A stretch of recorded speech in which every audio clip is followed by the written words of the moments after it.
Headliner. Alpha, captained by the Headliner 1. He will be joined by the Headliner. Cannon, simply the Headliner. And the Headliner, maybe. On the right hand Headliner, there is the Headliner. Omega, captained by the Headliner. He joins forces with the Headliner. The Headliner. The Headliner. The opening Headliner is called the Headliner. It is a one-on-one Headliner that begins on the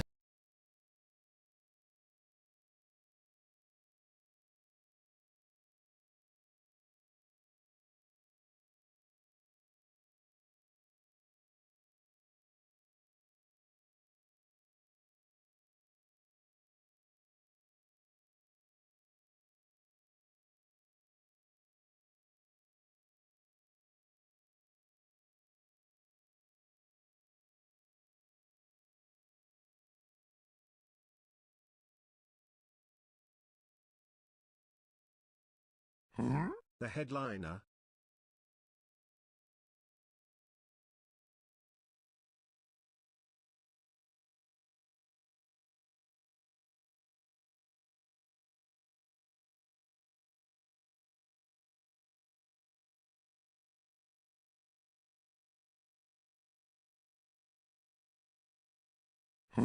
Thanks for the amazing event.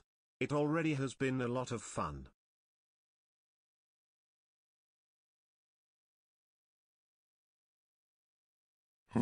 The Headliner.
Hello and welcome to the stream, guys. It's the Altar of Champions day number 3. It's the finals of the one-on-one tournament.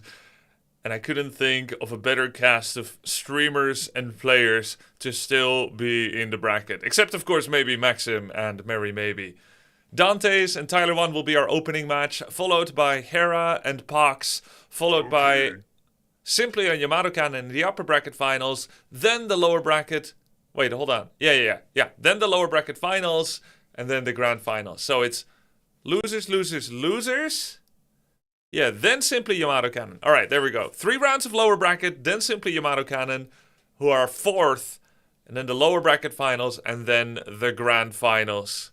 But of course, first, we're gonna have the Headliner. The first match of the Clan War, it's a one-on-one that begins on springtime and is a best of 3. Each team captain will send their representative blindly. Who will they send first? Let's find out. Always going to be starting things off with the Headliner, of course. What's up, guys? Welcome to the stream. Alright, let me catch you all up on what has been happening in this world. Starting with Dante's. Let's see, did he do any practice? 16 May, that was yesterday. Looks like not today. So any practice that Dante's has been doing has been off stream. Warcraft 3 great again, one tournament at a One time. tournament at a time. Thank you so much, Arthinox. Thank you too for the sub. VRCC. Okay. Yeah, send me in your clips for sure. Send me in your clips. Of course, we're going to have the brackets open as well. Dante's is getting coached. Wait, really? By whom? Which Death Note? streamer career are we ending next? Which AOE2 streamer career are we ending next? Of course. All of them. All of them. Their own soul stream. Oh. Exclamation mark brackets. Hey, Brickball, thank you. I saw you offering up yourself, your body, in Tyler's chat. You were saying 1500 MMR, but I would beat you. Glad you could make it, headliner. You watch your headliner with me, headliner. You may be the headliner, but I'm still your headliner as a headliner. As if I could forget. Listen, headliner. There's something about the headliner you should know. Oh no, it's too late.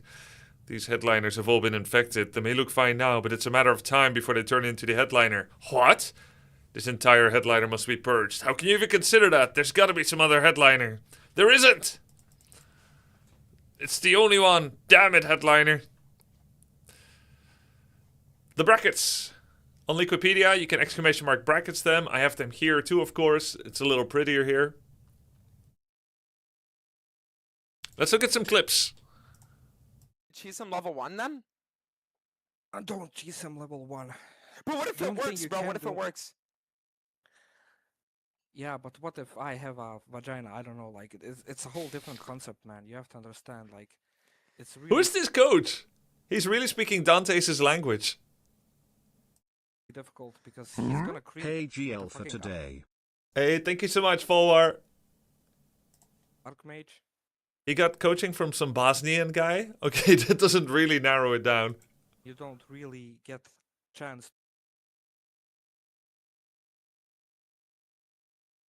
Like to Oh, yeah. Guys, check this out. Hera hit the ladder a little bit. You okay?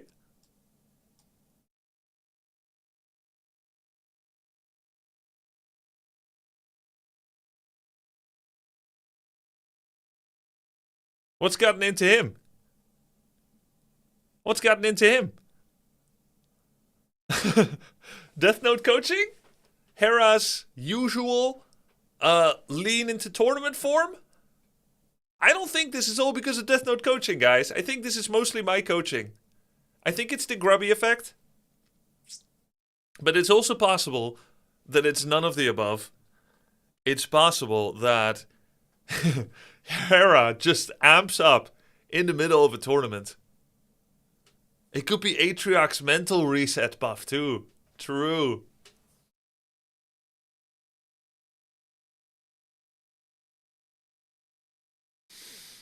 What if Hera was hiding his real strength? Yeah, to buff the storyline? We should watch some of this. This is crazy. Tyler has been up since 3 hours ago, getting prepped as well by Knopf. This is wrong channel. Does Tyler do a stream actually to YouTube? brutization of war and then do his natural. They're working on it right now. Someone else caught the Warcraft 3 bug as well.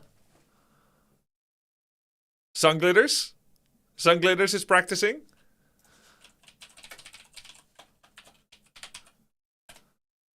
Yeah, man!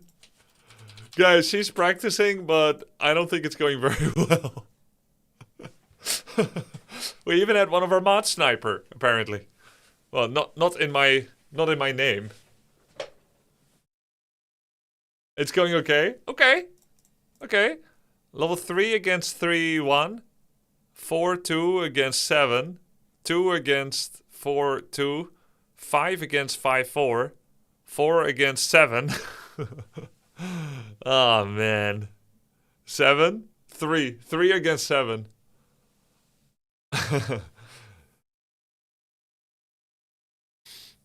She's having fun though, right? Watch the game against Candy. I mean, we can't watch it all. We only have an hour.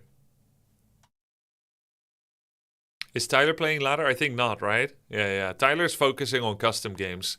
Yamato Cannon is hitting the gym again. Beat this undead over here. Archmage 5-5-3. 5-3-1. Lost a whole bunch too. Was this last? Oh, this was yesterday. Wait, this is his first game. Ah, he just started. Death Note said he's willing to coach you someday. Ah, just my luck. Last game she did great, just the problem of not spending resources. I mean, that's a pretty big problem. That's kind of a big problem. Is that the sun glitters from last season? Yes.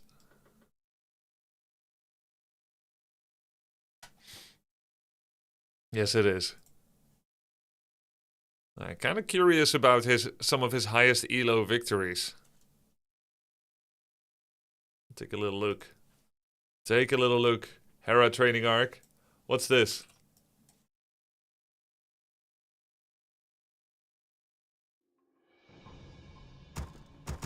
Wait. He watched my game?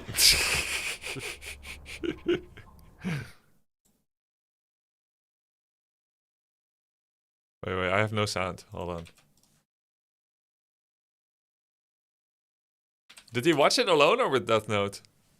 Bro, why Grubby still didn't transfer boots to MK? Oh, say it. Oh yeah, true. Bro, I forgot. There's a lot going on, okay? No, it's true. Hey, my bad. It. Minus point or what? Yeah. And also, Invu should be always on MK. Of course. Invul on MK, boots on MK. My bad. Because MK always on front and MK... I was just having fun, man. I was just vibing. Remember, guys? I was commentating the whole game. For human. Star. Why you go tier 3 when you don't know stuff exists? Remember, guys, I was commentating the whole game. I was focusing on entertainment. I wasn't locked in. I was reading chat. Remember?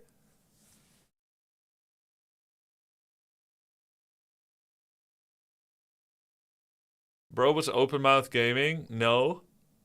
I don't remember that. You didn't say a single word that game? Ah, shit. Bro, why Grubby still didn't transfer boots to MK? Oh, say it. Minus point or what? Yeah. And also, Invu should be always on MK. Because MK always on front and MK always, you know, like... He can't go near. And also, you're not supposed to use aura, like Invis on Archmage. Why? Because you'll be losing Brilliance aura. Oh, shit. Really? Of course. Oh, damn. I wasn't Invis, though. It's the model I'm using, no? Okay, I'm Invis. But anyway, there's a grace period where you don't lose the aura yet. It's like 2 seconds. It's okay to Invis now and then, so you can't get hit. That's it? That's the only mistakes I made, though. That's not too bad. -1 point. -1 point is okay. That's still a 9. That's still a 9, though. Okay.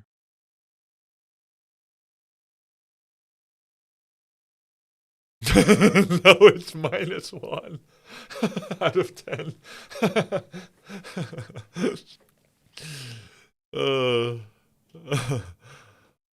Yo, thank you for the sub, Arwindle, Nupcuck.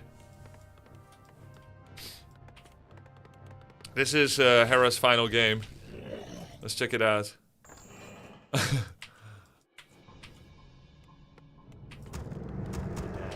By the way, before we watch this, can we just look at this?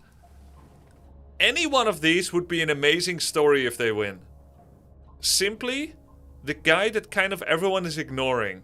He's like rank 5 or 6 or something on the MMR. He casually 2-0'd. He's the only person in this whole bracket that didn't lose a map. Okay, 2-0-2-0. Clean. 2 different race opponents too. If Simply wins the Altar of Champions tournament, the Mario 64 speedrunner, nobody saw him coming. That's beastly. That's super cool. That's a super cool storyline if he wins that. If Yamato Cannon wins the tournament, the 12 to 16 hour practice guy, the guy that stays up till 5 a.m. Of his local time zone, that got more coaching than anybody else, that absorbed more criticism from his coaches than anybody else. The one that moved his anniversary with his wife to another weekend would be cinema storyline as well. If Dantes wins, well, need I say more? Nobody's thinking that he's gonna even get past Tyler. If he wins the tournament, that would make a tomfoolery of the Warcraft scene. You don't think? That's like secretly really freaking cool. Like, he would have taken a big shit in Warcraft scene's mouth if he did that. Right? If Tyler 1 wins, you know it's gonna be epic. He's gonna have an epic speech. It would be super cool for him to win a tournament. Alright, first one, he almost got 3rd, but he got 4th. Will be a very, very cool storyline if Tyler wins. The only orc left in the tournament, he's the one that started this whole idea of events as well. So it'd be very deserved. If Hera takes it, he dropped to rank 4 in MMR. He crashed out a few days ago. Right? He kept making the same mistakes, asked his chat to take notes. He didn't study enough. He lost AoE 2 best of 5 0-3 against Sebastian because of Warcraft 3 and because of me. All because of me. And if he wins it now out of the lower bracket, it will be an epic storyline too. Yo, Saul, thanks for the raid. Wait, why are you raiding? Why aren't you streaming? Hey, thank you for the sub, Masasio. Grubby, Tyler said, if I lose to Dantes, I'm gonna quit streaming. He stated yesterday. No, that can't happen, can it? I don't understand why Sal is raiding instead of streaming. He wants to watch? That's crazy. Hera lost everything for Warcraft 3. He lost his whole AoE 2 career, he lost his wife, he lost his cat. True. Sal already streamed for 9 hours. He's tired. Okay, fair. Thank you for the raid. Welcome. Okay. Yo, Sidran, thanks for the tier 1. Thanks for the tier 1 sub. He lost his dinner. He was streaming from 5 AM. Yeah, some people can't sleep, man. I could help. Peak streaming weekend. Seriously, everything has been so dang entertaining. Thank you, Darius. Thank you for all the work you put in, Grubby. My pleasure. Thank you, thank you.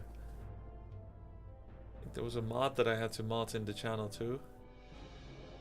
Okay, done. If Pox wins this, the guy from Path of Exile that is using one-man army with Warden, one-woman army, it would be very cool as well. The guy that studied more than anyone, that knew the most obscure game mechanics, if he datas his way into the grand finals and wins. Like, I literally think any one of these 6 will be an amazing storyline if they win. Yeah, ban PoE players next event if Pox wins. Or 8 PoE players. Are you gonna main PoE if he wins? Lol. Bro has a website for 1 skill in PoE. Yeah. Okay. Thank you for the sub, Mochi. This is, chat, if you just tuned in. If you just tuned in, this is Hera last night. Doing a little bit of casual practice. Now, fun fact, Hera was already the holder of the longest win streak in this practice arc. He had a 12-game win streak, 11-game win streak, and a 10-game win streak. 3 different streaks. He streaks so much that I would hate to be his toilet cleaner. That's how much he streaks. But it also means he's streaky, he's up and down. The damned stand ready. Summoning is complete. Look at game lengths, almost every win is like 12-13 minutes. It's crazy. Box has had a 13-game win streak. I got those notes from someone at some point, a few days ago. Box has had 13 wins in a row. Aha! Box has had 13 wins in a row. Okay, crazy. But of course, Box's 13 wins in a row were on 14 different days. 1 game a day, with a break day on Sunday.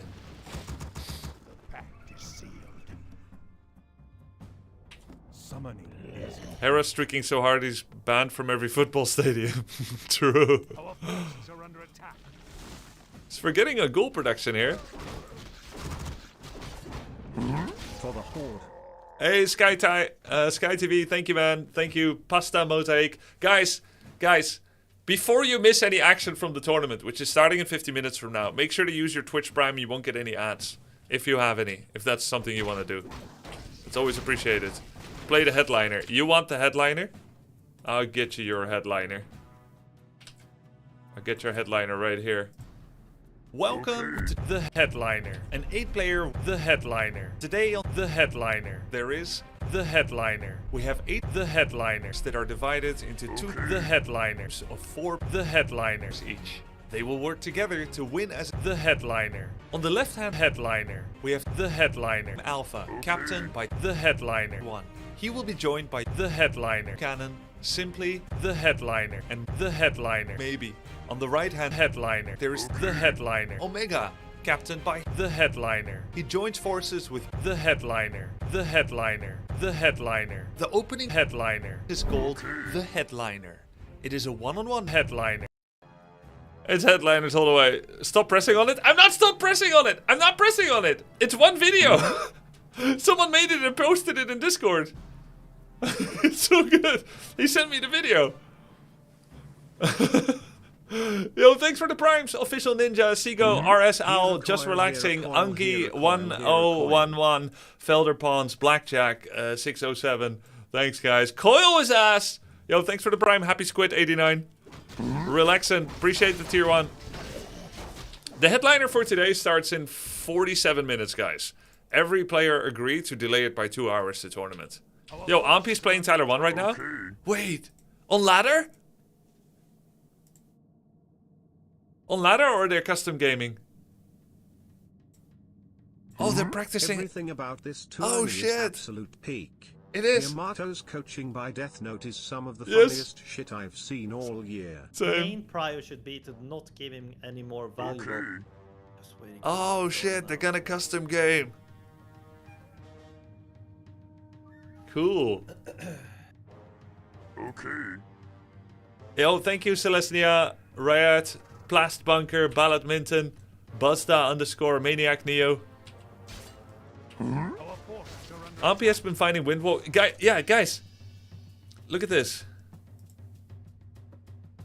Look at this. Look at this. Look at this. Ampi has been playing all the races. And it looked like he didn't like Orc at first. Because he was like 111 on Orc. He was 315 on Human, but he was 111 on Orc. But today he started playing Orc, and he's actually kind of a whiz with it. Winning almost everything. Always playing Blade Windwalk. I just saw him clown on some guy with single Blade and Shadow on a Paladin Rifle guy over here. He didn't even use any units. He just won with Blade Shadow only. Grubby coming from YouTube just to tell you killed me. I only stopped laughing due to the headliner. You have time to join the custom game if you want. Nah, it's fine. I don't want to have to be forced to leave it like halfway. Hey, thanks for the prime, Trashor.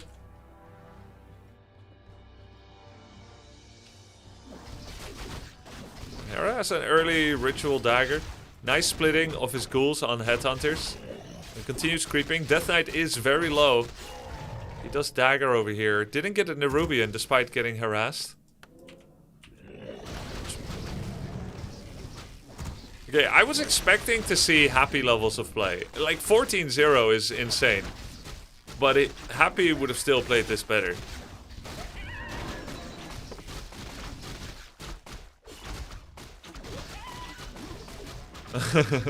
-1 point. Is Saul Casterman gonna join the cast today? Yes! We'll get a Saul. The opening match, guys, is gonna be Dante's versus Tyler. And that's gonna be co-casted by Sing Sing and Sunglitters. Sing Sing, the winner of the second invitational. And Sunglitters, the runner-up to the runner-up to the runner-up to the runner-up to the runner-up to the runner-up to the runner-up to the winner of the first invitational.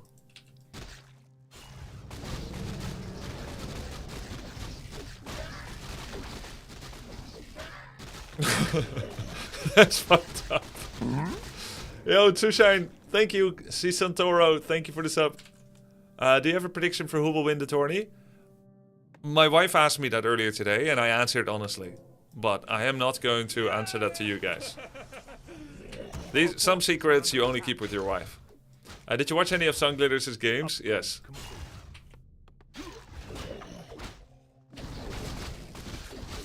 The Sunglitters is playing right now. Almost a year. Thank you for this event. Hope an amazing third and closing day. Thanks, Amero. Easy, homie. Thank you, easy, homie. Sunglitters won? Wait, let's go through this a little bit quickly.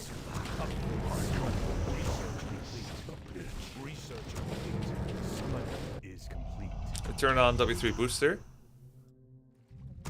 A newbie tournament should be a thing. Guys, this is the newbie tournament. What do you mean it should be a thing? Every tournament I held so far is a newbie tournament. You're talking about the newbies among the newbies of the newbies. Newbie. Did never play before and can never learn the game properly. That's what you mean? Come on. This is the newbie tournament.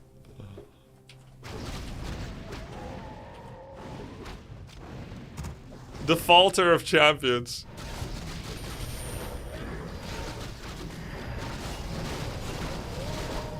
Everyone keeps asking about what if you take the top 2 of every tournament and you hold a tournament, but what about the bottom 2 of every tournament? Or the middle 2?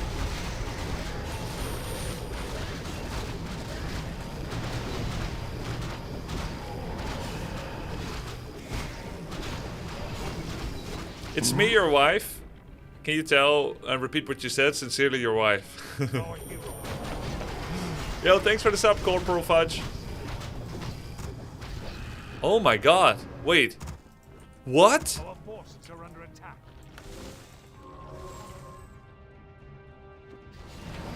This is the end of his 14-game win streak, guys. I mean, it's not the end. It's still open. But I just mean, this is the capstone. The capstone achievement. The headliner, if you will.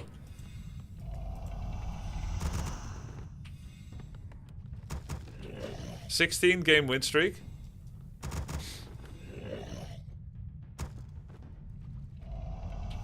Good scouting on the natural. What's the orc doing?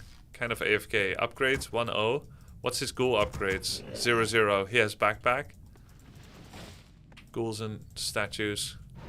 12th the last periapt. Oh. Oh my god. Panic. No. Oh. Farseer Shadow TC. Not sure you really need a lot of destroyers against mass headhunters. He's kind of going in blind here. A-bomb is good. Our forces are under attack. Orc goes over 50 with a single headhunter. I don't like that. I don't like that at all, man. And then a random attack into Orc base on 51 pop. This is 1400 elo?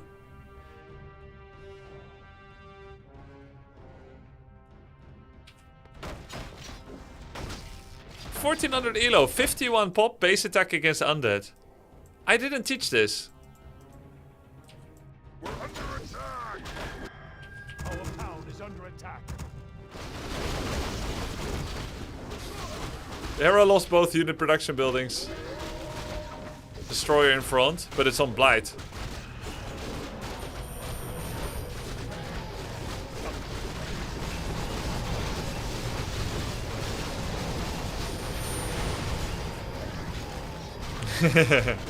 He coiled his ass. Asses are coiled. Wait, hold up. Oh, how did he get life on the Death Knight? I guess he had healing potion. The damned stand ready. Okay. The damned stand ready. Vengeance for Surgeon.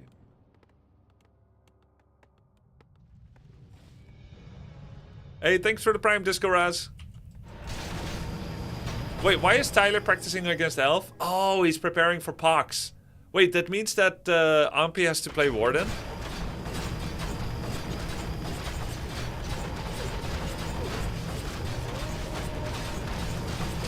He's trying to get the altar before the Farseer. Didn't work. Coiled his ass. He's still trying to get the altar.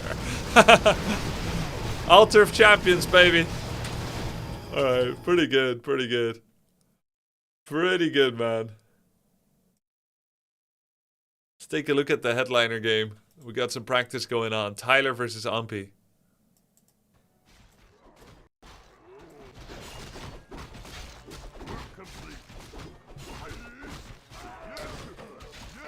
So that's gotta be a Warden game by Ampi, I guess.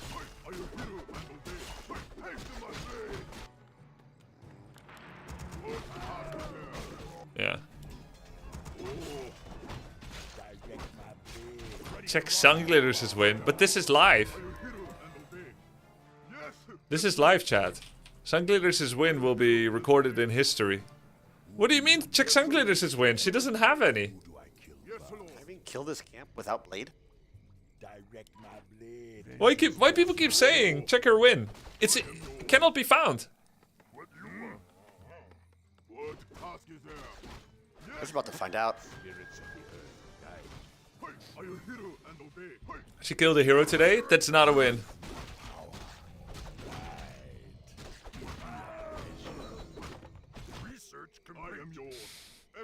It has to be. I didn't know you could still play this. Yeah, what's up to Red Skeleton? Warcraft 3 is very playable. All my units are on me. Yeah, you need to rally to Shadowhunter. He's still gonna lose Shadow almost. Grubby, 8 female tournament would be hilarious and unpredictable. I'm gonna let you in on a secret, chat. I worked on an 8 female tournament. I was working on it. Alright? But only one of them accepted. Like, I asked like 10 females. But only one accepted. I didn't, and it could have been like, you know how like I've had a bunch of male tournaments with 1 or 2 females in it? But what if I have a female tournament with 1 or 2 males in it?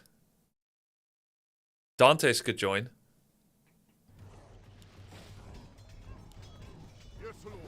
I think my burrows being late fucked a lot up. I did not mean to do that.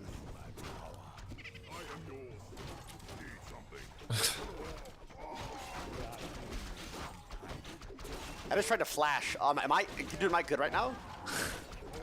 Stop my heal too.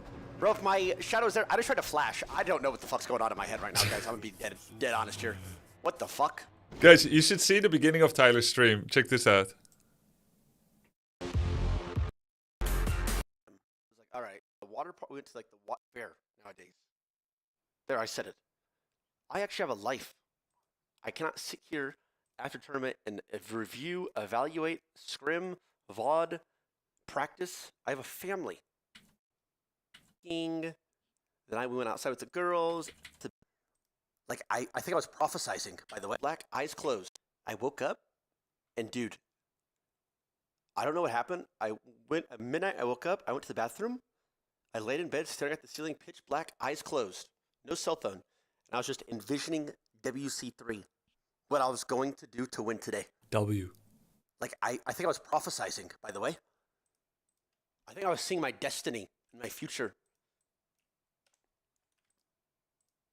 It was great. It's a sign. Anyway, that happened for 2 hours. I eventually was like, all right, what time is it? I'm not falling asleep. It was like 2:30. I was like, holy shit. 2:30. Then at some point, I closed it again. It started happening again. And then at some point, I fell asleep and woke up to my alarm at 4:30. Alarm at 4:30. Dude, does this man get any sleep? I got a little bit weird vibe today. So I haven't had caffeine since my How can you still function when you have kids? wisdom teeth pulled. So it's been almost, what, a month and a half, 2 months, no caffeine. By the way, I didn't even know he drinks coffee. In March 2025, after the OnlyFans Invitational, I did some ladder grind and I was playing really well. And I sent like this replay to Tyler and I was like, man, I was playing really well. I had a whole bunch of coffee from the event and I was inspired. He's like, grats, man, you're a drug addict. Grats. About me drinking coffee. So I thought, oh, he's like anti-coffee. And now he's talking about he hasn't had caffeine in 1.5 months. Bro, I kind of want to have caffeine today. I don't know.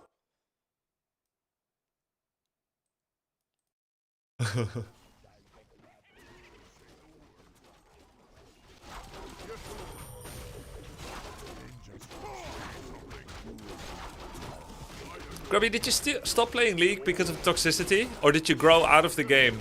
Neither. Neither. There was no toxicity. Because... Okay. I muted all chat. And I also didn't grow out of the game. Okay. Dead. You're dead. You're dead. I also didn't grow out of the game. I just decided to pause the content arc. I was always going to only play for a week or 2 weeks or a month or 2 months. Not for like a year. Grubby, muting chat is toxic. You're incorrect. Leak is still toxic even if muted. Right, but I'm unaware of it. Hey, thank you for the sub, Morchel, Matmeister. No, I didn't know that, Jumpka. I didn't know that. I answer. Direct my lead. Right. Did you communicate? Did I communicate with my League allies? No. Look, the thing is, in any given game, the highest potential to perform well in a ladder game with your teammates is if you communicate. You listen and you communicate your plans.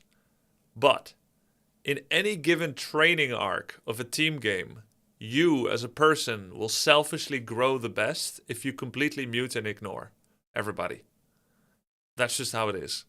And so if you want to selfishly improve your own form without caring as much about winning any particular game, it's much better to mute them.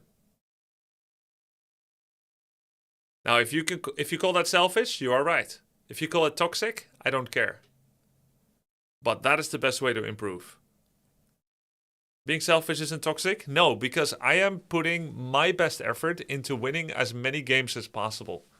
I am most likely not going to be LVP. I'm most likely going to be MVP or middle of the pack. And the proof is, I kept rising rank. And I'm playing with people that have 10,000s of games and they're stuck in their league and they want to win their one little game where they think that they can tell me how to play the game and teach me how to play the game. Whereas if I start playing according to their advices, what's going to happen is that I won't learn the game properly. I'm going to do things I don't believe in. I'm going to do them poorly and I'm going to get toxic and I'm going to get distracted by the toxicity, etc. That's a fact. There's a much higher chance for us to win if I'm in a good mood. And I'll remain in a good mood if I don't have to hear what you have to say. Now, if I knew that 4 people are chill and communicating well, then I'll have it off. But because I can't take that risk, I stay muted. That's how I played League. And every person that coached me in League or Dota 2 recommended the same thing. Mute all your teammates if you're looking to improve. Did you mute Dota chat too? No, but I learned from that. 1.5 years, I didn't mute my allies. I communicated, and part of it was the most fun. Part of that whole communication arc was the most fun. But also downsides.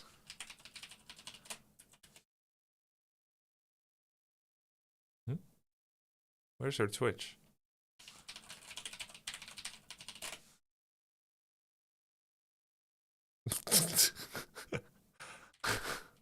You watching me watch you? No. Yo, Grubby. Yo. I just wanted to see your win. People keep saying, Yeah. yo, go check out Sun Glitters' win. Where? I would like to. Nah, you'll get there soon, Sun Glitters. Stick to your training. Ampy is waiting to see if he's going to combine again. My co-caster, by the way, for the opening match. For the headliner in 30 minutes.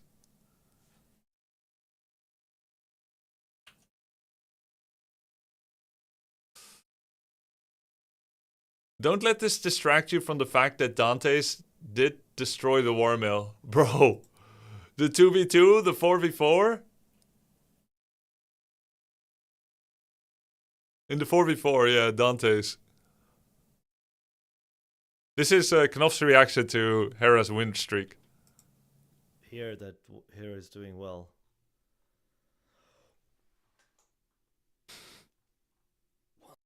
Okay. That's a clip.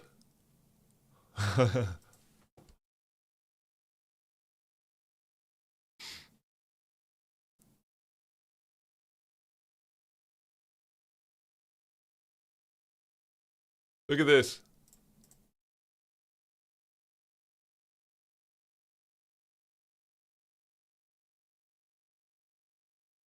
That's what is on his mind.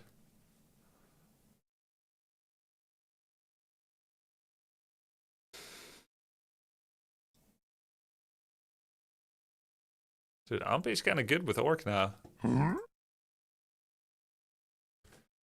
Beyond Bestiary Windriders. 3 command groups, insane. Yeah, I didn't know he has more. What's this emote? Knopf 5. Okay, I added it. Are fairy dragons good against human? They can be. They can be if people don't have a workshop and they go double sanctum, then fairy dragons are good. Hey, thank you, Mike and Jordan. What's the first match today? All right, guys, we're going to be starting off with Dante's against Tyler. This is a best of 3. The map system is ABBA ban, RNG first pick. All right? So Tyler's probably going to ban big maps. Dante's is going to ban small maps. And Dante's has some creeping plan with his Dark Ranger and Pit Lord. And he's going to either do the Ghoul and Fiend thing that he showed yesterday, or he's going to do the Frostworm thing with A-bombs. He's probably going to take some expansions, and Tyler's going to try and be aggressive. All right? Dante's played a lot better yesterday. He improved a lot.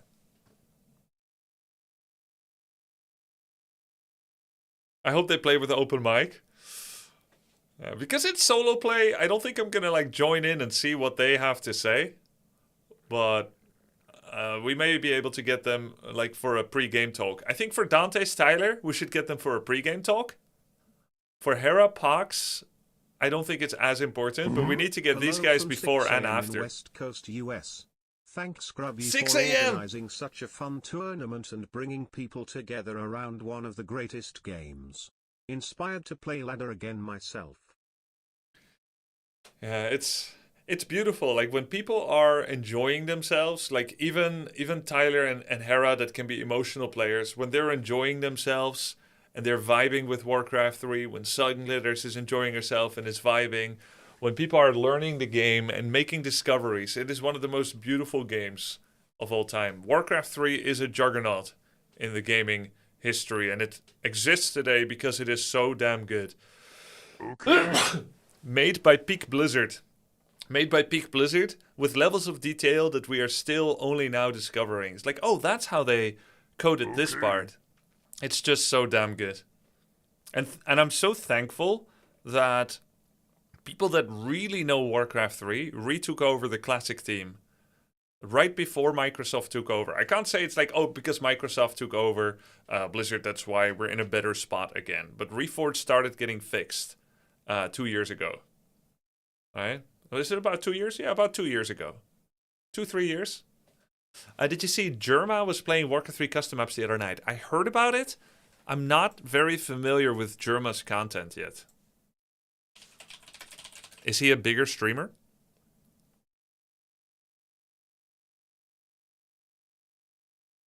$1.6 million followers. Yeah, not only is he a bigger streamer, he's bigger. Thanks for being a great ambassador for WC3, War Chief. I hope you never stop hosting these. He's bigger, he's older, he's OG. He's retired, big streamer. I see. Cool. Chapters. Oh yeah, Warcraft 3, 5 hours 45. I don't know if it has something to do with this event or not, or if that's just something he does from time to time. That's cool.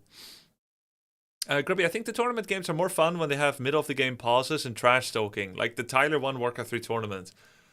Yeah, you know, I was thinking of maybe doing that as well in the 4-on-4 or FFA or whatever, but it doesn't. I guess it doesn't fit me as much. Like I think that was really cool when Tyler did that. It's not as much up my street. I think it's really crazy nice. that Dante's improved so much. Yeah. Like even with 1/5 gold peons, Mary probably would have won against Friday Dante's. Yes. But yesterday was actually huge. Also Gohara woo. Woo! Yeah, those show matches were very casual. I think it's... Look, I come from a real serious competitive background. And I'm embracing the trash talk and the extra content around it. But there's going to be things that fit me better and not. And I have to do things that I believe in. And like the pausing in the middle of a 4-on-4 or whatever, I think it would take away from the seriousness of it. I think it's nice to combine joviality with seriousness. My goal for this event was for the clan war and for team format to feel meaningful. 1 year ago, we also had 2v2, 2v4, 1v2, 4v4, but it was just for fun. And I've been racking my brains over how we can have a 2v2 or 4v4, but have it feel meaningful and tied in a way to the one-on-one tournament where it doesn't just feel like a side quest where people are just having fun, but it's meaningful. But it's not as meaningful as the one-on-one. And this was just perfect. I'd love to repeat this format in some way or make subtle changes, but it was so freaking hype and exciting and everyone had fun with it.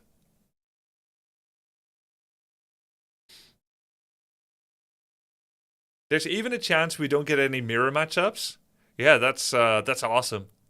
Mirror matchups can be fun, but yeah, generally they're less popular. Yo, thank you for the raid, Ampy.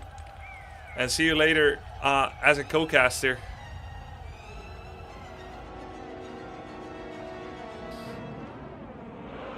Mission accomplished. Seeding with the 2v2 and 4v4 mode was very cool. Yes, mission accomplished. Is he still playing Ampy? I guess not, right? This is somebody else. No, he cancelled his windwalk with speed scroll. Order.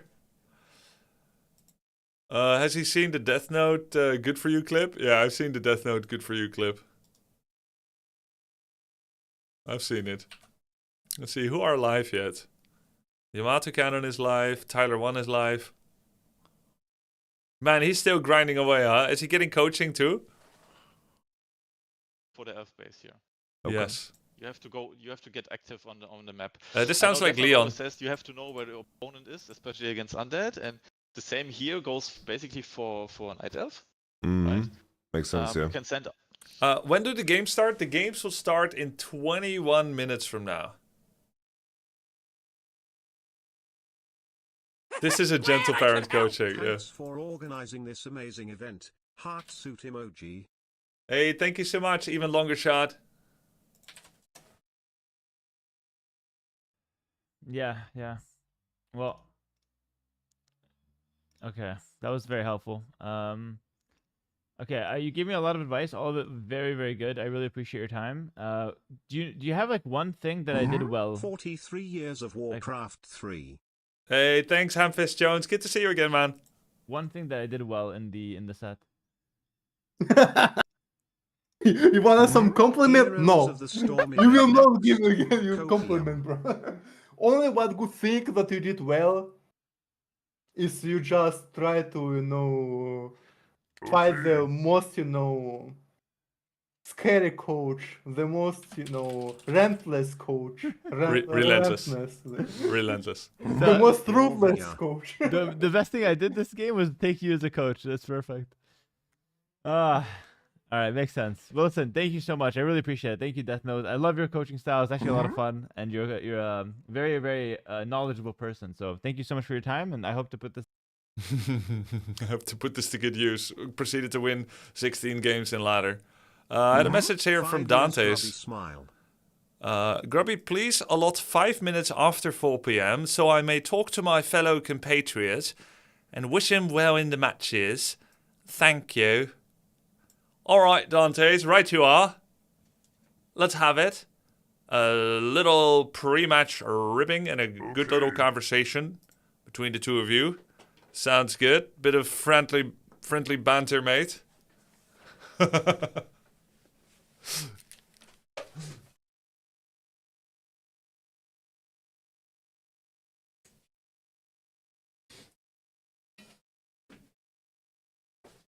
I need to change to my game pants. Because I think Dante's versus Tyler is going to be a shit show.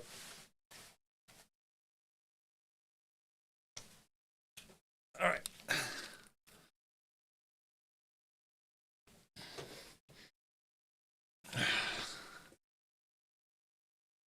Oh, guys, I was reviewed too, you know. We should actually watch a bit more of the video.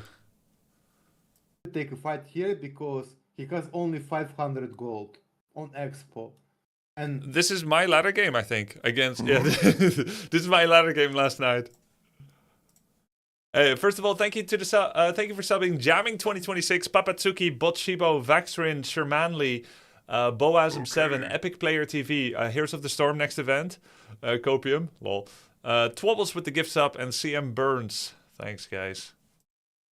if you give him time, if he just TP, Orc will summon his wolves and will scout. And game is over. So he need to take retarded fight.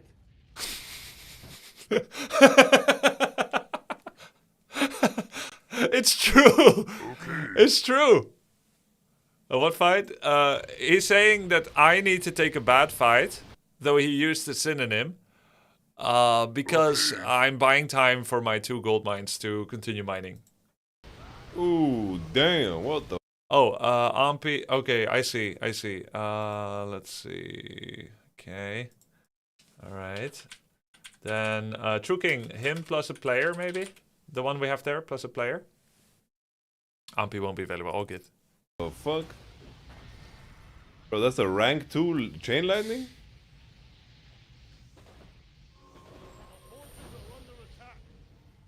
Why does it sound less offensive when a Russian says it? Yeah, it does. But look, there's always more curse words used when your language control is worse. When I started the sauerkraut event, I used a lot of curse words in German because those are the ones you remember. And I was actually told by several people that it was cringe level offensive, even though I thought it was funny or whatever. But it's something you lean on when you can't express yourself. But those are words you know. They come out easily and they feel desensitized compared to your own language. Because it doesn't... You're basically using Monopoly money. You're using like a fake language. One that doesn't feel as real to you. It's not a fake language, obviously. I'm just joking. But it feels like it's not as real. Like, I never thought cursing in English sounds as serious as cursing in Dutch. As a kid, I used to beat up people that use bad words in Dutch when I was like 6 or 7 years old. So you see, as soon as Grubby left the fight, Orc go to the Expo. Yeah. The digestion of Kodo, is it percentage max or is it flat damage? Huh? About what talking? Kodo is eating people, right? Yeah. Is it percentage damage or flat? No, it's 6 damage per second. Okay. Is it 6 or 4?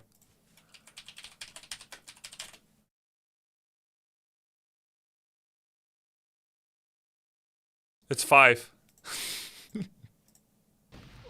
Wrong. Okay.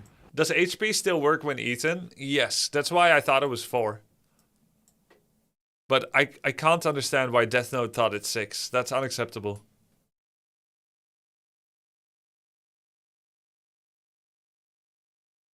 I want to say 5. Good job, you both bad. Yo, Kojo, Penguin, Short, So, Sir1, thank you guys.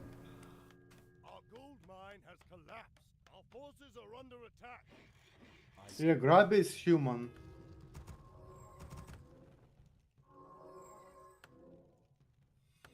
Bro, how does Grubby won this game? Yeah. And Grubby did a huge throw in this fight because his position was so awful. No, it was good. But how he will win this It was good game, positioning, like, actually. holy. Here he has like 5 supply advantage, but he has no fucking supply advantage because his supply advantage is just useless militia. It's not useless, they're like footmen. It's OP. And Orc has 7k gold here. Only what Orc is missing hard is a shop. And I'm sure Grubby has 0 chances here if Orc has shop. It just completely 0 chance here. Because shop will save the game for Orc hardly If my grandmother had wheels, she'd be a bike. here. But we'll see how Orc what happened. MK out. Why is Orc... I forgot my Mountain King. I get so mad when my students forget the Mountain King. like, Orc population control is shit, no? Huh? He was on 52 for so long. Yeah. Demolishers with like it's tier 3 demolishers with burning oil with 2 attack upgrades and with Coda Aura. And Coda Aura is also upgraded. How do you know that Coda Aura upgraded? You click on Coda and you see damage. If it says +2, then Coda has no upgrade. If it says +4, then Congratulations, you won while being terrible because your opponent was horrible. It's kind of true. it's again. Then it's just tier 3 upgrade for damage. That's how we see it. So, in what case will you use this information? In-game? Sometimes if you see that the Orc, if you don't know Orc has tier 3 or not, you can click on Coda, and you already know it's +4 that he has tier 3. Okay. But wouldn't you see like Berserker trolls or Burning Oil or anything But if he before? has like no Berserkers, if it's Grant. I feel like Death Note is reaching here. How many games are you checking Kodo Aura for if an Orc has tier 3 and then you're going to change your playstyle? Okay. If he has Grants in Coda. Like, Never. And Grubby, as one of your predecessors of best Netherlands RTS players at the time, for me, StarCraft Brood War Early took the crown from Acid Psycho. I just wanted to say thank you for keeping this game alive. It's a truly fantastic experience. Holy shit! Hey, cool, Kalis. Wait, Acid Psycho was my opponent that beat me in the Night of Mirror. I was going to quit the game. 2003, summer of 2003. I lost Acid Psycho 0-2 in the winner bracket finals of the Dutch WCG qualifiers that would see me as a 17-year-old going... I just bit my tongue. Going to Seoul, South Korea for the World Cyber Games. Saw my first booth babes there. It was kind of a cool event. And I was going to quit. I didn't want to play the lower bracket anymore because I was tilted about the 0-2 Night of Mirror loss. But then my brother said, why don't you try with Human? And then I won. And so you knew Acid Psycho from Brood War. Okay. Never mind. I forgot what I wanted to say. I'm just kind of tilted that the Orc gets Unholy Aura, but it's okay. He cracked 2 reds, he deserves a good item. True. True. Sun Glitters, thank you for the raid. I don't know why you guys don't stream it yourself. I guess you're just focusing completely on the show here. That's cool. GG's, Sun Glitters. Nice practice preparation. You got your head in the game again. It's good shit. Thank you for the raid. What's up? She's tired. Well, she's gonna cast in a few minutes. It's hard to set up. Can focus more. Sure. All right.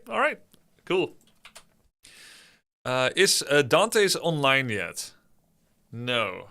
Dante's, get online, man.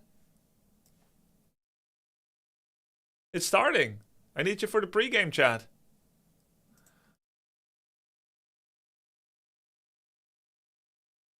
Take the call, Dante's.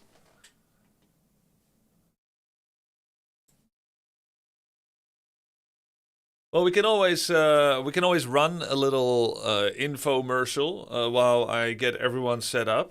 How about we do that? But again, we're almost starting with the show, so I might as well introduce it again to everybody. Guys, we are in the Altar of Champions tournament. It's a $10,000 tournament with a Clan War component that we had over here, where Team Omega won by winning all their undead one-on-ones, even though Tyler's team, Team Alpha, won the 2v2 and the 4v4. This gave a chance for Hera and co to pick their playoff bracket opponent. And it went in the most unexpected way possible. Hera, with the first choice, chose Tyler to go up against in the upper bracket quarterfinals, the best of 3 that you see over there in the top left. He then gave Pox, his second in command, the second right to pick his playoffs opponent. Pox elected to aim for the king, Yamato Cannon, the number 1 in the MMR of the training arc that happened over the last 3 to 4 weeks. All of these streamers are either completely new or very new at playing one-on-one melee in Warcraft 3. And Yamato Cannon was the biggest MMR king after the training arc, which you can see right here. Yamato at 1446 MMR, Pox was at rank 4. So it was a daring bracket choice by Pox, and he took a 1-0 lead. But then he ended up falling 1-2 by the wayside. Next up, Hera allocated Maxim, the German paladin rifle powerhouse, to choose his opponent. But he deferred his choice to Dante's, because Dante's calmly asked, "Why, pray tell, Hera, why dost thou disadvantage me so? I was one of the 2 opponents that took a match for Team Omega. I shan't think this is very fair for me to be picking last after I contributed in such a meaningful way." And Maxim said, "If you fucking care so much, then why don't you fucking pick first, you fuck?" And Dante said, "Thank you very much. In this case, I shall elect to go for Merry Maybe. I should think I have solid chances there. Let the best player win." And Dante's and Merry Maybe duked it out. Dante's won with a 2-1 score against Merry Maybe. Merry Maybe, although she lost, she was the first player in a Grubby Invitational Warcraft 3 tournament that used both Heal Wards and Bloodlust in a single game. Something that never happened before so far. With other Orc players like Tyler1, Red Panda, and the Viper playing in a more straightforward way with brutish units, not the spellcasters that Merry Maybe ended up fielding in the tournament. Maxim was then left with Simply, and Simply greatly surprised people. He took a 2-0 over Maxim, which wasn't that surprising, but the 2-0 over Hera turned a lot of heads. Simply and Yamato Cannon now find themselves in the upper bracket finals, which is a best of 5 and actually guarantees you a top 3 position in the tournament already. If you're in the upper bracket finals, you are in the top 3 already. If you lose from there on out, you're 3rd. If you lose-win, you're top 2. And if you win-win, you're number 1. That's the destiny that Simply or Yamato Cannon have before themselves. In the lower bracket quarterfinals, Tyler was able to oust Maxim against his favorite strategy, Paladin Rifle. It wasn't that convincing, especially the first game. Tyler1 looked immaculate when he was being aggressive, when he was attacking. The micro, the aggression looked clean. His first 6 to 7 minutes are pretty much perfect. But when Maxim turned on the pain train for minute 8, it was all that Tyler could do to stay alive, to get his Torrents and Doctors with Heal Ward out. But stay alive he did, and he advanced. Tyler woke up at 2:30 a.m., his local time in Missouri, with dreams of Warcraft haunting him. But also, he felt it was kind of a prophecy. He saw builds, he saw shapes on the ceiling forming in front of his eyes as he figured out what he's going to be doing later today. He was manifesting his victory. And victory is what we expect from him over Dante's. But Dante's looked better than he has ever looked before in Warcraft 3. Dante's relentless pacing and harebrained schemes have seen him to get better in a better shape than we have ever seen. So taking a single map is not unthinkable anymore, though anything but a victory for Tyler would leave Tyler no doubt in shambles. Merry Maybe against Pox was the most uneven battle of the tournament so far, with Pox dispensing with her 2-0, getting his Warden level 6, and Merry Maybe watching in consternation as her people were unable to get a grip on that Warden. That leaves us with another lower bracket finals match between Hera and Pox. These are still best of 3. Hera and Pox is going to be a hotly contested series. And it is going to be the second one that we're going to be looking at today. Starting with Dante's Tyler, then Hera Pox. Then it's going to be the winners among them in the lower bracket semifinals. And the winner of that is going to play the lower bracket finals. But they'll have a break. It's back-to-back games for the winner of Hera Pox. But after the lower bracket semifinals, there's going to be a break. We're going to zoom in on the upper bracket finals. And then whoever from Simply or Yamato Cannon wins, they're going to watch the lower bracket finals.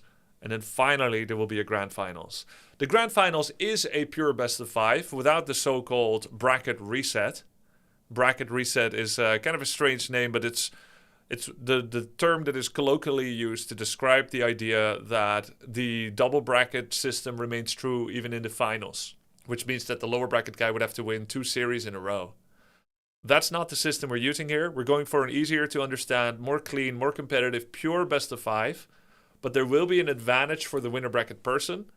They're going to be second to veto the map out of a pool of 7. So they get more information when they veto their map out. They're also going to pick map 1 and 2 for the best of 5. That alone is never enough to get you the victory, but it is a bit of an advantage. It gives you some percentage points of an edge. So it's going to be really close.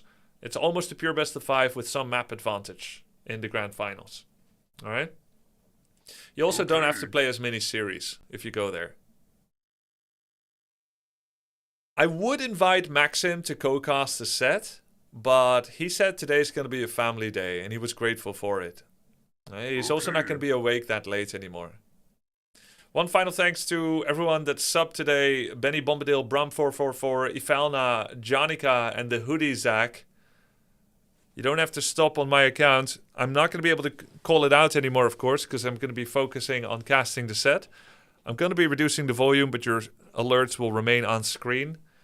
Also a good time to remember that if you don't want to get ads at crucial times, we have mods trying to run ads in the breaks, as Twitch ads are automated and they may happen at an inconvenient time. If you have a Twitch Prime sub that you want to use here on the channel, that's of course greatly appreciated to support the show and make these more likely and make there to be more incentive. Twitch Prime will also prevent you from seeing any ads during the show. The show is expected to last anywhere from 6 to 9 hours, I would say, with 8 being the average expectation. So it should last until about midnight of the Dutch time zone. We have 3 best of 3s and 3 best of 5s, so it's plenty of Warcraft 3 entertainment today, and we're about to start right here. Thank you again to everyone that's hitting the Twitch Prime button. Thank you so much. I appreciate it. Thank you also for the 5 gift subs, Solstice. I'm going to be bringing on my co-casters sometime soon. I have one already here, and I'm still waiting, I think, for one more. Let me see. Yeah, still waiting for one. I'll leave it to my mods to try and get them in. But either way, welcome to the show. Welcome to the show, Sun Glitters. Hello. Don't hear you yet. I think. Hello, Grubby. Hello, chat. What's up? Sun Glitters, good to see you again and welcome to the show. Thank you for the raid earlier today. Yes. And it was good to see you play. Yesterday excited me so much that I actually started playing Warcraft 3 again today. Good shit. And I surprised myself. And yeah, that was very, very interesting. You were so close to win some of them. I caught a couple of games during breakfast. Oof. Yeah, I don't know if I was close. I feel like I fucked it up all the time. I started remembering our coaching sessions. Some of it. All good memories, no doubt. Yes, very, very. Very, very many good memories. I was still very friendly and understanding with you then, because we didn't know each other that well yet. I didn't roast you. I was just trying to help you. Would you would roast me more now? I think so. But yeah. A little bit. But if you want coaching, I'll still help you the best I can, Sun Glitters. And it'll be kinder than Death Note's coaching. Kinda, yeah. I saw just one clip of him. Yeah. How long do you think it would take you to crash out if someone pointed out all your mistakes the way Death Note is? I think less than a game. I said earlier already, because chat was like, oh yeah, Death Note coaching. And I saw this one clip where he said, like Yamato, I think, was asking for compliments or something. Or like, who was that? Yeah. Somebody was asking, oh yeah, what did I do good this game, you know? Because you want a little bit, you need a little bit of positive and negative. He was like, no, nothing was good. I think if we did a coaching session together, him and me, I would be depressed. But I think he would be depressed too after like 15 minutes. That's it. With your performance. Yeah, I think it would not work. No, It I would be think awful. I think you have a good effect on people's moods in general. I can't imagine that. I think you would leave Death Note giggling with joy, just seeing the world as the beautiful place it is after he sees you play. No doubt. Yeah? I think so. I think so.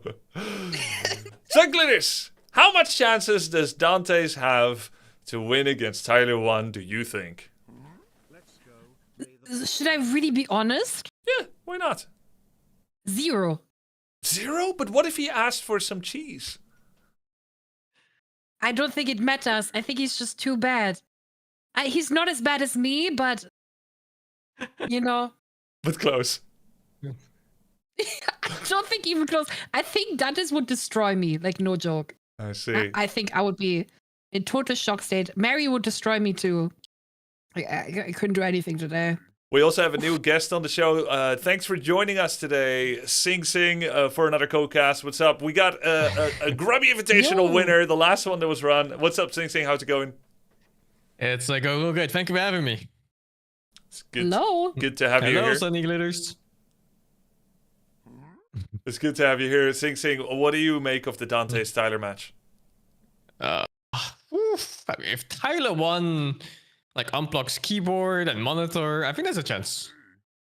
Oh, and mouse too. I think he might still win with one, with no hot keybinds and stuff. It's fucked up. Now, of course, if he loses even a single map, even if he wins the series, this might still not be that pleasant for him. Dante's and Tyler have a bit of a friendly rivalry. In fact, Dante's asked if he could join the pregame chat so that he could wish his well-esteemed opponent some good luck. Remember, let me read his exact message. User Dante's. Dante's is such a gentleman. He's such a perfect gentleman. He said, Grubby, please allot me 5 minutes after 4 p.m. so I may talk to my fellow compatriots and wish them well in the matches. Thank you. I'd be okay with that. If I don't know if they're listening, but I'd be okay with both Dante's and Tyler together or separately joining the voice chat now to kind of give their thoughts on the tournament and or on each other. I don't know if Dante's is live yet. Yeah, there's no rivalry here, you dumbass. Did you really tell him? Wait, Tyler, you're right. There isn't a rivalry. It's just a one. Fuck. Okay, wait. Never mind. You can talk. I just woke up. There's no rivalry. You're shit at everything you do, guys. In case you don't know who Dante's is, he's a one-trick peak challenger Hecarim only player. He's tried to diversify and expand his role in League of Legends, and he has gotten hard stuck at a laughable rank called Diamond in both. He is now trying to tackle Warcraft 3, and he's giga stuck at 400 MMR. He's terrible at everything he does. Okay, so in case you didn't know who Tyler is, Tyler's the guy that in the last week has actually lost 3 tournaments, and he's about to make it his 4th. He's been stuck Diamond this entire season in League of Legends so far, and he managed to peak medium elo in Street Fighter 6, which is his most impressive accomplishment in the last 3 years. Google me. That's all I gotta say. I have all of the paperwork to disclaim all that bullshit. You have nothing, Dantes. Okay, you know what, Tyler? How about you lost the game to Mary Maybe, brother? In a discussion. And you're gonna lose 2 games to me. So who's the real winner? Bro, Dantes, if you tell me I'm not streaming, by the way, for 8 months straight, I'll quit streaming. I'm that confident. What if it's a 2-1? It's not gonna be a 2-1. That is, you're not gonna win one single game. No. You're avoiding the question. See, I will not lose a single game to you, bro. Yes, I'll quit streaming too. If it's 2-1, I'll quit streaming. You're not winning a game. Okay, what if I win a single game against you? I just said I'll still quit streaming. You're not gonna win any. For 8 months. 8 months, no streaming. Fine. And if I beat you 2-0, give me your next Twitch paycheck. What, are you scared? Whoa, so we're scared. Okay, how about this? This is what we'll do, okay? What we'll do, Tyler, is that if I beat you, you have to refer to yourself as Lil T, and I become Big D. Alright, Lil D, chill. No. If I win, the roles get reversed for 6 months. You need to refer to yourself as Lil T, and I'm Big D. Okay, we're not doing this. No, that's... You're telling me that's even worse than on you top of not 8 months off streaming? On top of not streaming? No, obviously not, dude. Who are you gonna call me? A fucking Big T, dude. Like, are you just gonna refer to like, oh, like you're talking to your family members? Oh yeah, dude, Big D. Like, no, obviously you're still gonna stream. All right, well, okay, that's that. We got it set in stone then. Okay. All right, I'm ready, bro. I'm ready anytime. You've had all night to practice. I saw you rage queuing League of Legends last night. You're not about this WC3 life. We'll see. Tyler, I stayed up until 2:30 in the fucking morning playing Warcraft 3 while your ass was fucking in bed asleep, dreaming Yeah, about because goats I have and 2 sheep. children, asshole. We went to the train station. We went to the water park.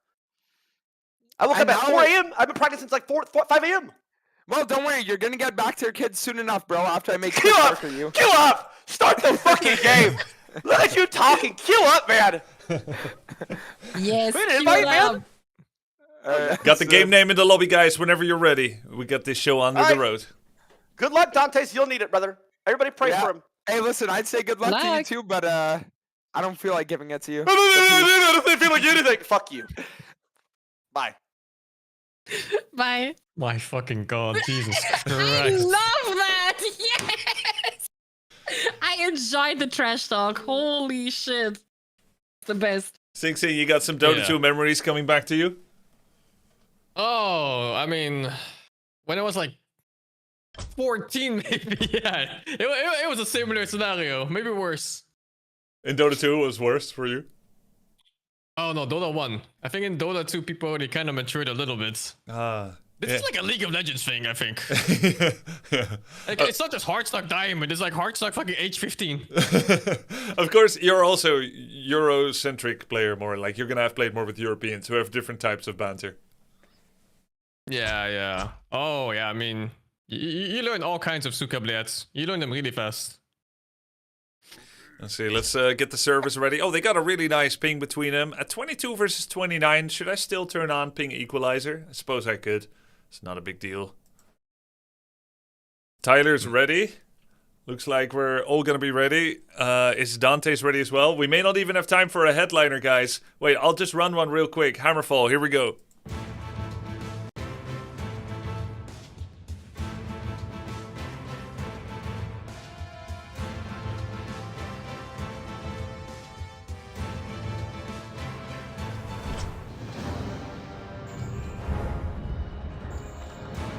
Alright, here we go. It's day 2 of the Altar of Champions one-on-one tournament. I've got with me Sing Sing in the bottom right corner, and next to him, Sun Glitters, 2 participants of earlier invitationals as well, and some fabulous people. We got Tyler 1 against Dantes in the opening match today. It is the lower bracket round 2. Tyler is here because he lost to Hera, but he beat... He beat Maxim, and Dantes is here because he beat Mary Maybe, but then lost his next round to, was it Yamato Cannon, I believe? Let me check. It was Yamato, right? Yeah, against Yamato Cannon.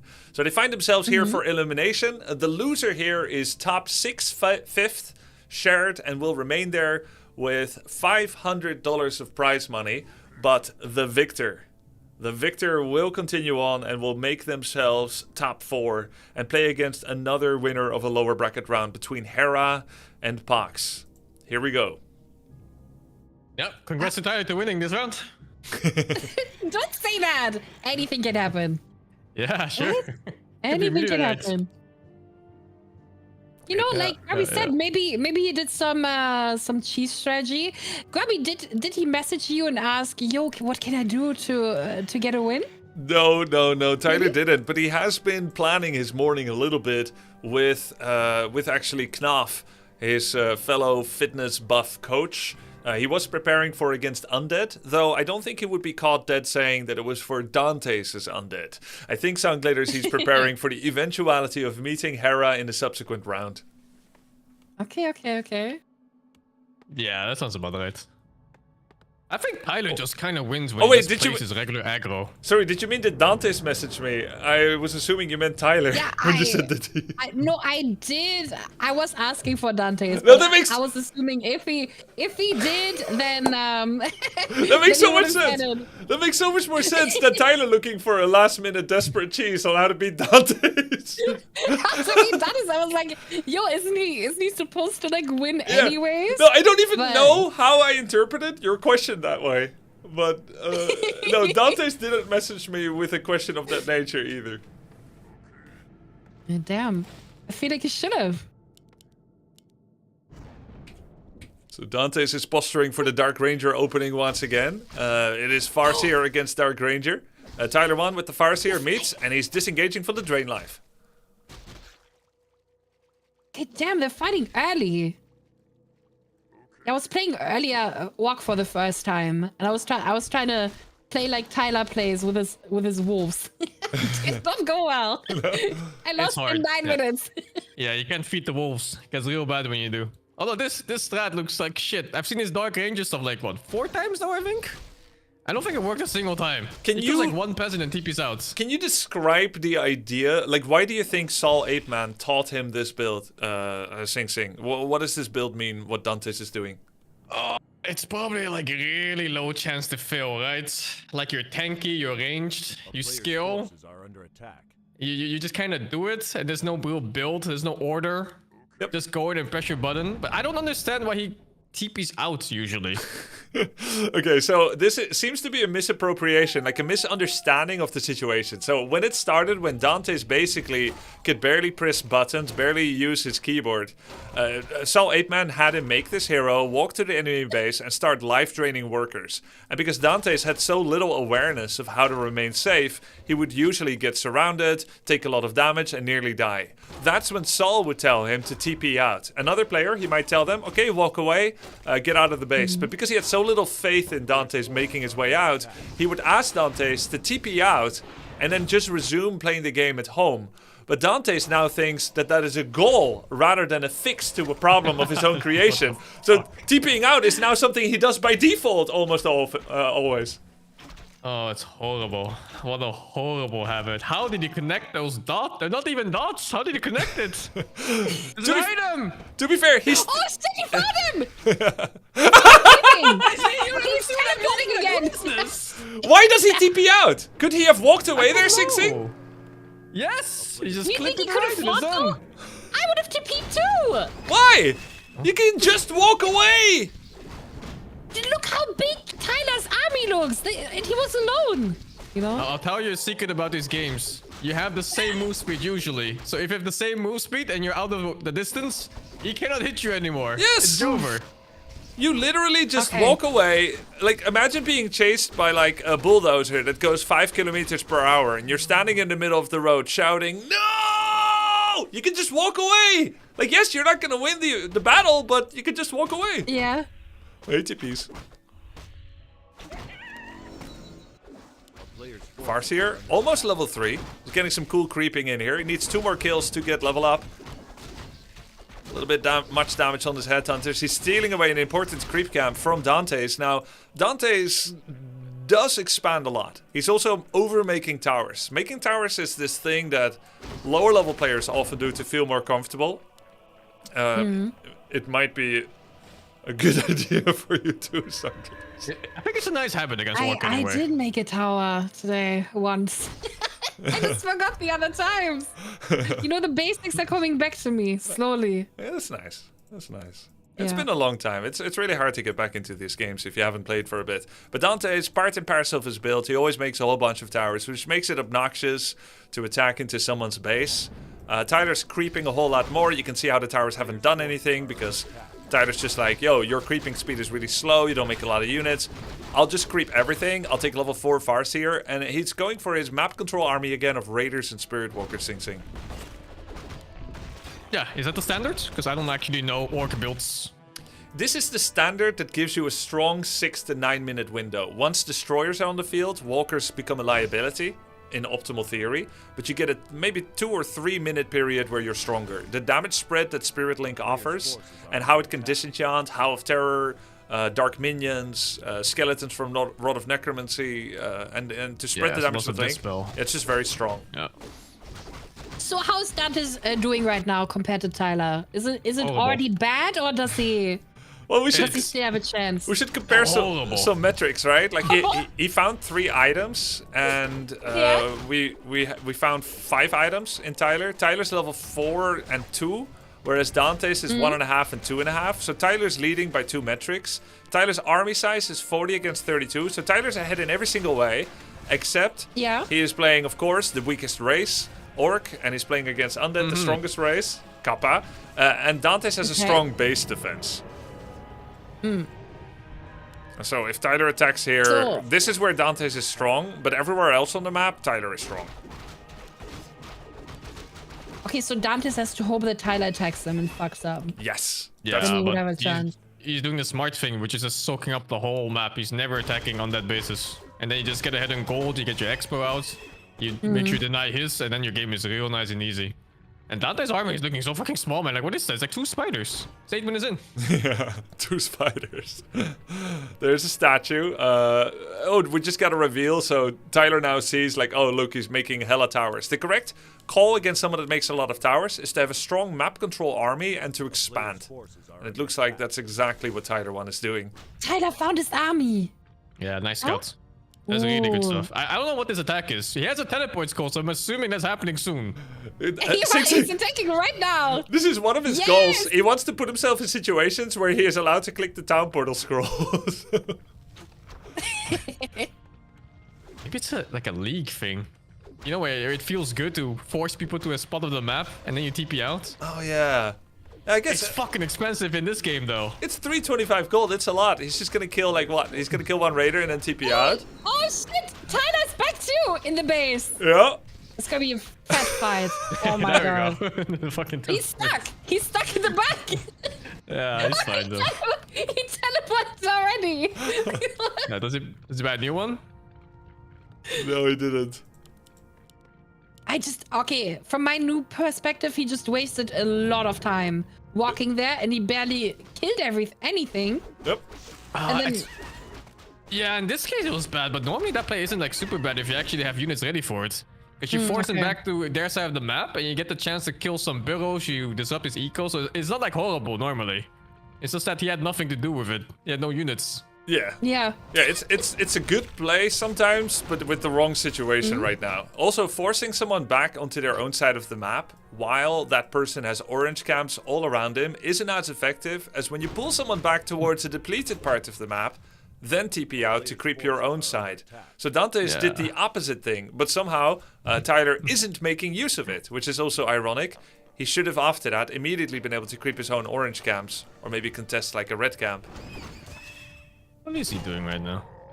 Look at Tyler's army. It's so huge. I think he's moving towards Dante's, no? Yes. Yeah. But, he does have he's a town charging portal. Up an attack. He has a town portal. Dante's hasn't found the expansion, so there's no cancel possibility on it yet.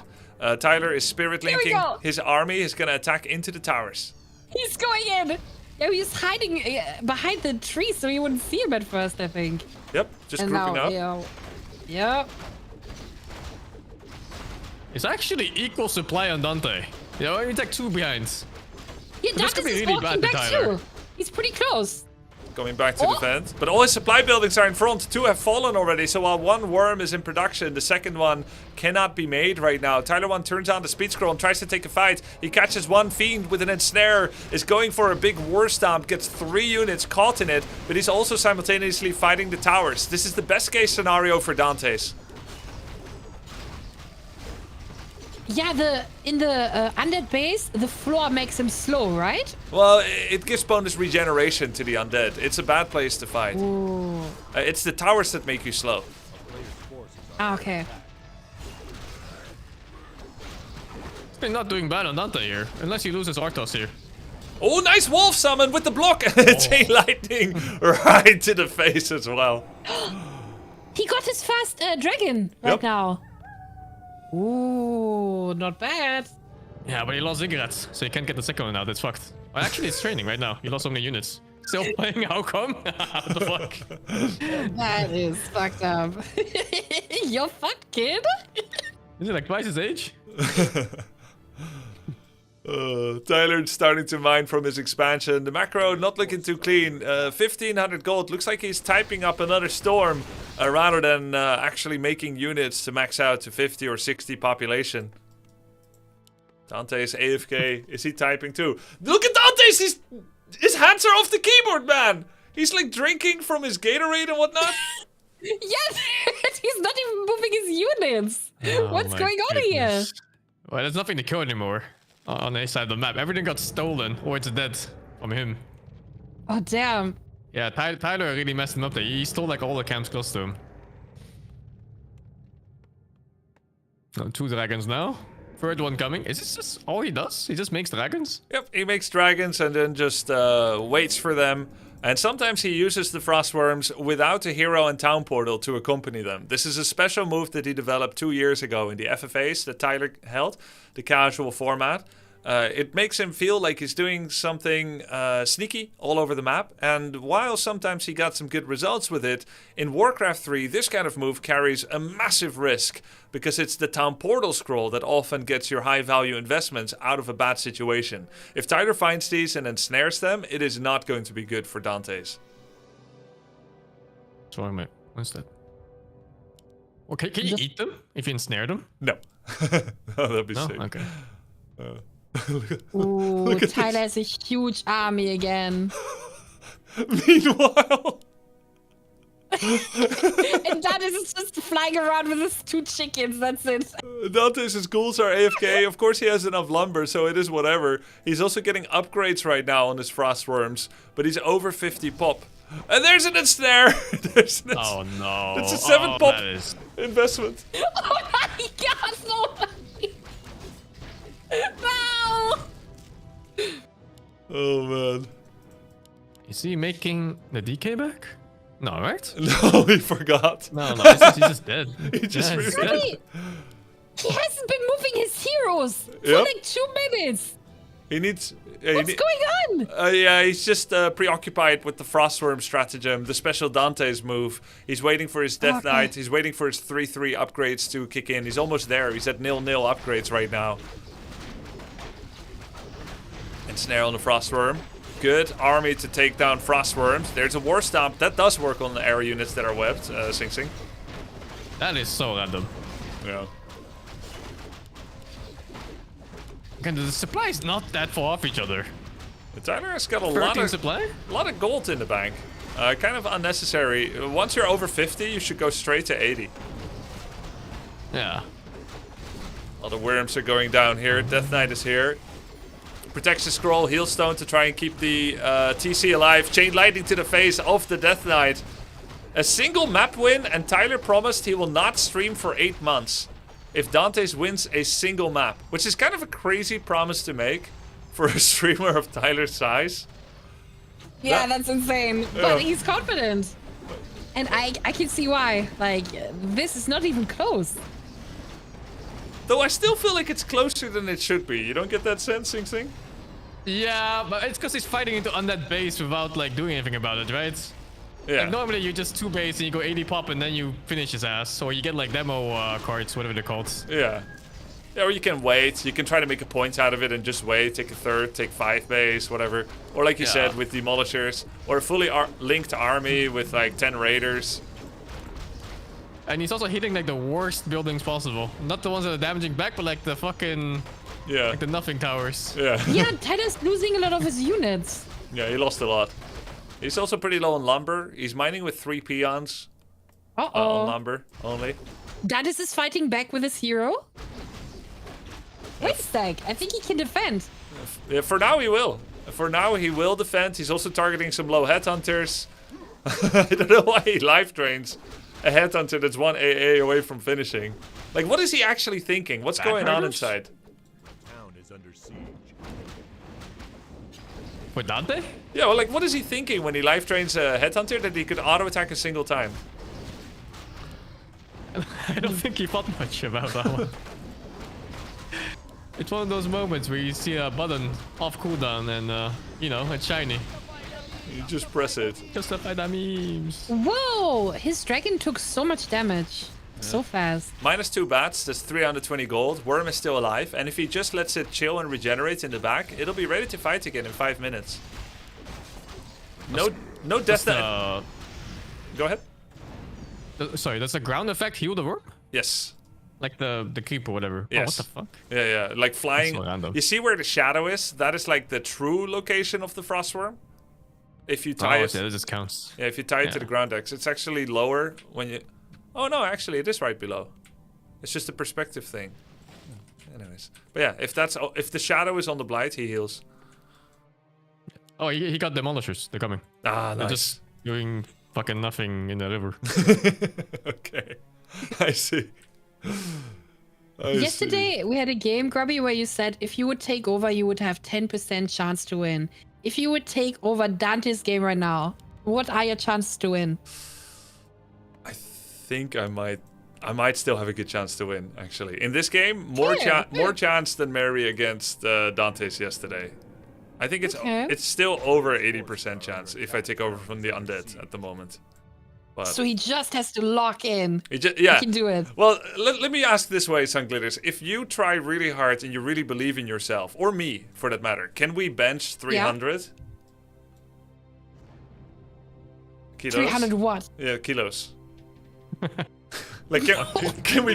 Like, because you always wonder, what is the limit of human capabilities if you try to be stronger than you ever have? You know, that mother strength that lifts is it the life car. or death? Yeah. Because you probably don't know what you're capable of. Yeah. And maybe Dante's in this situation, he really wants to like, really win. Yeah. Life and death. Maybe I'm he not locks capable in. I'm not capable of benching 300s. Life or death. me too, I think. Me too. You might be. You might be. No, I'm pretty sure I'm not. I'll just die, thank you. But if you just really believe in yourself, and it's very necessary. Or what if you had to save me, Sing Sing, to do it? Definitely lot of dead. adrenaline. Definitely dead. Okay. Fair enough.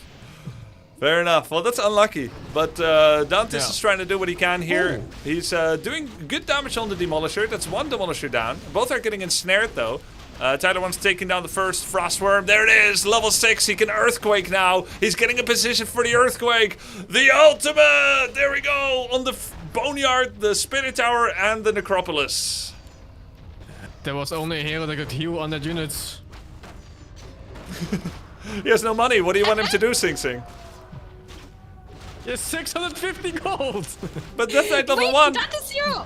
Dante's hero sucks so much. He's sucking and sucking, but nothing is happening. It does damage. It's like 45 damage per second, but it's reduced on heroes. And he also heals for it. So yeah, you'll see a big effect if he does it on a unit. He can't do it on catapults, and it has less effect on heroes. Here we go again with the moving forward for the life drain. Oh no, that worm. Oh. Man, big kills. That's it. And Snare cancels the life drain, so that's a nice job by Tyler 1. He jumps forward again. War Stamp on a single Abomination. It's still tough to attack into Undead Base, man, even when it's piloted by Dante's, looks like. Tyler also has a lot of money in the bank. I don't think all his units are here. His army looks so small, though. He's 70 pop. He just reached level 5. Maybe he can fight back now. Oh god. Wait, by the way, Dante's has an expansion. During all this, he went to go get an expansion. Oh, jeez. I wonder if he's just decided, no matter what, to stay until the final building. Well played, bro. Turtle for your life. It's the win come. You didn't win yet, dumbass.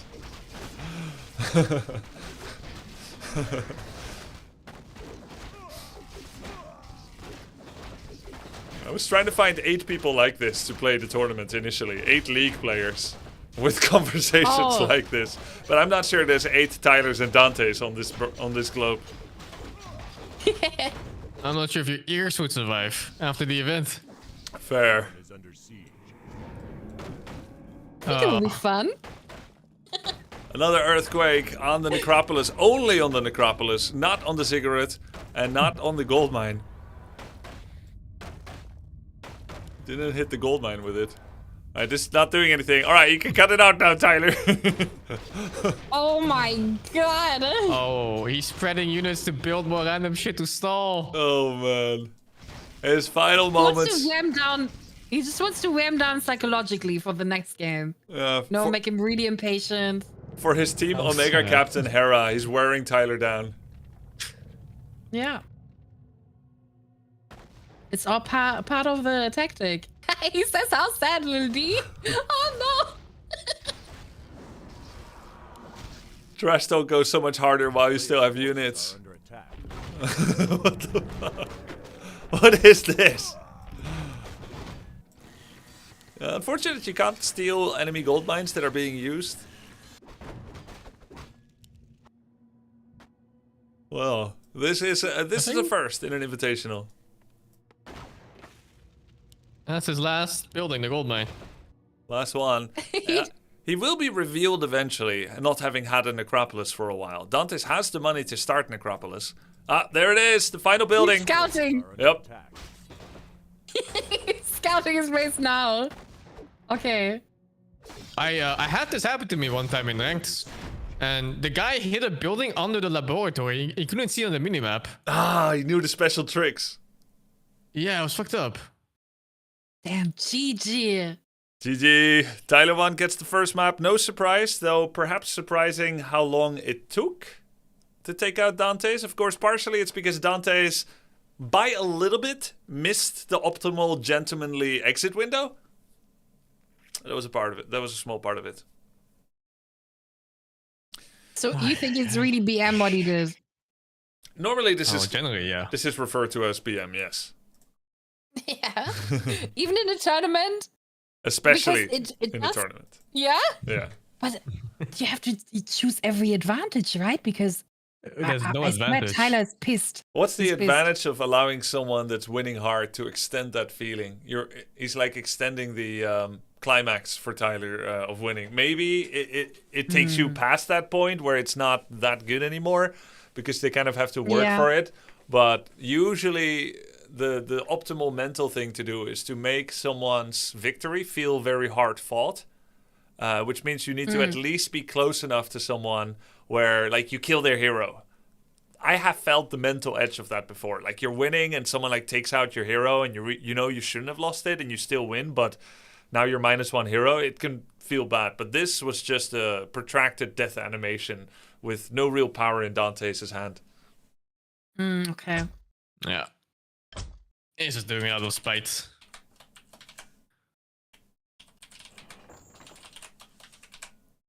I'm gonna host the next lobby. I'm also, I don't know if you guys can see it, but I'm also sharing my in-game screen so that if you guys want, you can show it, or you can see at least the webcams once the game begins of all the players.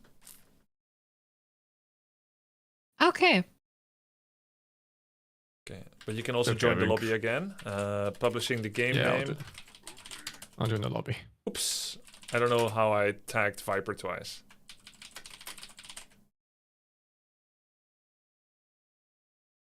The Viper can't join us for casting today because he has an Age of Empires 2 tournament. And my chance to ruin his chances to win Age of Empires 2 happened last year. This year it's time to ruin Hera's chances in AoE 2, which I already successfully did. Have you played Age of Empires 2 a lot? Yeah, I played it for a couple of months this year. It's a very dated old game. It has a lot of problems. Normally, I prefer to play newer games like Warcraft 3, but it is still one of the old-time classics, and I really enjoyed it. It's a great game. You should try it sometime, Sunglitters. Both Sing Sing and I played. Age of I played very briefly. How hard is it? Don't play. It's a dog shit game. No, it's good. How hard is it compared to Warcraft 3 to learn it? Easier, I would say. You think AoE 2 is easier, both at low and high level? Low level. Low level it's easier. Yeah, agree. It's easier to understand, to get into it. It's very deep at the high level. Micro expression is very large and deep. The macro, the micro, it's all hard, but it's so much more easy to understand how you need to play because there's not all these obscure buffs and debuffs that Warcraft 3 has. Yeah, and the units are very rock, paper, scissors. Like your knights go on archers, your archers go on like infantry go on whatever. Yeah. Like you can just kind of look at it and be like, oh yeah, this is how you fight for the most of it. A Warcraft is like, what the fuck does this unit do? This counted with 1 upgrade suddenly. This unit has this armor type, and it changes with this. You know, like it's a fucking mess. Warcraft is really, really hard. You need to know everything. I think there's like 100 games that I would rather play than Age of Empires 2. It's a good choice. maybe if there's like a tournament going on, and there are people that I can actually beat,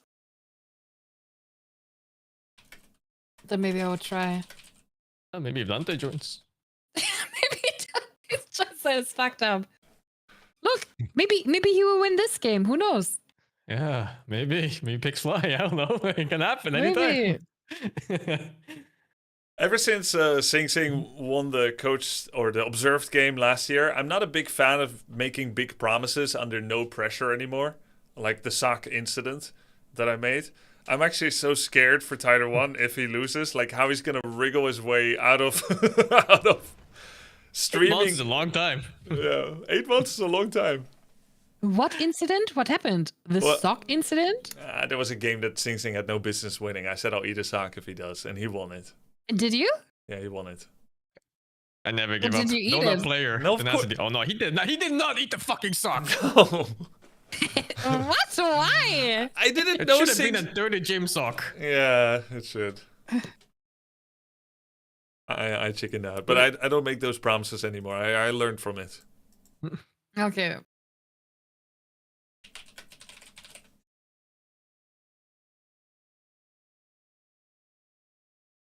Right, guys. The winner of this faces the winner of Pox versus Hera and makes themselves automatically top 4.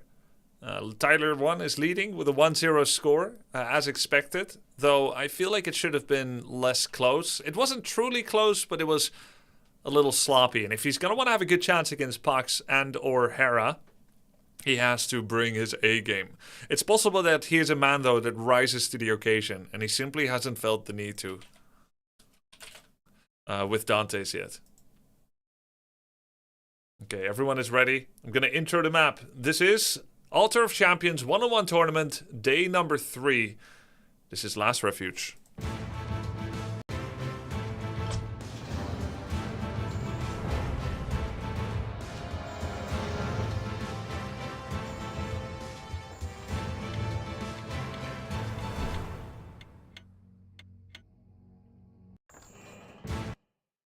$8,000 is up for grabs in the 1-on-1 tournament, with $3,500 going to the number 1 spot.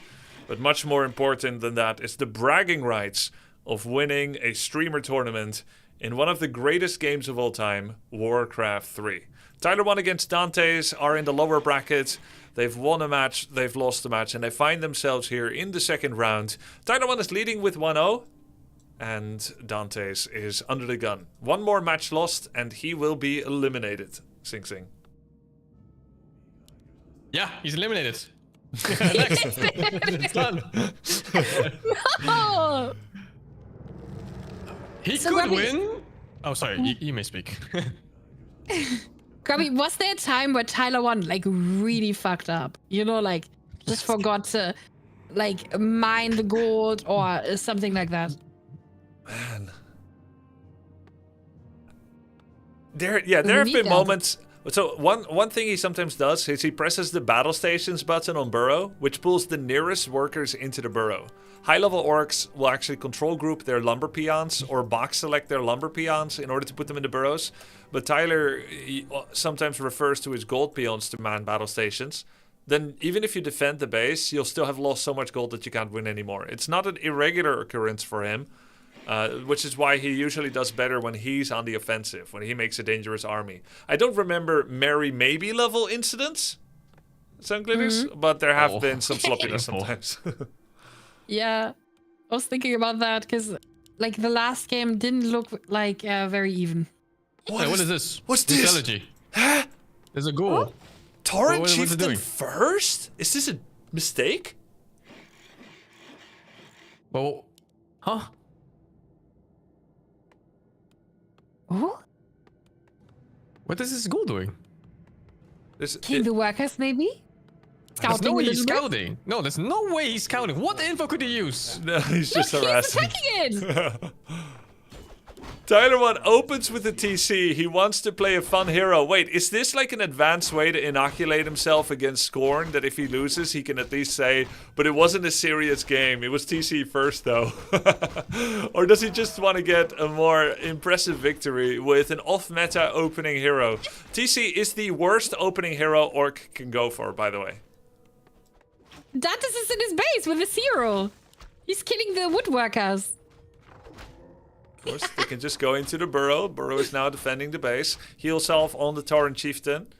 He's got 2 creeps already. Dante's trying to go for the cancel on the heal self, but the TC with the aura first is too fast. You really go aura first?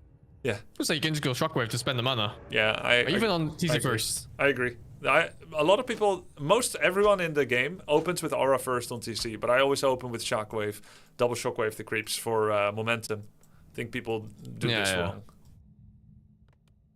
Especially just get a mana regen going. Yeah, exactly. This actually looks not bad for Dante. You know, I love it that he changes his strategy a little bit and applies a little pressure here. What do you think? Like Dante's? That he's here? Yeah. Yeah. Yeah, look, it's so nice. Because Especially, he knows if he plays normal, he just loses. yeah, he's bringing in a bunch of ghouls. He's still teching, but more units than usual.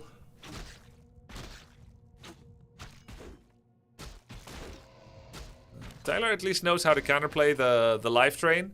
Mary maybe didn't catch that Warcraft 3 lesson. So she tried to damage someone through the life drain. And actually, this spell has virtually no mana cost and no cooldown.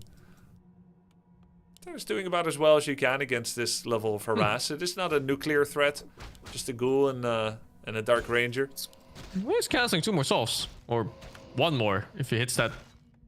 Yeah. Maybe he's doing good. I'm impressed. Dante's is slowing him down a lot. Tyler only took 2 creeps so far. Looks like Dante's was making motions to leave, but really he should stay on top of TC because Tyler's going to use heal selves again. That's a 66 gold investment.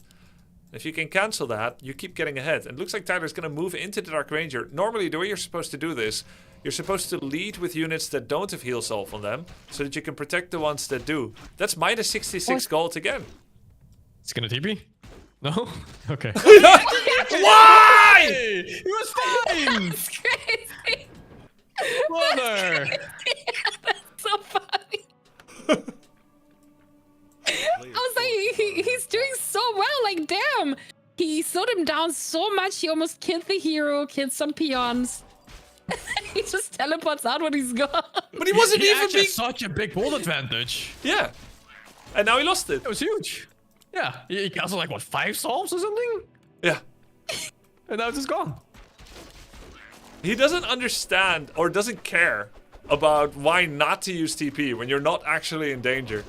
Like, he's someone that would like drop his sandwich on the street and then call the police. Like, bro, this is an overreaction. Huh? If he doesn't pick up this item. Dante's has... I think he's just doing it to save like time. You know, like backing in League. Yeah. Yeah, that could be Of it. walking back. He's trying to find back timings. Okay. Yeah, it's very important in League. Initially, when I started playing League, I didn't like going back because there's always another wave of minions coming. And I want to hit those minions, and I don't want to lose the XP and gold.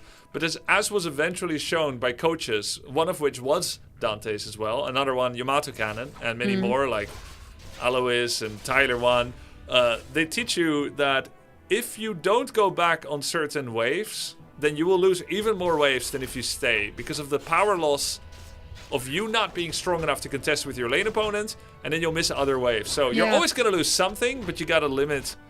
Yeah, you gotta choose the right time. Just use your career. Just use your career, if only, man. I'm kind of impressed with Dante. He's actually moving out and keeping and harassing. Yeah, he has way more units too. Yeah, I mean, What? it's 50% more spiders than last time. 100 now. Damn. He's just staying on tier 2, making a whole bunch of units. Note how he hasn't made Spirit Towers this time. He's not tier 3 yet. So this is the other variant of play that he did. Actually, this is the variant of play that Mary maybe beat. When he went for a whole bunch of ghouls and fiends. Even went over 50 population without going to the tier 3. That's the one she ended up beating. And that's the one he's doing now. So he's just more dangerous than before.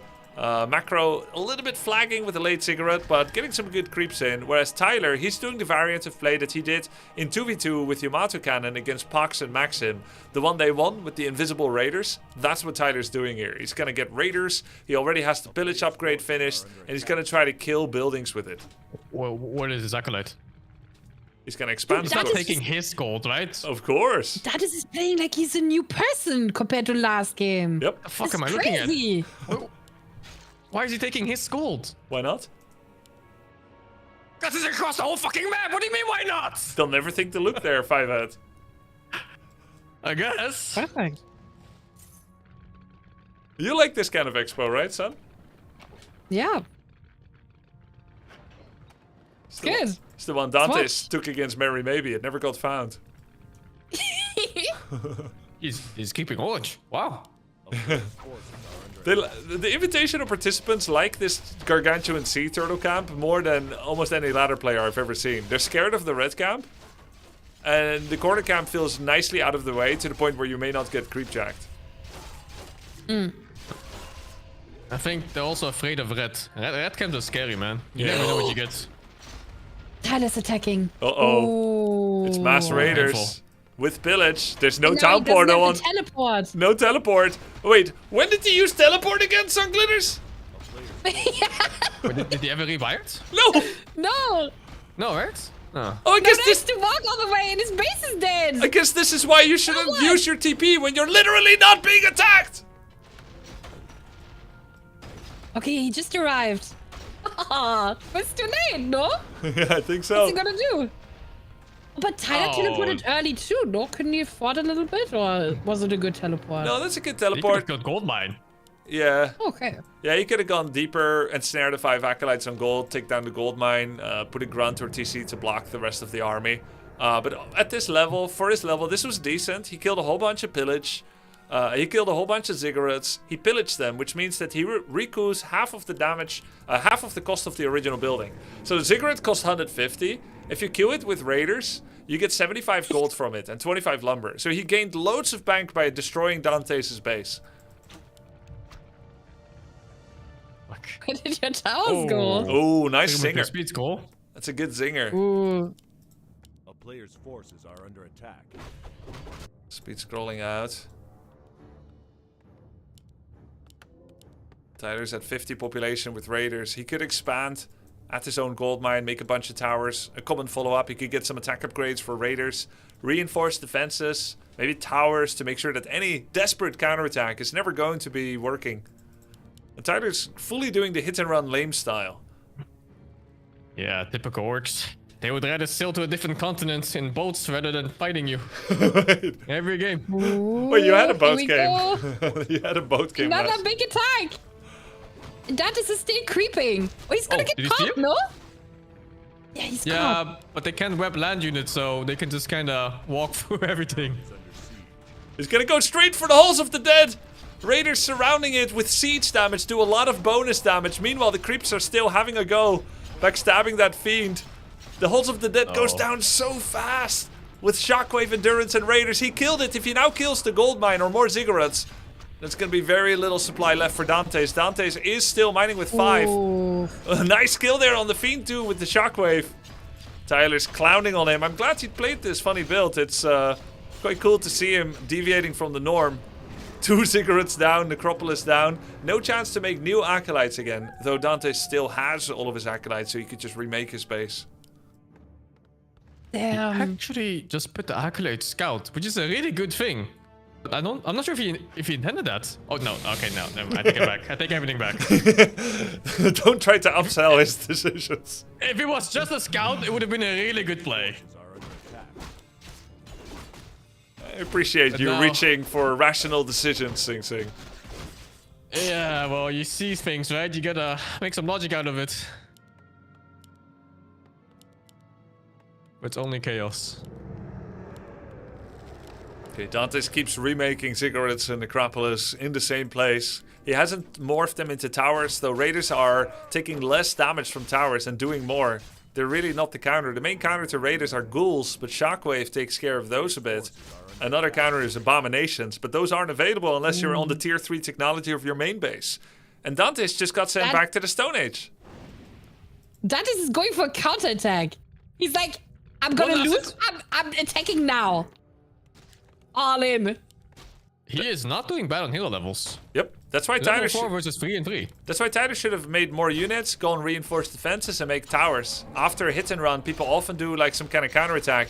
I genuinely think that Dantes has a stronger army here and should be winning this. A Shockwave on solo Pit Lord while he's half turret doesn't look that good. Tyler drops really low with the TC. Oh shit! He's doing it! Uh-oh! Uh-oh! 8 months, no Tyler. How's his viewers gonna react? Oh my god! This is crazy! This is so good! He's doing the standard orc thing, which is to never fight again.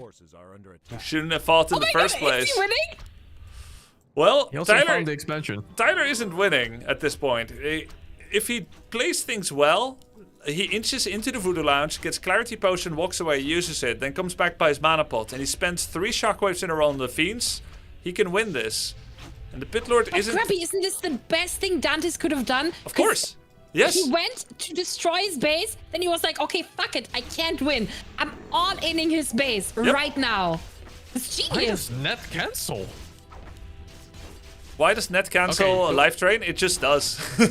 He got him out Yeah, though it by focusing hero. But funnily enough, Sing Sing, net only cancels life drain if there is no net on the person when you net them. Yeah, that makes sense. So you net the Dark Ranger, then Dantes can start the life train, and then if Tyler renets too early, and I'm sure he doesn't know about this interaction, if he renets too early, it's not a cancel. He has to wait until it disappears first. And Dantes is going for another attack. Look, he regathered. But he has no TP, no heal pot. And this Dark Ranger's low. He needs to stop putting him forward if he knows he's gonna get cancelled like that. Does he know? He can. How could he possibly predict this, Sing Sing? Oh god! I don't know. How? Ow! He's stuck! Wait. Oh, he got the interrupt. Oh no! But is it because he knew about the interaction or because he was too slow to ensnare? I think it was too slow, right? I think so too. I don't think he knew, but if he knew, then that was perfect timing. That was actually perfect timing. It's not normal that a 500 MMR player has this much of a chance to win against a 1301. Even when he's trolling a bit with the opening hero on the build? Is it that trolly though? I bet it's not even that bad. Like, it's worse, but playable, right? So you think I should teach the next generation of invitational participants how to do TC Mass Raider hit and run? Why not, I guess? Yeah, fuck it. Fuck it, okay. Next invitational, I teach everyone meme builds. So we can get away from the boring old meta of Dark Ranger first into Pit Lord Frostworms, and we can get some crazy stuff like Mass Raider hit and run with TC first and fuck it, Tinker second. I mean, that's every war game anyway without the TC. It's like barely any difference. We're gonna teach everyone wrong as a joke.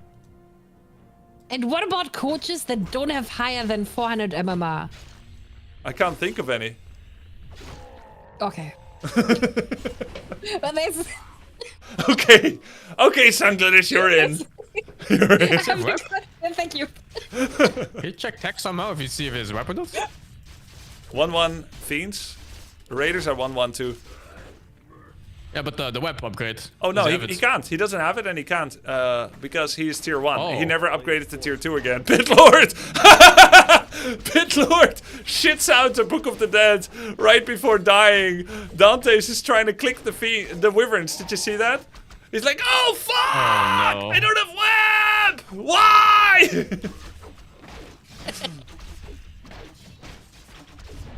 Nice shockwave. That shockwave, yeah. That's a good one. Is Mike going back low HP units? Oh, it came right back in. Yo guys, what's going on? Ah! Speed scrolling away again. Tyler's getting close to level 6 TC. Solo TC level 6 would be pretty sweet. Now, if you ask Tyler about this after the game, he's going to say this game was never close. I want you to call him out, Sun Glitters. I was just thinking about that. I was just thinking about it. Because I was thinking, Dante's, like, you did pretty well. Because for me, the game looks kind of over now, right? Because I feel like now Tyler is making use of, like, his more experience. But, like, 10 minutes ago, the game was really close. Yes. It can still be close if he gets both his heroes out, if he remembers to click them. He clicked both. It's 2 level 4 heroes versus a level 5, so it's really not that bad. If he gets Web out, those Wyverns die fast too.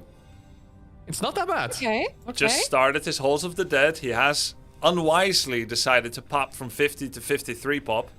This is a very bad, very terrible, horrible decision because it's moments like this where you need to go around the map with the town portal, stay at 50.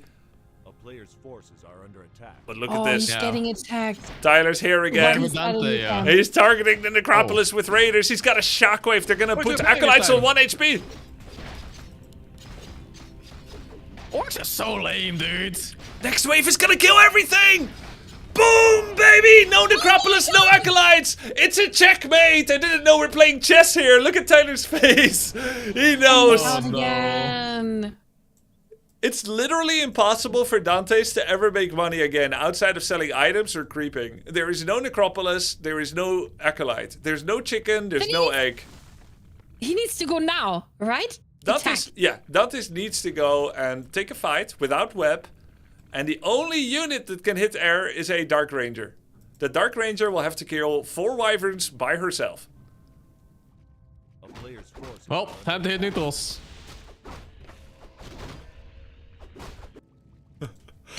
I guess what could happen is that Dantes gets level 6 Dark Ranger and then he starts stealing with charm all the Wind Riders, but looks like Tyler found him. Tyler found him. He's gonna ensnare a bunch of fiends, a bunch of spiders, big shockwave hitting several fiends there. Interrupt on the life drain. Tyler is gonna attack the Dark Ranger. Even if she had Town Portal, it wouldn't be enough because there's nothing to Town Portal towards. Boom, baby! Dark Ranger down! Oh no! This was way too close. You genuinely almost lost. He's not wrong! No problem. You're Patty Hattic if you think this is a win and you're proud of it. We did win. We did win. It was pretty close. It looked close at least. Fuck am I reading, dude? Oh, good man. You can still win. Lock in. Pitlord AFK with the cloak. Still has Scroll of the Beast. Looks like Dantes is having both of his hands down. No, there it is. Both of his hands in his hair. The camera. He's done. He is so done with this. Can't hide buildings this time with Acolytes. TC gets level 7.5. A player's force is under attack. Barely scraped a win by against the second worst player in the tournament, says Dantes.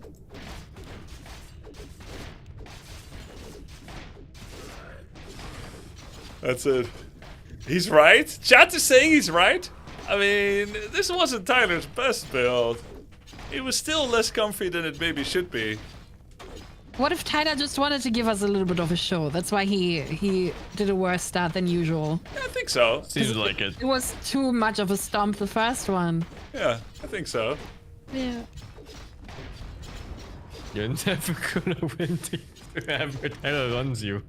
Simply runs you. Anyone else? Poex? You want the cannon? Anyone else?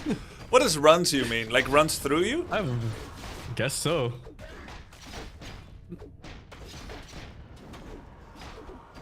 Runs over you. Ah, runs over you? Thanks, chat.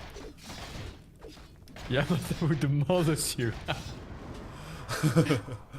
Guys, it's just trash talk. They don't mean this. They're just having fun. They know how to run a show. Time. Bye! GG. GG. 2-0 victory to Tyler 1. What a game. Tyler 1 makes What it a to game. the lower bracket semifinals. We got to get both players to get their thoughts about the moves that they made to try and get the victory here. Gonna invite both of them for the post-game chat. And we'll see Tyler admit that it was a bit closer than he would have liked. I'm so ready for this.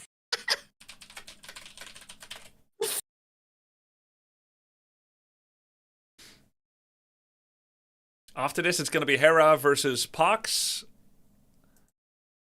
Hey, wait, Grubby. He's personally calling me. Actually, he's actually that upset. Hold on. Okay. I'll tell him to join. Okay. Personal call is crazy. Wanted to personally congratulate him on advancing in the tournament, and what a wonderful performance. Man, nice try. Nice try. Yo, Tyler, you know what it's like, bro? What's it like? It's like you spent a week training every single day for not even a week, 2 months. You spend 2 months training for 19 hours a day to fight in an MMA tournament, and you barely won against a mentally disabled 4-foot-tall kid that could barely even fucking support his own body weight. And now you're sitting here with the biggest grin ever, thinking that you actually did something. Well, guess what, Tonka Trunk? You're about to get fucking railed on by some of these other guys that have way more practice than I do. So I hope your day starts off good, bro, because it's about to be a lot shittier in about 30 minutes. Is that what you think, bro? You think I'm gonna lose against Hero or Poxy shitters as well? They're no better than you, to be honest. Well, dude, if Mike Tyson could barely hold his own against Hasbulla, what do you think's gonna happen when he gets matched against Jake Paul? Think about it, bro. Like, you were pathetic in the first 10 minutes of that game. You were fucking pathetic. Yeah. No, I wasn't. Bro, I was trying to do styling on your dumbass. You literally didn't adapt or didn't learn or do anything different all tournament. You I don't want know to why talk you were about invited, to be honest. adaptation? You built flying units against Crypt Fiends. I don't know shit about this game, and even I know that's trolling. Tyler, You know I'm why? telling you. You know why? Because I knew you wouldn't level web. Because you're that inferior, bro. No, because you destroyed my fucking town hall. I know what I fucking did. Town hall. Yeah, I did. Next time, don't hostage the first game. If it's over, be a reasonable adult and surrender. You deserve that, BM. Yeah, you should know a lot about that, dude. Every single time you're losing in any game, it's fucking FF at 15. Oh, now we're getting personal. Wait, you're actually upset? Nah, it's okay. Okay. Well, damn, bro. Calm down, man. You tried your best. Maybe next time we take, people who invited you's thoughts in mind and actually practice, man. Dude, I was staying up till 4 in the morning every day practicing. It is what it is, bro. I understand. You're doing well on League and shit like that, but maybe we stick to that. Okay. Nice try, man. All right, GG's, Tyler. No, it really wasn't, but GG. GG's. It was great to watch. Right. Thanks for bringing your special brand of play into the game, Dantes. I'm sorry that my coaching didn't rub off more on you. Wait, Grubby, genuine question. The first 10 minutes of that game, was Tyler going to get shit on if I played it better? Yes or no? If you played it better is a really large leap of the imagination. You had a chance, though. He can't physically play it better is the issue because he doesn't know how to play the game. Like, could I have What's up, taken Sing Sing, by the over way? from your position to be in an advantageous spot and win? Yes. Can you control your hero and keep it alive while you're attacking a kill to TC? Do you know the priorities? Not yet. With a little bit more practice, I think you could have closed it out against Tyler's biggest troll strategy. Yeah, because I don't know what the fuck he was doing, bro, but his hero was just perma-healing. Like, he wouldn't die, bro. What do you mean? How does that even happen? What are you talking about? He has no heal, dude. That is, also, why do you always town portal under no pressure at all? Like, you're just in the middle of nowhere, there's no one around you, and you call for the police and run screaming. The town portal that Saul Apeman taught you at some point in your practice is because he knew you wouldn't be able to extricate yourself from the base. But town portal is a last resort, not a go-to. Like, it seems you use it intentionally, even though there was no pressure on you. Why? Because the thing is, I'm like a shinobi, Grubby. I like go in and out. I'm like a ninja assassin. I go in his base. I'm fucking like looking for the samurai dojin.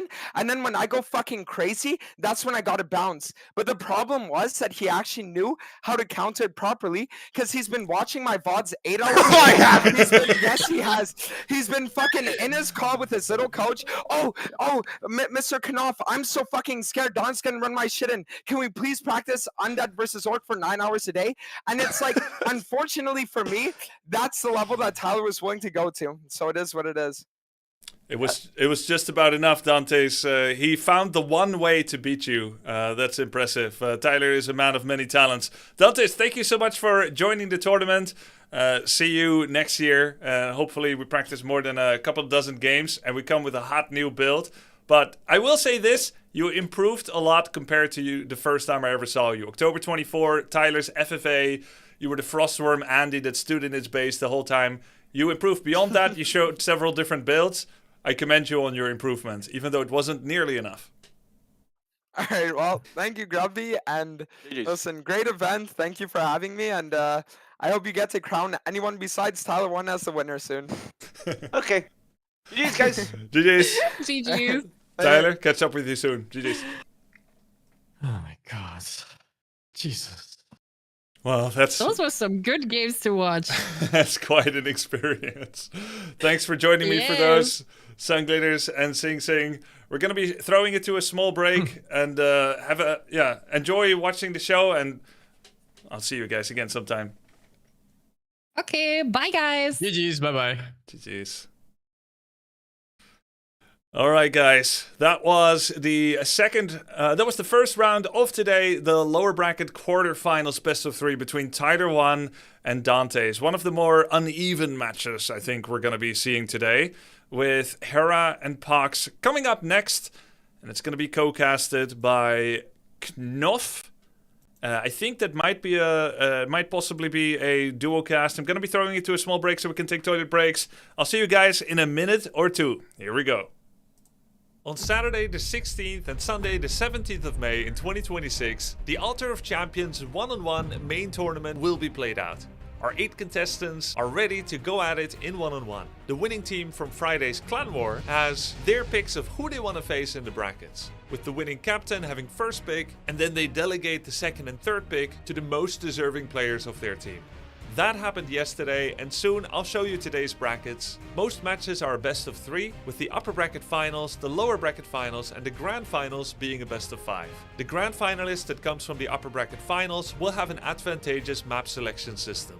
$8,000 is up for grabs in this Altar of Champions 1-on-1 tournament, with the champion taking $3,500. The prize pool was sponsored by Blizzard, and this event was made possible by all of you guys, the 8 participating streamers, and all the co-casters, moderators, and everybody that helped. I'm Grubby, and this is the Altar of Champions. Welcome to the Headliner, an 8-player The Headliner. Today on The Headliner, there is The Headliner. We have 8 The Headliners that are divided into 2 The Headliners of 4 The Headliners each. They will work together to win as The Headliner. On the left-hand Headliner, we have The Headliner Alpha, captained by The Headliner 1.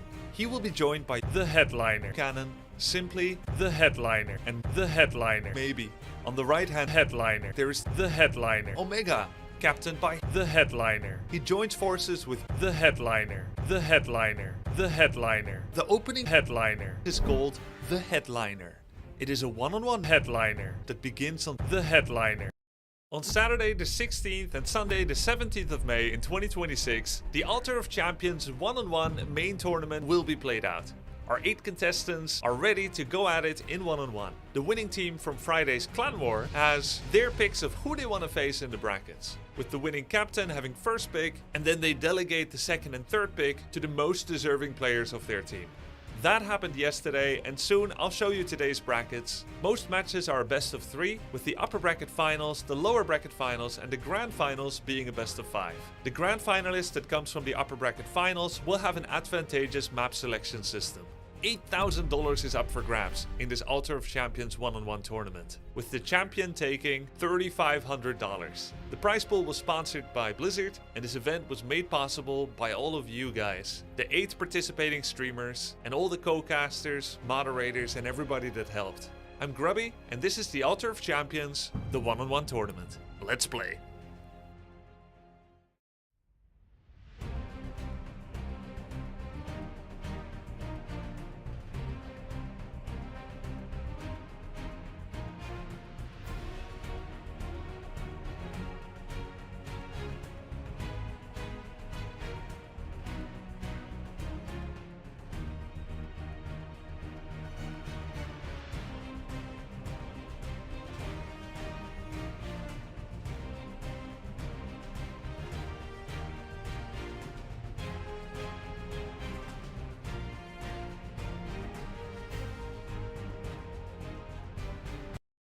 Alright guys, welcome back. We got a headliner matchup coming up between Hera and Pox, Undead against Night Elf. And now that more of you are here, I want to show you guys something as well. Something insane that happened last night. Of course, this is the stage where people compete. It is no longer so much about their practice, and therefore ladder results are kind of whatever. But still something quite incredible happened. After Hera dropped down to the lower bracket yesterday, losing against Simply 0-2, he got a little bit of coaching, he got a little bit of inspiration to hit the ladder, and this happened. A fearsome result for anyone that would dare to stand in his way on the way to the grand finals. He hit the ladder and went, 14, 16 wins in a row? Not bad at all. Not bad at all. What are we watching? Actually, his wife said, I played on this account. I see. So it's quite an impressive streak. Hera, quite the streaky player. It's not his first one, but it is his most recent and his biggest one. Quite impressive, quite impressive. Now, he didn't play good. Someone said he didn't play good in every game, but his enemies sucked. Right. He just lucked his way to 16 wins in a row. It was just luck. His opponents folded over from the pressure of basking in his glories. Basking in his glory, for sure. Grubby, what's your highest win streak? Well, I had a ladder win streak a long time ago of 98-0. But the matchmaking system didn't work that well yet. Like the first 20 games were always free. And then, yeah, it was just way too slow to get you to your like real MMR. And usually I chickened out when I got to like the top 20. Because I had a lot of ladder anxiety. I guess most of you kind of knows what ladder anxiety feels like. I get people asking, how do you deal with it? And for a long time, I couldn't. I only started being able to deal with ladder anxiety once I started playing tournaments. Playing tournaments made me realize that ladder are a means to an end. All right, so let's bring on our co-caster whenever he's ready. I still see he's on deafen, but maybe he's got the stream open so he don't hear me twice or whatever. I'm ready to bring on Knopf whenever he hears this. He's going to be my co-caster for the next game. Knopf, welcome to the show, man. What's up? Yo, Grubby! Good. Hey, good to be here. Good to have you back. Final day. Good to have you back. Oh my God. Your most promising student, Tyler 1, is still in the tournament. He made it past Dante's. Yes! Feels so good. What a good start we had in the loser bracket here. Yeah, nice. Oh, wow. Yeah. Nice 2-0. Yeah. Impressive games there. I really liked how he adapted there with the TC build. I have no idea where that come from, but it's funny, right? Because you think you know a guy, you teach him many things that he knows, and you become intimately aware of someone's builds that they like to leverage, and suddenly he's like, Cap, TC first? You must have been a little nervous. What if it means that he doesn't stream for 8 months? Yeah, exactly. But I mean, TC is like this first hero that it's not so normal, but he pulled off a very interesting build here, using the Raiders and actually doing what TC and Shockwave together with Raiders good for. Yeah. Raiding the base, killing all the acolytes with Shockwave. Like, that was a really impressive play from nowhere. And I thought he was never going to learn such kind of hit and run style or never going to want to do it because he's someone that's so good in the straight up fight. He likes to out micro, out stutter step his opponents. This is a level of tactical play that I wasn't sure he has the patience for, but he is also evolving during this tournament, and it's really good to see. Aside from a little few details, he played most of the parts of that build pretty theory perfect with speed scrolls and town portals at the right time after doing good damage. So looking forward to see what he's going to be doing next. He's going to have a bigger challenge coming in whoever comes up from the next lower bracket quarterfinals, best of 3 Knopf. Yeah. So now we're gonna focus on Hera against Pox, right? And it will be what I mean, where should we start? This can go anywhere, I mean. Let's start at the beginning. Let's start with what we know about Pox. What do you know about Pox, Knopf? Yeah, I mean, I've been studying most of the players quite a lot, and Pox is the type of guy that has a lot of knowledge about the game, and he seems to be doing his homework very well. Invested a lot of time into learning the fundamentals about what to creep and what, like even what are the units, what's the strength and weaknesses, how should you use the heroes together with certain units. And so he put a lot of time into getting a lot of knowledge into how to play Warcraft 3, and then he executed that by playing ladder games and trying to review his own gameplay and see how he can improve and just be a better player. And now he finds his own style, playing a little bit of Warden first. So most likely gonna see the Warden in this series as well. Yeah, with that knowledge, Hera is going to have his work cut out for him. Someone that good at controlling the Warden can be a menace to anyone except a Night Elf player that has Demon Hunter with Mana Burn, which Hera decidedly is not. In the time that Hera did his ladder games last night, any thoughts he would have had about the game, any thoughts or preparations he would have done now, will he have found the multitude of ways that Undead has to deal with a Warden? And I say that while keeping in mind that even at the very high level on a map like Twisted Meadows, we have seen top players like Life or Kaho or whatever run Warden to take games off of Happy, the best Warcraft 3 player in the world that's also undead. Warden is not a joke hero. Oh. No, Warden is she is very strong if she is played in the correct way. I think she scales she scales very well in the late game, but can be very hard to play in the early mid game. But yeah, we have seen Pox doing quite well.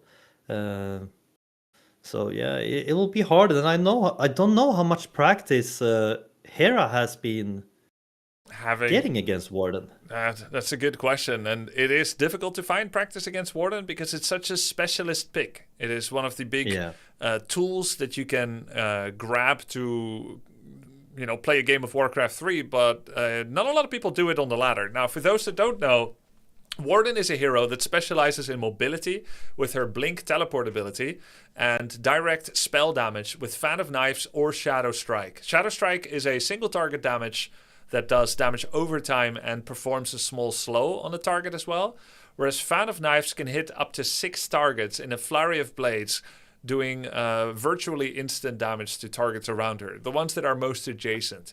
Playing the Warden, you have a goal of leveling her up fast, using her solo so that she doesn't share experience with anyone. And she is one of the best heroes at harassing enemy workers and getting in and out without being able to die very well. There's plenty of tools that Pox leverages to keep her alive. So at some point in the game, when the Warden gets high enough level, Pox will attempt to start taking down Acolytes, and it will be up to Hera to either perform a surgical counterattack or defend his Acolytes with all the tools necessary. Yep. It will be interesting to see here. Do you know the first map? First map is randomly decided to be Tidehunters. The random map pick goes from a pool of 3. Hera banned Hammerfall and Last Refuge. Pox banned Autumn Leaves and Springtime. The remaining maps were Tidehunters, Echo, and Northern. Tidehunters became the randomly selected first map. And the second map will be chosen Ah. between Echo or Northern Isles by whoever loses the first map. We're currently Yeah, waiting yeah, for yeah, Hera. Pox is in the lobby already. Hera, of course, was around, but is not in the lobby yet. I should join too, yeah? Yes. Let's see here. And there's for Pox's challenge will have been to watch Hera's growing power level over the last few days to see the damage that Hera did in the clan war. I'm just going to switch to that scene for a second so you can see Hera defeated Simply 2-0, one of the Night Elf Brethrens. And he also managed to take down Yamata Cannon, the highest MMR person in the practice, with a 2-0 and a 2-1 score respectively. That's the last we saw of Hera in the clan war. Then he 2-1'd Tyler, which was his opening match, but he lost 0-2 to Simply. Now, Simply is a Demon Hunter user, which means that everything that Pox saw in that series is not necessarily able to be ported to his own personal experience, as Demon Hunter and Warden have a very different match flow. Looks like Hera joined the lobby, and we're going to be able to set up in the pregame lobby. Both are here. I mean, we've got as well. Pox in the red and Hera in the blue. Server leaves both with about 82.95 ping. We got the ping equalizer. Great. Almost ready to go. The way that Hera lost against Simply was interesting. In both games, Simply got his level 6 Demon Hunter right before Catastrophe could have hit. Looks like we're ready. Let's talk more once we're in the game, Knopf. This is Tide Hunters in the opening map of the second lower bracket round 2. The lower bracket round 2.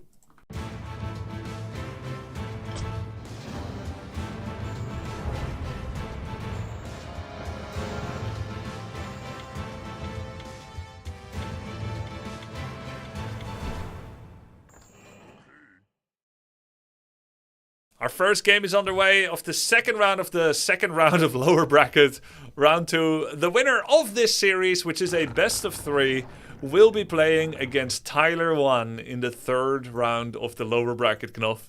Let's fucking go. Yeah. Yeah, shit.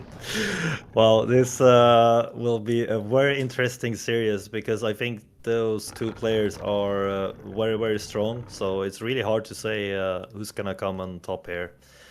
We do see an Asian of War here from Pox early on, and not much more happening at Hero Space. Looks like it's going to be DK Ghoul, so standard opening here from both. But it will be interesting to see the first hero now for Pox, if it will be a Warden, because it's not 100% sure, right?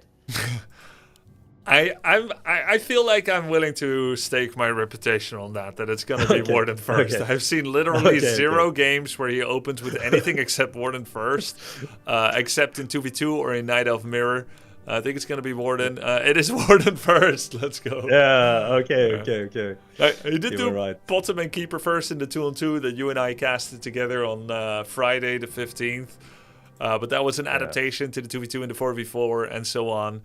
For the solos, it's going to be the Warden, and he's going to open with Ancient of War creeping over here. Now, Knopf, I'm expecting Pox to make a second Ancient of War on the Overseer camp down here. Yeah. I have been seeing some double Ancient of War from him as well. So most likely he understood how important it is to level up the Warden. Yeah. He wants to get to level 3 as fast as possible, so he thinks that double Ancient of War creeping is gonna help him. And also the Ancient of War is very slow to walk around, and so it makes a lot of sense to actually get another one. That's to right. increase the creeping. Yeah. That's right. And when you're walking around to new optimal creep locations, you can't be making archers either. Making archers with at least one of them some of the time is important to keep your power level growing so that you are more resilient against any early undead attacks. One of the early undead attacks that Hera is known to do is to try and get level 2 and then to find his way to the Night Elf base to start attacking some wisps. Slowing down the lumber economy of Pox is going to be potentially a powerful tool to delay his bear timing and Orb of Venom timing, and that's something Pox has, to be fair, struggled with a little bit. Low lumber count. Yeah. He has been not sure how many wisps you really need, and that of course takes some time to learn, and also depending on what kind of build you're making. Knopf, let me interrupt you there. Look at this. Yeah. Look at the undead base. Hera sold Town Portal, bought Doots. He bought Boots. He made a second crypt, a third ziggurat. He's cheesing. It's a double crypt all in. Oh my god, what a start here we're having into the series. This can actually be really tough for... Prepared a special build. But he's not producing ghouls right now. That's more important than anything is to keep up ghoul production. But this is going to be so unexpected. Now, making mass ghouls in greater numbers than expected is a very powerful build. But so far... wait, why is he... Oh, he bought Circlet. So far, this is not more ghouls than you could have had. The effects of this will really start to be felt in about a minute or two, as more ghouls will enter the field than could have possibly ever been part of the game. If Pox kills a lot of ghouls and gets level 3, this might be stopped very early in its tracks. Yeah, I feel like Pox has to react fast now. He is making more archers, but not enough, I feel. And maybe he should even start to make another Agent of War in his base, or at least a couple of Moonwells. He do have 350 gold in the bank, so he has to make sure that he's doing something with his gold right now. We can see a first Dispel coming in here to remove some of the skeletons. For some reason, Hera thinks it's illegal to use coils to save his ghouls. He's so coil aggressive brained. There have already been 3 detonates on Pox's own Warden, by the way. All 3 Wisps have detonated on his own Warden, burning 120 of his own mana. And although you don't see that much mana missing right now, it actually made him heal less efficiently from his Moonwells. These Moonwells are regenerating mana at night, but once the daytime starts, suddenly the absence of their juice will be quite a problem. Now, this looks like a little unusual to Pox already, but is he aware that this is actually a double crypt all-in? All the ghouls... I don't think so. I don't think he's aware of it, or if he is, there's very little time for him to pilot the ship in a different direction anymore, Knopf. Yeah, he's running out of mana too, and I feel like... Yeah, he has to do something here. Probably his biggest chance is to kill the DK right now, I feel, but he doesn't have... He's running out of the Moonwell juice, so he cannot heal up anymore, and he didn't make any extra Moonwells. And he's only level 2 as well, and 2 more archers is falling here. Man, this is looking really tough. This is Hera's RTS experience showing. Knowing that he's playing against what in many games would be called being a one-trick pony, Hera has decided to come up with a blind counter against what he knew is most likely going to be happening. Analyzing the weaknesses. Look at this ghoul block on the Warden, and he has enough mana for a coil. He coils his ass, and he gets the win. Well played, says Pox. GG, says Hera, in under 6 minutes. Hera's experience in this format allowed him to see the weaknesses that are inherent in Pox's opening. Pox loves to play long games. Every player in this invitational has an average game time of about 14 minutes, which is really standard for Warcraft 3, but Pox's average game time was 20 minutes. His whole match history is full of 30-minute games. Pox likes to take his time and to marinate his way into a build without rushing things, and Hera went the other extreme way. A double all-in with double crypt, cell TP, unsummon altar, and channeled all his resources into a furious assault, washing Pox's base with ghouls. The counter to this would have been for Pox to make non-stop army production, Moonwells, more Ancients of War, to make 100% of the bank that he has be invested into defensive tools. However, Pox kept up hope.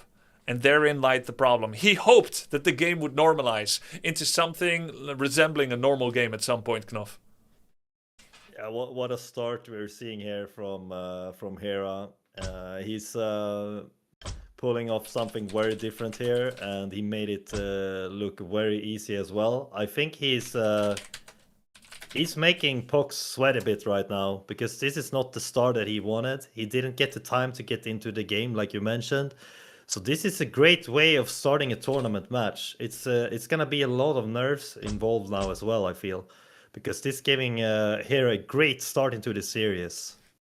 Yeah, and I think also that at this point, Pox realizes that this series is gonna be anything but normal. Most likely, looks like it. And what impresses me, it's Hera's preparation here. Yep. That's It right. seems like he has a really good sense about what's the weaknesses of Poc's build already. But what's going to be interesting now is to see if Hera will do the same or something different. Honestly, he could do the same. He could just do the same. I think you should build switch when you caught someone unexpected unawares, but you know that they have the answer to your build, but you use the element of surprise. Right now, I haven't seen any evidence that Pox would actually know in the short time span allotted to him that he knows how to counter this build.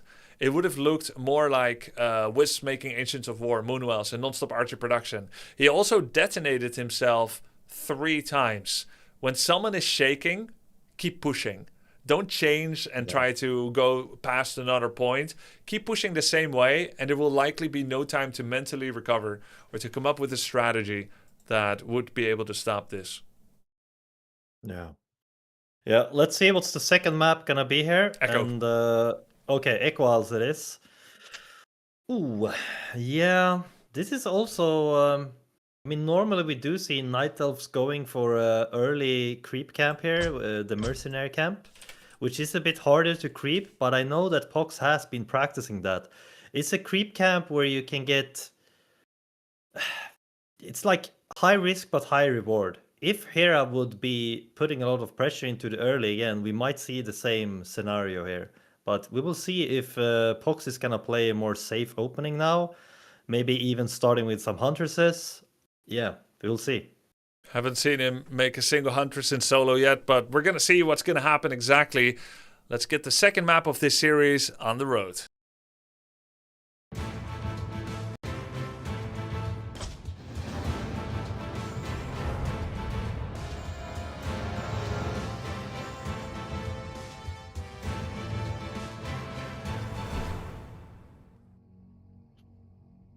Game number 2 between Hera and Pox. Love how you described what we might be seeing here, Knopf, because you're right, Pox likes to creep that mercenary camp with an Ancient of War. He put in much effort in order to find out exactly how to do that. And the problem is that this is one of the longer lasting creep camps that suffers more from interference.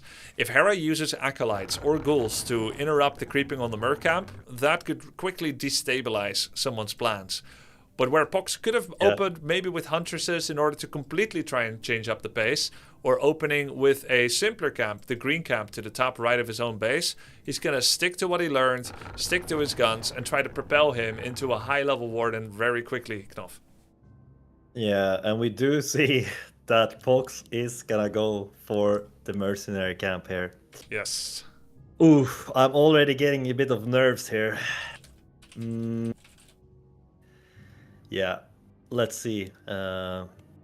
He has to do this very well, and we have to hope that Hera is not putting pressure, because this forces Pox in an awkward position here, because the Asian War is very far out from the base. And also, it's a bit tricky if you're not doing the creep the way you should, which is efficient with the lightning shield forced by the wizard here. And that requires a little bit of practice and can go wrong sometimes. Yeah, for sure. It's a tough combination of moves where you uproot the Ancient of War at the right time after pulling the camps around the forest. Pox showed a weird variant of creeping this where he makes the first archer, then uproots the Ancient of War, then reroutes it on the left. And the weird thing about that is that you could have just made it on the left immediately. There was no need to do that whole sequence. His warden was waiting next to it. So I wonder if he's laboring under the misapprehension that if he builds it closer, that would rouse the creep camp. But because it really doesn't. It looks like he's doing the same thing. He's going to eat a tree. Honestly, his creeping of it was pretty good when he's not being interfered with. Hera's Acolyte is very telling to his game plan, Knopf. It looks like Hera will open with an early fast expansion, I think. Yeah, he's selling the TP again. Yeah, you are correct. And it looks like he is gonna go down to his gold mine here. He already killed a critter there with the Acolyte, so probably he's gonna try to get the road. But I do like the position here of the Wisp. Pox seems to be aware that Hera has some kind of intention to do an expand here, so we actually know what's going on. But he was too busy to do anything about it because he's so busy doing his own creep camp. So the Wisp died ingloriously to an auto attack coil. Pox accidentally denies a level 3 unit. That's going to cost him experience. Building kills do not give XP in Warcraft 3. Yeah. Okay, so we do see Hera making his first cigarette here as well. I like that he is doing that before actually placing the haunted gold mine, which is normally a more safe way to play the expo build here. Yeah. Yeah, one way that Yamato Cannon exposed weakness in Pox is by saying, I know eventually you're going to be up in my stuff killing workers, but what if I have 2 times the workers that you have by having 2 bases from minute 4? I know you're not busy. I know you're still busy scaling and you're not ready yet to hold. And another cool thing is that Hera is showing some high-level RTS psychology that he learned in AoE 2, no doubt, where you veer between 2 extremes. Extreme aggression with a double crypt all in tier 1, and then extreme greed with an early fast expansion. It's very difficult for people to adjust to the pacing differences that you create with that. Yeah. Yeah, he's most likely creating that feeling again where he's putting a lot of pressure into Pox's mind here. So, but he sees that it's not so many ghouls this time, so maybe he has an idea about it's not all in. But he is not scouting anything, so he doesn't know. I would like to see Pox sending a Wisp here to make sure that he knows what's going on, because the expo is being built right now from Hera. I think most likely in some way Pox is aware of it, or at least it's a possibility, but at the same time he's so busy defending. Now the losses sustained were fairly catastrophic enough. With the Wisp that was lost near the expansion, we have 1 Wisp here, 1 over here, and then a 3rd one and a 4th one. I think 5 Wisps were killed by either detonated or killed by Hera, which gave experience or at the very least denied them. We have 250 lumber. Hunter's Hole has started. 4th Moonwall is cancelled. Pox is going to have lumber issues, a problem that he usually solves by buying Shredder. But guess what? Echo Isles does not have a Shredder. Yeah, that can be problematic actually. We do see Hera coming in again here for another ghoul run by, and also meanwhile his haunted gold mine is finishing, and he's gonna kick up to tier 2 here most likely very soon. Another Wisp goes down, the 6th one, and Archer goes down simultaneously. Pox has level 2 Fan of Knives and he's getting those ghouls pretty low. The next fan is going to be devastating. That's nice. Couple of ghoul kills there, but more Archers go down. The Berserker goes down, and the final unit that Pox has is also getting attacked by Baron Morte. Another Fan of Knives kills another ghoul. Baron Morte, what is this thing? I have never seen that before. It's just something you stop paying attention to eventually, right? Yeah, maybe. No, Hera is still tier 1, and he's making Necropolis at this expansion, which means even if he ends up ever losing Acolytes, Knopf... Oh, Pox finds 2 ghouls. He doesn't find them! Nice. Oh no, he just passed them, okay.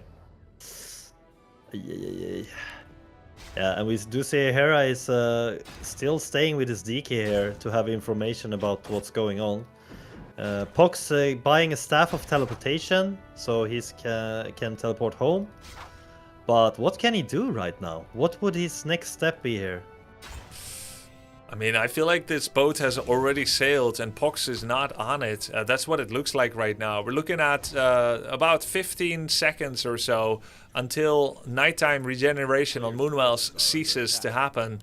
There's very little lumber in Pox's future. He is remaking mini Wisps, he has a decent bank, but he hasn't started his Ancients of Lore yet. In the meantime, Hera is mining from a second base. He has caught up by making his Necropolis transform into a Halls of the Dead. Now, Pox does show up here with level 2 Fan of Knives. He's going to try and get some ghouls. Nice split by Hera. Ooh, nice. And the slow tower will actually prevent... Keep in mind, because he was forced to pick Shadow Strike, he can't blink after those ghouls. Yeah, that's true. So he's... Yeah, he might have to use his teleportation here later on. Okay, another Fan of Knives coming out there doing a lot of damage.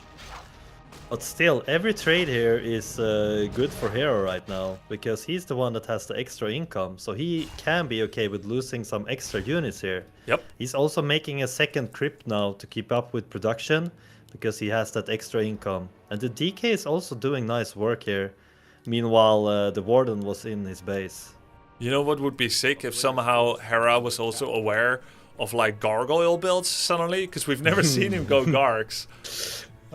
This might just be that would be something. It might just be crypts for like ghouls or maybe fiends. It's 2 crypt and a graveyard synced up with the finishing of the Halls of the Dead, which to experienced Warcraft 3 players says this could be gargs. This could be synchronized for garg production when tier 2 finishes, and then he's going to continue hunting wisps.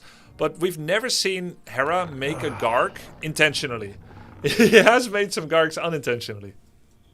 Yeah, we're gonna find the answer very soon. But Grubby, what worries me here is that Pox doesn't really have any production right now. And he just made his first lore. Yes. He has 2 archers and a warden. This is not looking good. Not at all, not at all. And if Pox loses this, he's out. Currently, I don't see a path forward for him. Another coil kills an archer. Pox has been cowed into submission, restrained to his own base, with Pox's base in shambles. And the worst part is, this wasn't a power punch. This was a jab by Hera. He's been knocked out by a jab, not by a roundhouse kick to the face. Because all along, Hera was expanding.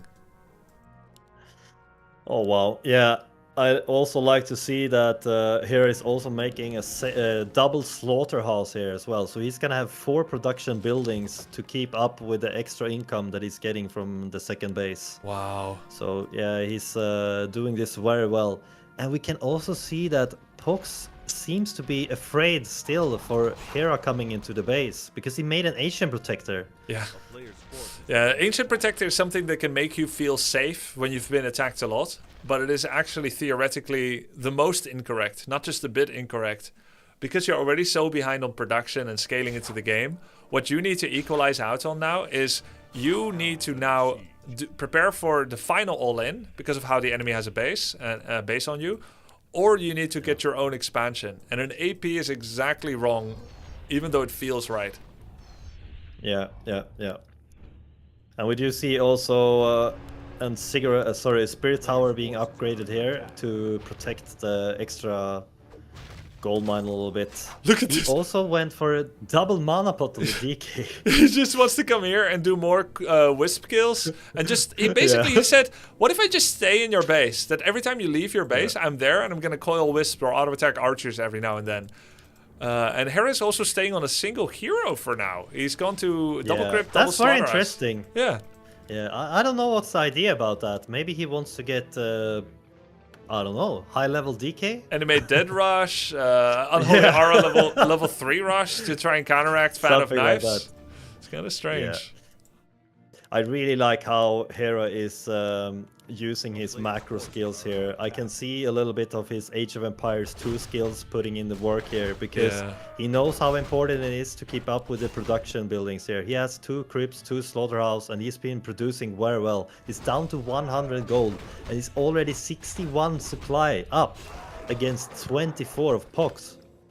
Oh, Pox coming in here, passing Hera. I don't know if you saw that. No, he didn't expect to run into him yet. There was actually something for the taking, a Wand of Mana Steal. Both players didn't click it fast enough. Warcraft 3 is it's a game where you can be pushed to your limits of computational power as you're busy with so many different steps. And of course there's the match stress as well. There's being under duress of Hera's Furious Assault.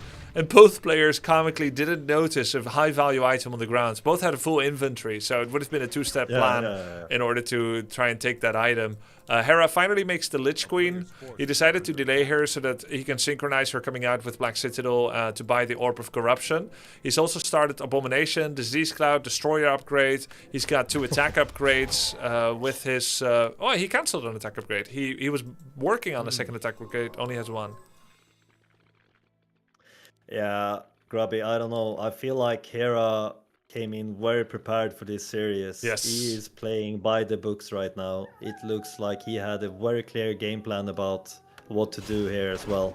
Yeah, it's funny, as uncoordinated and random some of his latter games felt. It looks like Hera should never be underestimated.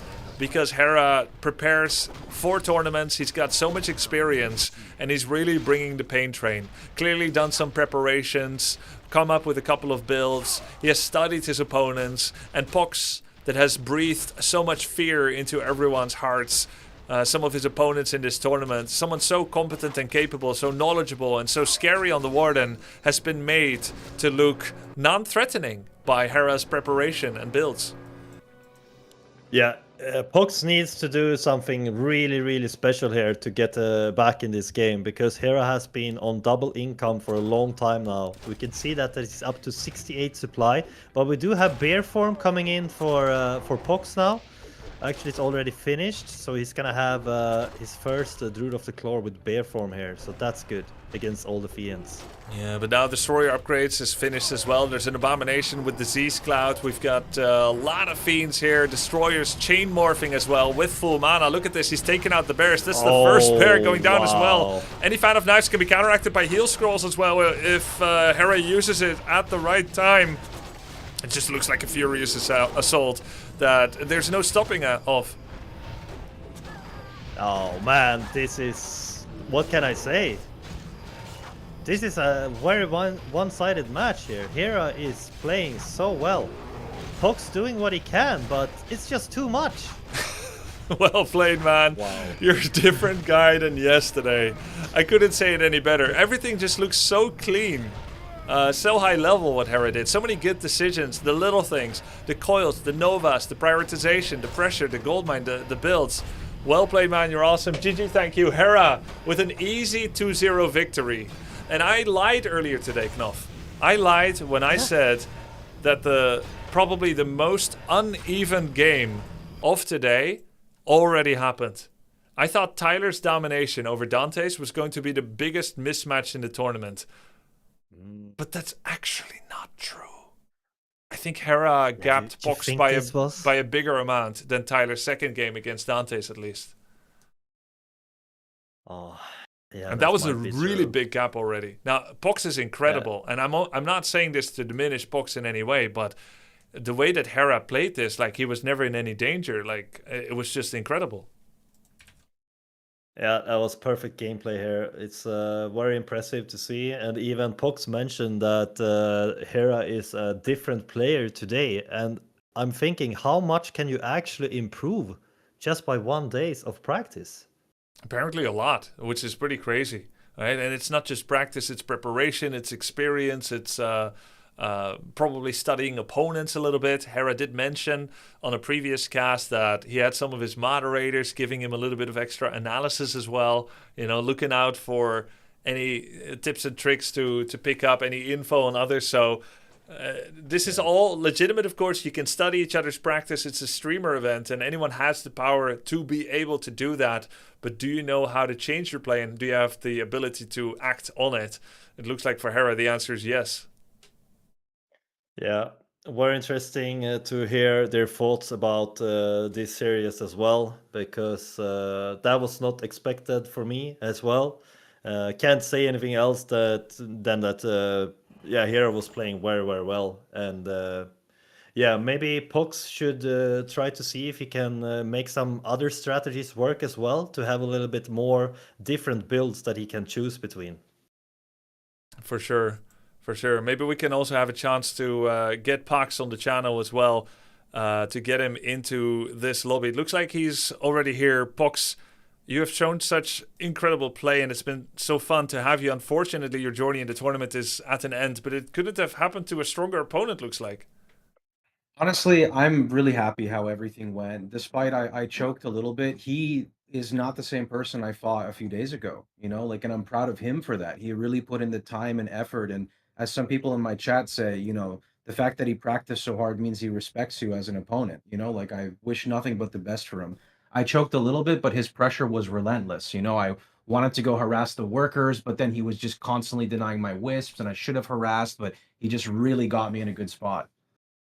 It's an amazing, I think I held the amazing attitude to have. You think you go ahead? Yeah. I was gonna say, I think I did much better in the second game at the start, but then the second wave when he hit with it just really kind of fumbled me.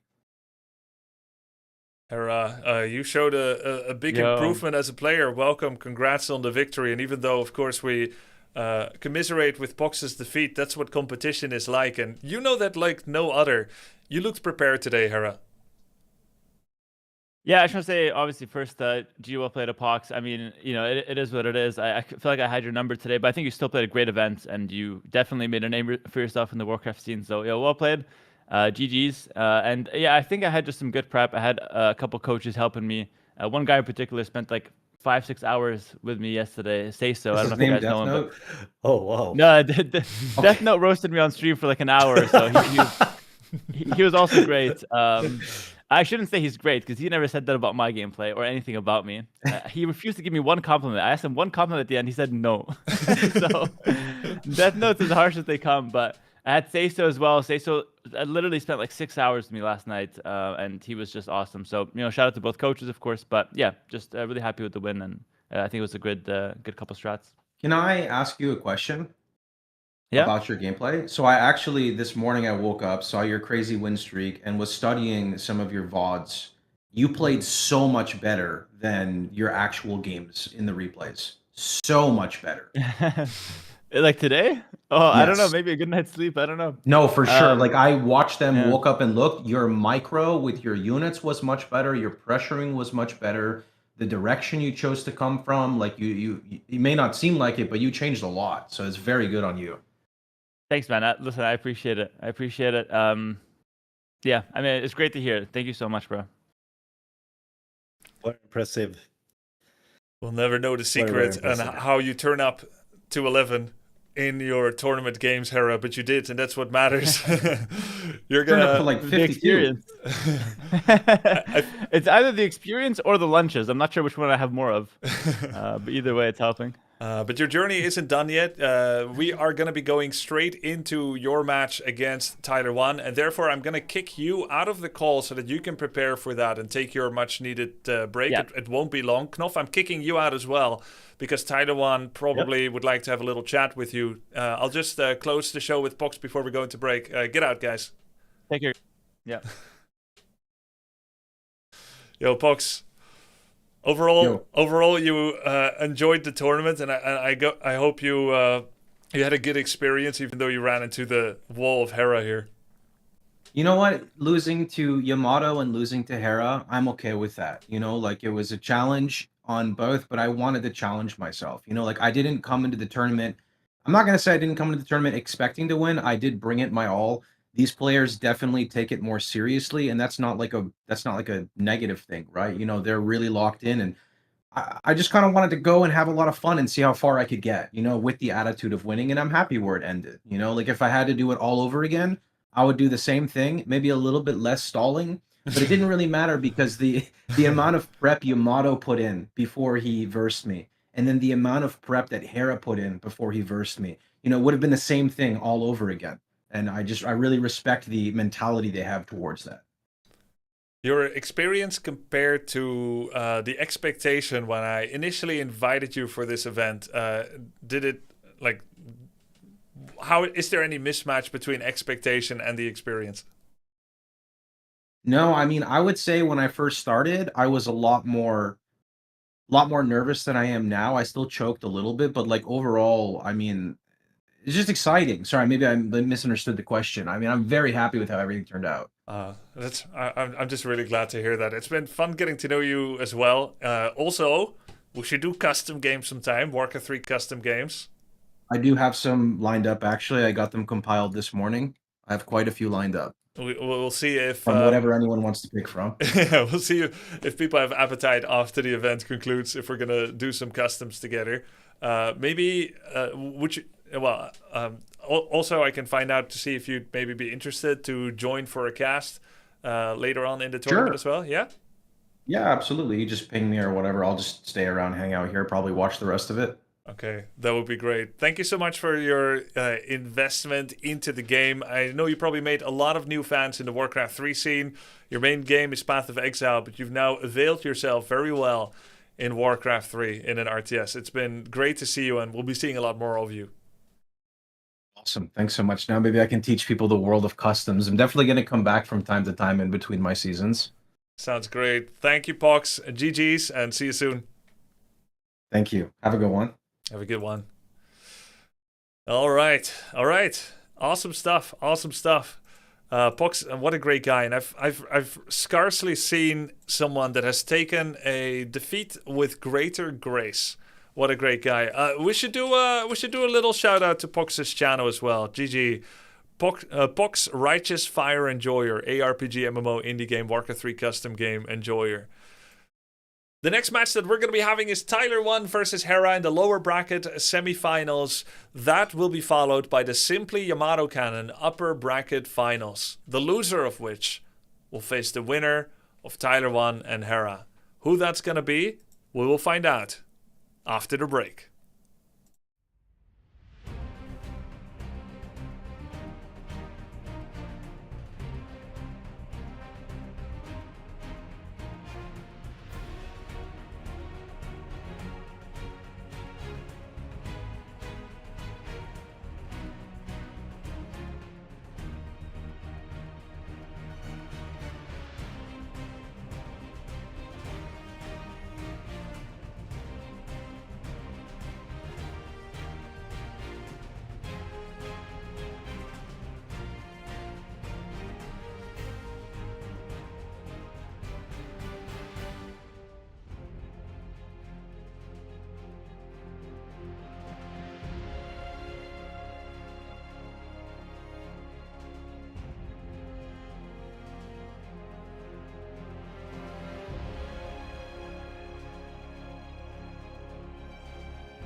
All right, welcome back, everybody, to the headlight. No, welcome back to...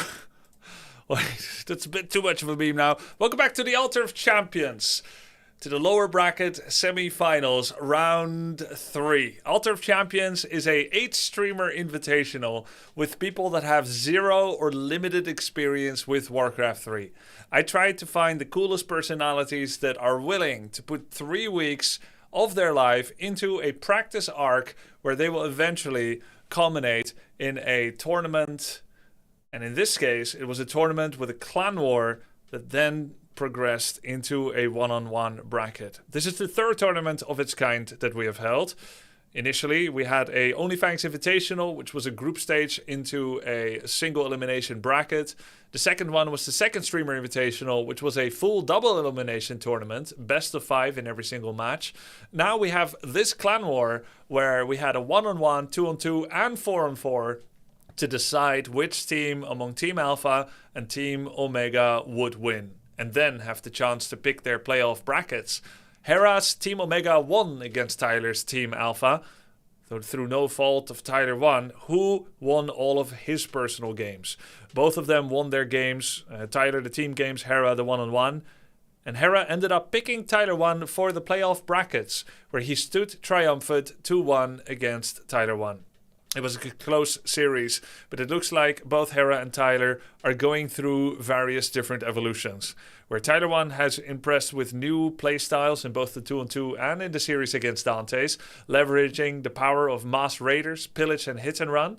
Hera has become a whole different beast, showing some of his RTS experience in Age of Empires 2 as a multi-times champion there, shining through, with him oscillating between heavy aggression with a double crypt all-in against Pox, and then straight into a fast expansion on the second map, pulling people into different directions. It was too much for Pox to deal with, but what is not too much for Pox to deal with is to cover this next match. He has graciously agreed to join us for this series, together with Sol Apeman, who is an ape, and has been covering all of the practice as well as many of these events here. Welcome to the both of you. I'll first say hi to Sol Apeman, who joins us for the first time today. Hello, Sol.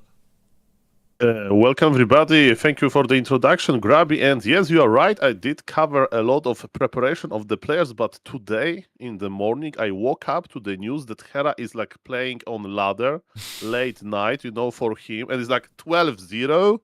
And I immediately started like following this, and we didn't have like a full information. So after he won, right, now versus Pox, right? Hello Pox.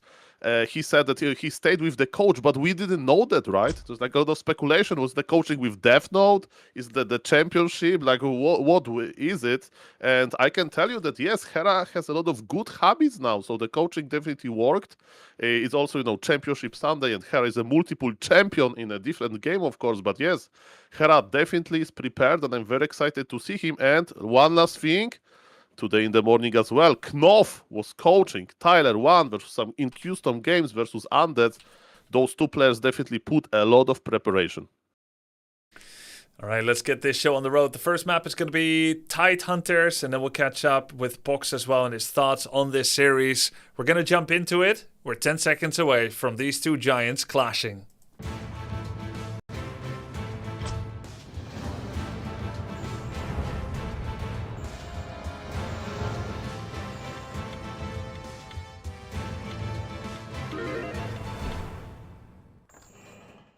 That's Tide Hunters, and this is Tyler 1 against Hera.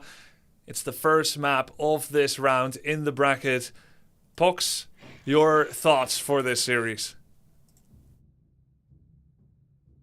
Overall with where Tyler 1 is going, or just how I like about the game, or about me? Sorry. Anything you want to say for this game? Anything? Your thoughts after? I want to see what I want to see what Tyler's gonna do. Like, there's no way he's gonna pull out a TC first. So I'm curious if we're gonna see Farseer harass, if he's going to try to go on the aggressive when Hera was aggressive against me. I'm curious what he thinks Hera is going to do. Is he going to go for fast expo? Is he going to go for harass? I assume you don't harass Orc that early because they can just burrow into their burrows, right? They can protect their workers much better. That's right. The fresh level 2 Death Knight into Wisp harass doesn't have nearly the same effect. The early game, like the first 5 minutes, is when burrows are at their strongest, when they're not really much of a vulnerability yet, at least outside of the Orc-Human matchup. And Undead usually does their best to stay away from it. I know a couple of cheeky timings that Undead can do against Orc early game that are as unexpected as they can be lethal, but I would be very surprised if Hera was aware of those Pox. Well, in that case, do you think that there is a potential scenario where he abuses the fact that I think Tyler maybe goes late on the fortified burrows and then just instead tries to take a burrow or two and delay him? It could definitely happen. There's a couple of different timings, both early in the tier 1 as well as in the tier 2 or 3, that can punish burrow play without reinforced defenses quite well. So, Apeman, no doubt you know many of such builds yourself.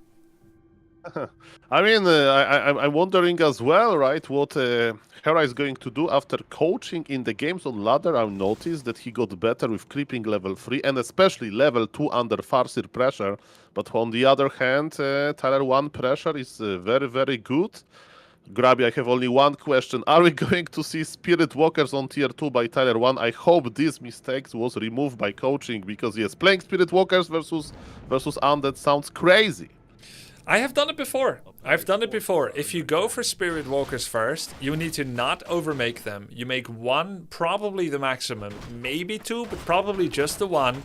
And if you use it to get a very early expansion or go to tier 3 with some extra map control that you otherwise would not have, it can be good. Now, there's a reason top level orcs don't play walkers. It's because the window is so small to exploit against a good tier 3 timing that we pretty much it's too hard to hit. It's too hard to hit that timing before destroyers come out. But everything is a little slower at this elo. The same timings don't get leveraged in quite the same way.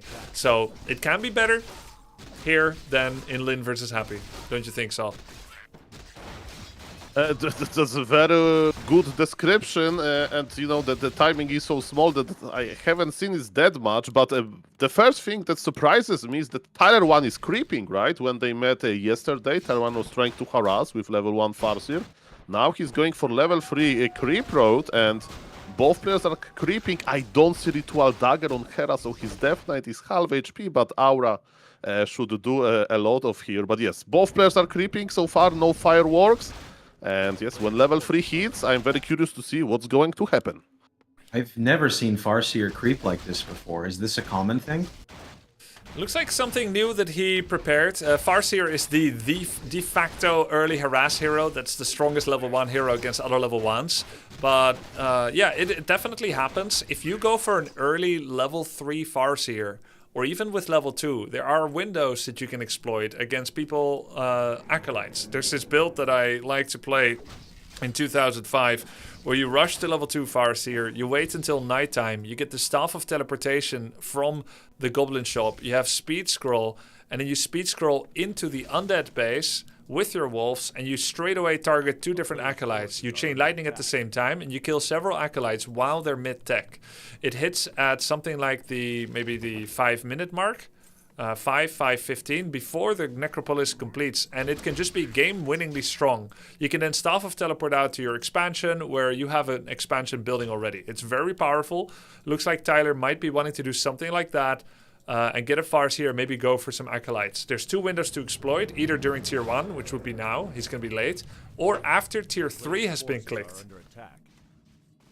Interesting. It's always the best to harass against any race when their main building is teching up, as you cannot produce workers, which then limits your income from the gold mine. But you want to get to the Undead base undetected, and Hera sent his level 3 Death Knight, and he finds the army of Tyler approaching. This is bad news for Tyler, who's going to stick to his guns and continue the plan of going for acolytes. The timing here is not bad. 19 seconds away from tech means acolytes cannot immediately be remade. He's going to get in. Level 3 Farseer? Kill 1 acolyte. He has enough mana to do another chain lightning, which could be level 2. No, he picked the wolves. So he's going to TP out. He killed 2 acolytes. Not that bad at all. But at the same time, Hera kills like 3 headhunters. Yeah, I was counting them exactly 3 and TP, and yes... It's the build! It's the build! The 2005 build! Expanding at the same time. Knopf taught him the build, maybe. All Hera has to do is move a tiny bit left with that acolyte, and he can find the expansion, but will he? This is a very strong build to do against someone that has limited experience in the game. An expansion at this timing, made at 5 minutes, is going to be extremely unexpected for Hera. An expansion offers a lot of extra window of opportunity to make mistakes, have losses, and then replenish. It's something that needs to be responded to very early, and the acolyte kills actually delay someone. And Hera is even more delayed than he should have been, as he forgot to start his tech for 40 seconds, Saul. Yeah, and the second hero as well, he was floating a lot of resources, and I was wondering maybe it's going to be Dark Ranger second, you know, as the answer to Headhunters, but no. The push really put Hera off guard a little bit, and yes, the Acolyte is chilling close to the expansion. Tyler 1 is just creeping, and he's producing what he kinda likes, right? This tier 2 army, Raiders, Headhunters, and he will get a lot of them. But again, Hera is growing to be a real undead player, you know, with give him 3 heroes, 2 statues, and he can trade to infinity. He can win with hero levels. So I think we are going to have a very, very interesting game. Hera just scouted the expansion. DK hit level 4. He's got a mana potion on his DK. Level 4 is crazy at this point, Pox. At 7 minutes 20, I don't know if you have like an internal compass of Warden level timings that you like to have. Oh, well, hold that thought. We can't really delve into that too much. Tyler's doing a base attack, is finding a Lich. Death Knight level 4 with a couple of ghouls and skeletons is finding a Headhunter. As Tyler is between two undead heroes, but Hera has no town portal. He needs to be careful of a potential surround. You're gonna get a net here.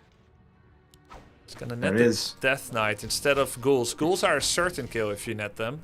Hero will need to be surrounded very soon after an ensnare in order to have that be meaningful. Tyler's expansion is done. He's already starting to mine, and he's making raiders and headhunters. Whereas right now Hera is kind of stuck at home, 900 lumber in the bank, and a lot of ghouls still gathering lumber. Saul, would you like Hera to be more proactive with his army right now, or do you think he can wait for a tier 3 army? I think as played, just Hera should just wait a little bit, right? His tier 3 timing is not that bad. His ghouls are working hard at home. Hera is at 900 lumber.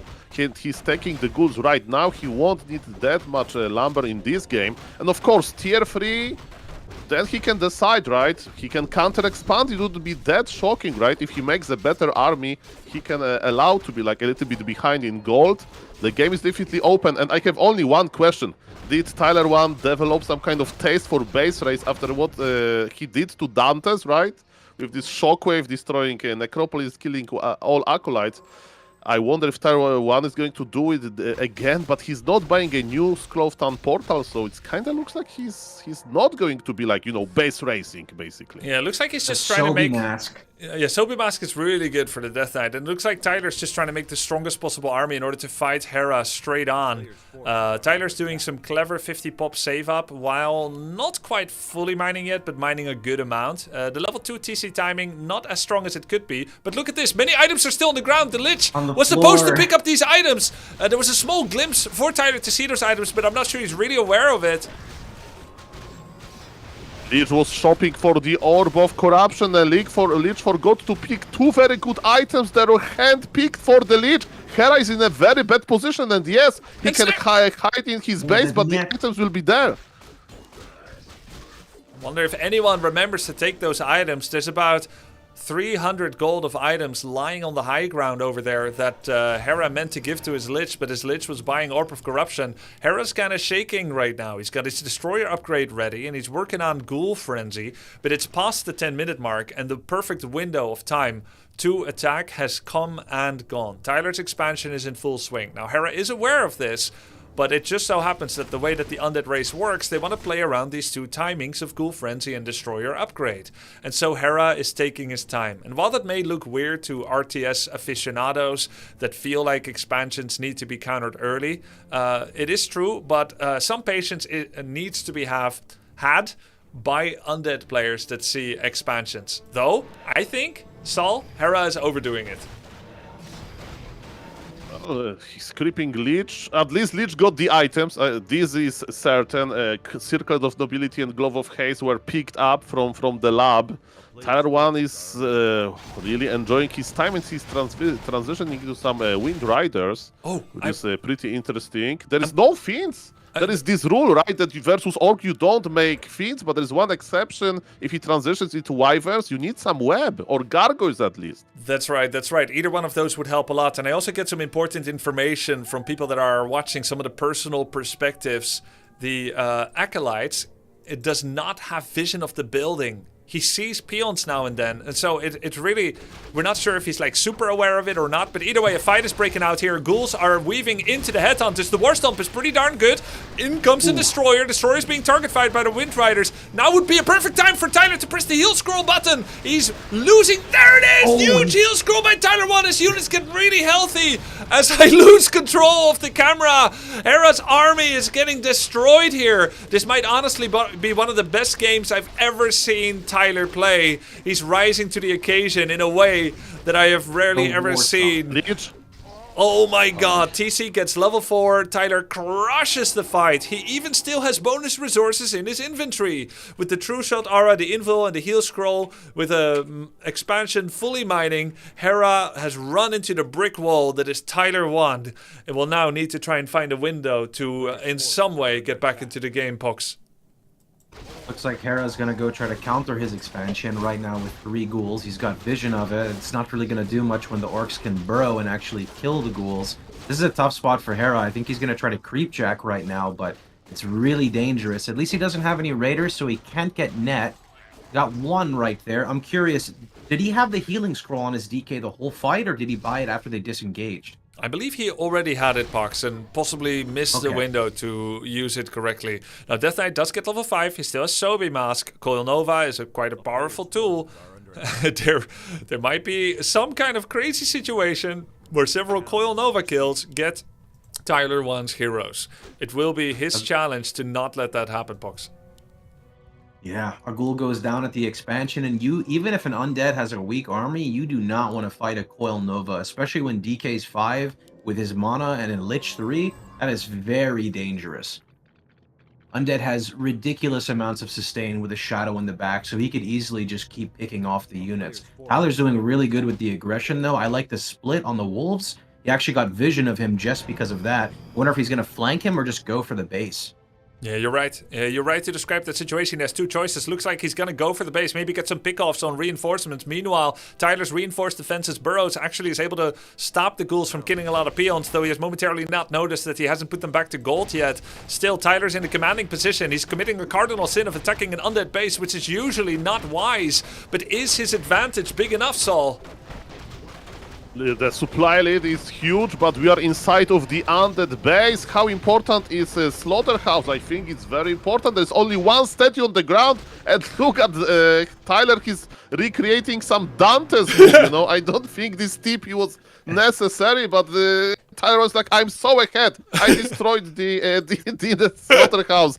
Just go back and regroup. Yeah, you know, he's channeling what he learned in 2-on-2 and in the game against Dante's. And you're so right to call it a Dante's town portal. Collapsing under no pressure at all. But I think we can offer him the generosity of interpretation and say that this was a town portal to save the lead. To say that undead expansions are spooky. And that killing a slaughterhouse by itself has already led to a checkmate. Why risk further aggravation of a fight when this is the most advantageous fight that Hera could ever have? Hera remakes the slaughterhouse in the same location, Boneyard in the pocket, and tries to make a Hail Mary maybe play, going for a Frostworm in the back. Now, Frostworms aren't as good as they normally are. Tyler with Witch Doctor Torrents can be countered by Torrents. However, Tyler with Witch Doctor Torrents can be countered by Worms, but this is a Raider Het on Dakota Windrider build. It's not nearly as vulnerable to Worms as some other builds. Tyler's creeping red. Looks like he's trying to get Lich level 3. He does need to move the DK away, though, to get Lich some solo XP, but he'll still probably hit level 3. It's not looking good for Hera. Tyler's got his beautiful endurance aura from TC. He also, is that War Drums? That's from the Kodo. He's got the True Shot aura item as well for his Headhunters, and he just picked up a Helm of Valor. That's very good for TC. No, the Agi, I guess, gives him some armor and he gets some HP from it. So he's keeping it on the Farseer. I think this is a good item, a very good item. That is the worst item you could have found that isn't Drums and Endurance. And I'm not putting down the item, it's still really good. Like, we're not going to sell it. But the other items, they give intelligence, mana. There's Burning Aura on TC. Then there's Unholy Aura, Brilliance. Most of those are better. This is better than Claws of Attack plus 12, though, I think. Getting some extra health on the Farseer makes him resilient to getting nuked. It's got the double Invon potion, 1 for TC, 1 for Farseer, a Scroll of Healing on his TC, Wand of the Wind. Maybe we'll see him Wand of the Wind the DK, and then go for a kill on the Lich when he can't heal. Destroyers are low heading into this fight. There's a Coil Nova on the backline, or at least a Coil. There's a Web. That's going to be a free Windrider kill. Tyler 1 killed the Slaughterhouse once again. 1 Windrider's gone down, second one flying away. There's another Web by Hera on the Windrider. This is where Tyler takes his biggest risk of the game so far. Fighting in the undead base is unnecessary, but getting some ensnares will lead him to get some kills. That's a 5 population destroyer going down. There's a little bit of lag on the observer side. He kills another Windrider. He kills another Fiend. So Tyler 1 is bulldozing this base. Yeah, but the Frostworm is here. If there is one hope, you know, to use the undead base defensive, it's with the Frostworm. You sit in those towers, you slow down everything. Can Hera survive this? Can he force the TP? The situation is not looking good, but the Frostworm is dead, and now it looks very, very grim. Tyler1 is popping up the Invul potion. He's going for Hera Heroes. There is almost nothing left into the Undead base, and ironically, the games versus Dantes gave him a lot of experience. And he kills... He's going for the TC! The TC was caught. He kills the Tauren Chieftain right at the end. This is an eventuality Tyler could have avoided if he war stomped as he town portaled out. He let the small invulnerability potion on the TC run its course, then TP. There was a window, 225 health on the TC where Coil was going to kill him, and now the Tauren Chieftain is back. There's enough mana to Coil Nova. He's going straight for the TC again. TC is gonna die back at the tavern. Tyler1 is throwing the game. Hera is finding an angle to get the double back-to-back kill on the Tauren Chieftain. There's a Frost Nova on the Headhunters, another Coil as well. Many units are getting taken out. This is a Death Knight with Ring of Protection, Preemptive Health, Talisman of Evasion, Greater Heal. He's not going to easily fall by the wayside here. There's enough mana to save the Lich if the Lich becomes a focus target. He's killing all the Headhunters. This is a disgusting turn of events for Tyler, but a very fortuitous turn of events for any Hera fans in the chat. Everyone seemed to be counting him out, but he is here killing things and taking names. This is crazy. This is crazy. The Frostworm is here. Like, I was like, okay, Hera has only 2 heroes, but what about heroes and Frostworm on top of that? Tier 2 Orc army, you know, not upgraded Headhunters. They just melted. We saw how important Tauren Chieftain was. He died. Okay, we can do the Tavern Revive. Tyler1 had like around 2,000 gold, but no, it was super costly for him. And it's never too late for Pit Lord. Pit Lord is in Hera army, and he's going to attack Tyler1 expansion. Tyler has 1 AFK Wyvern, but can he hold this? Hera has no Dispel, so the Wolves can provide a lot of value, but man, Frost Armor in Hera hands also is looking pretty good, saving Death Knight from Wolves. The start is ongoing. Let's go. Tauren Chieftain is only just... Frostworm net. Oh, the Frostworm net. Wow, in the burrow. That's a big kill for Tyler1. There's a coil on the Frostworm that's maybe going to save it. There's enough mana for a Chain Lightning. The Frostworm is dropping really, really low. He doesn't quite get it. There's a Chain Lightning. Another coil on the Frostworm.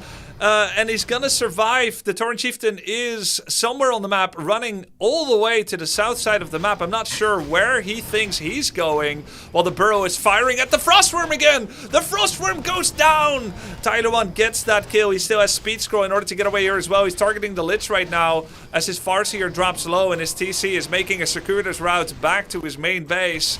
10 mana away is the Death Knight from being able to coil the Farseer. Tyler1 is now targeting the Pit Lord. It's still getting attacked by the Burrow, by the Wolves, by the Farseer as well. There's a coil. The Pit Lord is alive. The Farseer is getting targeted. He needs to town portal out or he's gonna be cooked. He's trying to run away. Finally uses the Cyclone Wand on the Tauren Chieftain as the Farseer stands still and measures his girth with the Pit Lords as Mongrethought was in hot pursuit. Now in the meantime, Hera still has 1,600 gold in his main base, so he is still mining. In the meantime, Tyler1 is still mining from 2 bases, so he can make a larger army. Tyler1 survived this way. Yeah, go, Pox. I was going to say, who would have thought with Hera being on the defensive so long, you know, the thing is true. Be very careful or just never attack an undead base. You know, from the start of that, with the TC dying right after the Invon potion, Hera's snowball kind of started to begin.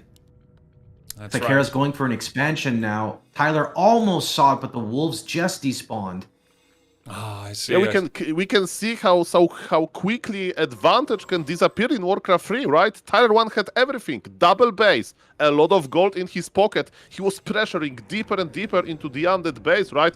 The first Frostworm went down, and I was thinking, okay, Tyler1 is just going to teleport out and heal, and then the Tauren Chieftain died. Okay, instant rebite. He died again, and all of the Headhunters as well.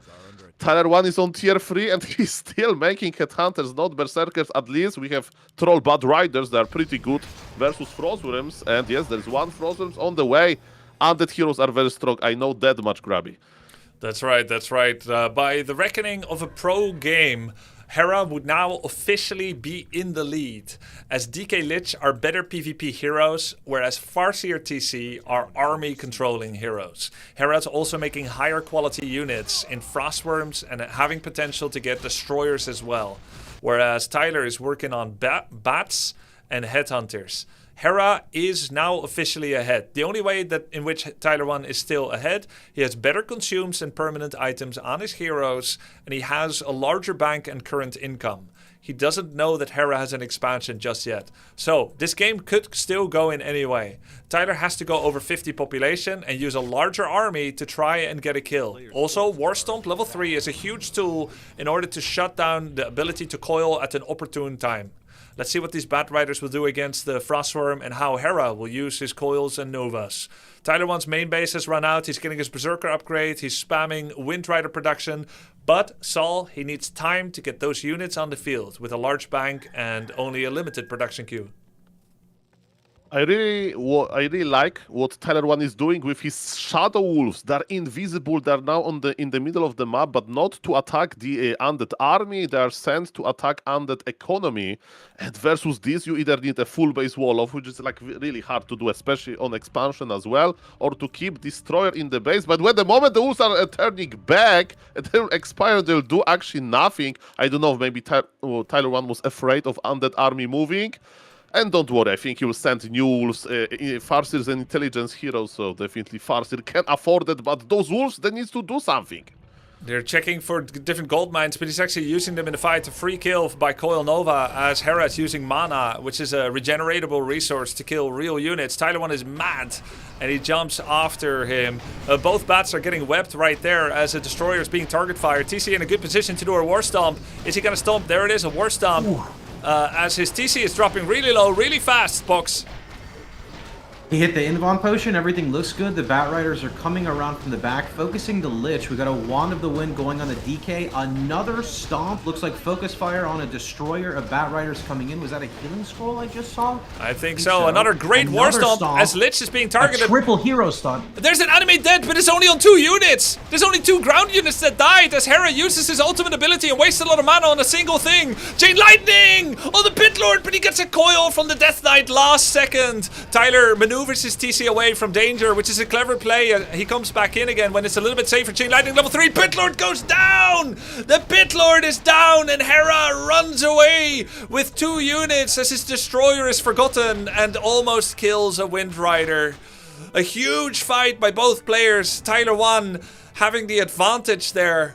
But now, suddenly, we have Tyler 1 that's down to a single base. He's not even mining with everything next to that gold mine. And Hera has taken a second gold mine. His gold mine is active. Tyler 1 finally becomes aware of it. And he sees the Acolyte there. As Hera is in position to defend against the Wolf. Now, time is on Hera's side. He's going to need to use his time in order to get this expansion up. But Tyler 1 finds it. And he's going to be sure to relentlessly send Wolves there.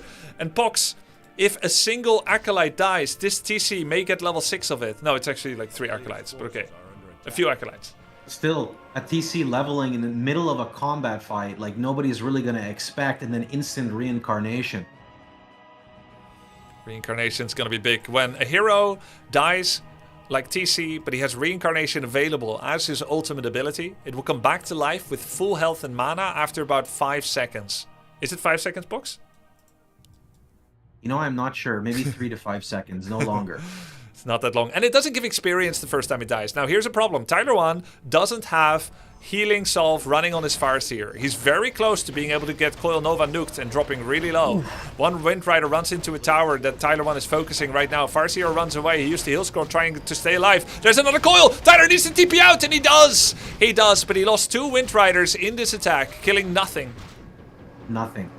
Literally nothing. Yes, nothing died. Tyler Tower and Chieftain is still on level 5.9. How you can kill nothing that was so good for Hera? The supply gap doesn't exist anymore. Hera has also... Did Hera lose some Acolytes here to neutrals? Sorry? Yes. I saw that. Okay. Yeah, the Wolves were actually harassing the gold mine simultaneously. Hera cancelled the gold mine or lost it without cancel. He then spread his Acolytes to another gold mine, but that one wasn't crept yet. So now there is no more future gold plan for Hera. What is true is that Tyler will run out of gold at his expansion in 5 minutes. And so he needs to do something before that. Either take another base or win a fight. What the hell is Hera's Death Knight doing here? Some solo hero scouting? Uh-oh. You're on the wrong side of town. Inspiration from Warden. Farseer only 640 life. He gets instantly Nova. He's taking damage from the tower. DK comes in. He can coil that ass.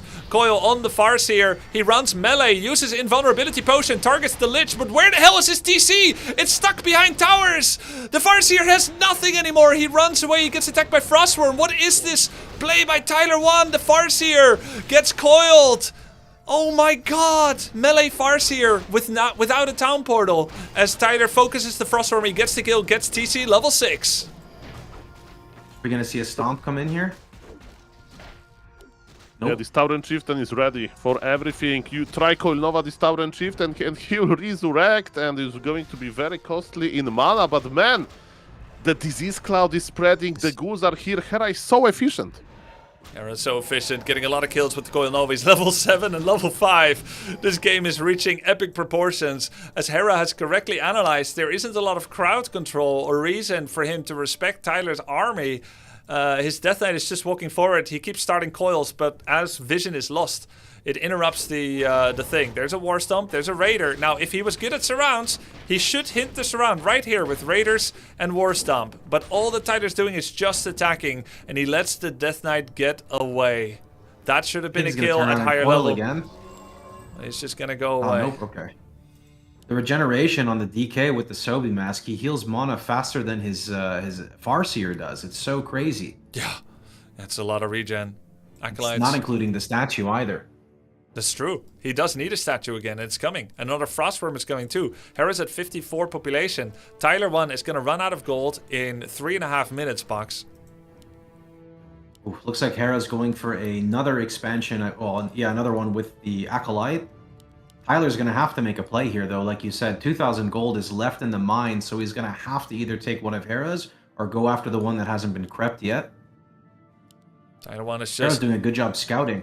Tyler's just, Hera's just camping his expansion, which is correct. Tyler1 has showed a propensity to attack into undead bases, and Blight gives no TP. Extra regen. Yeah, this is no TP, no speed scroll even. No speed scroll, no TP is very, very risky.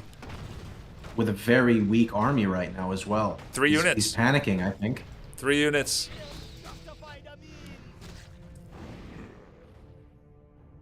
Goldmine for Hera hasn't started. He's focusing on maxing his army. He must be feeling that Tyler1 is looking for desperate windows of exploitation that really aren't there anymore. Tyler1 had a window at some point to take a 3rd base in the bottom left, farm that, put down a tiny Great Hall, and then use wolves to scout where Hera is. He also had a window to maybe get some kills if he did some concerted target fire on the Death Knight, or target the Lich and then War Stomp the Death Knight at the right time. But it isn't quite materializing. These things are easy to say as an experienced player or as an observer, but Tyler1, with limited information, isn't quite sure of the game flow in the same way, of course. Well, he had such an incredible play in the first 20 minutes of the game, but Hera, through his own grit, through his own tenacity, has been clawing his way back into the series, Saul. Yes, definitely. Hera is using all of the tier 3 tools, right, that Undead can offer. Disease Cloud, Frostworms, and so on. For Tyler1, we have a few Wyverns, yes, Berserkers, but there is no Envenom Spears, there is no, like, Kodo Beast with Aura. So on paper, the Orc army looks much weaker, and Orc army has no TP, while Hera is sieging the only mining base of Tyler. Tyler needs to react quickly, and is he going to fight or base race? I don't know. Looks like he's gonna base race. It's a bit hard to make that work, Box. In a scenario of base racing, he has no siege units right now. In a hypothetical scenario, if Farseer uses Earthquake and he uses Death and Decay, what would go down faster? Death and Decay is percentage based. It kills a lot faster. Additionally, Tyler elected to go double level 3 abilities, which is not wrong, by the way. That is correct in the situation, in my opinion. Though some people may be thinking, oh, he's missing the Earthquake. Is that a mistake? No, this is actually usually better for fights, but you have to win those fights. Now, the Farseer moves melee into ghouls, into Frostworm. He's very exposed to a Coil Nova play. As a Wind Rider instantly goes down, there's a Frost Nova on the Headhunters. The Pit Lord in the midst of things. This looks really good for Hera, Saul. Yeah, the fight is ongoing. Lich got level 6, but we don't care about this that much. Are we going for hero kill on the Pit Lord? No, the 600 HP coil connected just before the stop, and yes, Tauren Chieftain is on level 6, he will come back, but there is no other army, and we are ignoring Tauren Chieftain, we are going for the Farseer. Farseer is running away, but the Orc army has no damage! Ash gets coiled, Tyler1 leaves the game. Hera with the GGs in the chat. Claps for himself, his hand on his head, he almost can't believe it. He probably never had a game quite like this, where someone leaned on him that hard. He was driven into a corner that ferociously, and then he managed to stand his ground and coil that ass to oblivion. A 33-minute game between two of our headliner players of this event, and Hera somehow makes the incredible comeback that few people could have imagined. That was a wild game. There was so many back and forth, right? First, like Tyro was winning with this expansion, with supply lead, then head out micro him, then Tyro's winning again. This was peak Warcraft, basically. What we got in the late game, powerful undead heroes that kinda carried. We had like this actually smart approach from Tyler1. You know, that was like a very unusual game, you know. And we saw that the plan was okay, but this one moment when Tyler1 was sieging the undead base, he was so ahead, and then Tyrant Chieftain died twice, and undead hero levels went out of control. That's exactly what happened. An insane series between these two, and we're going to get the second map underway between these two. Now would be a good time for my moderators to help out. Actually, I can do it myself, to quickly run an ad in between this moment. I think maybe the mods already helped with that. But if you don't want to see any ads during some crucial moments of the upcoming game, Twitch Prime is always an option. It does help support the show and makes these events even better, as a lot of investment can be done into production quality, headliners and whatnot. And of course, I greatly appreciate it if anyone has that lying around. And you won't see any ads, so thank you very much for your support for the show as we get the second lobby started. Hera is joining already. There's going to be a map choice for Tyler. He's currently contemplating his options. He has a choice between Autumn Leaves, which is the smallest map in the pool, or Lost Refuge, which is a map that has a lot of creeps and a lot of small, narrow, winding paths. Saul Apeman, if you were Tyler, would you open with Autumn Leaves or Lost Refuge right here? Autumn Leaves all the time. We all remember what happened yesterday. Hera and Granite Golem level 9 monsters, they don't like each other that much. Yesterday I was like lurking in the stream, and let me tell you, seeing level 4 Death Knight dying to creeps, I understand it's a red camp, understand, you know, that Mr. Hera is like, you know, new to Warcraft 3, but that was a catastrophic mistake. And of course, I'm kidding a little bit, but yes, if I would just Tyler1, I would just take Autumn Leaves for the vibes, and if he wants to expand again, Autumn Leaves is pretty good for it. He can creep in a natural way, you know, he's like easy expansion, and then expand as fast as he wants, you know, if there is an opening like there. Man, a lot of emotions in this game, and we need to remember, right, this elimination, right? So if Tyler1 loses this map, he's out from the tournament. That's right, that's right. The loser of this best of 3 is going to be eliminated in 4th place. That is the rank Tyler1 had in the OnlyFans Invitational in March 2025. Losing the 3rd place decider against a strategy that he greatly respected and an opponent that he greatly loves. Guzu with the Paladin rifles. Tyler1 wants more. One could even say that from the basis of that beginning of that first map here in this series, he deserves more. But ultimately, Warcraft 3 yields nothing for free. You gotta not just do the early game and the mid game right, you gotta be right all across the map and not throw the series away. Never entering the undead base is not a creed that you personally follow, Pox, but you would still be hesitant to commit more than a single warden to the undead base, as you know how scary it is. Undead bases are terrifying. You've got the cold tower shooting at you, the Nerubian ziggurats, ghouls can surround you because you're slowed, everything gets bonus regeneration on blight. You know, God forbid the necropolis or whatever tier it is isn't producing or teching up, it's shooting at you as well. What's its attack range, by the way, the main base? 1,000? I think it's 800, the same range as a watchtower and an arcane tower. Okay. Yeah, so it is a large range tower. It is, of course, difficult to take down. as well, right? Because it's a main base. So yeah, definitely something scary to run into. And you know, from Harris' perspective, I freaking love that game. He shouldn't have any chance anymore to come back into it. What he did do very well was he found many great items for his Death Knight and Lich.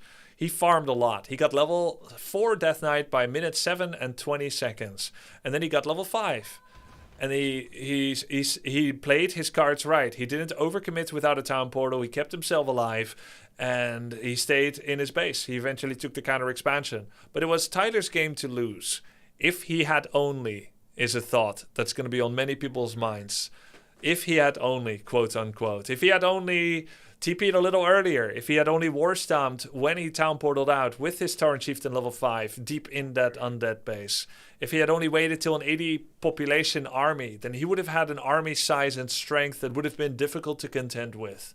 But those are thoughts for the past, and thoughts for the future is what he needs right now. No doubt he's in the coach tank with his coaches, thinking about what he's going to be doing in the next game, the map of which is going to be Autumn Leaves. You know, when he sieged his base, when the TC died, I think he got a little flustered there, because I don't know if you saw, he actually ran in with the Farseer to give the TC an invuln potion when he already had the Greater on him. Yeah, he used an invulnerability potion, and then he tried to use the other one, but there's a shared cooldown, right? And so somehow the Greater Invul potion ended up on the death on the TC, but he couldn't use it. Is that the order that it happened, Box? He put the second Invul before using the first?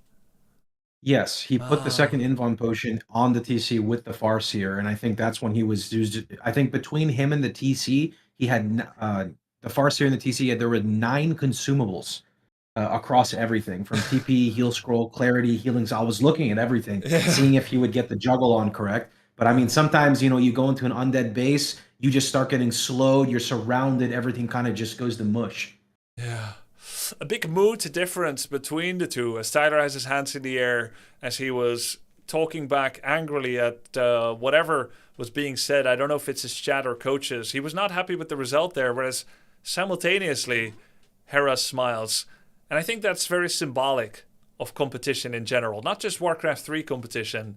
And it's something that in some times I wish I didn't know, that your joy is someone else's misery.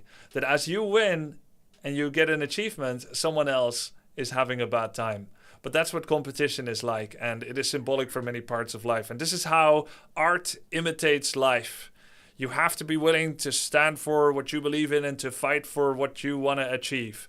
And that is the compact that everyone agrees when they enter a tournament like this. You will try to do your best. And if you're a gracious person that got defeated like Pox, then you will continue to be in a good mood. If you're more of a sore loser like me, then that could ruin your day, maybe even your week.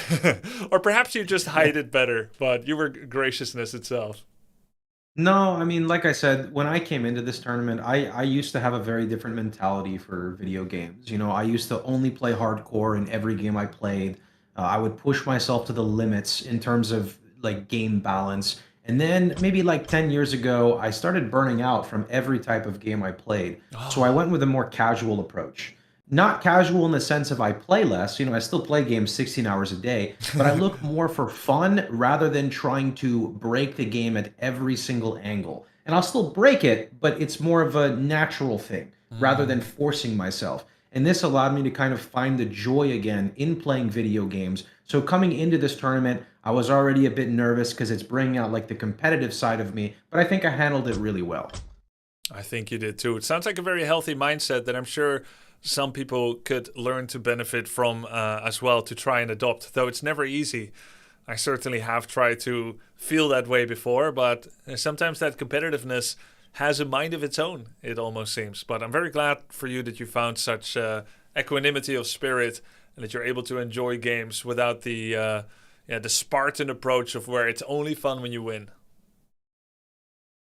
It was a journey, all right. I was playing Minecraft, actually, modded Minecraft with my girlfriend yesterday when I went and looked at Harris' stats and saw he was on a 14 win streak and said, I'm sorry, babe, I gotta go practice. I wake up very early to talk with my coaches in the morning, so but it wasn't enough. But you know what? I'm happy that I still tried a new style, you know, specifically against Hera rather than doing my typical harass. I was expecting for him to harass me, and it actually happened. Unfortunately, I did fumble a little bit with the micro, and his micro was phenomenal. Yes, it was. It was. It needed every single ounce of shape that Hera scraped together in order to also do what he just did to Tyler 1. A game to have nightmares about, no doubt, as he excused himself for a small break. And when he comes back, we're going to be able to have the second map of the series. Now, if Tyler was in a good headspace, in the same headspace that you seem to be in, Pox, he could simply repeat the same build again, improve 2 to 3 things, and just close it out better. Leverage the expansion, make sure heroes are protected at all times by Town Portal and Invulnerability Potion, get to 80 population army, maybe even add a second bestiary and get a large Windrider flock. There are few things more scary than a large Windrider flock with envenomed spears, together with a Warstone level 3. Sol. But is Tyler in that headspace, and can he repeat that build and bring it to a better conclusion?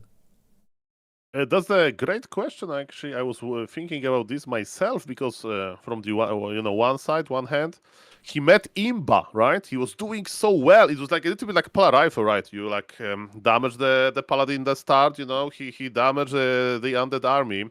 And then he expanded his like big supply lead, and then bam, Coil Nova, bam, the undead army, the undead base, and from this big advantage, he lost. So it feels like Imba, feels like Pala Rifle. Back then, a few patches ago. So on the one hand, he may have this like unpleasant, feeling. On the other hand, he got into this winning position, right? And he can blame himself. His Tauren Chieftain died with big invul.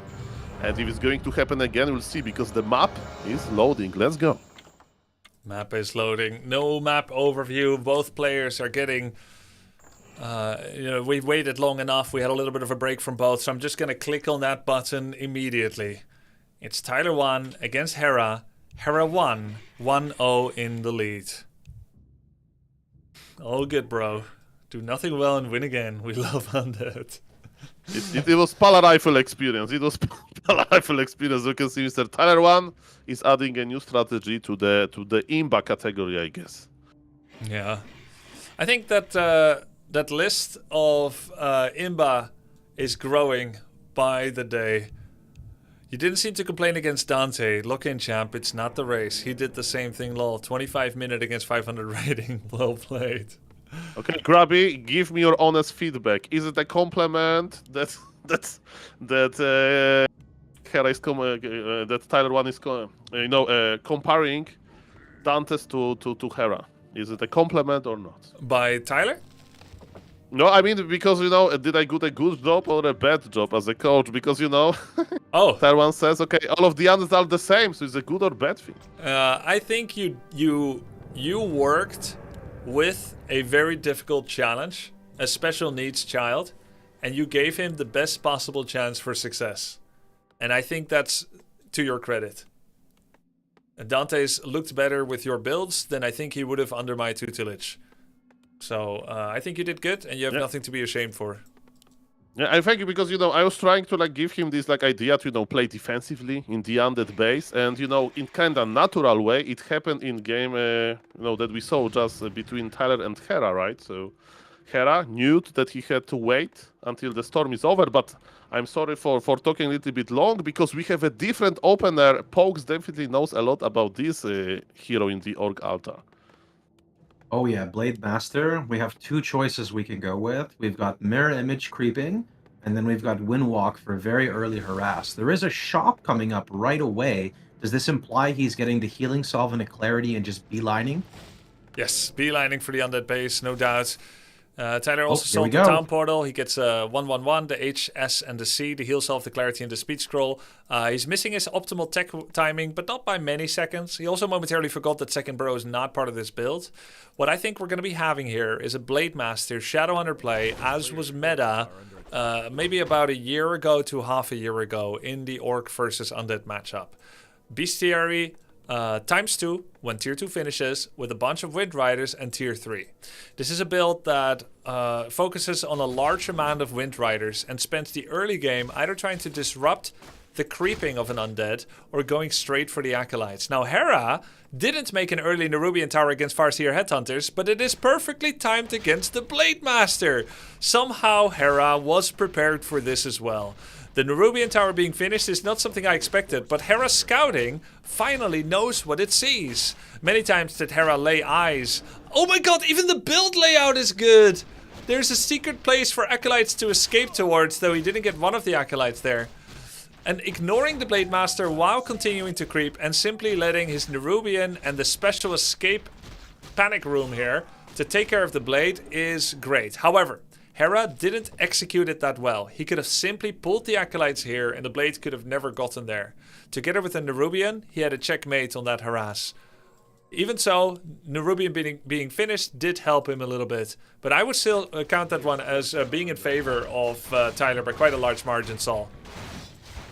I mean, we see the tech timing, right? Orc is almost done, but Orc has no units, so as you mentioned. Is it going to be double mystery? By the way, very nice dust of appearance. Is Tyler going to jump for the item inside of this level 3 monster? There is an item. Tyler is thinking about this. Can he get the last hit?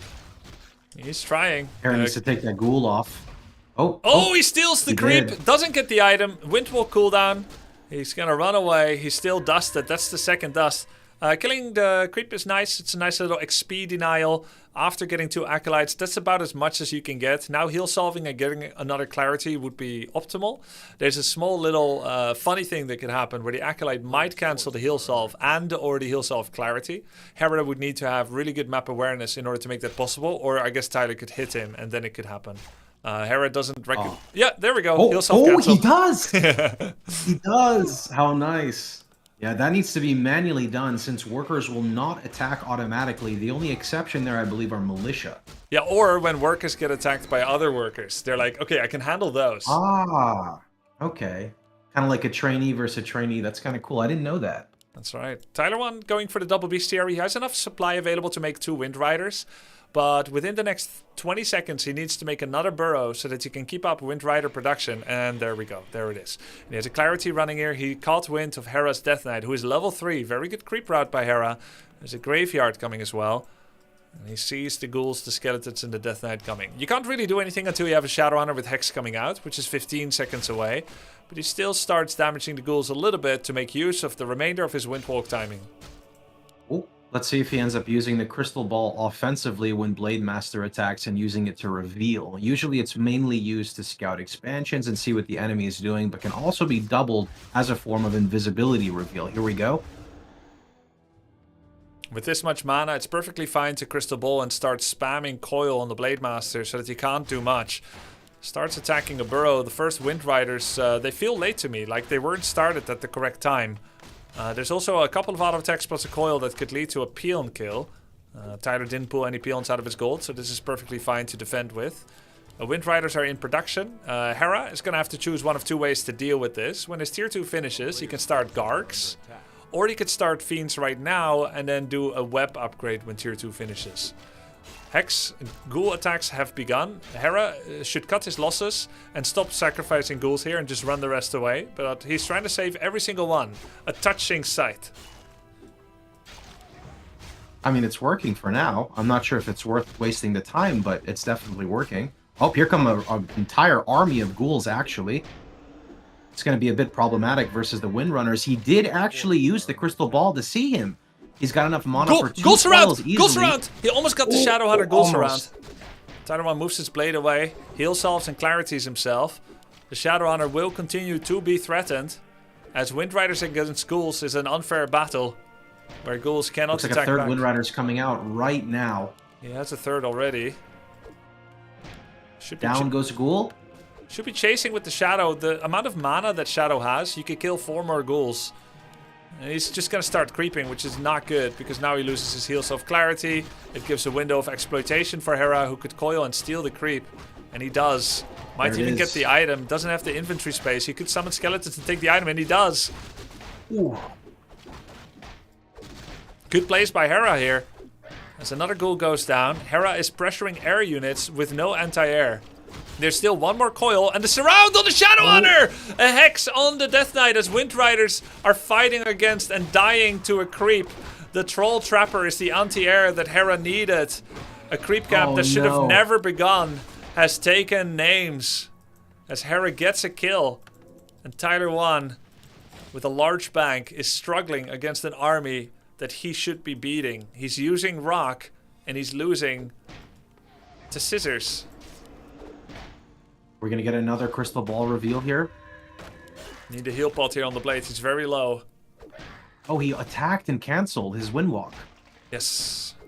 He doesn't have enough mana to windwalk again. He could try healing salve and run. He's dead. The DK has He's dead on aura. my screen. Oh, here comes the Lich.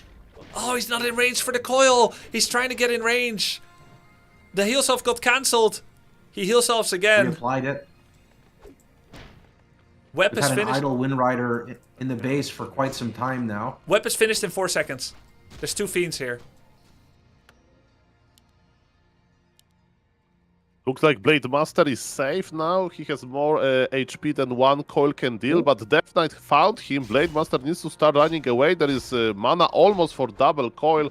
It's a very dangerous situation for Tyler 1, but he survives, and there is no... I mean, there is web, but okay, there is one Wyvern webbed. I think we'll have to fight in the middle now. There is a fight happening in the middle. The Wind Riders are going to be having Venom soon. It's 2 seconds away from finishing. He actually does a hex on the Lich. You should be hexing fiends here. One Wyvern goes down there. A fiend drops low. Another fiend could be attacked right here. There's enough mana for another hex. He does. This is still a very scary orc army, and Tyler's getting some good kills.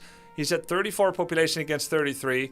Hera did make his way to tier 3. He's still making fiends and statues. The Moss Wind Rider build is, in my opinion, one of the hardest to stop as an undead, Saul. I mean, I would even...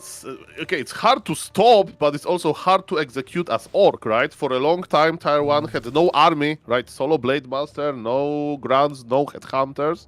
Then, when Shadowhunter appeared, as you mentioned, he mixed a lot of opportunities with Hex. Because, you know, if you hex, sometimes even on pro level, you just hex Death Knight and actually kill him, right? Because Hera started to play a real undead and he's selling his TP. Yeah. But yes, this build is very powerful, but it's also very hard to do. And, you know, if I were you, I think you agree, Grubby, like already stealing the guy from the Goblin Laboratory, you know, with level 6 Wildkin, while Tyler 1 is not going for this like hex manipulation, the pulling of the camps. He's just creeping camps as they are. Yes. But he's getting stronger and stronger. Okay, high level move. Can you explain, Grubby? Do you like this Tower and Totem? Is just for Spirit Link to keep the Wyverns alive? I like the Torrent Totem. It's not usually a part of the build, as they look to be creeping in the middle, 2 different camps. I do like it. I think Torrents add a lot of nuance to your army. It could either be walkers or it could be torrents. What I don't like is Tyler losing a Wind Rider, not the first one to creeps this game, as he continues tanking with Wind Riders against someone with 40 piercing damage. Healing Ward is a good item. He needs to now leave the middle. I'm very worried for Tyler. He's going to move up as part of his natural momentum into the map, but he needs to leave, go somewhere, creep something big and get Heal Ward. But yeah, normally you try to overwhelm someone with sheer numbers of Wind Riders, Saul, as you well know, has been the meta for the Orc against Undead for a long time. Uh-oh, Blade. There's still Crystal Ball. There's still one Crystal Ball that could be used. Yeah, it's gonna be Torrents, so Wyvern's Torrents. I do kind of like that. You do need to kill one of your own peons, because 51 population is an eyesore and a terrible truth for your future economy, Pox. Mistake I often make all the time. No, a Yes. mistake I try to fix, but you know, sometimes I look at my lumber situation and it's messed up already. Looks like Hera's at the shop. I wonder if we're gonna see Heal Scroll or Invon Potion purchased to kind of protect him against Hex combo. I guess you can't actually break the Hex combo, but nonetheless, DK with tanky items is always nice to have. You got a Scourge of Bone Chimes, interestingly enough. Looks like he sold it. Doesn't provide too much value to his army, as he only has a DK, a Ghoul, and an Abomination as the melee. Tyler's looking for him now, mostly looking in the center, finding several camps that were already crept. He has a large army, but he's now out-leveled. 4-2 against 3-2. And Hera starts to be on the warpath and attacks with one heal scroll but no invulnerability potion. One ghoul goes down as Tyler comes to scramble for his base defense. Saul, this could be the determining fight of the game. There is no TP on any player, there is no way to kite, they just need to attack each other. Wyverns are very fragile, but they deal a lot of damage. Blade Master is going for the leech. Frost Armor perfectly played. Coil before Hex is looking good for the Undead here, but the healing ward cancelled immediately. Finally, Hera knows how to recognize the healing wards and he takes it down immediately. It was placed rather easily, but it was often ignored as Tyler 1 was targeting things with Frost Armor. His Wyverns flying into the battle first. No War Stomp to lock down the Fiends. There's another Frost Armor. There's another Coil. Hera is doing amazingly. It looks very good for Hera. I think the writing is on the wall. Hera is looking to take the second map here. There's a Crystal Ball in order to prevent the Blade from getting away. He's still in a heal pot. He does not use the heal pot. Tyler 1 is gonna be swept away. GG's. Hera says Hera first. 0 talent. BG. Handicap race. Well played, bro. The aggressive GG by Hera. You've oh my god. Oh my god. You don't know. Jesus. I'm uncomfortable watching this. Trash talk is something they both do, so we should allow them to. I have to say, Tyler fumbled a little bit there in that fight. He didn't control, or he didn't focus fire with his Wyverns for quite a bit, and with that build, you really want to optimize picking off units one at a time. Not only because you can stack the Venom, but because they just have really high damage. Is that right? I couldn't keep track of what you were saying because I was reading the verbal diarrhea out of both players. Oh my god. Yeah. Looks like Tyler not too happy with the outcome in that game. Hopefully he'll be able to look back with some pride about how he handled the first half of the first game. Though he's not happy with the outcome eventually in this game. No shame, of course, if we look at things objectively, Pox and Saul, there's no shame in losing to an in-shape Hera with the accolades that he has in Age of Empires 2 and the level of form that he has showed today and yesterday. That has just been a lot higher than what he had shown on the ladder thus far. He has reached a level of evolution of play that looks like it's tournament ready, actually. And I'd be quivering in my boots if I was in the upper bracket final right now as being Simply and Yamato Cannon Pox. Yeah, I mean, well said. His performance over the past few days has went up exceptionally. You know, I fought him on ladder in a random queue just a few days ago before this, and he is not the same person. He is a force to be reckoned with. With that being said, Simply as well, every single one of these participants have shown crazy amounts of growth in the coming days. Simply went from being, I mean, I'm not going to say anything negative, but I didn't think he was really a threat into just all of a sudden coming out of nowhere with the bear form, just absolutely taking on Hera, and now going against Yamato, and Yamato as well, studying all the way into the late hours, even on tournament day. And what do you think, Saul? I mean, I'm just impressed by the amount of effort everybody like put into preparation. Goes for Tyler 1, goes for Hera. You know, especially like the last few days before the tournament, I really saw, you know, that everybody was developing new strategies. Hera was like late with that, but you know, better late than never. And yes, that was impressive. I kind of, you know, I think Tyler 1 should just replay the, you know, his Farsi strategy. He was willing to play something different, and that was cool. It was a hard build to do. And yes, just GG's to everybody, because everybody put so much effort, including you, Grubby, for organizing the event, of course. GG. Both of you as well. Thank you very much for that. It's been an absolute joy to watch these events unfold. And the show isn't over yet. In fact, we're kicking things into overdrive because the final 3 series of this tournament today, they're all going to be played. They are in best of 5. Starting things off with Simply against Yamato Cannon to find out who will advance to the grand finals and get a guaranteed top 2 position, and who will need to battle their way through an on-form Hera. Pox, Saul 8man, thank you very much for joining me. We're going to be throwing it to a break. I leave the final words first to you, Saul, and then to Pox. I said everything. Enjoy the games. The games are going to be very close. Everybody's prepared. Have fun, guys. I'll be lurking as well. GG's. Mr. Pox, Grubby, it was a pleasure. Bye. GG's. Thanks. It was fun to have you. Pox, GG's. Same here. Just really excited for everything. There's not really much else for me to say.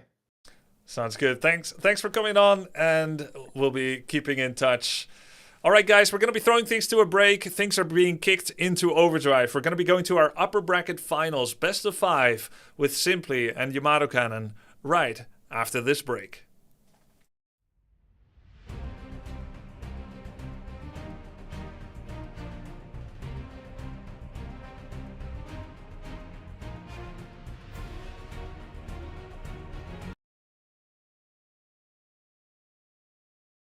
That was fast. Did I do that? No, my editor did that. The headliner. The first match of the Clan War is a one-on-one that begins on springtime and is a best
All right, ladies and gentlemen, welcome back. Thank you for your patience as we have our next game coming up between Simply and Yamato Cannon in the upper bracket finals.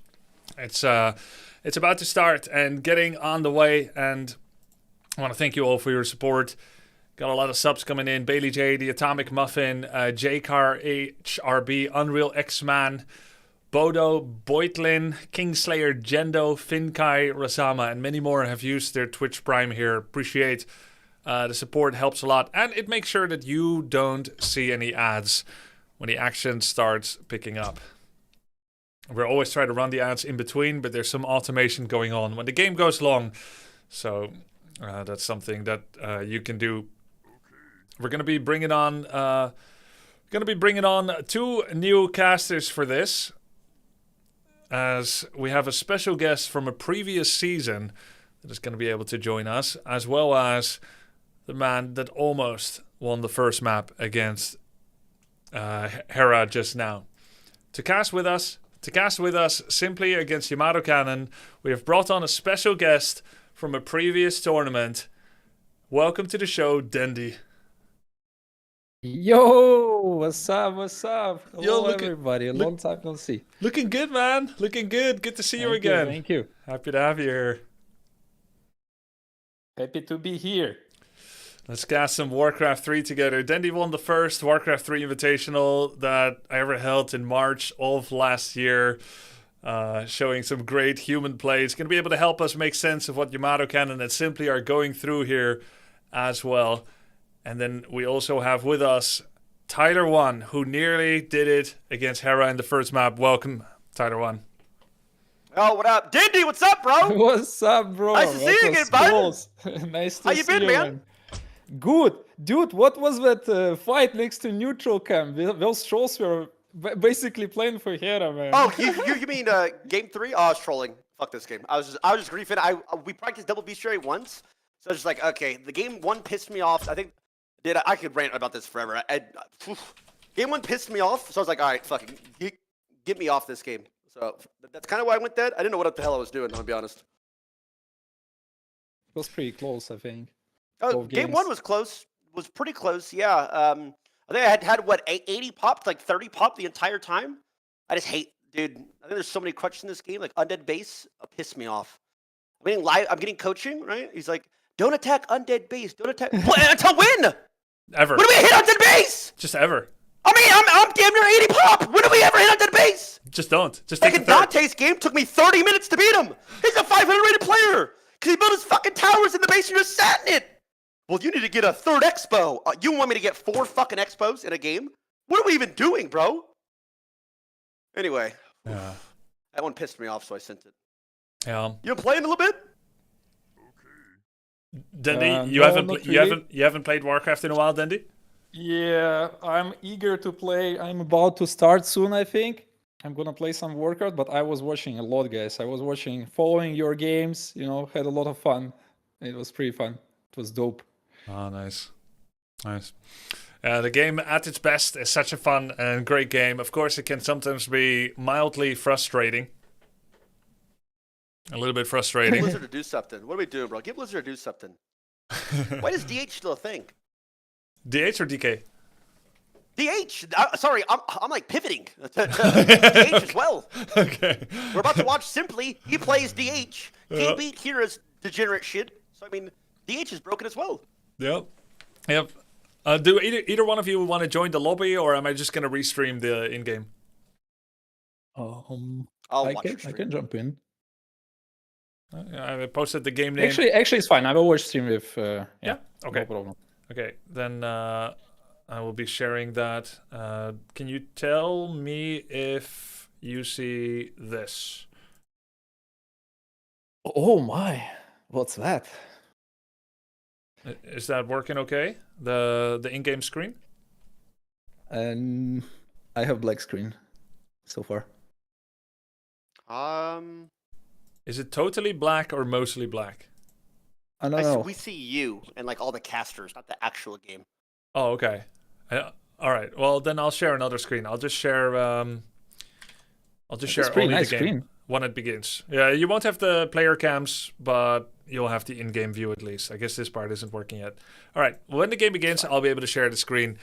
We have both players here, Simply and Yamato Cannon. US East, Brazil North. I guess we could just do US East 4. Yeah, all right.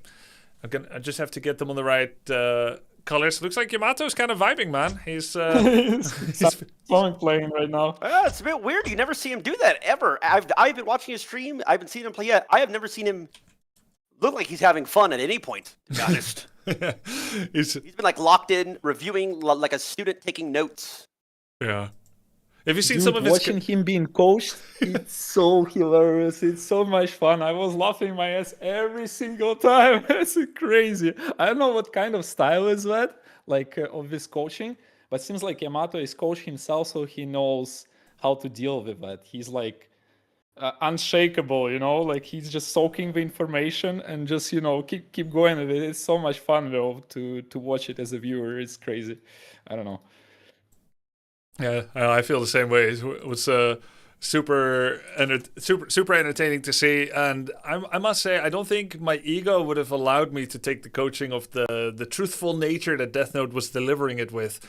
But it's pretty impressive by by Yamato Cannon to try and distill the verbal lashing he was receiving with as much readiness as he was. Looks like both players are ready. I'm going to be throwing it into the map introduction, and we'll get the show on the road in 10 seconds from now.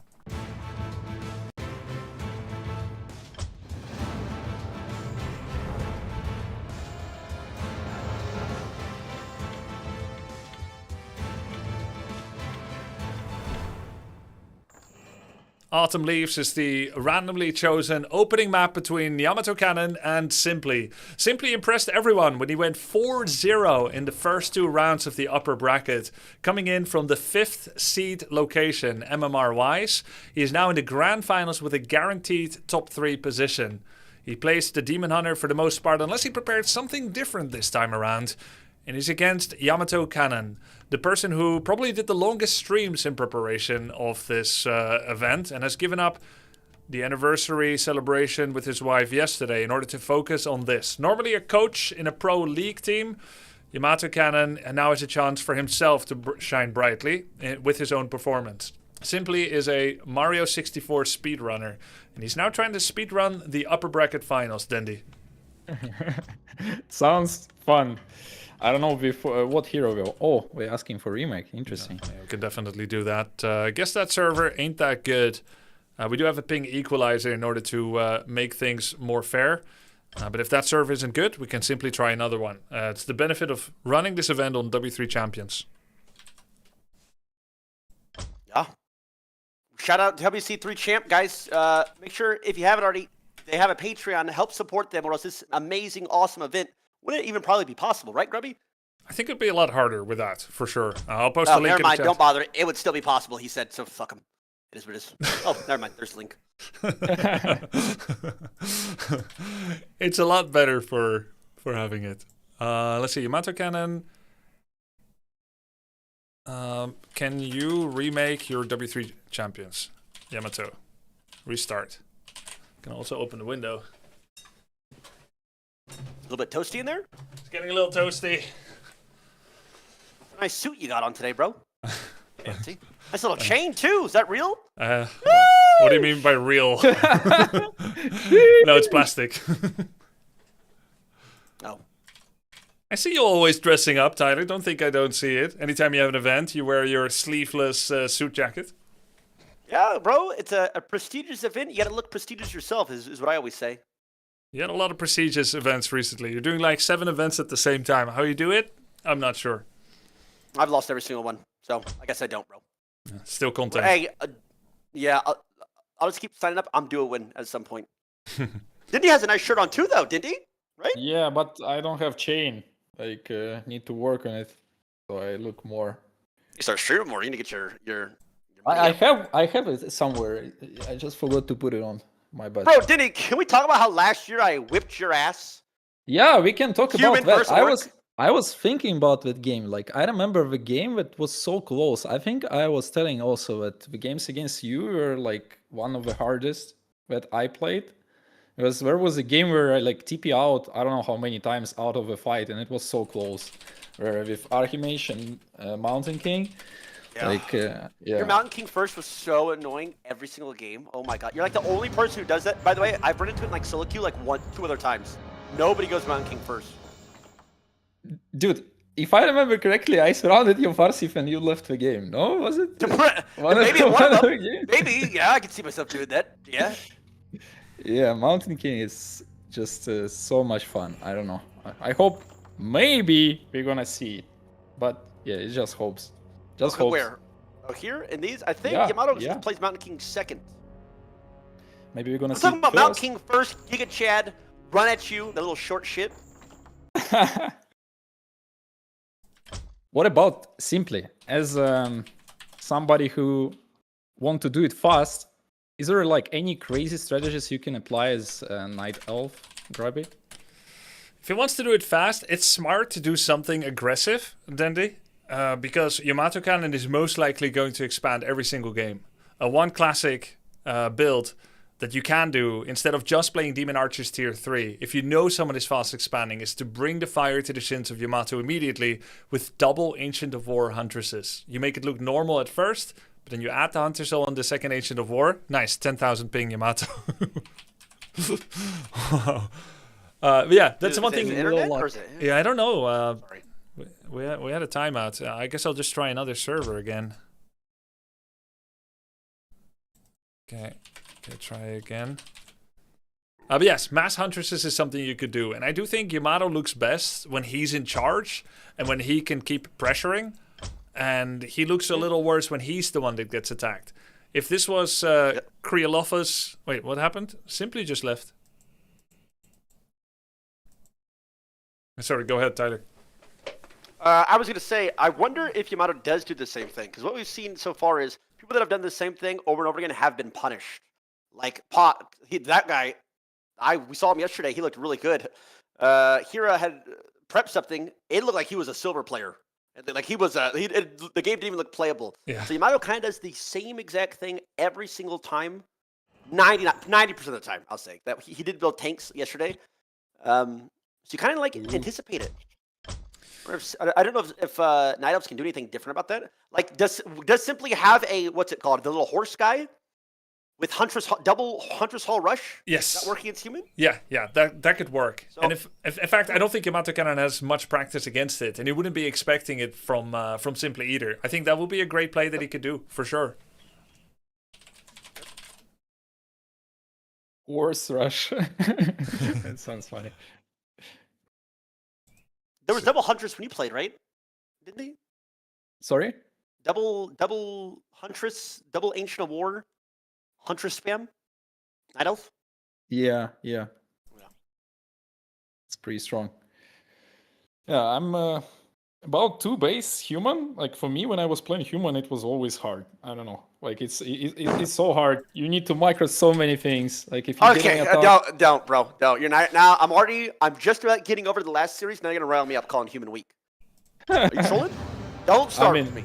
Come play Orc! Stop. Human is weakest race. Orc is one of the most powerful races. Look at Grubby, for example. He won everything. Nice, he's the strongest race. I can't talk. Okay, bro.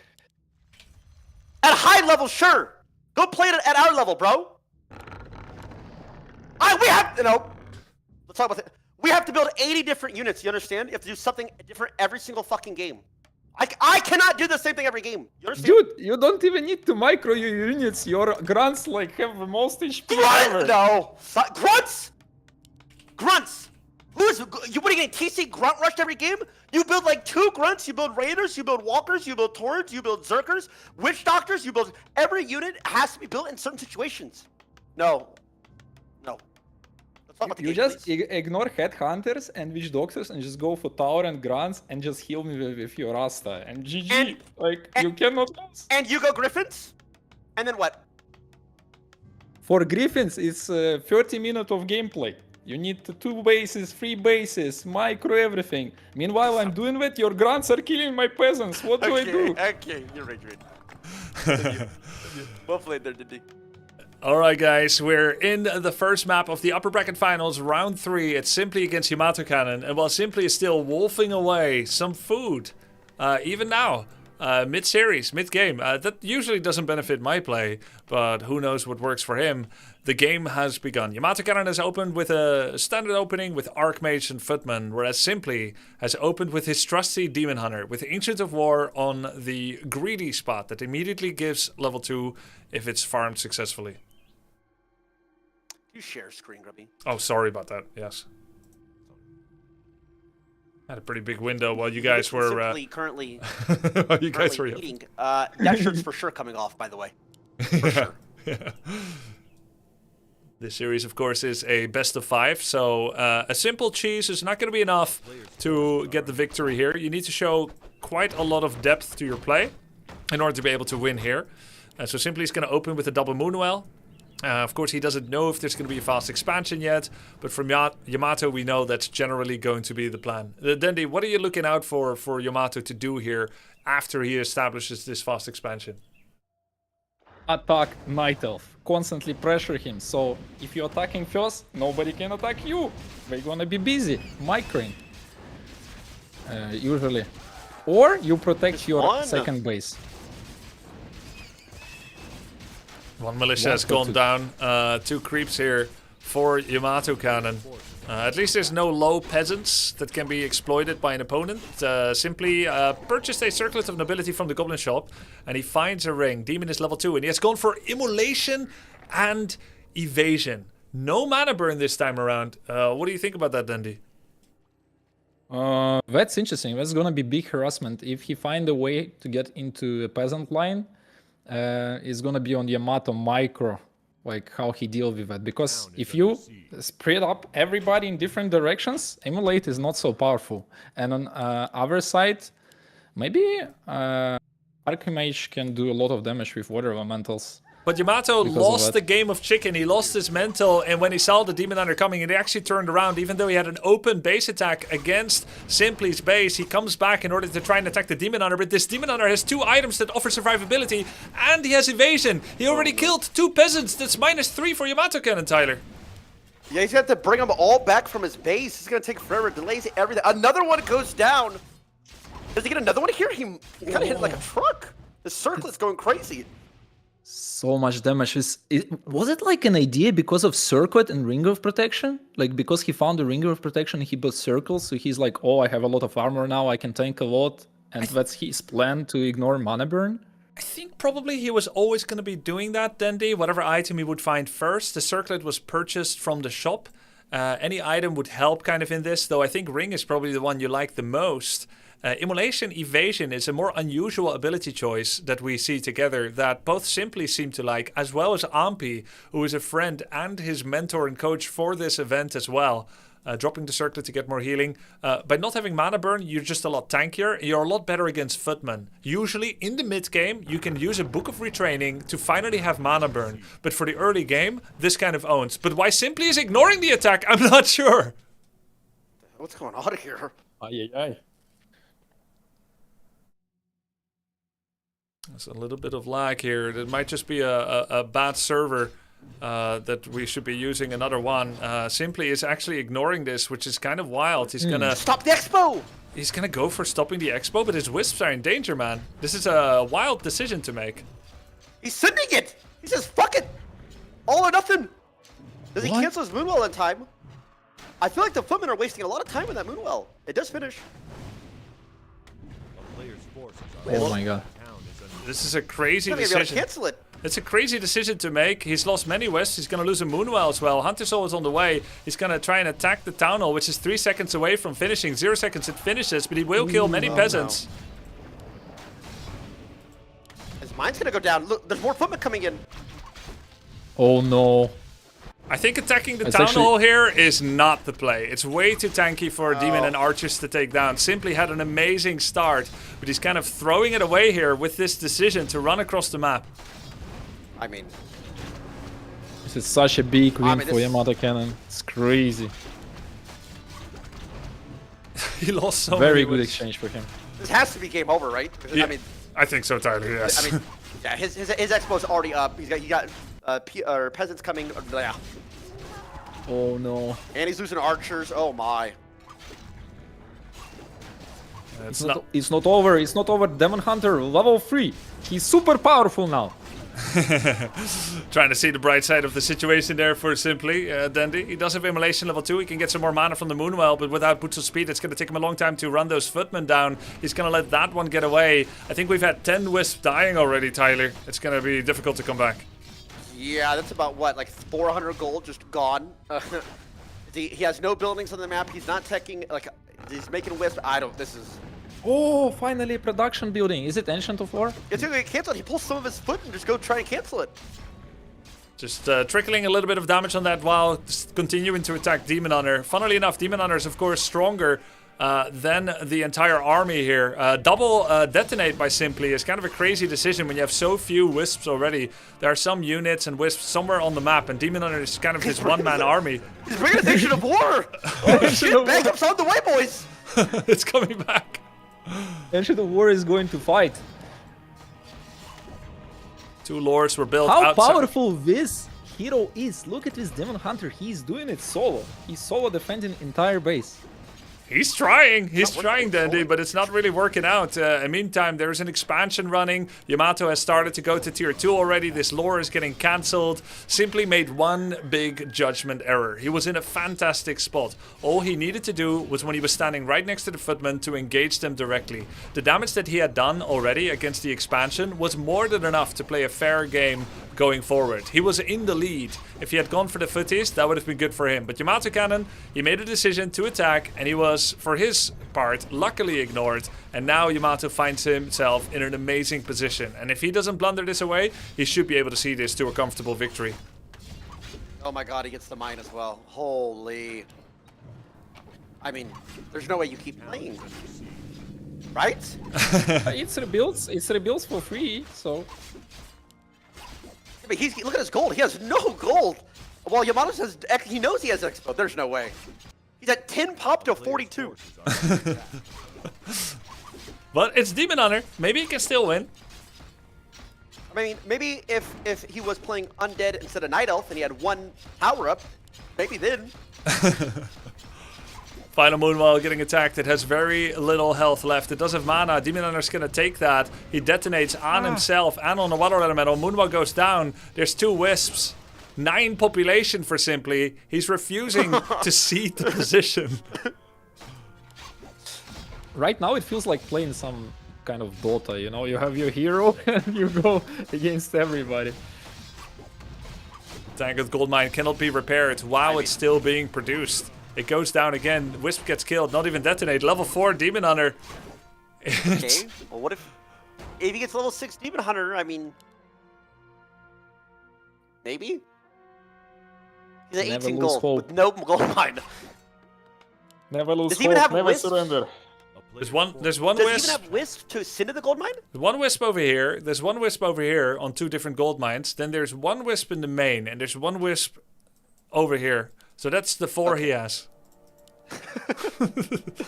So he has to bring them all back to the main to get gold. Then he has to eventually make another wisp, then put that one in the gold, then make another wisp, and then make an Ancient of Lore with that. Oh, here comes the Zeus. The Mountain King comes Surely in, he sees this. hits him with a Stormbolt. There's rifles, priests being made. Simply calls GG finally. We're going to find a different server. Yamato Cannon had a lot of lag screens coming up there. Unfortunately, perhaps the wrong server for him. But it was not enough to actually tame the beast, as Yamato ran over Simply without much trouble. Yeah, that puzzling decision just to run past the footman. It wasn't like he was even close to his expo. Yes. I think he just thought that if he got the expo cancel, it was going to be worth it, or it's better for him. I don't know. Yeah.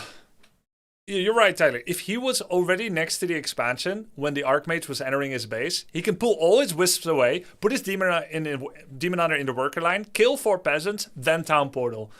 But going there from across the map while you literally could hold hands with the Archmage was a puzzling decision. Yeah, that was...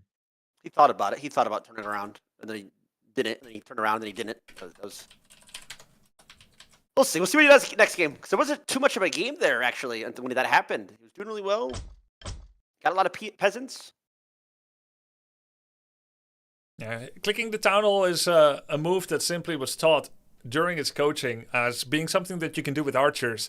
He had some really successful games, and they stood out like positive memories. But those Town Halls were in production, and those take 3 times as much damage from archers as Town Halls that are finished. So simply used the right lesson at the wrong time, and it became catastrophic for him.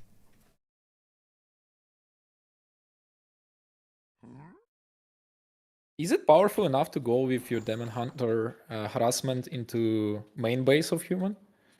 When you have the simulation and circlet ring of protection and your passive? Yeah, the wisp and then teleporting over the wall? You mean? I mean, so there is a wall you cannot pass. If there is a wall you can't pass, you could put a wisp there, then Staff of Tele on top of it. But if it's open, you could walk in, and yes, it would be very powerful, for sure. I see. Interesting. Gonna check what the next map is gonna be. The first map was picked to be Autumn Leaves. Simply, as the loser of the first map, picks Echo Isles to go next towards. Now, I usually think of Echo Isles as a good human map, Dandy, not necessarily a Night Elf map. Do you have any thoughts on that? Not really. I actually don't remember maps that well. Like, I mean, I do remember Echo Isles. It's map, legendary map from super old times, right? But I only remember the name. I remember the name, 100% skill, 20% luck, and everything is there. Yes, but I don't remember like what camp server where you get your level 2 faster and all those roads. Like when I was practicing, I was mostly practicing less by knowledge, more by feelings. You know, like you're talking about Hera, what he was doing a lot of like practicing and less research. I think I was kind of the same in a way. I was just playing by feelings. Yeah, understood. Sorry, just settling the next map. It looks like Yamato Cannon has some internet issues that might be unrelated to the W3 Champion server. That's why he had like no lags, no like. Well, he had like, no ping once when he joined. He had to restart W3 Champions. Then he had lag on the next one. So, yeah, if it's lag again, can I full reset everything? Yeah, you can. Yeah, he's playing that whole game with lag? Yeah. Sure he's just not BMing? He said he was teleporting. I guess the proof is in his stream VODs. Well, he posted his logs too. He definitely was seeing. Yeah. Shall we get him to the lags? Shall we get him to restart first before trying again? I feel like he just wants to try again at the behest of the show, but if we just let him restart first, maybe that'll be better. What do you guys think? Oh, you're asking us? Yeah, sure. Yeah, I'm asking you too. Yeah, he should probably, I mean, try all solutions now. We can wait. Of course we can wait. Hold my beer. We drinking in that teacup, bro. Yeah, it's tea. I just wanted to sound cool, bro. It's drinking cool, bro. Drinking's for losers, right, guys? Wait, tea is drink for losers? No, I thought you meant drinking. Like, wait, what are you drinking, Grubby? Water. Of course. So happen to have a mug here myself. What's in there? Any caffeine? There's nothing in there. I was dipping my Chips Ahoy in here. Cookies. I found it a bit Milk in rich. I tuned into your stream today earlier, Tyler, the opening of your stream, and you said you haven't had caffeine in 1.5 months, ever since you had your wisdom teeth pulled. Yep. Last year, when I said I had a good game on a multitude of caffeine drinks, you congratulated me on being a drugs user. You're like, congrats, you take drugs. Yeah, it's different. No, you drink caffeine? It's a bit rich. You probably were like taking like 5-hour energy shots and shit like that. Yeah. I was just drinking pre-workout for the gym. No, It's man. different. I was taking the Tyler One energy drink brand. Like, I forgot what it was. But Blood Rush. yeah, Blood Rush. Just drinking a little bit Nah, of definitely not. I was taking it to lift though. You were taking it to performance enhance. There's a difference. No, I was having coffee You to were catch the abusing event. performance enhancing drugs. I see. I see. Grubby, I was actually talking to my chat about this earlier. Oh. I don't think you're that good, I'm gonna be honest. And I was saying, if I played for another year straight, 15 hours a day. Shots fired! If we played 8 games, I take one. Thoughts? I think I could be in a coma and still win. If I played like I was last year for 1 year total, that's what the thing. So we were talking about Magnus Carlsen and chess. And your name got brought up. And I was like, yeah, 7 games. 7 games, 1 year. Am I allowed to practice, or would I have to go AFK for a year? You could practice, bro. Wait, you mean like you also playing 12 hours a day? Yeah, because that's bullshit. I actually agreed with the first half of your statement. I'm not that good anymore. Like, I haven't really applied myself, but I think I could still be top 20 world if I put in the time, if I had the motivation. What are you right now? I'm 2500 MMR. What is that? I don't know. Top 100, top 50. I'm not sure. Top 25 is how much MR? Or top 20 is how much MR? I don't know. There's a lot of Chinese and Korean players that are quite strong. Oh, yes, Yamato, you may reset. We were waiting already. Go. It's all good. We got the small talk. But yeah, no, I would love to see that. I would love to see that, Tyler. Yeah. Okay. Dude, you got me. Dude, I don't think I've ever seen this game. Also, this game, I've raged so hard this year playing this game. I think it's because I started in a bad mood from losing 40 games in a row at the start. But my chat was saying that W3 Champions is going to do where if you haven't played in a while, you lose more MMR when you come back. Yes. I think your experience was strongly expressed and also correct that when you come back to the game and you had 1500 MMR, you're going to be rusty and there should be some XP decay, which is not a system that's implemented yet. Additionally, any new streamer that comes in and starting at 1500, we're all just saying like, oh, that's part of the game. Like, oh yeah, you're just going to have to lose 20 games. But it's a miserable experience. Yes. And not just shown only by you. And so W3 Champions offered that the next time if I onboard a bunch of streamers, based on my judgment of their expected level, we can place them lower to start with. Start them at 500, 600, 800. It would be good. Yeah. Because that was very frustrating for you too. Yeah, I think that's the things that people will not want to play is because it's like that whole, let's just, it's okay. You just got to lose 30 in a row and then you can start winning. Yeah. Especially on stream. I think streamers doing that on stream, it's like pretty miserable for the streamer. So, yeah. Yep. Good. I'm glad they're doing that. Yeah. No, it's been a reason for me to stop streaming games as well. Like at some point in Dota 2, I was spamming like one champion over and over and over. And when I wanted to play something else, I started losing. And I'm okay with that. I'm used to losing. But I was trying to tell chat. Champion. Yeah, well, I was like spamming Hoodwink, spamming, Warlock. And then when I want to suddenly learn mid, I'm literally over 1,000 MMR worse at playing mid. Yeah. And then when I try that, I start losing. And I try to condition the chat, don't get your expectations up. It's going to be bad for a bit. The exact same thing you were saying to chat, Tyler. Like, it's going to be bad, it's going to be rough. And even if somehow we get over that, because we both hate losing, you and I, if we get over it, just reading it in chat over and over where people are like, this game is not for you, bro. It's like, oh my god, it's so infuriating. Yep.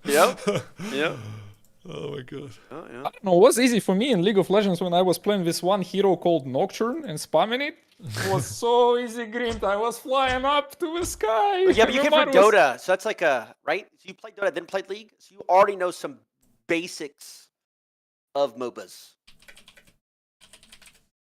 Yeah. Yeah. And even so, like, it's go ahead, Dundee. Yeah, I was switching to a workout because I was curious. What do I do if I'm 1.56 MMR? But I know I will lose every game now if I go play because I didn't play for such a long time. That's what happened to me, bro. I was 1,500 from last year. I queued up and I lost 40 in a row. I never got back. So what would happen before? They're in that system that Grubby said. So you just lose. But now that you'll lose more rating, is what I was kind of asking for. Yeah. Like, it's what chess does. If you haven't played a while in chess, that first game back, you're going to lose like 120. And then you lose 80. But if you win, you'll win like 60. Because, wait, you haven't played in a year, but you're winning? You probably deserve higher rating. So they give you plus 60 if you win, like minus 100 if you lose. Yeah. For the first like 10 games. Yeah, just greater. Nice, I have an idea. Yeah. You just go 2v2 You know, 2v2, 2v2, 2v2. You practice, practice, practice, and when you feel strong enough, you go back to 1v1, and when you don't feel that miserable. Smart. That's a good way to deal with that. Different gameplay, I think. 2v2 and 1v1. You whopped and body and poof poof, it's the same thing. What was that English? What the hell did you just say? It's whopped and body, bro. It's paladin and. Oh my god! Rifleman. It was Gusu's favorite catchphrase. Gusu's. Oh my god, Gusu pissed me off. Oh my god. Yeah. Okay, sharing the screen now. Just gonna flip the score. Let's see, Yamato on the left. Oh, we got the wrong color. Editor in the back room. Vivi, if we can change the color on Yamato. I thought I had the colors locked in, but because he rejoined, that we got that wrong. Yamato on the left. Okay, score. Just need to flip the cams and change the color on Yamato Cannon. Thank you very much. All right, game number 2. Hopefully no lag. Yamato Cannon apologized. He said, normally I don't have problems like this. It is very much on his end, not W3 Champions' fault here. So hopefully things will stabilize. This is map number 2 of the upper bracket finals. It's best of 5. Yamato in the lead. Oh, he looked very convincing. Simply looked very strong at the beginning. He made one little blunder, we believe. Oh. Sorry, chat is saying I didn't turn on ping equalizer. So that's kind of unfair. 30 against 120. Yeah. Wow. We sure know how to stall here. It's nice. It's nice. All good. We like to take our time to drink our tea. Yep. So Dindy, what have you been playing, bro? What have you been doing in the last year since we spoke? A little bit of Dota. Yeah, I was playing League too, by the way. I don't know if you're aware of that. Oh, I didn't know that. Yeah, I was playing some Nocturne. Great champion. What's your ranking? Oh, I think I climbed from silver to gold somewhere, and it was going up and higher. Yeah, not bad, not bad. Not bad. Yeah, it was pretty nice. Okay, maybe a bit higher than that. I don't remember. Okay, so you played some League, and then what happened? And when I realized that I'm stuck in gold, I'm pretty old and rusty, and I stopped playing. Oh shit. Dude, I'm joking. The easiest game of my life, I'm telling you. I could just climb to, what is this, Master or Challenger or whatever with just one hero just by playing 300 games in a row. But I got bored spamming the same hero over and over. Because if you switch to other hero, you need to start over again, you know? Like, yes, so that's why it's a high skill game, bro. High skill game. Ain't no easy ass Dota. You just run straight forward and people just die. They have no clue what's going on. Oh, you're a noob. That's why. That's right. You play a newbie elo, so you wouldn't understand. I mean, I was hidden emerald, almost, probably. But you were high emerald? I don't know. Okay, that's a bit more respectable. I think Grubby got like what, plat or something? I got platinum 3. Okay, I was also plat. I wasn't emerald. I'm lying. No, you have said 3 different ranks now. You lied about being gold. You've lied about being emerald. Dindy, are you? What's your actual rank? Same as me. Yeah, somewhere we were playing together. Yeah. How good is Platinum 3? Be honest, Tyler. It's better than the rank you got in Warcraft 3, isn't it? What we got in League.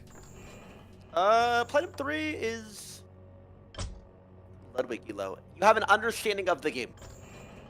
Is that good? More than the average person.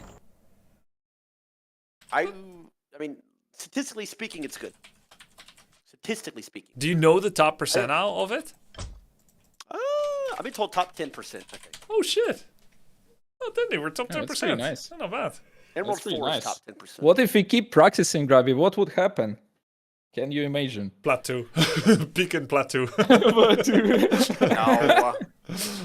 Grubby would get diamond easily. You said that, but it was so hard. It was so hard actually to get past. It was really. Did it look? I don't know. We just have 2 visions of it. I did 2 months. Maybe it's like me. It's like our game swap because I think Warcraft. Oh my god, it seems so miserable and so hard. And you like swap it. Oh, for League, it's so miserable. It didn't look that bad what you were doing. Yeah. Oh, it's like the things you could fix were very easy stuff.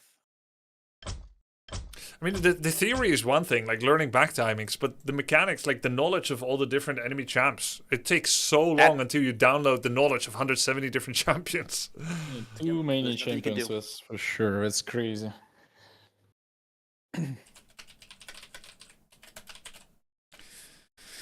Hopefully everything is okay. Let's see who survives this extended start animation better, Simply or Yamato Cannon. I found it very miserable to expand my hero pool. I wanted to do it for YouTube content, Tyler. Ah. My editor was getting bored of... Oh, fuck! Simply left again. Yeah, no! Let's just keep yapping. It's okay. My editor wanted something else than Urgot. I just had the most fun in the game if I just play Urgot over and over and over again. But I thought maybe I should do something else for content. And then it tilts me because I'm playing worse with it. And so on and so forth. Yeah, I understand completely. It's crazy because my editor says the same thing about like brand. I play every character I say. So we actually hired like the editor hired an editor because he couldn't do League anymore. He's like, fuck League. What the hell? The editor hired an editor. Yeah, I was like, okay. Do your editors ever come to you, Tyler, and be like, hey, can you play this game? This would be good. Nah, only if it's like a sponsor. Usually my chat just says it. I just do whatever. Yours?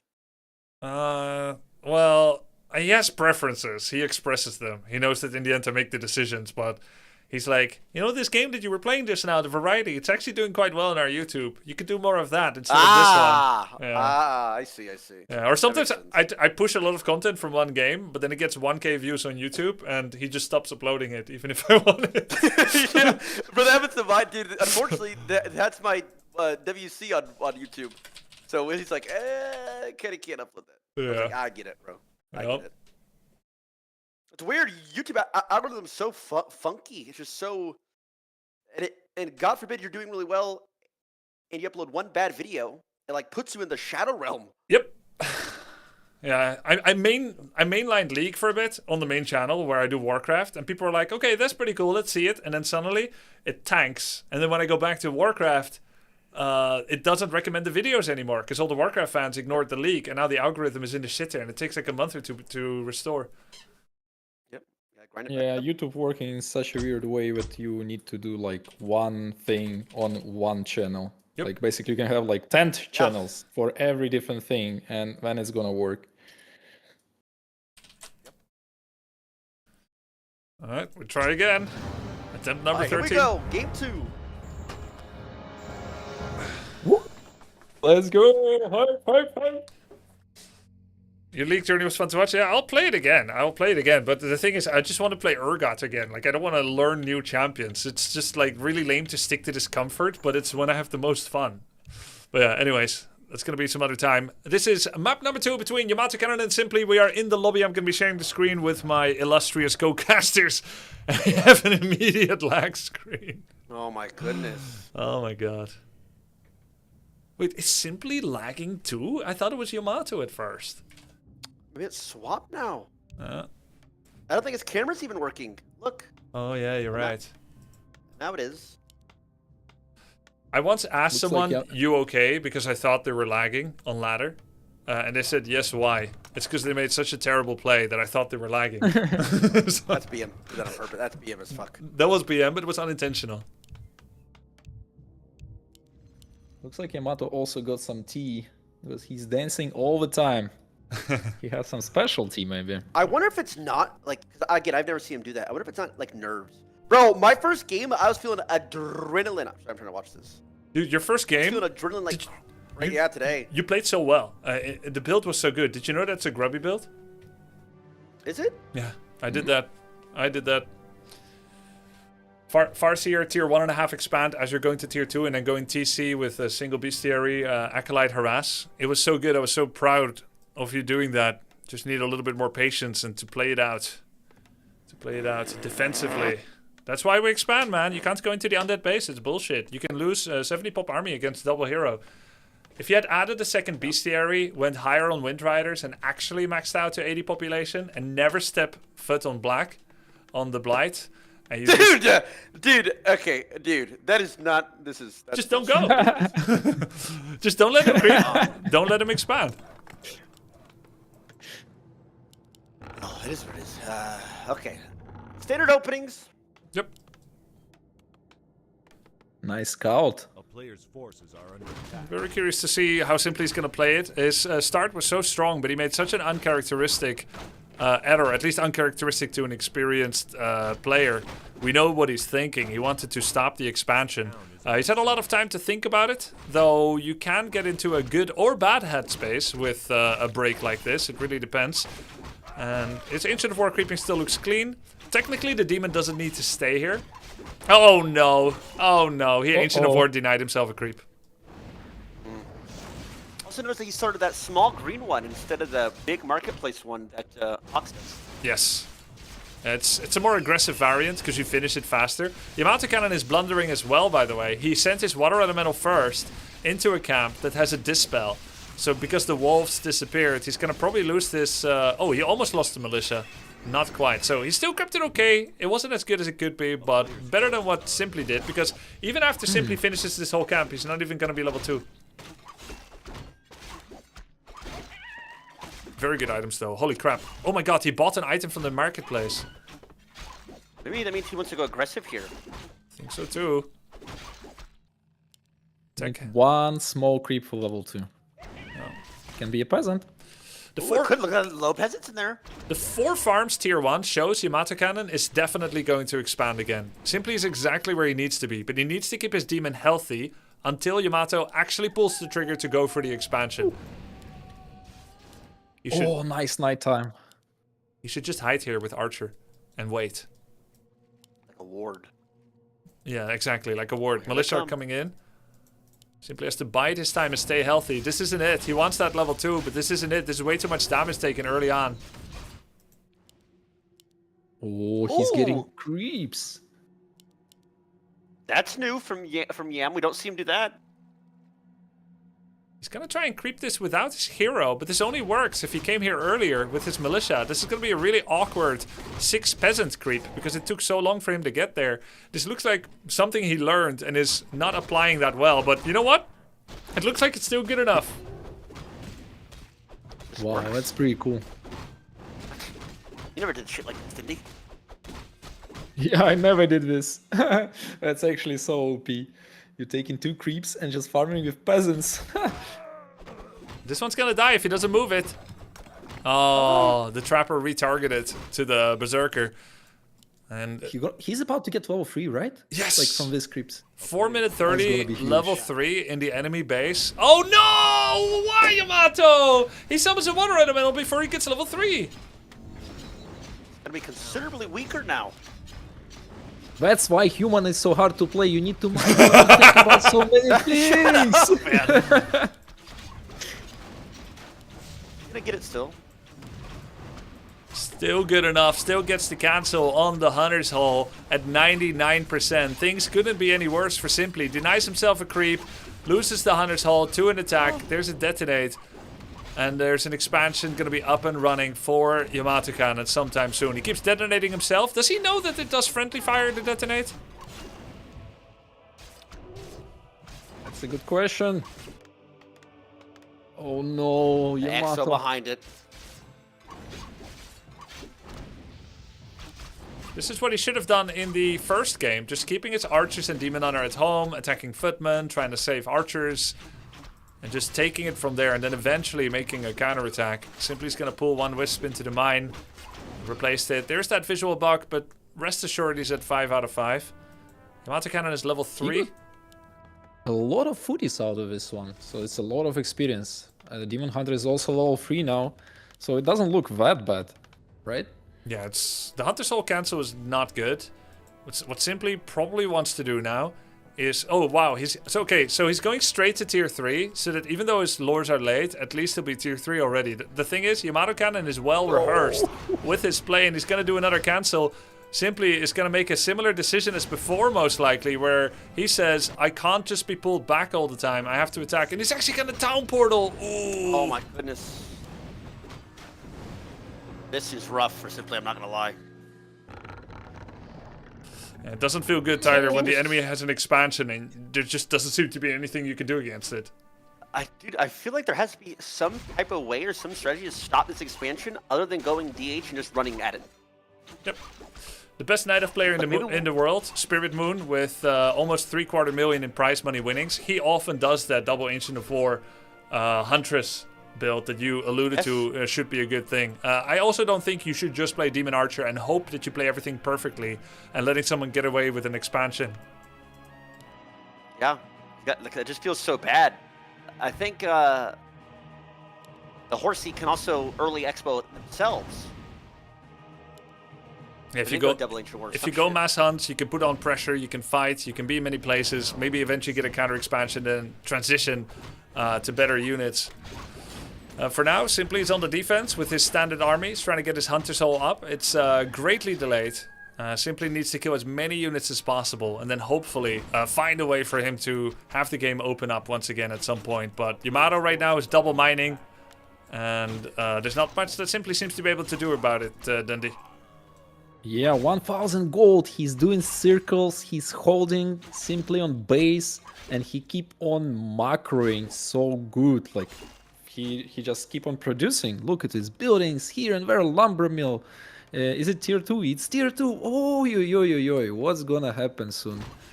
Yeah, he's getting ready. Soon he's gonna have his hero too. Do you think he's gonna get a tavern hero here, or he gonna go for Mountain King? I think it's gonna be Mountain King most likely. You could go Tavern Hero, of course. But I think in this case it's best just to get that Stormbolt so that you can pick off units. He's making rifles. I'm expecting double Sanctum to get a couple of priests out and then eventually Spellbreakers as well. Maybe 1 or 2 sorceresses. He did lose a lot being chased down there from that Naga, though. He did lose a lot of units. Look at this. Will it matter? Going for another cancel, summoning in one of those blue guys again. Getting the cancel on the shot. This is so annoying. So annoying. Oh, he wanna get more. Can he get more though? No immolation yet. Looks like there will be another lore cancel. Yamato Cannon is doing fantastically here.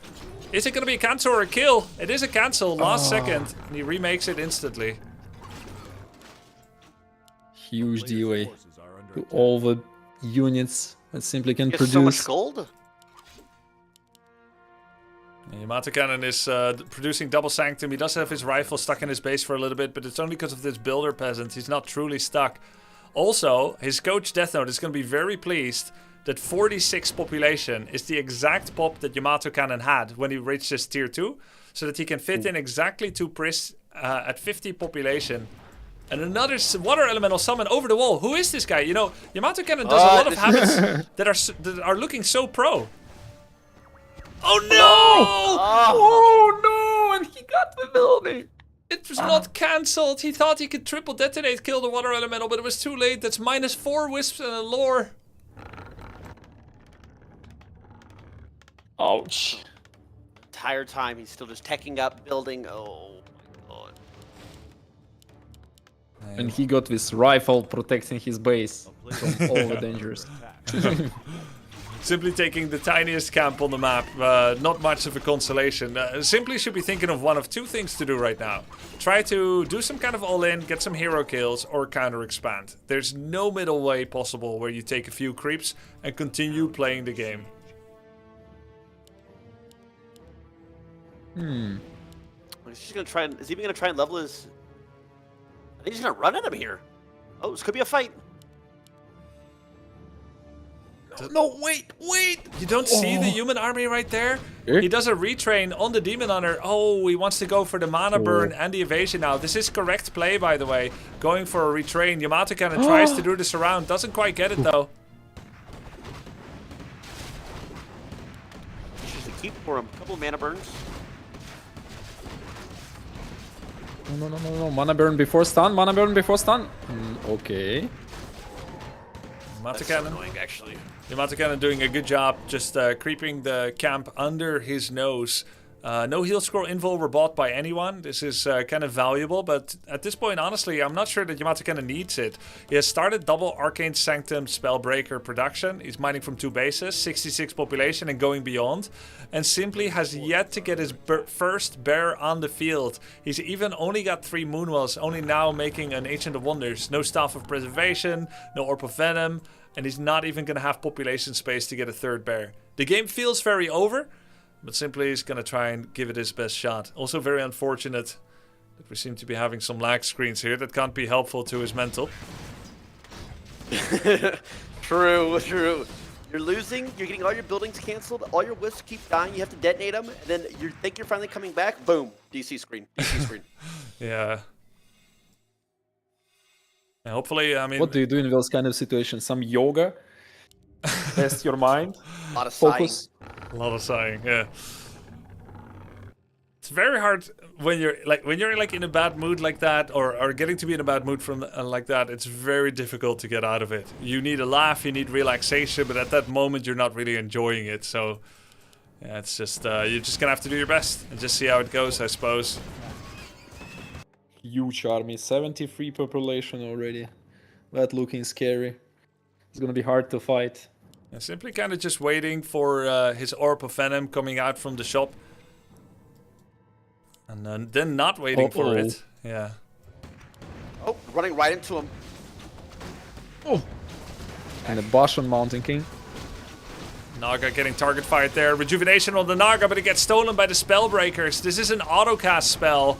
Yamato Cannon targets the Naga in the back, kills her. There's a large human army simply trying to run away, but he has no Dispel. Brings in a Wisp to do a Dispel, but the slow had already dissipated. And so it just adds insult to injury. Yamato Cannon goes in with his Mountain King with some absurd, oh my god, some absurd defensive items on the Mountain King. I'm just gonna put me over again. Oh no, simply. That looking dream. Game fluence. It's about that time. Yeah, it's about that time. I mean, about that time. Can't feel too good for Simply, but at the end of the day, I also think even strategically, from the start of the game, it wasn't quite there. He's just hoping to do well with the standard Demon Hunter Archer opening, and while it is not impossible, it is not a strategical solution to what Yamato Cannon is showing here. It once again goes to show Yamato Cannon is feeling himself. He's doing some kung fu moves there. He feels good about being up 2-0 and certainly a deserving recipient of a 2-0 advantage right now. It is a best of 5, so it's not over yet. Yamato Cannon is doing what he wants to do and getting away with it. His early expansion was barely stopped. Best chance that Simply had so far was the first game, but he made a big strategical blunder. Yep. With that being said, I'm actually gonna have to go, Grubby. I gotta take the girls out. Hey, all good, man. Thanks for joining us for a bit. It was fun to have you. Yep. Nice to see you, Tyler. Thanks for the tournament, guys. It was fun. Dindy, fuck you. Thank you. You. Big hugs. See ya. All right, guys. GG's. See you next time. GG's. Big shout out to Tyler One. He got a 4th place in this tournament, and he added his blood, sweat, and tears into this event. He loves Warcraft 3, the most when he's winning, of course, but how is that different from anyone else? Always good to see him. He's a great showmaker and a great big personality in the room. Very happy to have had him for this event and that he came to join a little bit for the cast as well. It is a best of 5, so there's going to be another map. Yes, Joey X. Yes, it is a best of 5. Yeah, but guys, he had to go. I'm not going to keep him here. He has to go to his daughters. People are like, but why is Tyler leaving? It's a best of 5. Yes. Keep him hostage. Keep him Dandy and I more than capable of casting the next games, guys. Not to worry. Not to worry. We got your back here. Yeah, I'm curious. I'm curious if there's like some different way with Simply gonna pull out, like for game 3. Is he gonna risk something? Maybe he have some secret strategy prepared or is it gonna be again Demon Hunter going for Immolate? Because usually in risky situations when you're in tournaments and everything is on the line, it's really hard to push yourself to make something extraordinary and go out of line. Usually you feel you always want to get to the comfort, in Dota, for example. Like when everything is on the line and it's some super important tournament, when you ask people what they want to play on in terms of heroes, they often pick not the best hero for a strategy, but they pick what they feel comfortable with, that they practice the most, and it's kind of backfires in a lot of times. So that's kind of like what I'm thinking about right now. Yeah, no, that makes sense. Going to your comfort when you're under the gun always makes a lot of sense. Yo, the Tyler raid. Thank you so much for the raid, bro. Have a good rest of your weekend. And thank you so much for gracing this tournament and show with your presence and effort. Hi, guys. Hi, everyone. BG. Yeah, BG. BG. Terrible game. Terrible game. Yeah. Thanks for the raid. All right. I hope he has a wonderful weekend with his family. He worked hard for this event and he got pretty high. He managed to place over some excellent players like Pox and Maxim, and also over Dante's and Mary maybe. Yeah, and he's gonna be in equal position with, of course, with the same position he got last year in the OnlyFans Invitational, 4th place. Not too shabby at all. Not too shabby at all. Still joined here with Dendy, and we're basically waiting for the map pick of Simply. It looks like he's going for a full router reset. Yeah, usually for those situations, it's good to have 2 internets. That's what I learned through long time of competing. But having 1 internet is usually very risky when you're competing somewhere because anything can happen. Yeah, so yeah, for it's sure. really cool to have a second one. Yeah, I've had a second internet too since a year or two. It can be helpful. Oh, nice. Yeah, of course. Yeah, you need to have that option as well, and of course, it's gonna cost more as well. Someone asked in chat, Raider from Tyler, wouldn't it be more fun for the loser bracket winner to also compete for first place if he wins all his loser bracket games? Yes, that's exactly what's happening. It will be just as fun as the situation we have now, because that's exactly the one we have. Let's fucking go. That does sound fun. Let's do it. Let's do it. Ooh, hype. Yeah. No, that's what's gonna happen. So just to reiterate the format again, I'm gonna play the intro of the one-on-one format. We'll be back in a minute. On Saturday the 16th and Sunday the 17th of May in 2026, the Altar of Champions one-on-one main tournament will be played out. Our 8 contestants are ready to go at it in one-on-one. The winning team from Friday's Clan War has their picks of who they want to face in the brackets, with the winning captain having first pick, and then they delegate the second and third pick to the most deserving players of their team. That happened yesterday, and soon I'll show you today's brackets. Most matches are a best of 3, with the upper bracket finals, the lower bracket finals, and the grand finals being a best of 5. The grand finalist that comes from the upper bracket finals will have an advantageous map selection system. $8,000 is up for grabs in this Altar of Champions one-on-one tournament, with the champion taking $3,500. The prize pool was sponsored by Blizzard, and this event was made possible by all of you guys, the 8 participating streamers, and all the co-casters, moderators, and everybody that helped. I'm Grubby, and this is the Altar of Champions, the one-on-one tournament. Let's play. Let's play. We're still joined by Dendy. This is the Altar of Champions, and we have a new special guest as well to fill the enormous shoes that Tyler One left behind as he went for his family day in this on this beautiful Sunday. Welcome to the show, Thermal. How's it going, man? Thank you. Hello, guys. Hello. Nice to meet you, Dendy, as well. I don't Nice to think meet you. we've spoken before. Hello, guys. Hope you all been having a good time. I saw some bangers today, for sure. I woke up in time for Tyler against Hera, which was pretty epic, to be honest. And now, yeah, very excited for the rest of the games as well. It's gonna be good. It's gonna be good. Hopefully, no longer plagued by any lag issues. But you never know with these online events. It's the best we can do. LAN events are rather challenging. Also, for those that don't know, Dendi is a legendary Dota 2 player that has won at TI, and Euthermal is a legendary StarCraft 2 player that has a tournament victory. I believe, right? You have tournament victory on your belt. Yeah. I won IEM Shanghai. In which year? Almost a decade ago, actually. Not that long time ago. goes fast. Now one of the Age is just a number. Not for you guys.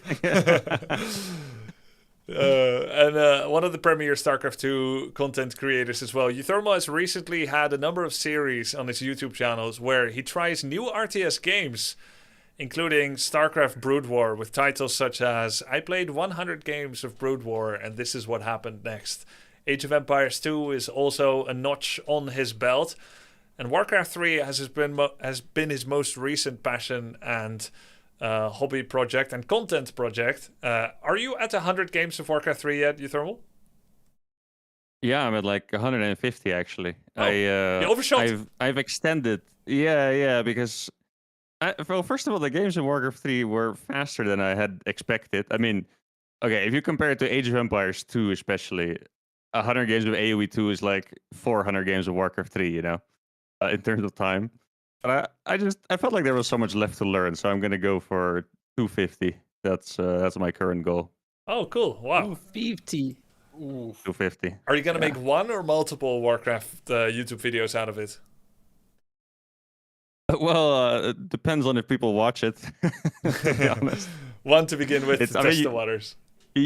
Yeah, exactly. I think I actually have pretty good expectations for the Warcraft one because I do know that a lot of people still like Warcraft 3, and I think it also has a pretty good crossover from SE2. I don't know if you felt the same, but I think Age of Empires feels a little, how would you say it, maybe isolated from some of the other big RTS games.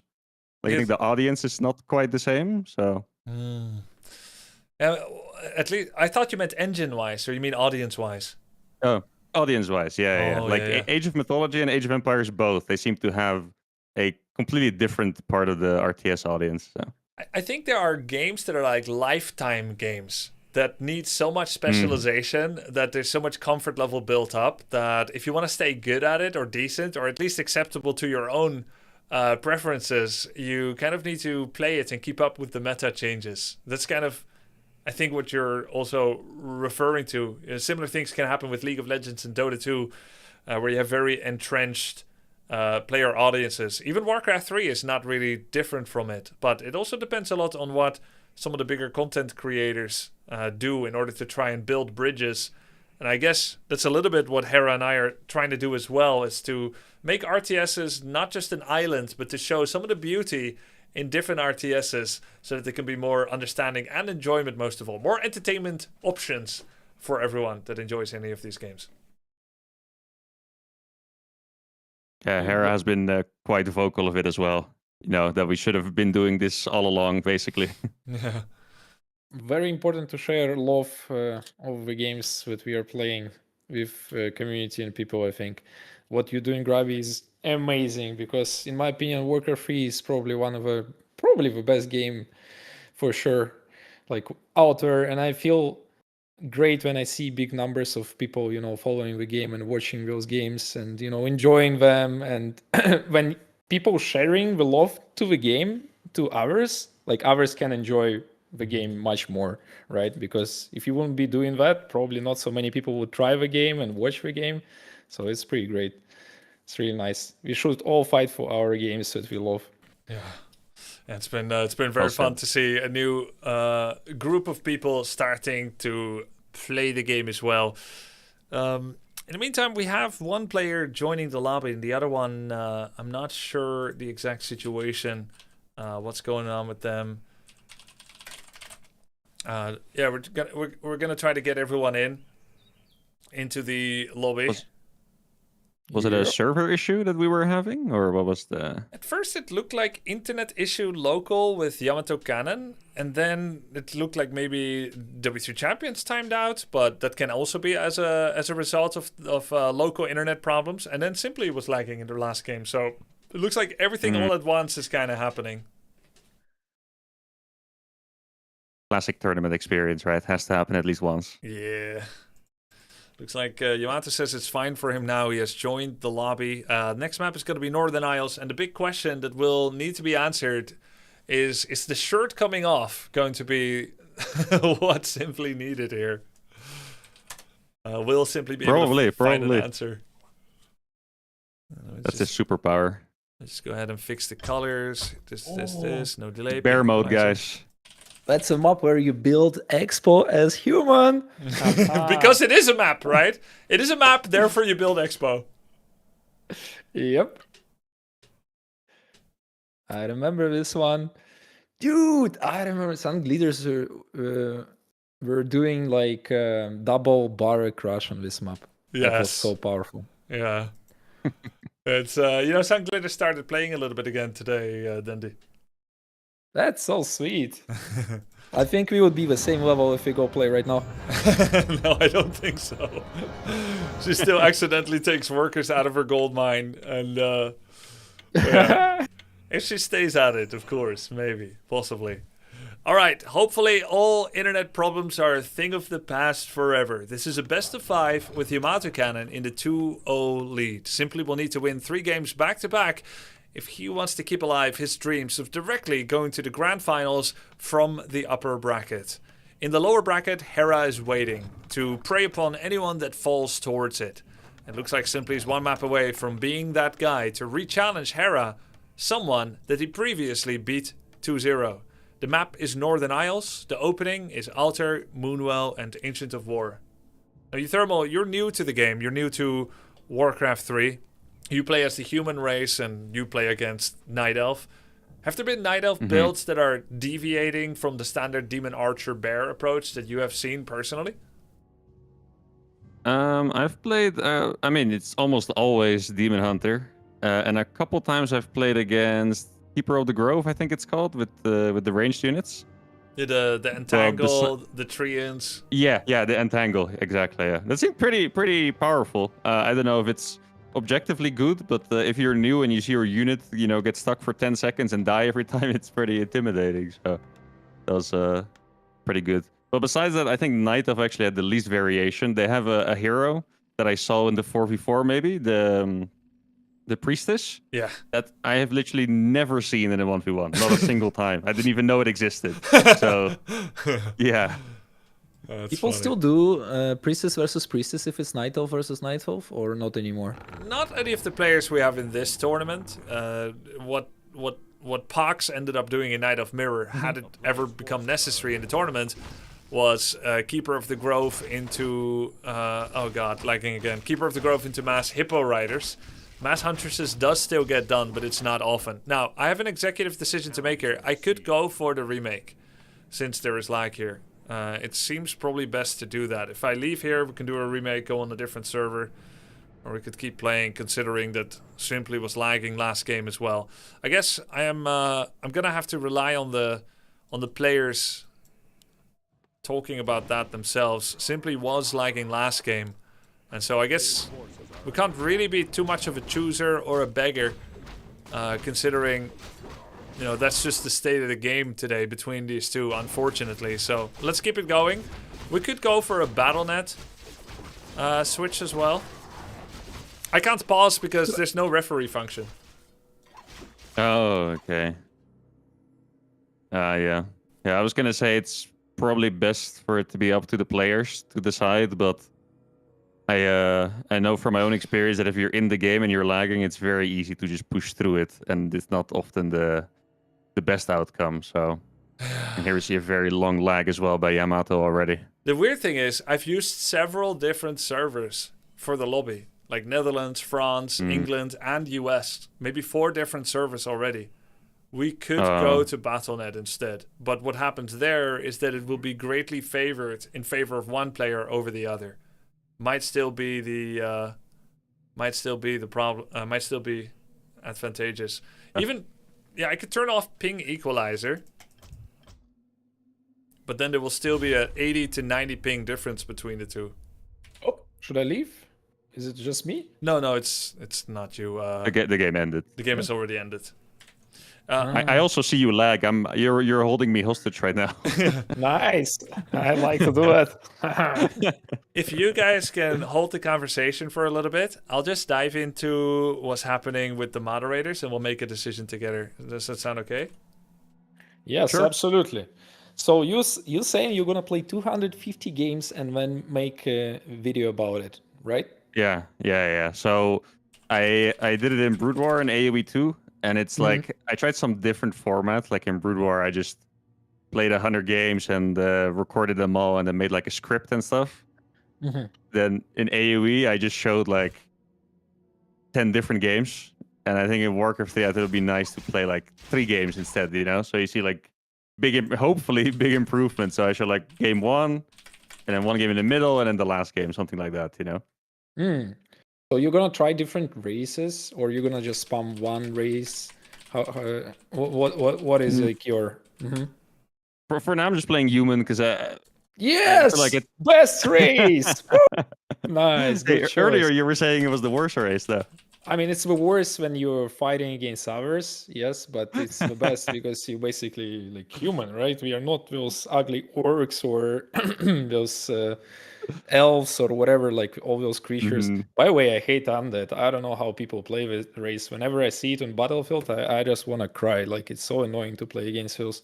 But human is against? amazing. Did you? Or- Yes, against Yeah. or overall, just watching how undead just move around the map. Like even if I'm just a viewer and I just watch undead playing against somebody, I'm a Hmm. hater. Yeah, I get it. I get it. it's ugly I race. watched the game against Tyler. Did you cast that one? Hero against Tyler, or watch the first game? No, I was watching. Yeah. Yeah. So like the first game, I know Tyler threw a little bit, but like being up 40 supply and trying to push into the undead base, I kind of felt the pain. Like the freaking slowing Yeah, powers, man. yes. Oh, it's just so bad. And those heroes, they can change you, chase you, right? Like this Death Knight aura, that all the army becomes so fast. And then this Mhm. Nova into coil. Oh my god, you need to like always feel the pressure that you're gonna lose the hero out of nowhere. Like so much stress Yeah. playing undeads. And then they have those like machines that become flying birds, and those flying birds have magic attacks, so they just destroy your units with high armor. I don't know. It's unplayable, ugly race. But it's okay. Maybe somebody like undead. Let's Ugly not race. put up the pressure on them. Yes. Did you try the Mountain King first, the Zeus guy? I think I tried all the heroes first, yeah, but I felt a little awkward with Mountain King. Just I feel like the water elementals are so nice to play the Yeah, I game mean, with. It's but it's like you're gonna make a video, right? So it's like making a Mhm. shortcut, because if you play an Archmage, it's something like you choose an easy way. It's like playing against easy computer. If you're playing, let's say, Pala with rifles, Wopton Wade Mhm. strategy, then most likely you're choosing like a normal strategy, like a middle strategy, like not Pala hard. rifle, You're the playing easy against one. normal bots, yes, but if you play in Mountain King, you're a giga chat. You basically, it's like taking shirt off on the stream, like Simply. and yeah, exactly. Go And bear then you mode. just walk around. You put your like glasses, like black glasses, and Mhm. maybe a chain, and Okay, then you're okay. just a giga chat Mountain King. I So feel like you got like 1600, right? Something like that. I think 15, but Mm-mm. honestly, it was luck. I would call it luck, because I got like calibrated at 1.5, and I didn't fall too much, because if I would fall too much, I would probably Mm. never climb back. I would stay there. Yeah, It was not easy. that sounds humble. Like if you don't fall on W3 champions, that's pretty sick, honestly. I feel like I got lucky, to be honest. I got a lot of coaching, and mostly like I played not too many different things. Like it wasn't very variety for me. I was just spamming this Giga Chat Mountain King and one trick pony. Somebody runs in me, I smash him and surround. Bam. Yeah. What can you do? And when I did people it cry once, and my losing opponent hero, got really GG. mad. He Yep. actually called me exactly that: a one-trick pony, only what do you call it? The Stormbolt and surround. Yeah. It is and fun. it's It is so fun much for sure. joy, though, right? Like whenever you pull it off, you feel so good, you know, like you're like surround the unit, and you're watching how he dies or cry or Mhm. TT out. It's a lot of joy every time. And you played it against Undead too, the Mountain King? Yeah. Just Mountain against King. everyone. So against Undead, you can go Mountain King into Invoker, Blood Mage, right? Blood Mage. Blood Mage, yeah. You're gonna give mana to Mountain King, and then you go like third hero, let's say Paula, so you can heal somebody. You put Decreplify of Blood Mage, you know, second spell. It amplifies your spell damage, and then you throw Bolt, Oh, the and then you banish. clap, Mhm. and then you heal the guy on top of that with your Paula. And you basically become undead yourself, you know, like the undead is Yeah. doing this coil Nova thing, bam bam, and you're like, oh no, feel stress, and then you stress undead yourself. You become the undead against So you make 2 heroes just so you can have a Death Knight, basically, is what you're trying to say. Yeah, like think about it. Like you Decreplify enemy leech, let's say, and you just throw bolt, heal, club, bam bam bam. Oh, good strat. All right, Her guys. stream. Thank you. That was fun to listen to, the bits that I could catch while working with my mods to try and with the W3 Champions admins to try and see what we could do about this. Here's the current situation. We'll introduce the format, of course, again soon, but for now, we're on the server that looks best to both of them in the overview of their servers. There was a node of servers that Simply's internet went through. Whatever server he was connecting to, there's a node there that was problematic. And supposedly the one we're on now, Netherlands 3, is not a problem. They're at 133 ping equalized, where they both have the exactly same ping that has been artificially made to the same level, which is a function we have on W3 Champions. That's why it's preferable to be here. But if this one starts lagging out again for one of the players, we're going to remake and we're going to go to Battle.net. And that should most likely solve the issues. Most likely, I say, I don't want to tempt fate anymore. Yeah. But so far, everything looks good. And so we can get right back into it, hopefully, with mental states among the players, because this is stressful. But with mental states that are still in a good place. They're both suffering the same conditions. They'll deal with it differently in a way that's uniquely them. This is the Altar of Champions, marred only a little bit by the lag issues. 1-on-1 tournament. It's day number 3 of the whole event. Yamato Cannon is leading in the upper bracket finals with a 2-0 in this best of 5 game. Simply, he has a big challenge ahead of him, Euthermal. Yeah, the last game in particular was pretty brutal for Simply, right? I think it's possible that our live viewers may have forgotten already, but the last game was very brutal. I think Yamato kind of crushed him, to be honest. With the fast expanding, but still attacking him and being the one killing him. So that was painful. The first game, honestly, like I know it might feel one-sided if you look back, but Simply did start really well. He just had one bad decision to not go back, right? Yes. So I don't know. There's potential that things can happen, you know, especially with this little break. It's always it can hurt someone and it can help someone, right? Like if you have like a random 5-10 member break. So yes, yeah, we'll see for sure. Yamato Cannon is going to start with an early expansion again. I think the Water Elemental goes in a little bit too early before the Militia are fully there. It means he takes more damage. Had I been Simply's coach, I would have asked him not to finish this camp in its entirety, but to go basically immediately to the other side of the map and letting Ancient of War Archer finish the camp, where you could just start immolation, harassing this. It's so much better when you put pressure on someone than to let someone get away with a free creep like this. However, that's the least of his problems, because Simply once again denied one of his own creeps with the Ancient of War, which means after the creep route that should give him level 2.1, Dendy, he's level 1.9. And he gonna farm with one more small creep. Yes, and lose a lot of HP, and he'll probably need to go base for Moonwell juice. But Yamato at the same time, he's not building his expo. Like he's holding, getting more lumber, more gold. That's not something I would usually do if I play. Yeah, because his militia were there. He was uncontested.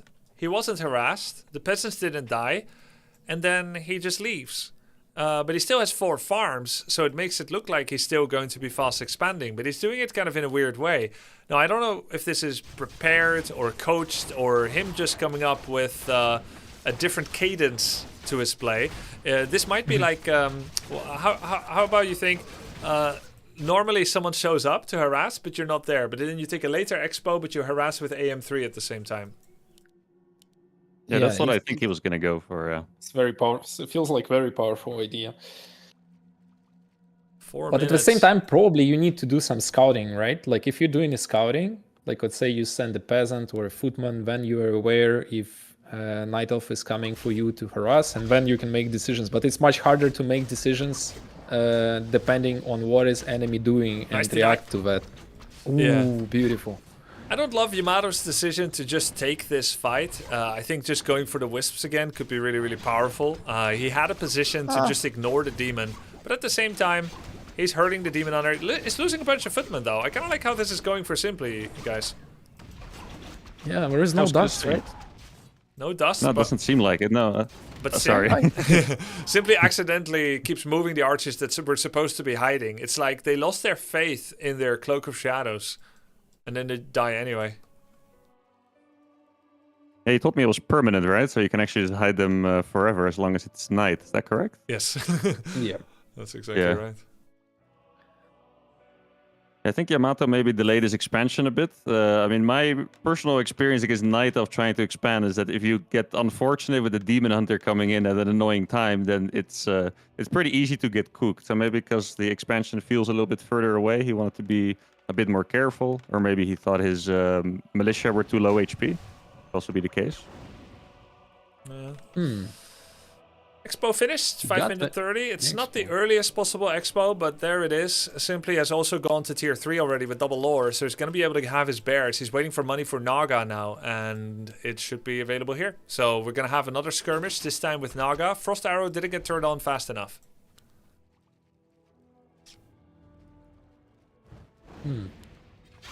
25 population.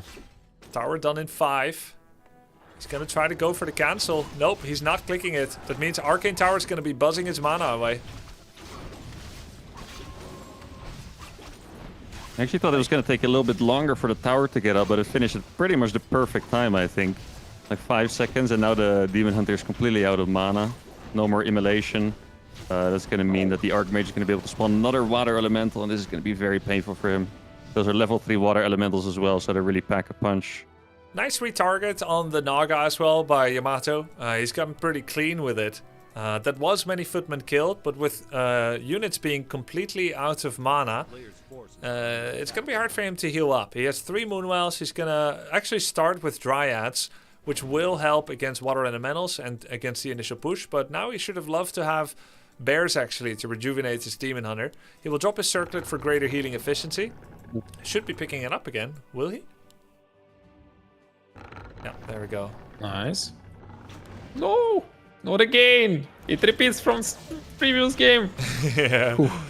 The pressure starts again. He's more able to deal with it this time, Euthermal, as he has 2 wisps coming in for the elementals. Beautiful detonates, getting a lot of experience, and it's going to get Demon Hunter to level 3.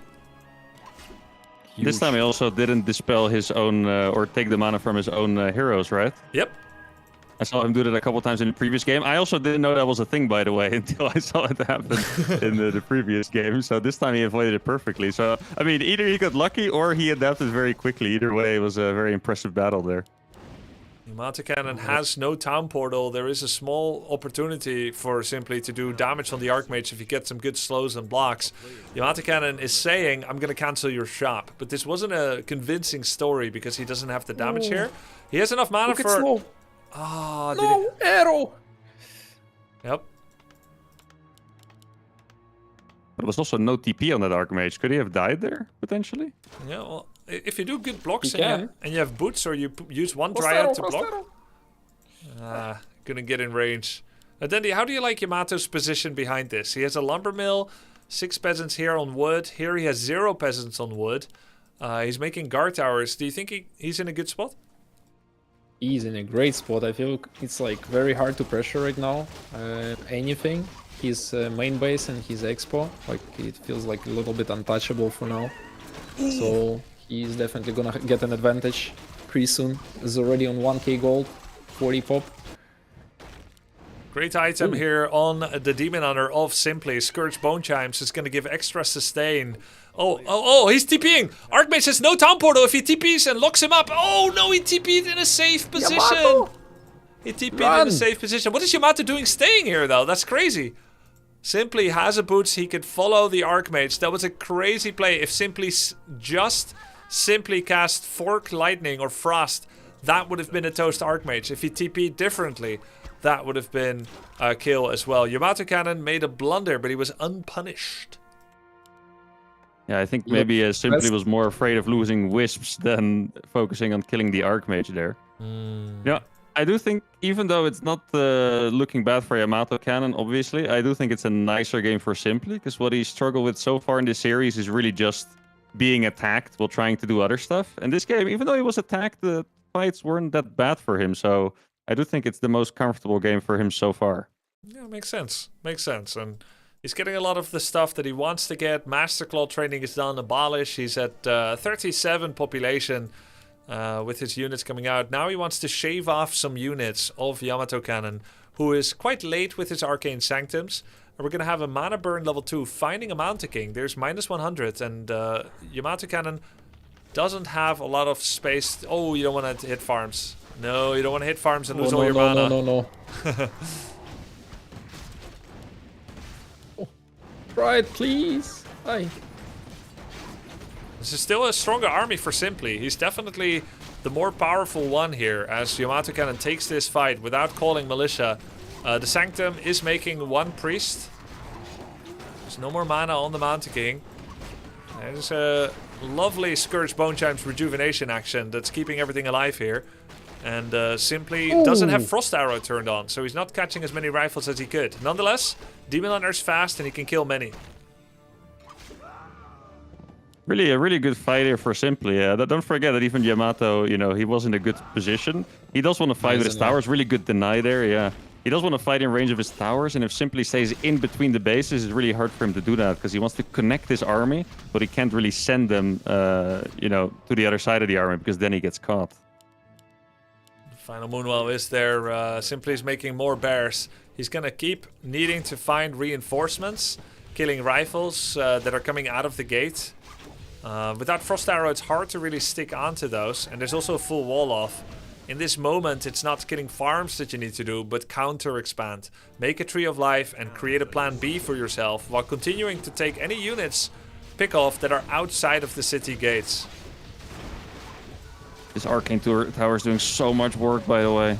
This Demon Hunter hasn't had mana for a while, neither did the bears there. At least DC, which was out of range, but still very painful. A Mana Burn here would be so good against the Mountain King, but he doesn't have it because of that Arcane Tower just going ham. A lot of sustain from It's the so Bone hard Chimes. Go ahead. So hard to make proper decisions in those kind of situations when you feel like pressured and you don't have exp and you know your opponent have exp, almost surrounded with 5 units. Mountain King got almost surrounded. So in those kind of situations, it's a lot of pressure. You feel like, oh, maybe I need to finish the game right now. I'm stronger right now. That's my peak. Go, go, go, go, go. But yeah, probably the ideal scenario is when you have your plan B.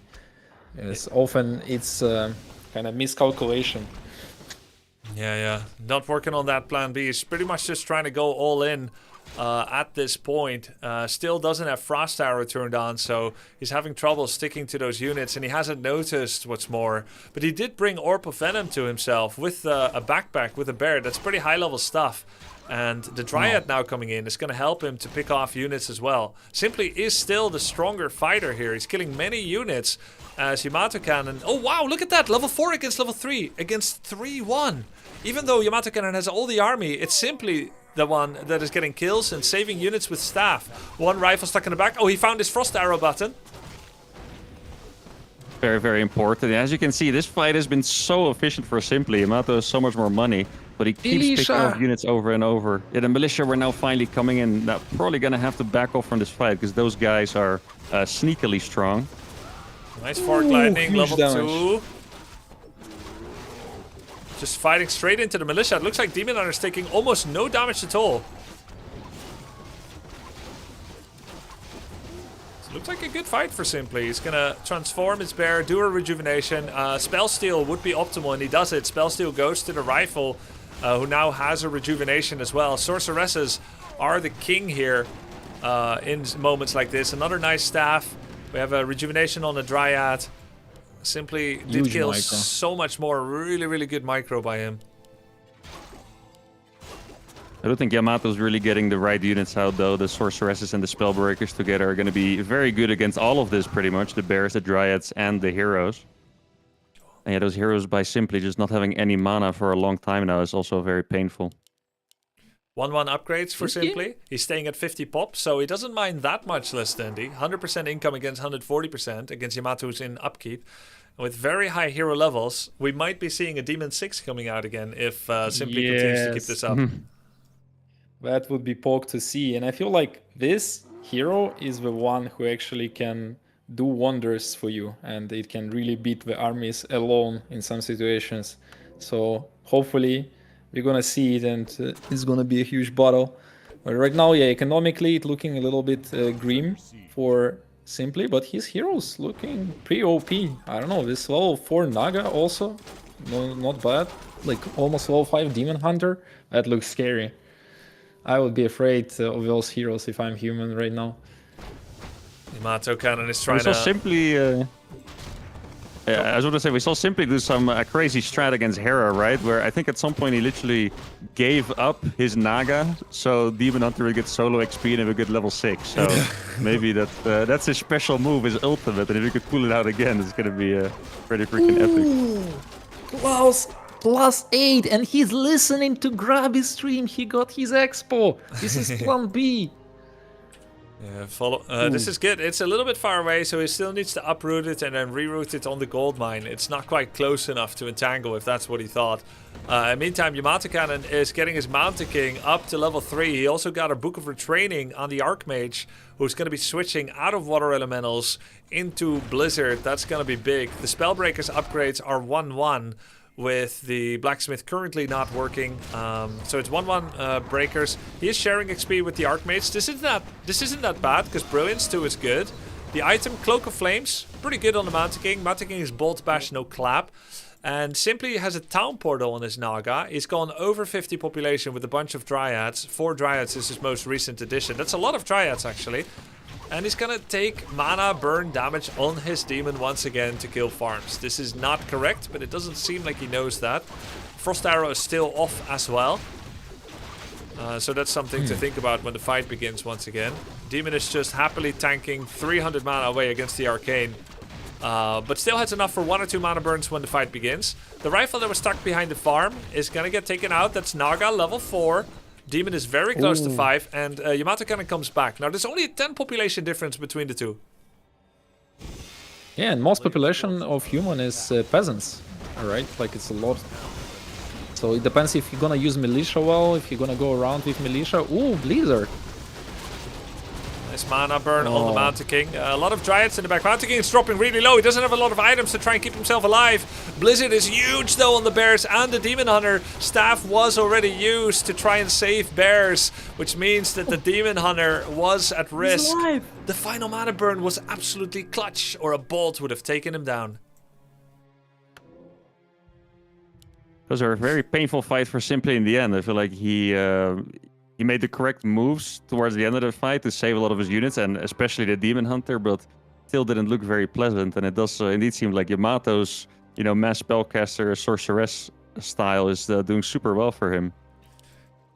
So, what do you do with Blizzard like this when you have your Bears on your back lines fighting Spellbreakers? What do you do with Blizzard? Do you need something to interrupt it? Like, yeah, interrupting is possible. You could go Tinker Third with rockets to try and interrupt it. Another thing you can do is try to put your Bears on top of the rifles and casters. Try to get them in position where Blizzard will hurt both of you. Then you can try to split them a bit, come at someone from different sides. And one more thing that's important, the Bears are taking a lot of damage from Breakers. If you spam Roar to make yourself 0 mana, then Breakers will do less damage on you, because Breakers deal damage as a function of how much mana they burn away from someone. Oh, I thought it was just against mana units that they would do more damage. Nope, the mana has to be there. Oh. It basically, okay, that's very important. Against units, it triples their damage. This is good though. This is good for Simply. He's getting a lot of kills here. One breaker died to the creeps before. There's a breaker going down. That's a priest, I believe. And Simply's expansion is actually up and running. So now we're looking at the situation where Simply is only down 8 supply and has higher level heroes. And he has better permanent items as well. And Mountain King's inventory is pretty special, but the Scourge Bone Chimes remains a force for Simply that must be reckoned with. Simply also has better upgrades. He has 2-2 upgrades and he's making Ultra Vision for the nighttime that is soon going to be coming again. The upgrades for Yamato Cannon are 1-2, but the breaker damage and attack speed is so low that those attack upgrades really don't do much. The armor though, that's very good. And now Simply gets his level 5 on the Demon Hunter. I think Yamato caught up a little bit in hero levels. Like before, it didn't look this close, I think. Yeah, Another +5. Oh, there's a fight coming. There's a fight coming. It's all about positioning now, guys. It's all about positioning. Blizzard, what Yamato Cannon wants, he wants to fight a tight corridor like this and then cast Blizzard and have the Mountain King in front with all those amazing tank items and the Town Portal, which he cleverly put on the Mountain King. But what Simply wants, he wants a big concentric fight with a big concave. Where? Run Yes, staff. for your life. Yes, staff. But after using it, he should be mindful that this demon is more at risk. Demon is also in the back right now. This is not the fight you want to take. Though a lot of damage is going on the Mountain King. There's a mana burn minus 150 as a Stormbolt comes into the Demon Hunter. This is only half of Simply's army, and it still looks like it's more than enough with the Demon Hunter now targeting the Archmage. The Archmage, by the way, has no more mana with that huge mana burn coming in. The Mountain King on Invis gives the TP to the Archmage, but the army of Yamato Cannon is getting destroyed. Staff of Preservation cooldown is available once again. This was a very good fight by Simply. Another Forked Lightning going in. Yamato Cannon runs in full rout. He's not stuck though in his base, because Simply helpfully destroyed the farm wall. Wow. Yeah, that was very impressive. I saw Simply walk through the choke, and I was like, oh no, this is going to be Blizzard madness. But that Demon Hunter actually just went ham on both the enemy heroes, forcing him to retreat. Now, Yamato didn't lose that many units, so that was well done by him, but still a really, really good and promising fight for Simply. Now he's going to be able to go towards level 5 on his second hero as well.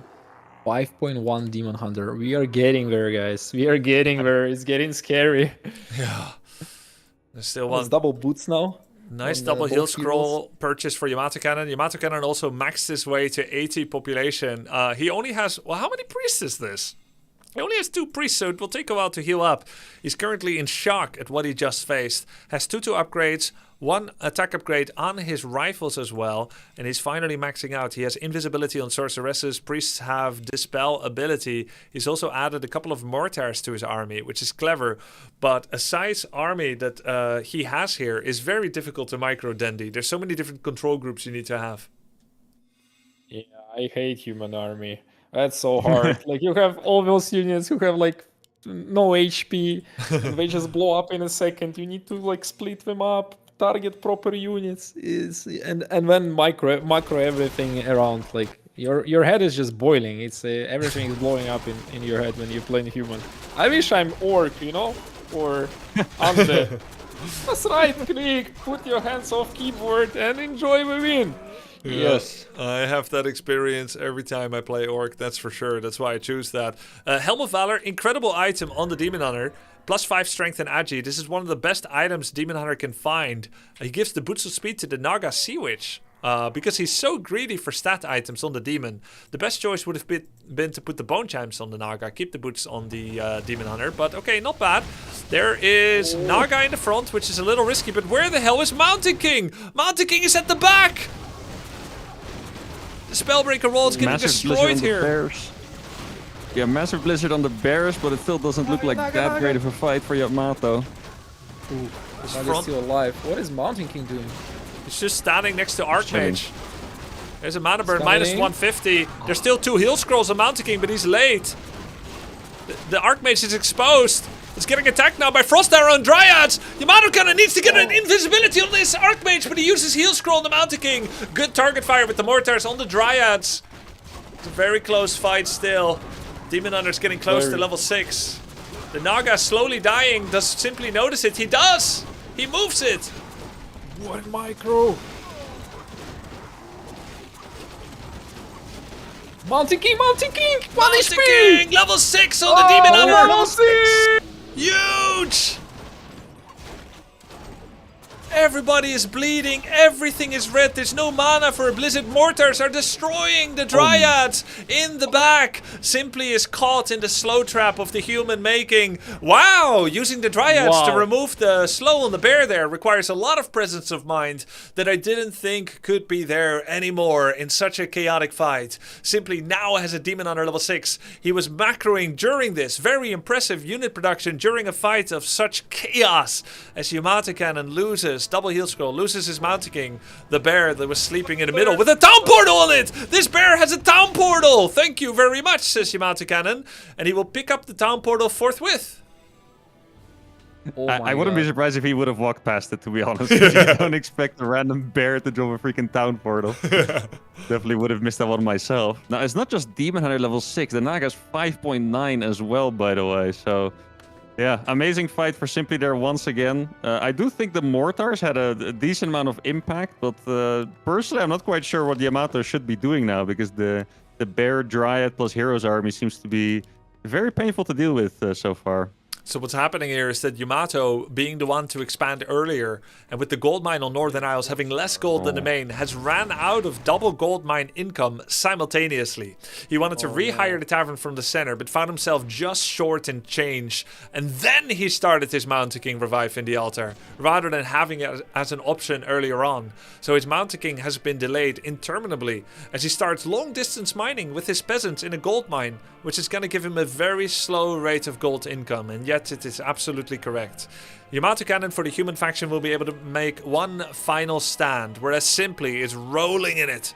He's rolling in it. His tree is moving to the bottom right corner to take a second gold mine. He still has one. He starts to take down the town hall that serves no purpose anymore. And his demon with metamorphosis is ready to take on a fight.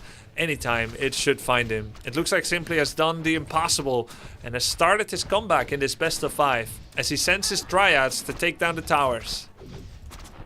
I don't think Yamato's making the best decision here, right? Because he's trying to trade base for base, looks like, but sadly Simply was too fast. That could have been an important moment, because the base by Yamato was useless, and Simply's base still has gold on it, but sadly for Yamato, Simply was a little bit too fast there. Yamato had a town portal, by the way. Remember? But now he doesn't. That means he sold it for something. Oh, well, that's very interesting.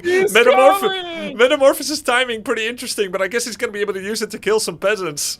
That's the timing, alright. That is so intimidating to watch, though. Like, imagine you're long distance mining and a freaking pre-metamorphosis demon hunter shows up. Okay, This is my gold mine now. Quick quiz question, Euthermal. What is the ultimate ability for Naga? I have absolutely no idea. Dandy? Big tornadoes! It's a tornado indeed. I guess it's right? Oh, look at this! Mortar teams on top of the Tree of Life. He's gonna be able to kill this. Mountain King has joined the fray once again as well, but crucially, a town portal is missing. He kills the base, but the Tree of Eternity in the bottom right is still there. Somehow Simply no longer has an ultimate cooldown with his metamorphosis. Who knows what happened to it? And he's gonna try and find Yamato Cannon. Now, Yamato Cannon is killing wisps that are not detonating. And so, there's actually a chance for AM to eventually get Archmage level 6. Gandalf should call the trees to fight on his side. And then there is a chance to beat Demon Hunter. 84 population, guys. 3 upgrades on bears and dryads. 84 pop army that has almost no wisps in it. This is a sick army. Is he gonna split? Yes, but not on purpose, I think. He's gonna split. Naga goes in first. She has no way to save herself. Opens with the Forked Lightning. As Simply is struggling with his control groups a little bit. There's the tornado! Tornado randomly moves unless you give it a move command to move forward. I don't think he knows that.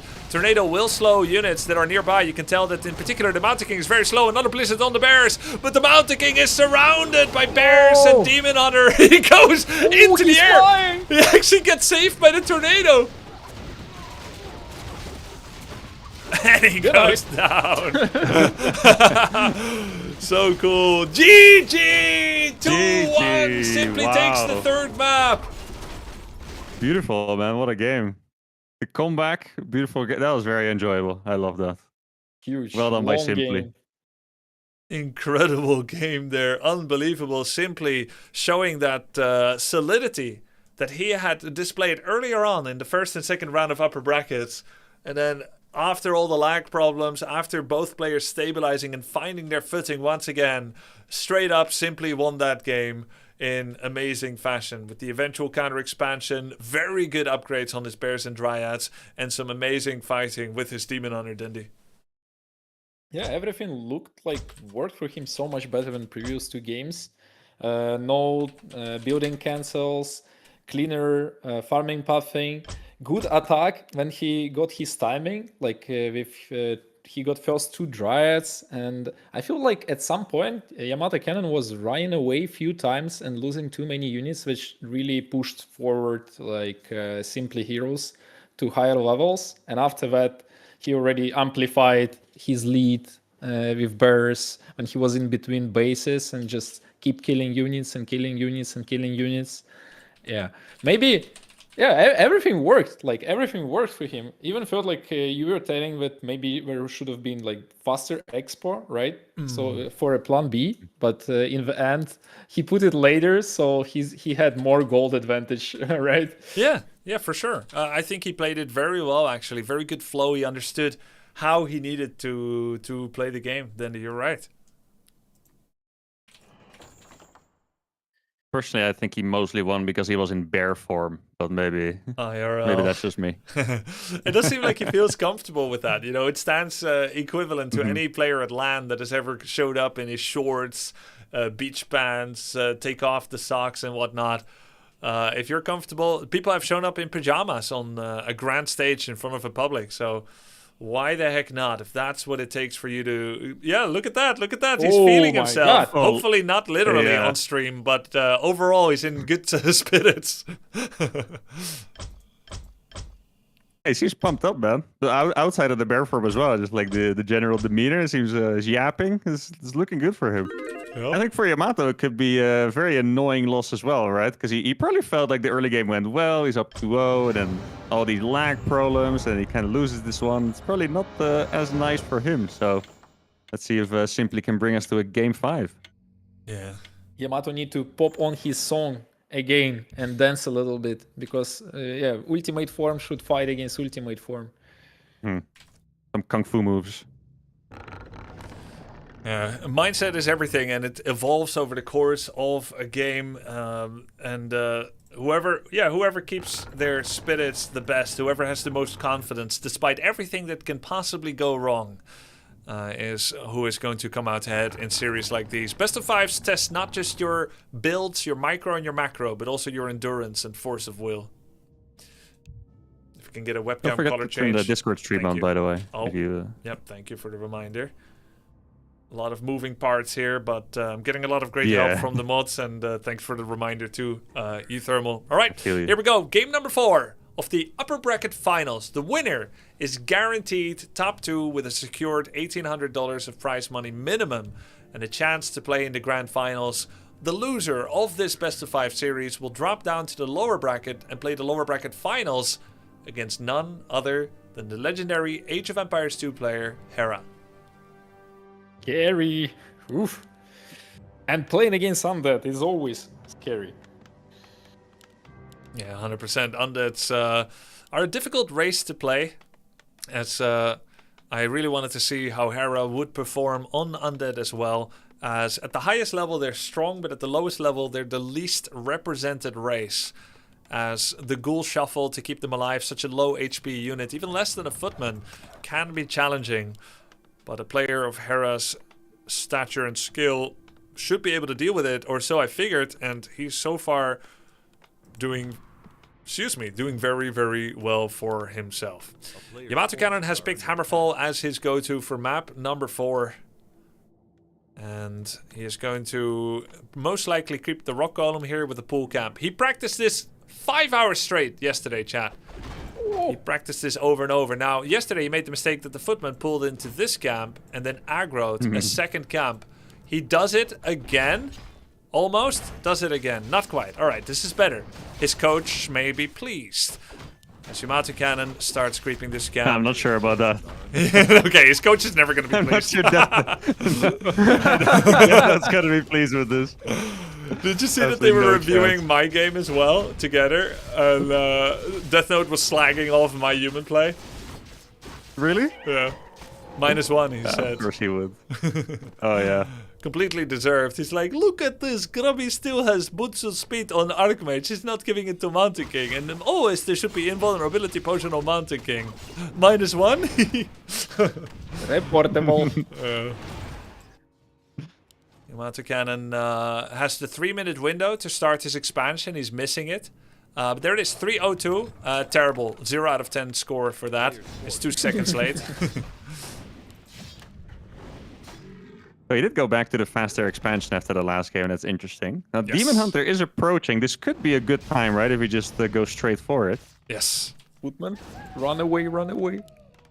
This is good. Look, Yamato Cannon is exploiting the adjacent to the trees town hall just like he learned. Very good. Look at that. The peasant getting away. This is the way to save your peasants, no. putting them behind that wall. And he's meanwhile piling on damage on the Demon Hunter. This is so well done. Using the terrain against the opponent. And simply is unable to find purchase and getting any peasant kills there. No more evasion aura. That's back to mana burn strategy. Yep. Why do you think is that? Looks like that's something he tested. Maybe he misdiagnosed game 1 and thinking that it was bad because he lost it, even though it might have been from other reasons.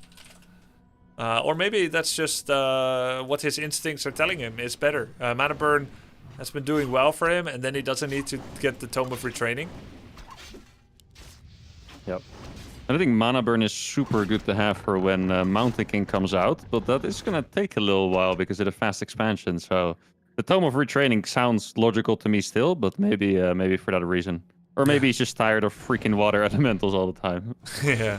It Very also possible. feels so good when you win a game against Expo with playing without Expo at first. You know, it feels like it's relieving a lot of stress out of you, that you need to rush all the time, you know, like run at your enemy all the time and all that. But you still can win by outplaying your enemy. You know, like out microing him in battles and stuff like this. You can still win with getting later expo. It feels much less pressure, I feel, to play next game after that.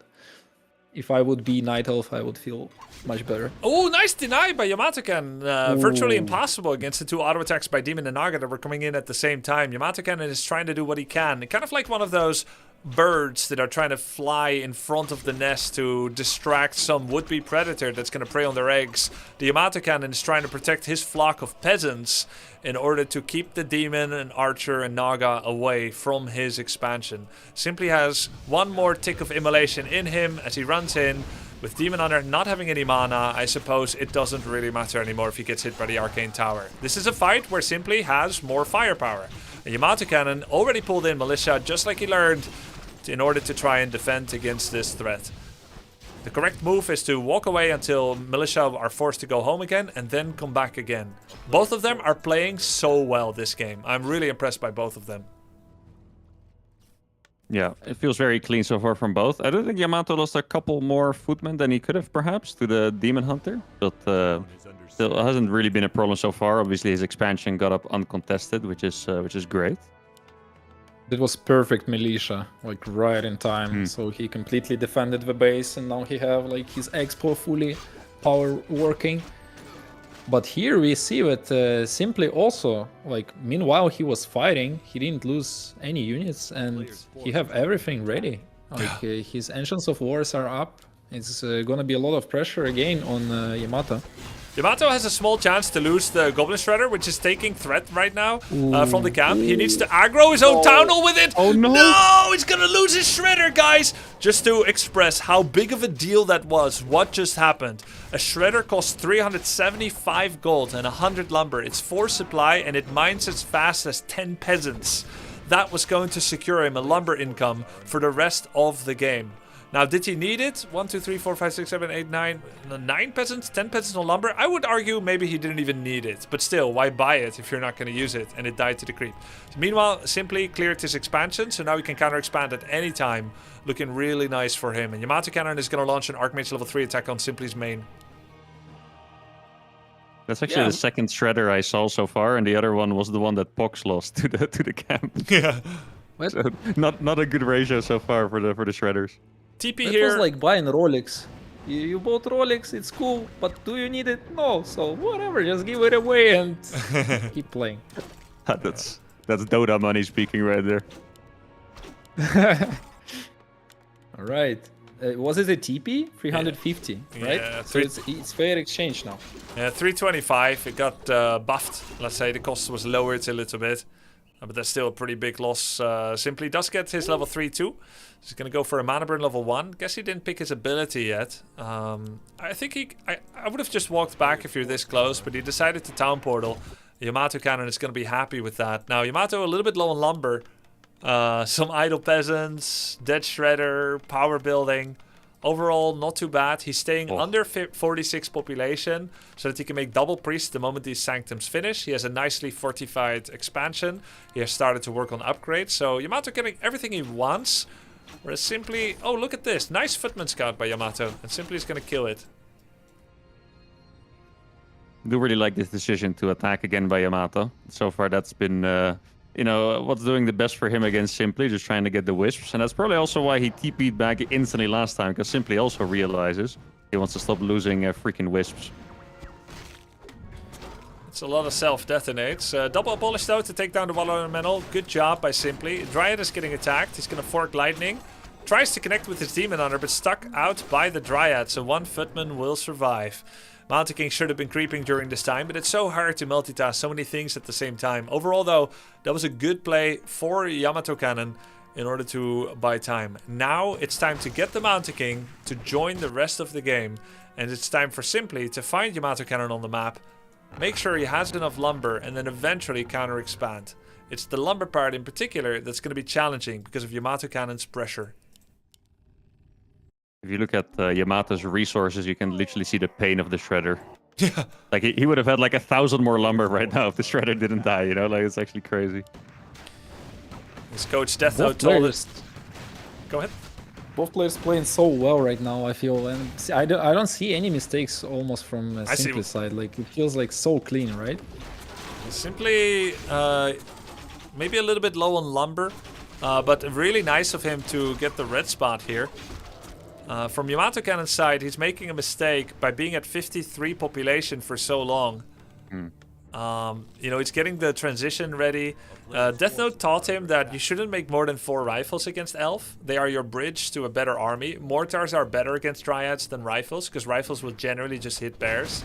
So it's really important not to go 53 population for a while and just do like a big concerted push simultaneously with 3 buildings producing units at the same time. So Yamato Cannon wasted a lot of gold with that. Of course, he has a lot of gold. The luxury of being able to spend and lose Rolexes that you mentioned. Yeah, he's lost Rolex. Don't forget about that. No counter expansion yet for Simply. He does finally have enough gold and lumber to get it. He's also working on upgrades, 1-1 upgrades. But now he's moving his whole army back to the main base. Most likely to get Orb of Venom, Staff of Preservation, maybe get a town portal as well. There's the Orb. And he's getting a few more wisps to round out his 50 pop army. Is he going to sell something like Talisman? No, he likes keeping his items. So the biggest 50 pop army strength that you can ever see. And Yamato Cannon going to the shop to maybe get some items from the Goblin shop. He's at 80 population, guys. Despite all the money wasted, he's at 80 population against 50.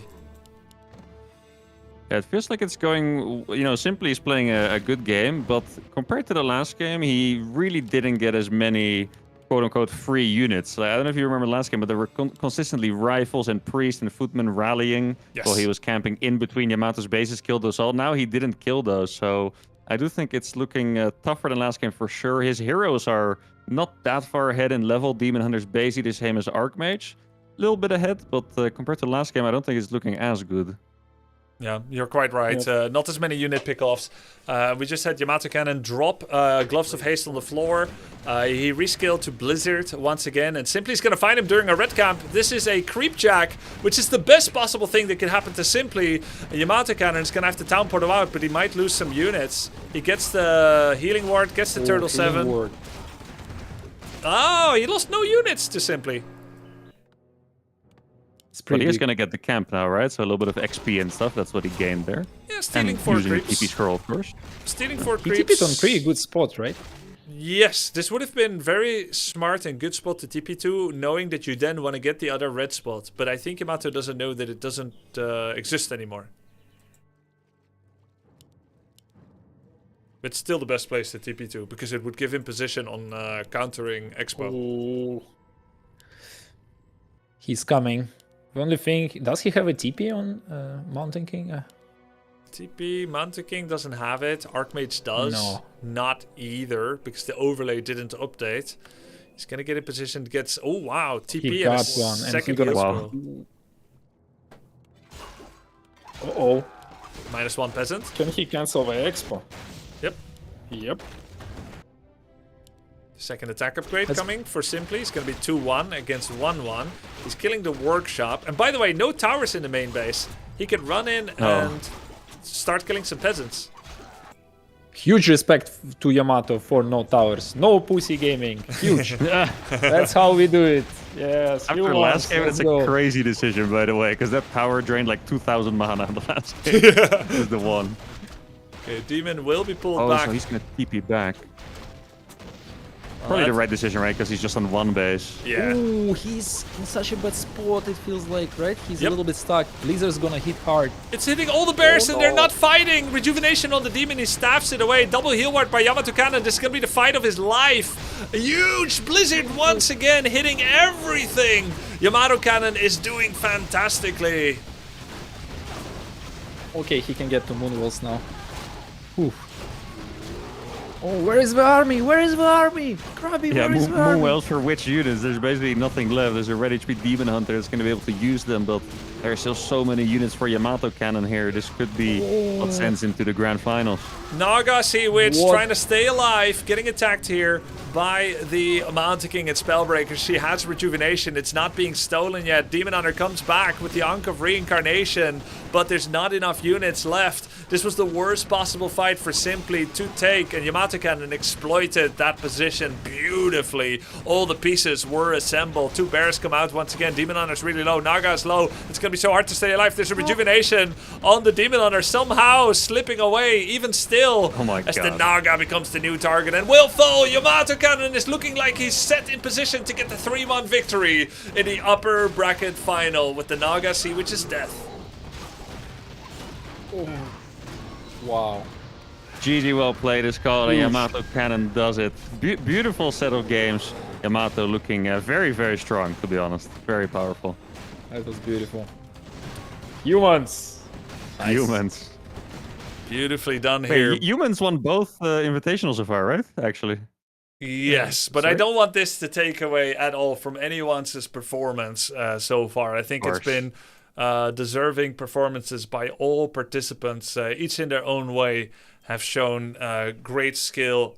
Whatever race they were, Yamato Cannon worked hard at this and has. Yeah, it's just been impressive. But yes, it has been 2 human wins so far. Human OP if he wins again. Interesting. Yamato Cannon. Coincidence. He set a very high bar for working hard. Freaking 18-hour streams every day, 5 different coaches a day. Yeah. Actually insane what I've seen. Yeah. Yamato Cannon is now guaranteed top 2, with Simply dropping to the lower bracket finals right next to you Thermal. It's going to be a best of 5 between Simply and Hera. Because of the clan war, we've had them face each other before. Simply lost to Hera in the redemption battle. The redemption battle! In a best of 3, where Hera won 2-0. In the upper bracket finals, Simply beat Hera 2-0. So they're 2-2 against each other. The final best of 5 will determine it all, with the loser falling by the wayside in 3rd position. Respectable, but ultimately falling short of the highest ambitions. The winner will challenge Yamato Cannon in a pure best of 5, no bracket reset, But Yamato Cannon has secured for himself, by virtue of never losing a series yet, that he will have advantageous map selection.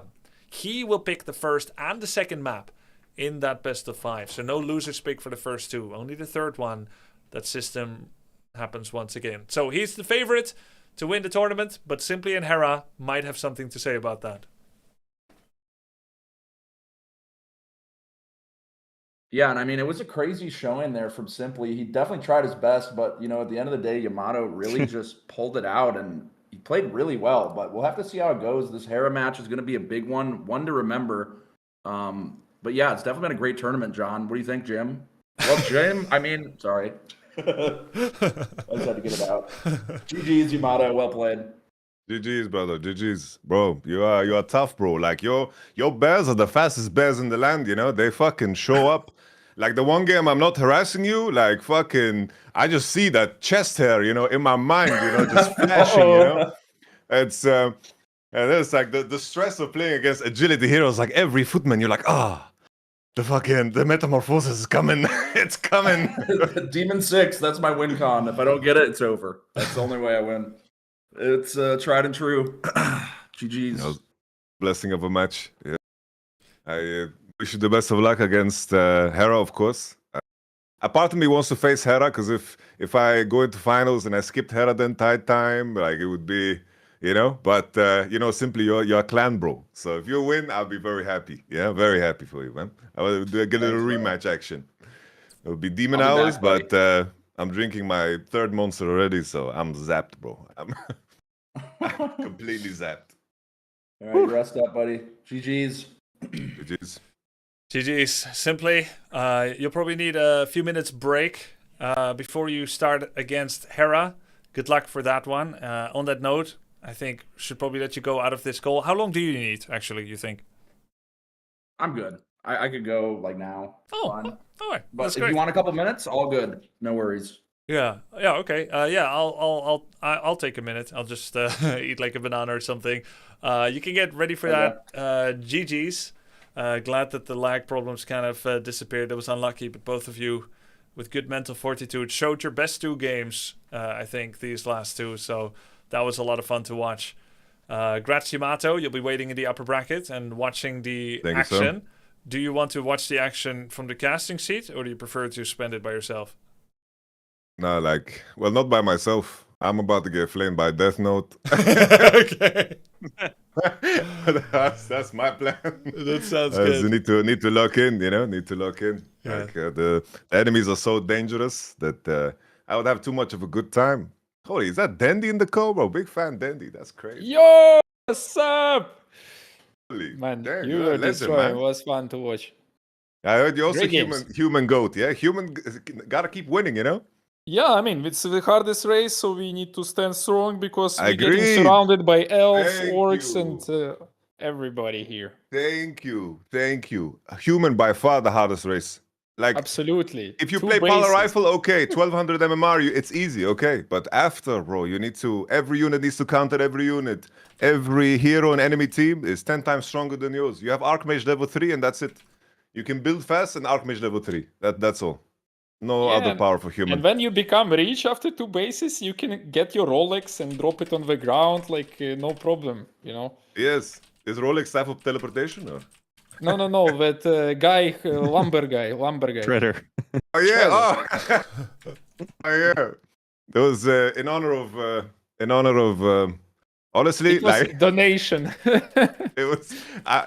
I'm playing tier 2, you know, with double sanctum. I don't need a lot of wood, so I'm sitting there and thinking, is Shredder correct? So I just buy it to be able to kill the creep. So to be fair, mission accomplished. You know, I don't kill this creep without the Shredder. So, you know, special tactics. This is special tactics. Holy. Okay, I'm happy that you agree. Yeah, sorry. No, do you guys want to like talk for another 3 to 5, or shall I throw it to a break screen? Because I need to step away for 1 minute. Sounds good. Yeah, sounds good. Break so screen? we have a little chat. Let me talk with the boys. Yeah, okay. Yes, Great. yes. Great. I Yes, have please. questions. Thank you. Yeah, keep talking. Have a I'll be break, right back. Yes. Are we gonna see some super secret strategy like Mountain King first? The best strategy out of all strategy for humans. I was thinking bam. I was thinking versus Pox, you know, but my micro is not so good, you know. I'm League of Legends player, not Dota player. It's not the same, you know. Like It's kind of almost the same, no? it's just the engine is different, you know. There's no turn rate in League, and we don't have any minions. Like the extra creatures, they are auto-piloted, you know. The League of Yeah. Legends is Dota for noobs, you know. I say this as a League of Legends player. I mean, I played Nocturne, so I feel you. It was That's easy. a good vibe. That's a good vibe. I felt like Spectre all the time. Oh, that's true. Honestly, Dota heroes are so broken when I think about them. So broken items, so broken heroes. A lot of fun sometimes not so much Sometimes. like anymore. But Warcraft never disappoints you. That's why we play it, and that's why we play humans. Yeah. Yeah, that's what's up. We are 3 humans right now, so we could spread some propaganda here. This is our moment. Oh, you're also a human, bro. Damn. Yeah, of Okay, course, we're of the 3 course. humans. All Yeah, right. yeah. So let's talk. We need to buff orb. The shop orb for humans is ass. Every other orb in the game is game breaking. So orb of corruption, broken. Poison orb, broken. You stack 3, stack damage. Purge, 30%. You root people when it procs. We have 10% chance to slow people. They root on hit. And they dispel. And it makes an evil sound. You get scared. You know, it's buff orb, please. Yes, Yamato for human president. Vote now. Yamato for president. Footman move Influenced speed. by Death Note. 5 move speed up. Footman move speed. At least.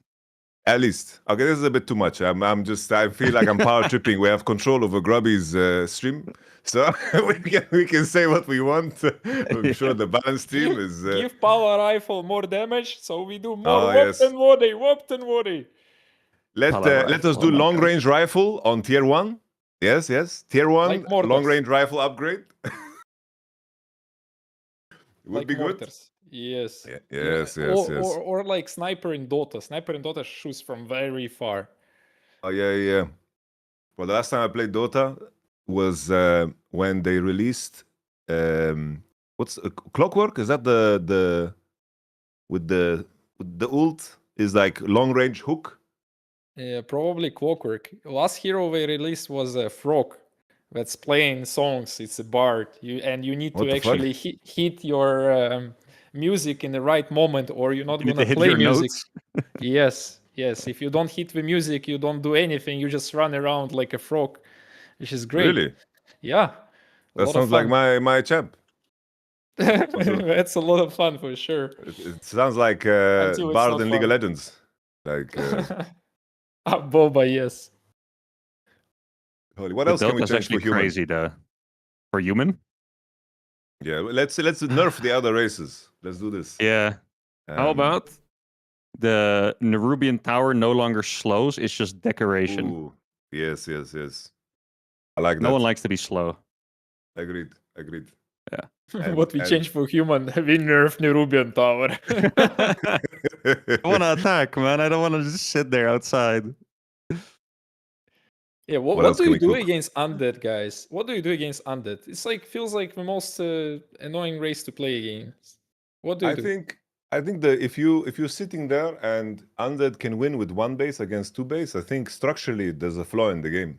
You know, if you have so much more, you have 2 base and you can lose against 1 base army. This is not. It just shows how hard human is, right?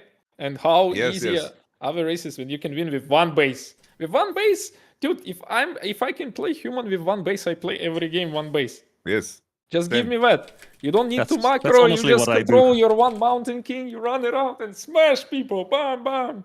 That's why I love to play Have against fun. Orc. Orc is I didn't play against a single Orc this tournament, but my Orc win rate is 90% because it's 1 base. It's chill. It's relaxing. You don't have to control the whole country. You know, like peasants here, 5 in gold, 5 in gold. Lumber. Oh, you didn't produce peasants for lumber. GG. Your tech is 5 hours late, and you go fuck yourself. GG. Forget 1 tower. GG. Forget 1 step. Insta GG. Yeah, what I Stressful, like man. about human though is militia. That is fun. That is Agreed. a lot of Yes. fun. Agreed. This is the life of a peasant in this game is horrible. I don't want to live this life. you are born, you chop wood, and then you fight. If somehow you survive, they send you to the mines. You know, like with low HP, you're bleeding, you're collecting gold, and then suddenly level 5 warden comes, fan of knives, horrible death. You do the boring work until your commander decides the enemy army is too strong, and then you get sent to die. Yeah. If you do your job too well, too much lumber, straight to death. True, actually, yeah. Yes. Oh, you have 1,000 lumber? Okay. Militia, go. It's a good time. I'm glad we could have such a realistic and objective balanced discussion here. I think this is going to help move the game forward. I agree. Orb. I think that's a good start. Buff human orb. This is make it a useful item to buy. Yeah. This is my realistic demand. I don't think I've ever bought a tier 3 item anyway, so it doesn't matter for me. Really? Oh, you're a Pala Rifleman. No, I just play Swapped and poorly. Woody. Whenever I do something that I'm supposed to do, I lose. If I try to expand, I die to a demon hunter right click or whatever, you know, something like this. So I just play one base against everything and just micro my stuff, and that's it. Okay, Yeah, that's why human is hard. 2 bases. Nobody needs to do 2 bases. I tried to play one base against undead, but it's like, oh, you built one gyro too much, GG, bad composition. One griffin too much, FF. One gyro too little, can't kill. Death coil, GG. To be honest, I barely play against undead. They don't really exist at our elo, do they? But what is our elo in this case? What Like 1400. Oh, yo, we're both 1400 based. Okay. Yeah. What did you reach, Dandy, when you climbed? 1.5 something. Maybe I was 1.6 one time, but I think it's fake. As I said, I just didn't drop down from 1.5 too far when I start playing. I don't know why, but if I would drop down, I would probably be very slow to climb up because I feel like the range of skill was kind of the same, 1.2 or 1.5. It's just about if you drop at the beginning or not. I see. Now, when I go win streak, when I find a lot of orcs, but then lose streak because that's crazy, by the way. I see Korean night elf, like Korean flag night elf. Oof. I say, ooh. Yeah, that's. Orc is also freaking hard, I think. I'm surprised you have such a crazy win rate. For me, it's my lowest. Because the build is just so the same always. I don't need to change anything. I do like Aztec on 2 farms into farm 1 green. Farseer comes. When Farseer comes, I'm like, oh, this is nice. I don't need to find him. Sit in my base. Don't take damage. I get the fast MK comes out. If he's still pushing, I kill some headhunters. And I just do like 3-4 priests with the spell against mirror image or the wolves, and I just push on 50 pop. I build the shop in his base, towers, and GG. You make it sound very relaxed. Never very leave. Relaxing. Never leave 3 humans alone to talk about balance and problems and so on. Oh no, we were very objective. Oh, we fixed the game. We are buff. The only thing we are doing, Grubby, is we are changing the human orb to match the power of the other orbs. It already is. It's an undispellable slow. Come on. This how can you compare this you to see, Purge? this is why you need us. How can you compare this to Purge Orb? Purge Orb roots you. You can't even staff somebody that gets purged. But it has so small chance.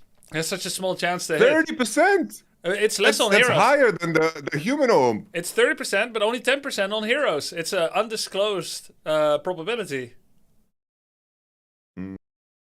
This is the orc lawyer. He's been in the game too long. Like I'm going to defend systematically every point of attack and deny anything that you allege. No, orb of lightning. We reviewed your game yesterday. We reviewed your game. Okay, what's against, was it Chanji? Me and Death Note. Well, Death Note did, and I was just sitting there. I saw a little bit. What's the overall marks? He said that you are very smart about the game. Like the push timings you did with Archmage were insane. Your invis placements on like the priests on the flanks was insane. It was like you threw the game kind of when you were trying to blizzard the expo, and then your rifles were kind of lost on the map and your MK died, but then you found your way in. And he was saying that this TC needed to go Shockwave and he would win the games because Shockwave apparently is broken. Yeah. This is 2.4k cap damage. Did you guys know I was playing with one hand or not? What? Yeah. No, we didn't know. What the hell were you doing with your other hand? It's for me to know, for you to guess. No, it was two-handed play. Chat knows. Chat knows.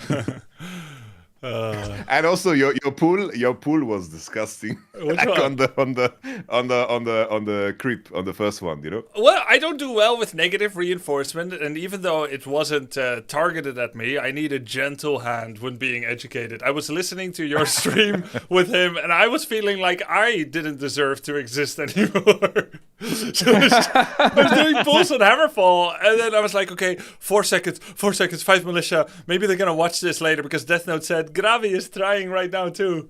And oh my god, they went back home. They started casting slow. I thought, oh no, I hope Yamato never sees this. But you did. No.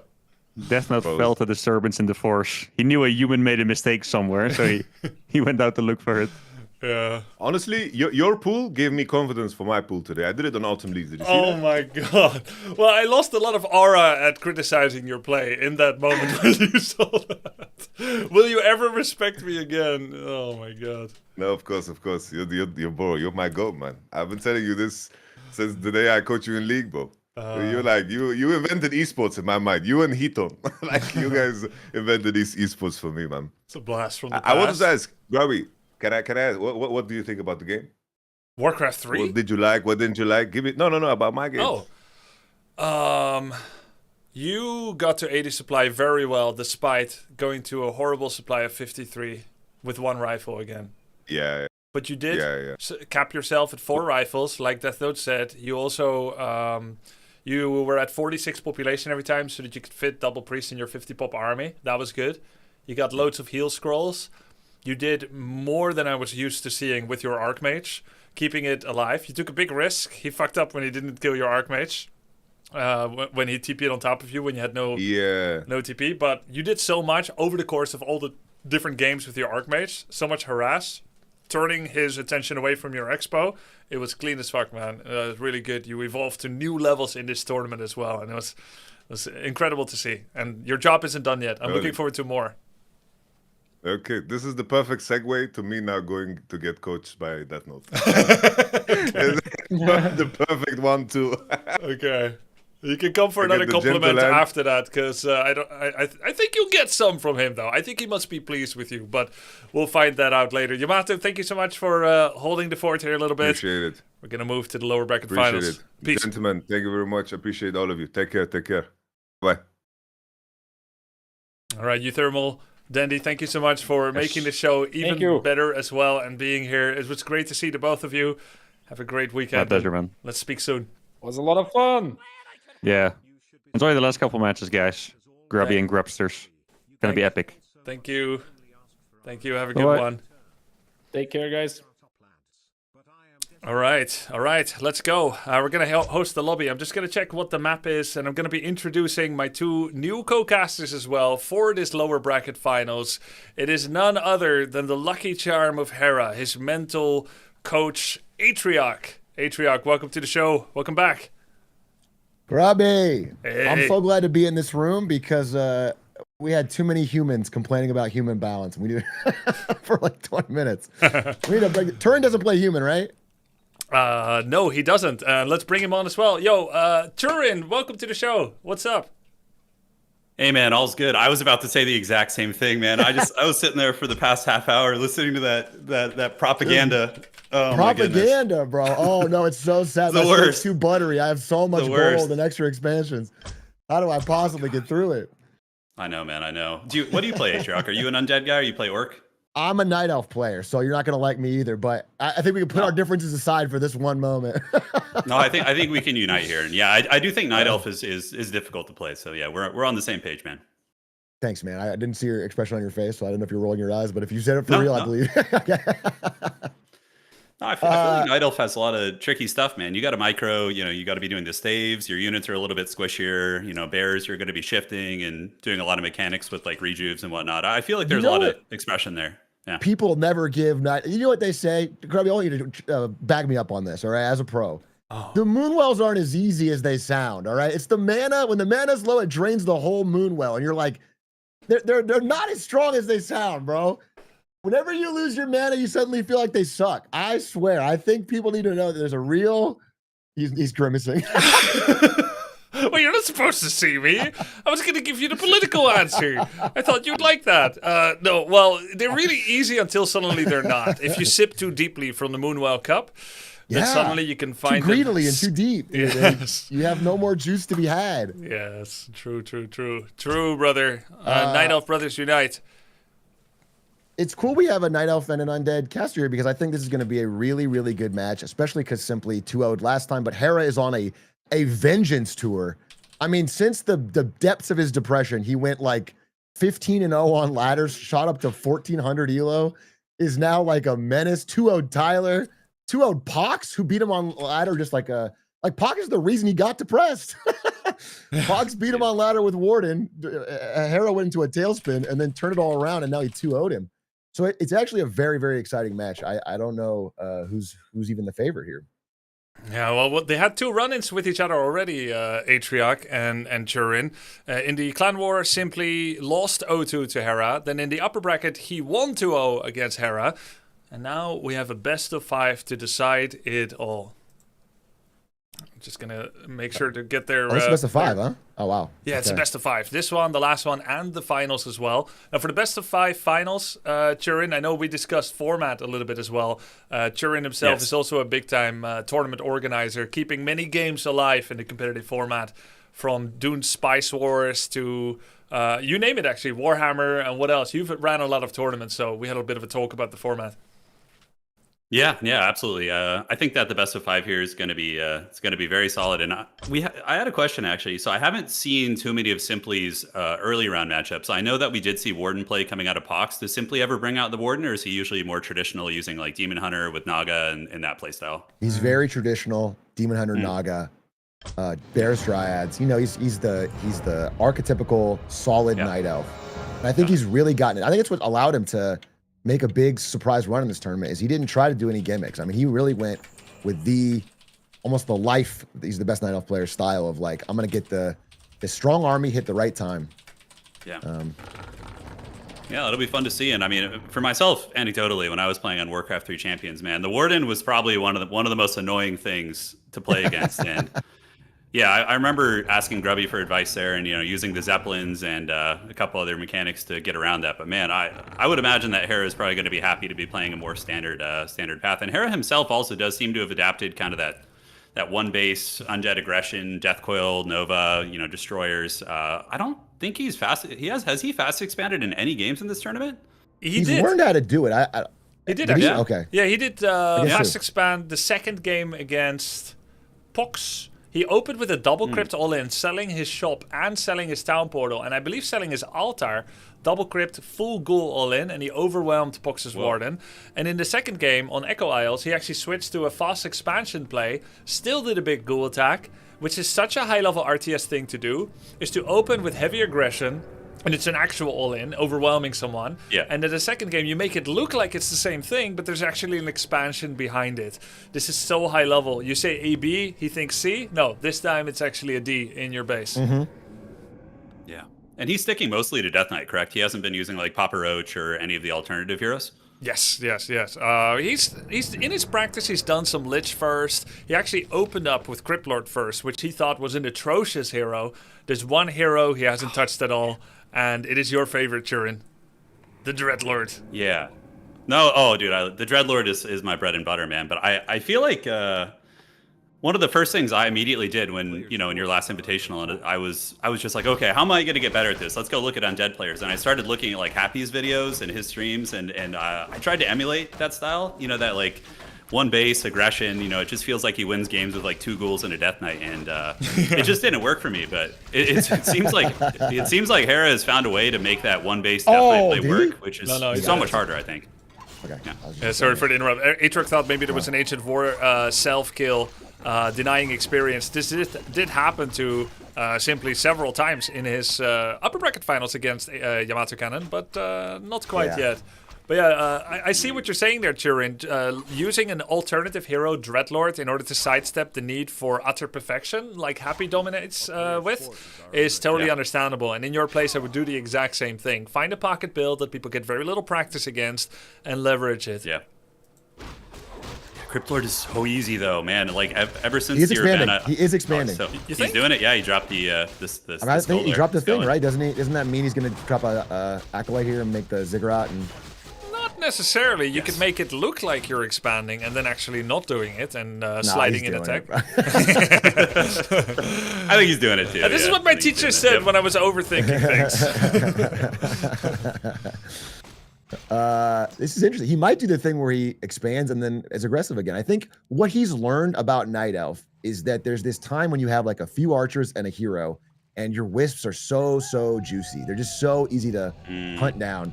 And now that Hera's taken advantage of that, I guess both games versus Pox, and now he's again doing it. He keeps the pressure. Oh, he even brought the dust. He was ready. Just days ago, Hera was saying dust is a scam. This is not something that's actually good. Like, he hated the dust. His coaches are telling him to get it, but he just wouldn't. Now it looks like he believes, and he kills an archer with it. Yeah, gets the archer. And I think it's just so good to be, you're the one aggressive while you're expanding. It makes them, like, they should be pressuring you right now. This Demon Hunter should be up there maybe canceling that Ziggurat, or, you know, this is such a good spot for Hera to be in, controlling the pace of the game. Don't you think that's a weird thing about Warcraft 3, Turin, that the person that expands is often the ones that gets to be aggressive? Yeah, it's absolutely a staple of the Undead. Like, when you're playing against Night Elf, you're going to be wanting to dive their base and get to their wisps really quickly, because from there, you know, you're going to be slowing down their timing on the bears and the dryads, cutting down lumber and their tech timing, and yeah, it also protects your expansion. And it's kind of the same thing. I found that against Human, for example, one of the major elements of the Undead is the fast expansion, followed up by just seeing who can shut down the other player's expansion with that immediate aggression. So, yeah, here's the best base dive here against the Wisps. Yeah, speaking of aggression. How many wisps is he going to get? We have to count him. Okay, it's like such an important time.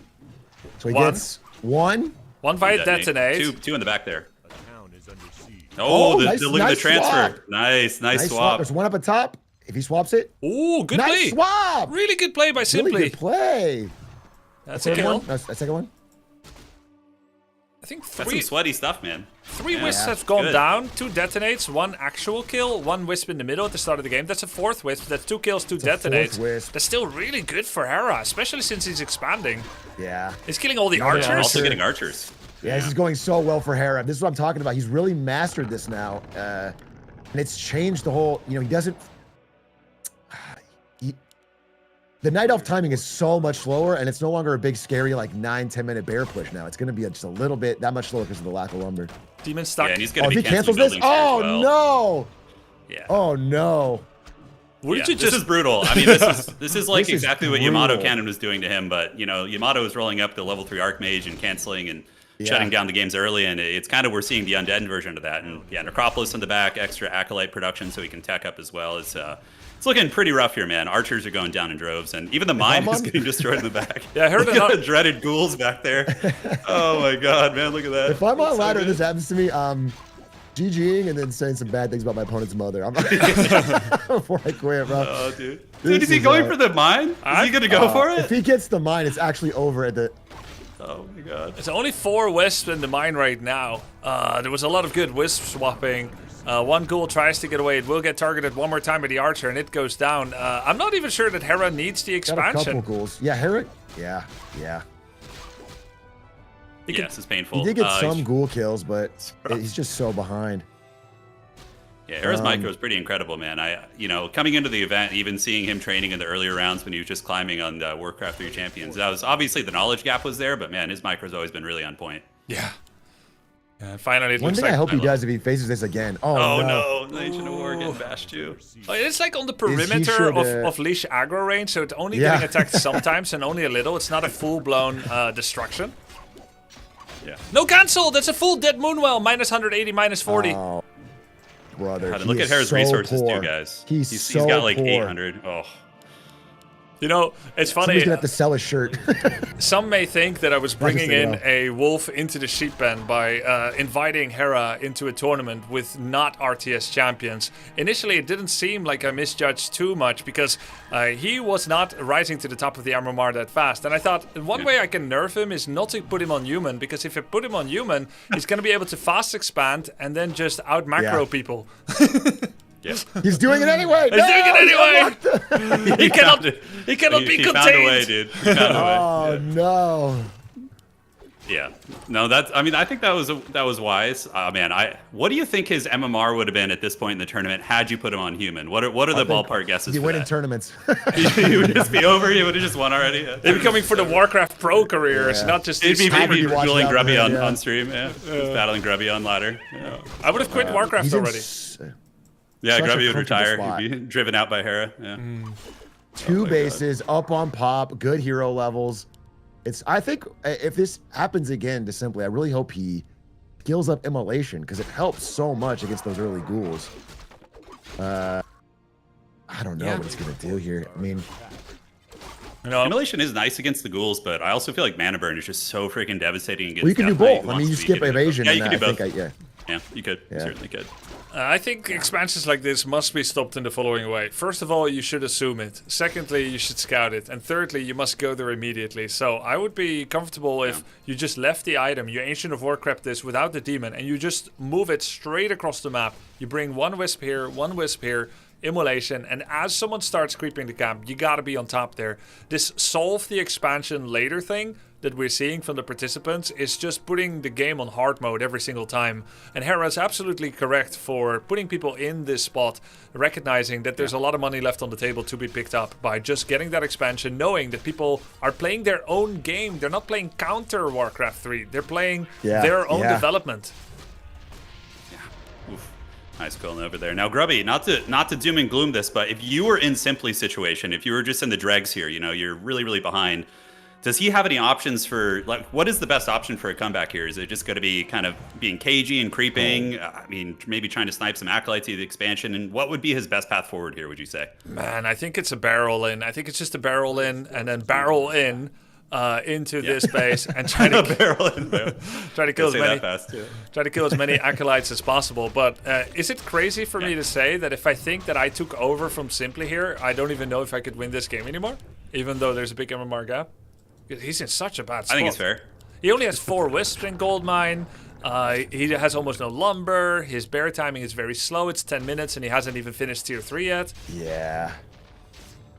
I Now you're going to get that nasty timing. Yeah. pull off some micro maybe, but yes, I do agree. This is so, it looks to me so unwinnable from this position. Hera's lost a hero to creeps before. I mean, things have happened. Like, Fair. You never know what can happen. That's the fun of this tournament, but man, it's gonna be a tough one. Oh, the statues could be no. I thought they'd be lost. It's good mana burns. Harris was telling me he thinks statues are the only OP undead unit. That's what he said. He said it's the only one. I Kinda disagree, true. but that's what he thinks.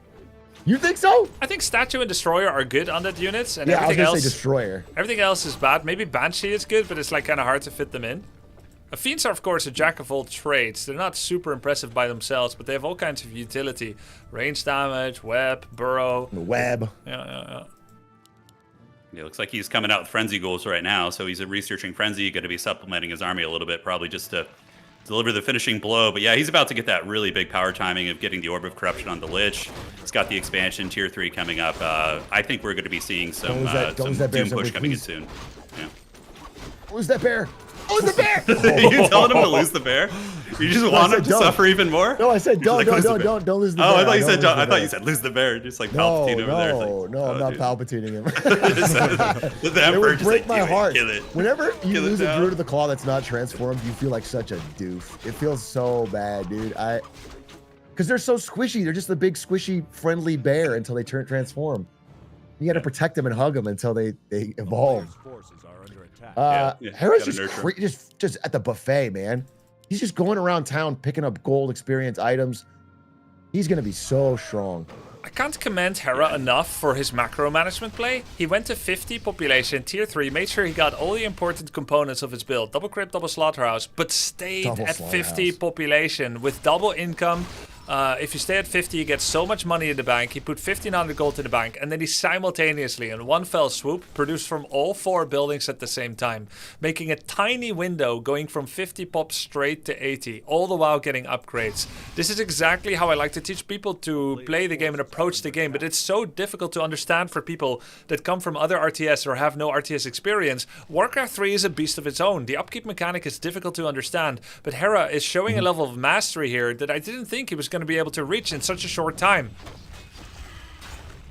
Yeah, it's looking, he's looking really good. I was actually about to say something similar, is like just seeing all 4 of those production buildings popping up, getting that big supply push. And now you've played a lot of Age of Empires 2, right, Grubby? I know you had a bit of a saga playing that game. Yeah. Macro, obviously, I would assume like Age of Empires 4 is a kind of a mainstay of those players, yeah? Yeah, for sure, for sure. The macro, yeah, it's a big part of it. But usually that means non-stop worker production while finding relevant Yes, windows to make military at the right time instead of only making villagers. But in this game, Oh the, my God, the that eco is army. completely different. It's so big, Atriarch. It's such a huge That army. army is so big. It's an overwhelming undead army. It's like a I feel so bad. Like a campaign army. It's like when you're playing those It was- yeah, missions exactly. against the undead. It was like a Lincoln the scourge campaign is army coming. that's just roaring down on him. Nice staff out. Nice again. Simply staff management has been incredible this whole tournament. One of his Yes. best skills. But that bear not transforming, and now the Naga almost certainly dead. Now this is the worst possible fight that Hera could take. A nice TP timing there by Oh, wait. Simply. Nice He's TP, fighting nice the creeps, TP. he's losing statues, he's losing destroyers to creeps. Really, it would be difficult to point at any more terrible fight that Hera could take. He also doesn't have an Orb of Corruption. He's trying so hard to lose this, but it is just impossible with the lead that he has. Yeah, man. He's looking sauced. He's got a freaking 1,000 gold in the bank, sitting at 80 supply right on the dot. Oh my God, obviously he's so statues. rich. So rich. Statues are going to sustain everything, and that army of the Night Elves looking pretty grim bones over there, man. 50 population, level 4, 2 against Yeah. 4 and 3. Hera is probably going to move to the shop to get a heal scroll, but he gets caught in Okay. the act at night Decent here. fight. Decent fight. Last chance. This Hold is like up. The last chance. Hold up. Kill the Lich. Yes. Get it. Kill the Lich. Let's go, Simply. Is he Kill going to the make a Lich! comeback? It would be just cool for the excitement if he. You got it. Oh, right? no, he moved it forward. What's Okay, he's back again. Simply didn't see it. He keeps running the Lich You away. gotta kill that Lich. Oh, he Nova's the Death Knight's in Demon Hunter. trouble. Nova Oh, there. no, don't. Down he goes. Demon That's probably going to be Hunter, GG that right there, guy. boys. That's probably it. Yeah. Unless Cookie's you buy it crumbling. back. Can you afford it? No. The sustain is so good on that undead army with the statues and the coils, and it's just brutal. And yeah, the magic damage against the bears, heavy armor, just not much he can do there. I mean, very if you good fight imagine- considering he was down. Yeah, very good fight. Can you imagine that fight was one base? That is a good fight for Simply. Things go way better, but the overwhelming economy of Hera is just. It's a now that he's figured this out, he seems like such a monster. Oh, look at It's the body such a- blocks. Look at the how body he's body blocking him. Look at Oh, that. that That's so poor sweaty, Naga. dude. Look at that. Gosh. The poor Naga. Oh my God, That's really good. Yeah, Simply solid, take man. the shirt off. Take the shirt off. Oh my goodness, dude. Just pulls his sweat. I love it, man. Well, it's very Man, close to good getting stuff. fork lightning. The body blocks. The body blocks becomes the Oh, dead guy. I'm not locked in here with you. You're locked in here with me. Oh, God. Call an ambulance, but not for the Naga, bro. That was quite a turnaround. Yeah. Like Atriarch said, if this was like one base, that would just be like a huge momentum That would shift. be You'd be like, so oh my huge. God, he's He's gonna back buy it in back it. But right now. He bought it back. yeah, now it's just like buys him back instantly. It just doesn't even matter. He's like, oh, money? Yeah, I've got that. That's not a. He's got 3. He's got 4 statues. Oh my God. Everything heals up in 2 seconds. It's really good, man. It's really good. What do you got? Oh, dude, I would love to see some necromancers out of him. Have we seen any? Hera doesn't use like the casters for undead, does he? Has he ever used the banshee or like a necromancer or anything? Wagons? The Turin, he used Necromancer in 4 versus 4, but he's never done it in 1v1. Got it. Yeah. You know, the he way likes this army. the way that I saw Hera approach the game, the way that he wanted coaching, the way he wanted to practice was to just play happy style. after he discarded the Crypt Lord as a valid choice, he wanted to be like Happy. Of course, with 81 population, he'll never be. But he can work on that in the Shots coming fired, weeks. dude. Shots fired. Yeah, but he did like I just figured I'm not going to teach him Dreadlord. I'm not going to teach him Necromancer, right? Because No, smart. He didn't want to Yeah. diversify that much. Have you guys ever seen the movie Kung Pao, Enter the Fist? It's like an old movie from the early 2000s. I don't think I have. It's like a kung fu comedy where they like talk about training the person wrong as a joke. So Oh, I feel yeah. like no, we used that meme a bunch Yeah. of times here. We trained him wrong as a joke. Yeah. yeah. So you don't want to like. I feel like with Hera, like if you had got him on the Dreadlord train, like I think that would be like training him wrong as a joke a little bit. Like I think this style, the Happy style with his micro ceiling, I think is much better than I think this is smarter for him. I think you guys made the right choice for sure.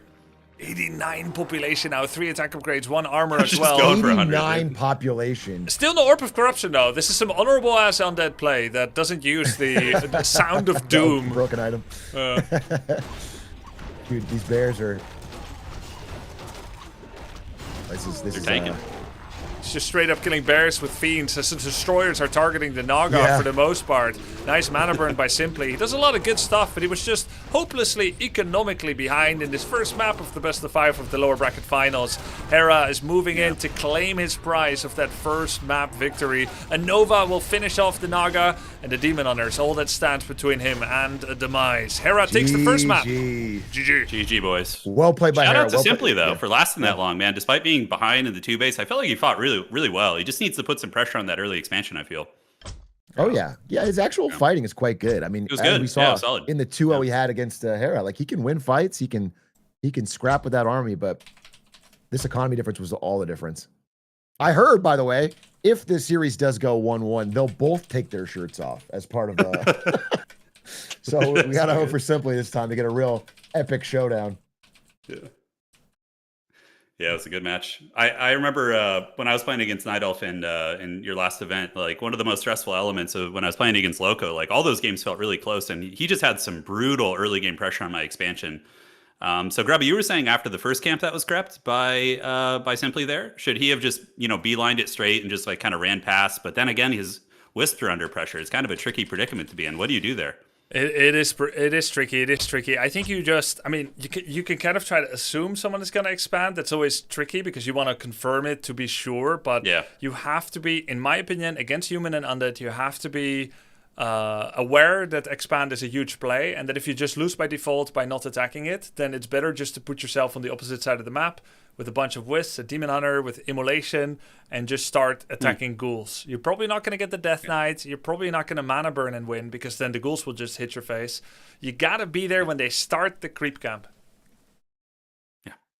Got it. So just like immediate pressure, yeah. And I think that's what Loco was doing as well. And it was very stressful.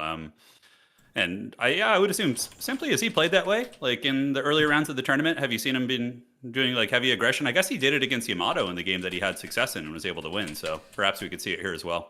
Yeah, the first game against Yamato, he was there with level 2, so not quite with level 1, but he got a lot done because Yamato had left his natural expansion with his Archmages, tried to go by the left side of the map, and then he found a window to go there.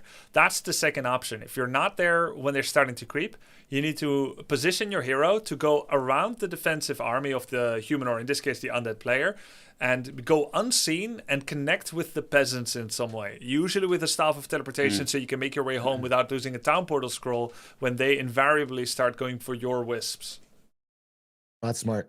Isn't there a third option where you could expand yourself? Couldn't Simply technically fast expand and then kind of be on even footing? Yes, and normally this was really difficult in the history of the game because mana burn evasion doesn't do enough to stop ghouls, skeletons, and footmen and militia to just basically suicide on the Tree of Life that you have building at like minute 3.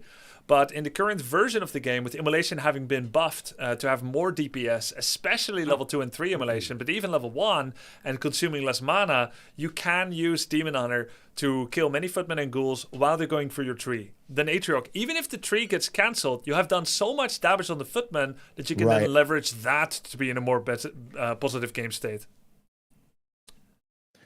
Yeah, this expansion thing is like, it's hitting the second half of this tournament prep like a plague. Yeah. I feel like no one realized how powerful expansions were as they were grinding for this tournament, and now it's becoming, it's so important. The person with 2 is just on a clock to win the game, basically, unless something radically changes. Yes. Yeah, and I think if I ever do one of these again and I start coaching people, I'm going to just leave like a premonition message. Like right now, you're learning how to play the game, use the mouse, use the keyboard, etc. Wait, I have to just pick map. But eventually, the way that these tourneys always turn out is that the guy that ends up fast expanding all the time, they're going to have an advantage. So no matter what you do, one of the things you need to learn is how to stop an expansion. And yeah, that's something they can then round back on later and reserve some time to practice for. So one thing I noticed Simply didn't do that game is he did not sacrifice his Naga to give more experience to his Demon Hunter, which worked both times in the games that he won. And I think maybe he should get back to that. Toss the Naga away. She's not worth it, and let the Demon Hunter turn 6 and take over. Oh, dude. Some solo hero action would be fun, but yeah, having the Naga is so strong there. But something else I thought about, I know this was a bit of a scourge like around the last tournament. We saw the buffs to the Huntresses to get some... They still have that, right? That change wasn't reverted. They can get heavy armor. Would like a Huntress, like aggression work? Like some sort of a really heavy tier 1 Huntress into... Because he's not getting Fiends, right? So piercing against light armor wouldn't matter too much. That could work pretty well, right? Yeah, let's say that my micro wasn't so good, but I know everything that I know. In this position as Night Elf, I would either open with Keeper of the Grove first, or with Demon Hunter still, and then go double Ancient of War Huntress all in, with APs, with a bunch of Huntress, and just throw yourself at that expansion. It's very difficult to, after the investments into the expansion and the tech, to also get a graveyard, also make a bunch of Fiends, and then somehow survive there. In fact, there's a very famous historical championship finals where exactly that happens. Let me just fix the score. I mean, guys, the position is changing all the time. Thanks for pointing it out. Love you, chat. There's this famous tournament where the best Chinese player of all time at that time, Sky, he won World Cyber Games 2005. He won World Cyber Games 2006. And he already called home saying he was going to win World Cyber Games 2007 as well. But then a Norwegian player by the name of Kriolofus, he went solo Demon Hunter, Mass Huntresses, and Metamorphosis is what won him 2 out of 3 games. And he actually ended up winning the finals. Mass Hunts. Nobody expected that. What are the best solo heroes in the game, Grubby? Like, if you want to just be the Dark Lord of like obviously, I think Warden is obviously a candidate, but like, what other heroes are like best to try and rush level 6 with? Like, if you really want to play that way. Yeah, I think it's your personal favorite, Dreadlord, the Night Elf favorite, Warden, and for a third one, if I had to pick the best solo hero, I don't think Human really does that. I think it's maybe Demon Hunter. Or one of the Tavern heroes, like Beastmaster solo. It might be Beastmaster third, actually. Can you share screen on Discord? Sorry about that. Yes, thank you for the reminder. Sharing. Here we go. We're lurking in the darkness here. All right, simply starting to... we're actually in the game already. Okay. Yeah. Yeah. So big question. Is he going to do the expansion the shop again? cell. What's going on there? Yep. Wait, what? Double crypt? You know he's what doing this the ghouls. You know what this is? The ghoul all in, right? Ghoul in. Yes, sir. Holy. I love it. Oh, and he's selling the altar too. Wow, that's hardcore, he's selling man. his altar. Of course. Why not? Oh no. You're not. Where we're going, we're not going to need an altar. Simply, it's coming. Night Elf, sound the horn. Sound the horn. It's the demons are coming. All elves to their stations. Hey, guess what, Atriarch? Guess what? Against this, double Huntress, double Ancient of War Huntress is also the right play. It works against all variants of Hera's build right now. It does seem like something you should have in the back pocket for a tournament as a Night Elf, is that Huntress all in. Yeah. This is going to be so scary. He has to go Immolation. He did. Okay. But Immolation without getting contact on a bunch of units simultaneously is very mana inefficient. It's going to be a problem down the line for those Moonwells. And look at the archers. Somehow he's suffering from all units in the same control group issue. This is where the Moonwells go empty right away. This is what I'm talking about. The Moonwells are going to be so empty. The mass exodus of the Wisps. The last march of the Wisps over there, dude. Where are they going off to? Oh my god.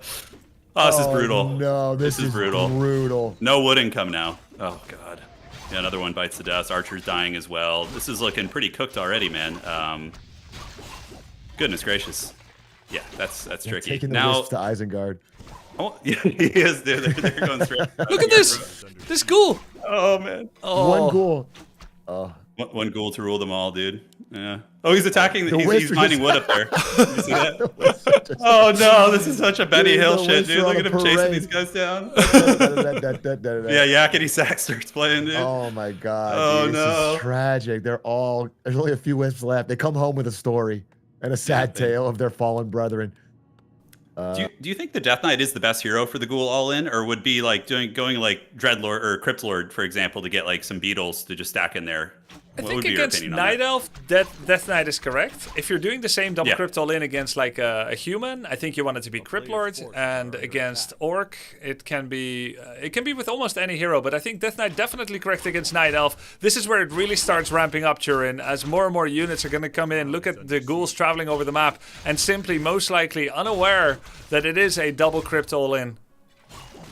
Yeah. I love the change up in the playstyle. Like one game he goes for the fast expansion. You know, his opponent probably feels he has a little bit of cushion, then switching up into this. That's like that's some It's solid Pro RTS stuff. chops. That's RTS It's Pro really- stuff. That's like Yeah, that that's like- tournament that's best of solid. 5 experience. Yes. Yeah. 100%. Really good, man. Simply doesn't have a third Moonwell. He doesn't have a Hunter's Surround, Hall. surround. I mean, if Oh, he he had lets him mana, it out. would be awesome, yeah, to do this. Oh, yeah, this round there. Just flee the city. So Archers Abandoning actually shop used now. the Shadow Melt. They used the Moonwells here, of which there's only 2. Simply has 1,200 gold. So think of someone that's all-inning and is putting all their effort into beating you, and you've got 1,300 gold in the bank. That is never going to work. That should never work. You need to learn how to stop these kind of all-ins by making mass Ancients of War, mass Moonwells, to spread your Wisps in different directions instead of a mass Exodus in one direction. So even if some people may think, oh, this is cheesy, no, this is awesome, and you need to learn how to beat this in an RTS. It's all part of the game. You need to fully commit with the same level of investment that someone is putting to beat you.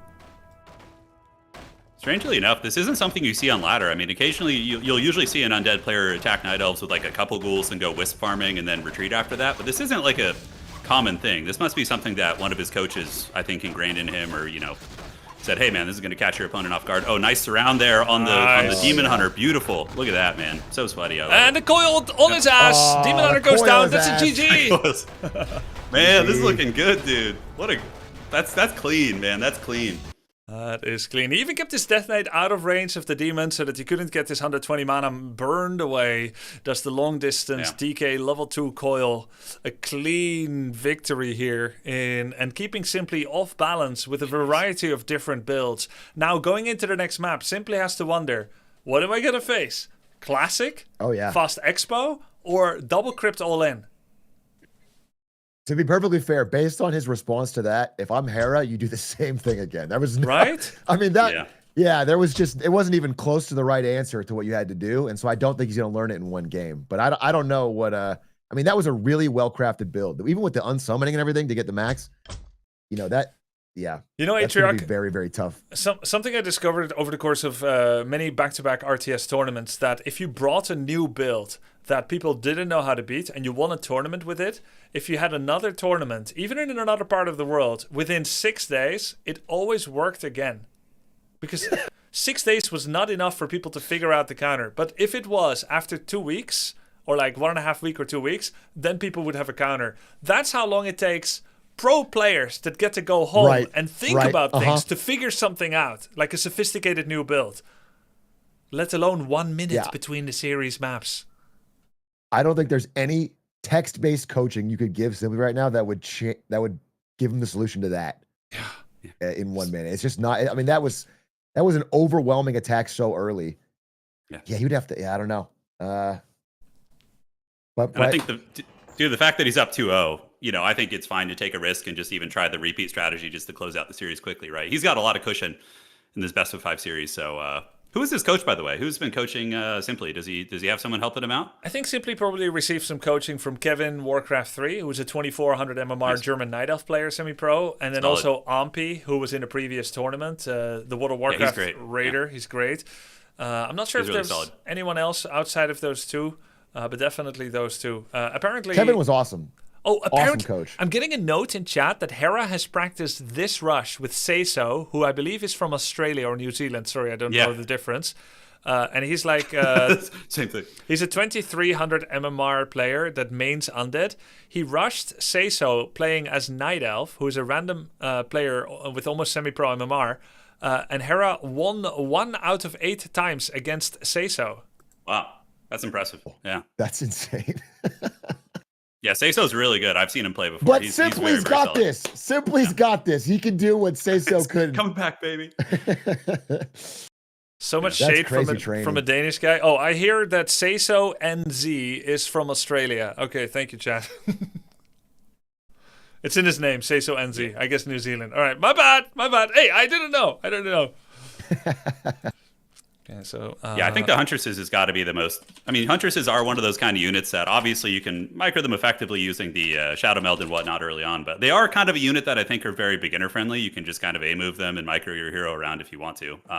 And again, they wreck ghouls. You know, when you get the heavy armor at tier 2, you can put some heavy pressure on, make sure he doesn't expand. It's got to be. Although I don't know if he's done that. Have we seen Simply do Huntresses at all, or is he always just? No, I haven't He's seen like it. Right? Demon Hunter, Yeah. Naga, Dryads, Bears. That's tricky, yeah. Maybe it's like some forbidden strategy he's practiced in the shadows, like off stream. But yeah, it sounds like he's just been playing this one style, which I think is going to get bullied by this ghoul all in, or even a fast expand if he doesn't pressure too. I mean, theoretically, if you're Simply and you're trying to adapt on the fly, you don't know the right thing to do. You could still play like quick Hunter's Hall with Ancient Protectors, and I mean, it wouldn't survive Just that, I APs, guess. yeah. But yeah, like just try to play more turtly, and maybe Hera's a little slow, and I mean, yeah. Hera's gonna be slow. He only has 288 I don't PM think to Hera will work be slow. with. That's one thing he won't be. Yeah. What is the Night Elf fast expand? I mean, obviously here would be too risky, but I mean, I guess Huntresses would open up an avenue for fending off an early all in, then expanding behind it, or yeah, because attacking undead bases I feel like is often a trap. But yeah, I guess you would have to go Huntresses if you want to play fast expand. Yeah. Yes, Well, I think like, so. Hera has created such a ahead. catch-22, right? For Simply, you have to scout right well, because either he's going to all in you with the most aggressive rush you've ever seen, or he's going to kind of economic cheese and fast expand. And if you don't know what to do and how to counter both of those, then you're stuck in the middle. Like if Simply goes super defensive right now and then Hera just fast expand, that's also just as bad. Yeah. There is I'm just going to say, there's a lot of resources out there. I have 2 things to say as we go into this third map of the loser bracket finals and we find out who goes to the grand finals. I created a guide series. All right, make sure to play your song on the world's smallest violin in about 30 seconds when I finish my monologue, okay? I created a guide series with 6 videos in it, and in the 6th one, there's an Easter egg that directly addresses any future invitational participants, and not one of them came to me and said, Grubby, I heard that. I saw that. I see you. I watched your guide series. I did everything I can to learn for this tournament. So that's number 1, and I'm not happy about that. The second one is I created a beginner guide for Night Elves last year that goes Keeper of the Grove, Huntresses, puts an early expansion, and then makes a bajillion Huntresses. It would be perfect for this matchup. It would be so good. It would be so It good. would be so good. Yeah. Just Pause look the at the tournament, let him go guide. watch it. Let him watch it once. Let him watch it once. The disappointed teacher over there. pause. Can we get a camera switch? Thank you very much. Yep, thank you. All right. Yes, go ahead. I'm okay now. Simply's forgetting his Demon Hunter. got out of your system. No Simply's demon. not What's the building a hero new gonna hero. be? Simply's not building a hero. Oh, he's so. Oh no, he's not going neutral, is he? Is he gonna do some like Haggard Tinker Rush or something? No. He's got to build a hero. Oh, this is rough, dude. Yeah, he's there. Oh, He's a no. good 15, 20 seconds behind on that. That's gonna be painful. Man. Yeah. Oh, 25 seconds late. You might as well at this That's- point And just Hera's late too. Wait, oh, he's not going neutral, is he? Is Hera gonna do some Is Hera weird going rush? neutral? Wait. He must be going neutral. Did we desynchronize? Oh no, he forgot too. Are they He forgot- terrible, they both or forgot did their we have a hero. bug? That must be What's a in the bug. water, dude? They Yeah. both forgot their hero for 30 seconds? Fair fight. Fair fight. Yeah. Normally, Hey, fair in fight. the past, you would load up replays from a wrong version of Warcraft 3, and this is what it would look like. Yeah. It would take you 2 minutes, and all the wisps are standing still, and no one is making a hero, and people are sending a single unit into creeps. Because the actions in a replay of Blizzard are reproduced. It's not a video or something. All the actions are put into the game again, and when there's a different version, something goes wrong, and it looks like this. But these guys, they're playing live. It's not possible. This is happening. It's the same in Warhammer actually with replays, exact same thing. Oh, And, is it? How on the did bright side Demon though, Hunter it's spawn good for before the game. Archer? Yeah. How is the Demon Hunter out before the Archer? Because, bro, he forgot Ancient of War and Demon Hunter. He forgot all of it. Oh, and the Archer was queued later, what? He forgot everything. He forgot it. It's falling apart, bro. His archer's just dying over there to the creeps right It's now. falling Oh, no. apart. Wait, what's happened? Is this a? Why does this Hera? looks like a? Why does Hera have two Wait, Necropolis? this looks broken. This looks broken. This looks like you downloaded the wrong. Like you said, I've been downloading Chinese replays, and when you open them, everything is broken, and it's like life will make 2 wisps and not move. Sorry, is this broken? By the way, I think I missed some things during my monologue. Apparently, oh my God, he denied a creep with the Ancient of War, man. Apparently, Hera did the ghoul pull, where he pulls the camp into the Ancient of War, which cancelled the Ancient of War, and that's why he has second Necropolis. Yeah, sorry, we kind of, I kind of trolled there by talking about other things. All right, so that makes so much more sense. That's very annoying. Yeah. Okay. Yeah. Fast expand coming up here. Yeah. But still, the other stuff was still nowhere bad. near. They still forgot the hero. But Yeah. The second Necropolis isn't a terribly uncommon thing, right? If you're expecting pressure and you want to tech up, and obviously, a lot of people will dive Undead's base during the tech up. You're going to be losing acolytes. You can't reproduce them. Your economy's going to be suffering. So the double Necropolis, I've seen it before. And well, I think it's because when you ghoul pull, you don't have any lumber, and so it's the way to get population. Yeah, you have to do it when you ghoul pull because it's your pop, like you said. Yeah. Nice dust there. Let's see if he gets the follow up. Level 2 against level 1. Yeah, that denies rough, man. The correct thing to do that experience is going to hurt. Is to walk forward and cancel the gold mine. That's more important than anything. And if you get Staff of Teleport here and goes there, or not Staff, that would be good. That's the first time he did something about an expansion. Okay, he is going to it. Thank God. Is he? Go forward. Oh no, he's watching it, dude. Please. Let the boy watch. He's just creeping on it. Me and the You boys. have to get in there quick as you have to get back to your base. Also, oh no, He's meditating right bro. now. Oh, this is rough. Now these archers going to be going to the dogs. I mean, he might get the cancel here, but also he's going to be afflicted by that Nerubian here in a second. But he's just losing ghouls and archers. This is pretty catastrophic. Man, If he that's gets tough. the And no staff. TP's back. Yeah, he will still get it, but it's slower because of the Nerub, because he waited so long as he was flustered by Hera's attack. This is all to Hera's credit, by the way. We're not watching pros, and it's good for me, too, to remember that sometimes. These guys have gotten so good in such a short time that you start expecting more and more. But Hera is doing very well. There is a cancel on the gold mine. Hera is taking to tier 2, so he's actually going to plan B. He says, hey, it's fine. If I don't have an expansion, I'm still getting enough done in your base. Look at this, how good he is at splitting all the golds, Atriarch. Yeah, he's doing really well. I will say, Simply has a good number of wisps. If he holds this without losing all the archers, and he canceled it, I mean, it's not horrible for Simply, to be honest. He just needs a level. He needs. Oh, nice killing on it. Air coil. Was anybody keeping tabs on how many wisps went down there? Did we see? I think we saw at least 3 or 4 get crowdy jumped. Yeah. All of them? Yeah. No, it wasn't all Did of you them? say all of them? No, he's got a bunch back there. He's got a bunch Just down all there. of He's got them? Okay, 5 in gold. And I assume he's got 5. Yeah, so he's not that bad. It's like he can hit tier 2, make a couple more wisps, get his lures, and it's one base, unless he rebuilt it. Oh, Hera, you're so annoying. Hera's so good, man. He's relentless. That is a strong play. Yeah, makes sense too. He's already got a Nerubian tower there. He has a second Necropolis, so he can just pump out acolytes while he's teching. I mean, that's solid, and he can defend that easily now. I think. I don't think he'll have any problems with that. But very good scout by Simply. He sees that it's happening again. That is a key moment here. Simply also has a lot of archers. He still has 7 wisps or so with the new ones he's making. Double lore. This is really not that bad for Simply. Much of the damage was self-inflicted with that Ancient of War cancel there on the creeps, which delayed his level 2. But he's actually in a really solid spot. He has not lost a single point of gold yet compared to Hera, who has the fast expansion coming up. So if he can get his Naga out now, but you know what? Hera says, psych, worry about this first. He's running right past the archers, getting a bit of a surround, and he's going to try to kill as many units as he can. That's a DK level 3. Boy. He's very strong. Does he have dust on him? I don't know if he has any dust Great left. great MO. And, a Naga here would be so good. He could get a lot, but there is no Naga to be found. He's going to try to cancel the lore lores. On these buildings. I think he maybe can cancel the lore, but it'll come at a high price. Good archer movement by Simply here. Hera goes for the wisps again. 1 wisp getting attacked over there. Nice swapping out in the mine. Wisp goes down to coil. Second one detonates. Third one survives. As Hera doesn't have a TP, so there could be like an archer surround or something if you mana burn the that would be mana awesome. away. If you yeah. He's losing a lot of wisps again. Yeah, this is tough. Trap him. You could trap him right here. Trap him right here. here. Yeah, there's no town portal. Yeah. chasing the archers there. It'd be so legendary to trap him right here. Simply Hera's did. already on his way to tier 2 though, right? He's gonna have a Lich building like right now, yeah? Yeah. Yeah, he's actually, he could be building it. He is tier 2, and he is fully mining from an expansion in about 10 seconds from now.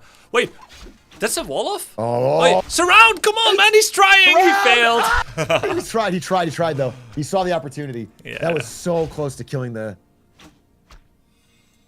Much better game Okay. so far from Simply though, man. He's been able to definitely, defend off his definitely. aggression, minimize losses. I mean, he also got a cancel, granted at the expense of a town portal, but we do see double crypt production here. Do you think we're going to be seeing like heavy frenzy ghoul timing at tier 3, or is he going to be switching to fiends? Okay, answers our question. Looks like Yeah. he's going into fiends now. Yeah, it's just good to have double crypt so that you can adapt to the bigger income that you have from the macro, yeah. expansion. Kills one more goal. Simply's going to go forward, but knowing Hera, he's often sending that Death Knight into enemy base again. This time it does look like he's going to be chasing the Night Elf army and making another ziggurat. Maybe he's going to be upgrading it. There it is. Spirit Tower upgrade on the next ziggurat. And Simply wants to do something against the Acolytes. Hera, once again, so good at finding these pickoffs. This is surreal play by him. And Simply is going to turn around to chase a Death Knight that is uncatchable?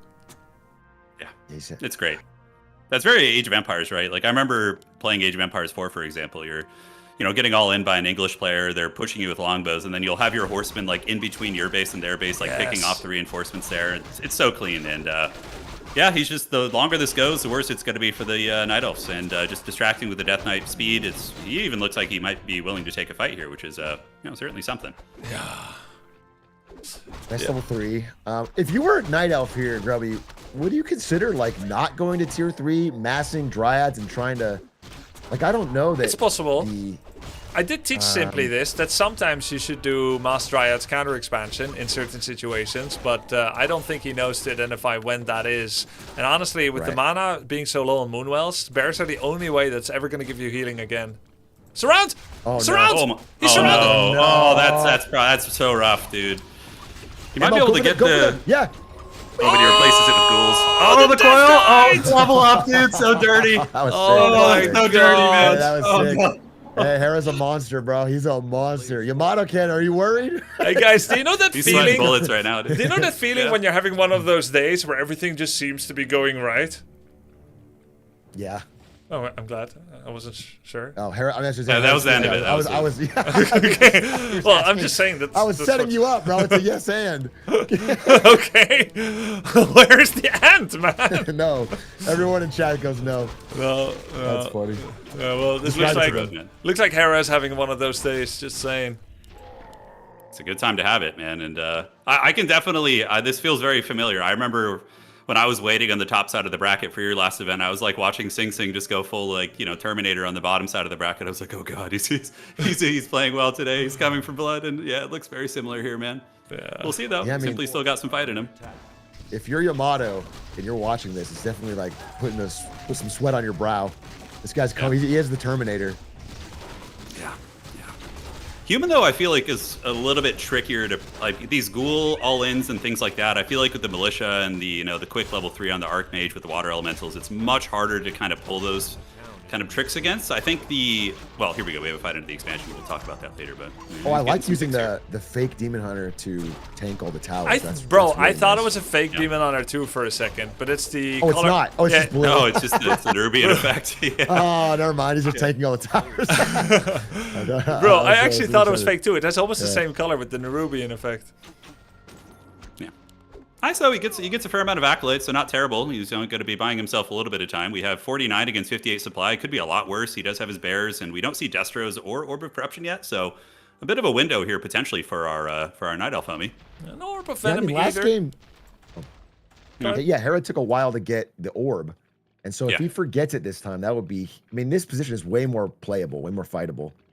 If he doesn't have it, it'll be good for Sip. This is a good. Oh no, let me see. Yeah, he's a level down on the Death Knight. Lich is closer to 3. Now Hera is baiting him. So smart, baiting him into Blight, Yeah, into into the towers. And this new He stuff. seduced him into the towers, yeah. Nice rejuve. I mean, that's a bit wishful thinking. Yeah, got a bear there. It's certainly some good experience. Yes, he is tier 3 now, right? So he can start getting the, and I would say, Oh, and correct me if I'm wrong. Yeah, the bear's fleeing, and oh god, it's so squishy right now. No, don't lose that. Run! Statue If body Hera blocks block. with the statue, oh no, is he No, doing it? there's a He's trying. statue Look how block. sweaty it is. Ah, Oh my god, dude, look at that. Oh my god, dude. Hera showing poor off here. bear. He's feeling himself. He's showing off right now. Yeah. Let's see if he gets it though. I don't know. Bears might still get away. Oh, Destro's coming in now. Bear's still running. He gets to rejuve on it. Fun he fact, lose 2 bears? Fun No, fact, okay. guys. I gave Hera the surround tutorial. He's the only student ever that immediately surrounded within 5 seconds. He's like, oh, that's how it works? Bam, surround. It was incredible. I've never seen it before. I've coached like 50 people in Warcraft 3. Second one, I said, okay, now it's time to teach you how to body block. He's like, nah, I don't need it. I already know how. He's got that down. Yeah.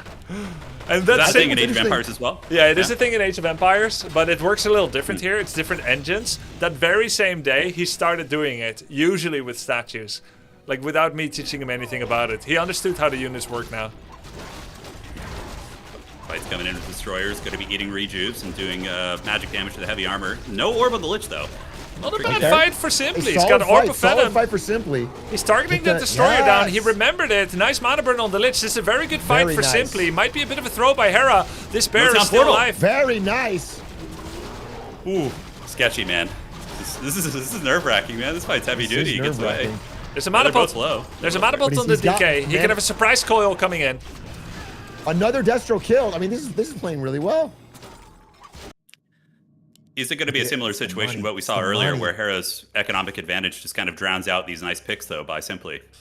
This is significantly better for Simply, but remember, sometimes when you're behind in this game, you end up sacrificing other long-term investments. Not having an expansion is one of those, and not having those incredible Hunter Soul upgrades for Dryads and Bears is another. Usually you're able to have a good fight because you sacrifice those. You have an initial good fight, but then you don't have enough actual power to your units in the long term. And this is what Hera has also been investing in. His upgrades are 2-1 against 0-0. Yeah, Hera seems very good about doing his upgrades. He's from all the games I've been watching, he seems very on point with that. And They're so important in Age of Empires, so he's got that in his brain. yeah, he knows. Yeah, that's right. Good point. Good point. That is solid. What's interesting about Hera in this? Oh, you can go for it. Oh no, I was just gonna say, would the right play here to expand for the Night Elves after that good fight? Yes. Oh yeah, Yes. definitely. I mean, Grubby, yeah. Yeah, we both But what I was gonna emphatically say is agree that- with you. You just want an expansion so bad, and like that was the perfect moment to do it because he's not going to attack you for a while. I think what's interesting about Hera, it's so unique to this, his spot in this tournament, is he's got like the one thing you can't teach with a coach, and that's speed. He just has this hand speed that everyone else is having to overcome with strategy. But when he picks up a new strategy, is so deadly with it because he's so fast. It's just hard to get. You can't give someone 200 APM. That's not 300 in some cases. Yeah. 99 mana Yeah, that's a burn. great point. There is a mana pot that is a Death Knight level 3. It looks like Simply is going to steal one of the creeps, but now he has become the target of the Granite Golem, whose spellcasting AI has been reset. So he's now going to be doing Thunderclaps. He's going to be throwing boulders. Another mana burn there on the Death Knight. Oh my god, another boulder on the Naga. This is a 2 versus 1 that Simply is taking. Wait, he's going to try to take the Golem? No. Don't go for it. No, Simply. I mean, at this point, might as He well wants just that go out item. on your shield. Just go out on your shield. He got the item. He Worth got it. the item. He's gonna get coil nova here. Oh, that's game. Yeah, that's probably it, boys. I'll die with the item. Yeah, he got his ceremonial victory there at the end. But yeah, this timing's too brutal. I mean, level 3, level 2 Nova, level 3 Coil with Orb, Destroyers, A-Bombs with Disease Cloud. Do they have it? Yes. Looks like they do. Yeah. If only this was League of that's such a Legends, strong. and that was like the Squeaks steal on the Elder Dragon at Nashor, or at the Elder Dragon, that would have worked. But this is just a Granite Golem that gives experience, not the same thing. Hera now moving in to attack Frost Armor on the Death Knight as well, targeting down Bears and the Naga. Simply did counter expand at the time where we said it would be good. It's finishing up, but without the Demon Hunter, it's gonna be tough, boys. Yeah, you need the Demon Hunter. He is your rock. He is your shield. He is your stars. He is your moon. Yeah, he's the They're carry man. melting. Might get a cheeky pick on the Death Knight here, but I don't think it even matters. The army can basically just A-move from here. Really good sustain coming out of the 2 statues as well. Hera banking 800 gold. He could probably almost get army wiped here, still recover, considering his opponent isn't mining at the second base yet. looking like the end of the road. But well fought by Simply. I mean, he made Yeah, some well good fought by adjustments, Simply. and This was, I mean, it he was did his best great. game of the 3, and I think did do a lot better. Yeah. And clearly had chances. And I think it was really impressive of him to cancel the expansion, learning from the previous game, and get back. It didn't execute it 100% perfectly, but that was a big adaptation. Yeah. And then even better to Hera to go back and get that expansion right back up. So two well played players. Naga Looks like falling. grand final, man. The altar. Demon Hunter won't be coming back. The Naga is almost down. There's a coil and there's an ass. And that coil is going to coil that ass. He knows what to do with those two combos. GG, well played. GG, boys. Yeah, fun insane comeback by Hera from the losing 2-0 last time they met. Yeah, It's a different player. It's a 3-0. He had the Just first a laugh. He monster. didn't have the second, but he has the third and final laugh. And now he also has the finals, as he will be moving up to the grand finals against Yamato Cannon. Exactly Ooh, who the Yamato classic Cannon Human Undead. was hoping to find. Not because he thinks necessarily it's going to be easy, but because he knew this tournament victory will only be truly meaningful if he has beaten virtually everyone. That's true. And yeah, I think these are the two players people wanted to see in the finals. They both put in, I think, the most grind on the ladder and are, and talk to the coaches and are just ready to bring, I think, the highest level of the entrance. Yeah, it's an incredible play. Hera with a 3-0 victory. It's going to be a best-of-5 finals. And guys, the way that this format works is that Yamato Cannon against Hera is a best-of-5. There's not a bracket reset. There's not some kind of long-winded double 3-0 that is required for Hera to win. But there is a pretty significant advantage for Yamato Cannon. He gets to ban second, which gives him more information. And he also gets to pick the first and the second map. If both of those are advantageous, you can also start on a huge mental advantage by picking the two favorite map out of the 5 and potentially starting with 2-0 if you fulfill your destiny at winning the maps that you believe are advantageous for you anyway. Not if Hera has something to say about it, but this will be Yamato's advantage for never having dropped to the lower.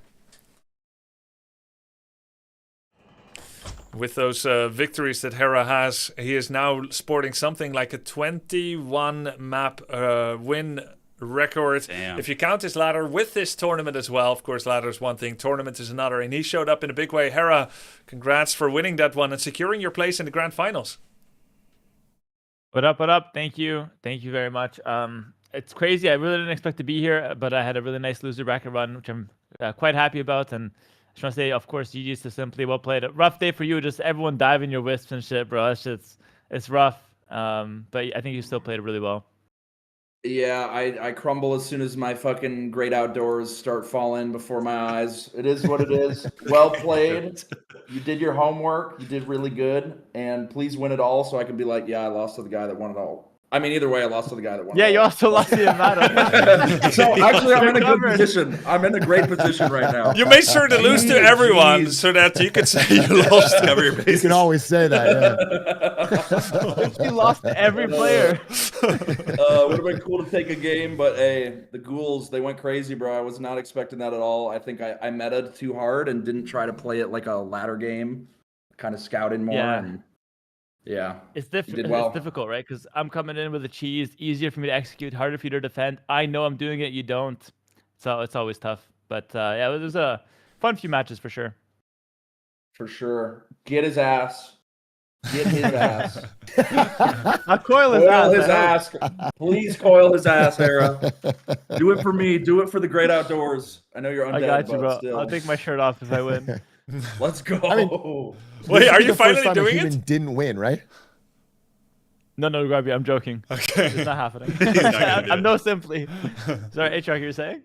This will be a first time a human didn't win if you were to win this finals, right? Is that correct, Grubby? Yes. Oh my goodness. You have a big destiny So here. you have a lot of weight in your shoulders. Hera, if Yeah, you you gotta lose do thi- it, man. You gotta avenge us. It's time, man. You gotta avenge us. If you lose this, I'm never inviting a human player to the tournament again. You need to do this for all humans in the future. And by the way, we had some human propaganda. 3 human players on the last cast just sitting there talking about how human is not that strong. Orb is a little weak. I mean, this is ridiculous. The humans have they've had it their way for too long. I think it's time for Undead to finally rise. Hera. Hopefully, Turn and I said the same Hera. thing when we joined the casting call. We said Hell they were yeah, spending dude. way too much time on human. Hera, I have a question. If human orb is so Yeah. strong, what does it do? No clue, honestly. I think you said something like it slows or something. Yeah, I also have no idea. It does. Okay, you're playing the part like you're clueless, but you're really not as clueless as you once were anymore, Hera. You're kind of underplaying your hand here. I wish I was against human. Like I know a few things, but I'm nowhere near as studied as I should be. Because remember, I had to kind of study up for Orc and Night Elf, and human was the least prepared. Like I don't know much about human because I didn't think I'd get to the finals, right? So Yamato's got an advantage. I'm not gonna lie, Yamato's got an advantage, and he's on 3 monsters. Are you kidding me? He's got 2 advantages on me. 3 monsters? What do you mean? 3 monsters. Energy yeah. drinks. Is he? He's drinking 3 monsters? Yeah, he's pounding it, dude. Yeah, the caffeine. Oh, yeah, he's wired up. Yeah, his energy's going to be unstoppable. I see. I'm on 6 lunches, though. I think I'm chilling, honestly. All right, man. Well, congrats for that one. Let's get you ready for the grand finals against Yamato Cannon. He's going to have map advantage, but it's a best of 5 to decide it all. GG, grats. Good luck in the finals to both you and Yamato Cannon. Well played, guys. GG's, guys. Good luck, man. Enjoy the show, guys. Good luck. All right. I'm gonna ask you simply. I'm not sure if you discussed with my mod squad yet. Do you want to cast the finals at all? Simply. Are you there? I don't know if he's here anymore. Oh, he's not. He's gone. Okay, the camera's still there. I guess disappeared. Yeah. All right, then how about I send it to a break and you guys stay online because I don't know if he's. I have a special guest that's going to be coming in soon. You guys may already know him, but I was thinking maybe Simply could join as well. Please stay online for a minute or so as I figure this out. I'll throw it to a break and we'll be right back, boys.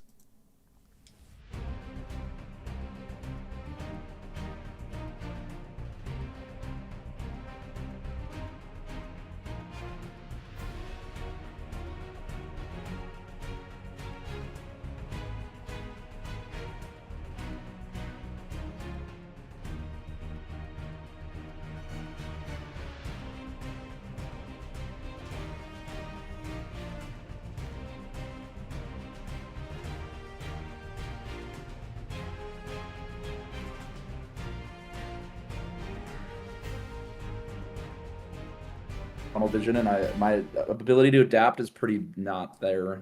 Like if I don't get You there, adapted pretty well third game. Like you canceled his expo and like you were doing something. I mean, I got in there a bit. I did some shit. I think I could have maybe got that game, but that creep camp, that was really rough. Yeah, that last fight was tough. Okay, Yeah. that didn't take as long as I thought it might. Simply, you will be joining for the grand final cast? Yes. All right, man. I would love to. All right, man. Let's do it. Congrats on your 3rd place. I know it may not be as much as what you wanted to have, but 3rd is still amazing, and you're going to be joining for the grand finals cast. Atriok, thank you so much for joining again to cast this lower bracket finals. Churin as well. Awesome to see you again, and hope you enjoyed the rest of the show. Yeah, thank you, man. That was awesome. It was an awesome tournament. Really fun to watch this whole thing. I'm excited for this finals. I wish you could have been in Hell it. yeah, man. And next time, we'll figure something out. Okay, next time. All right, bye. Hey, have a good one. Churin, Take care, man. Nice to meet you. Take care. All right, Nice to meet Grubby. you too. It was a pleasure, man. Take care. Cheers. Cheers. Thanks for Bye, joining. guys. All right, Simply, you may know the man that we're about to invite to help us with his expertise to cast the grand finals as well. I still see him on Defen, so I don't know if he's watching the stream. If he is, you can take off the Defen pads. I'm here. Welcome, Soda Poppin.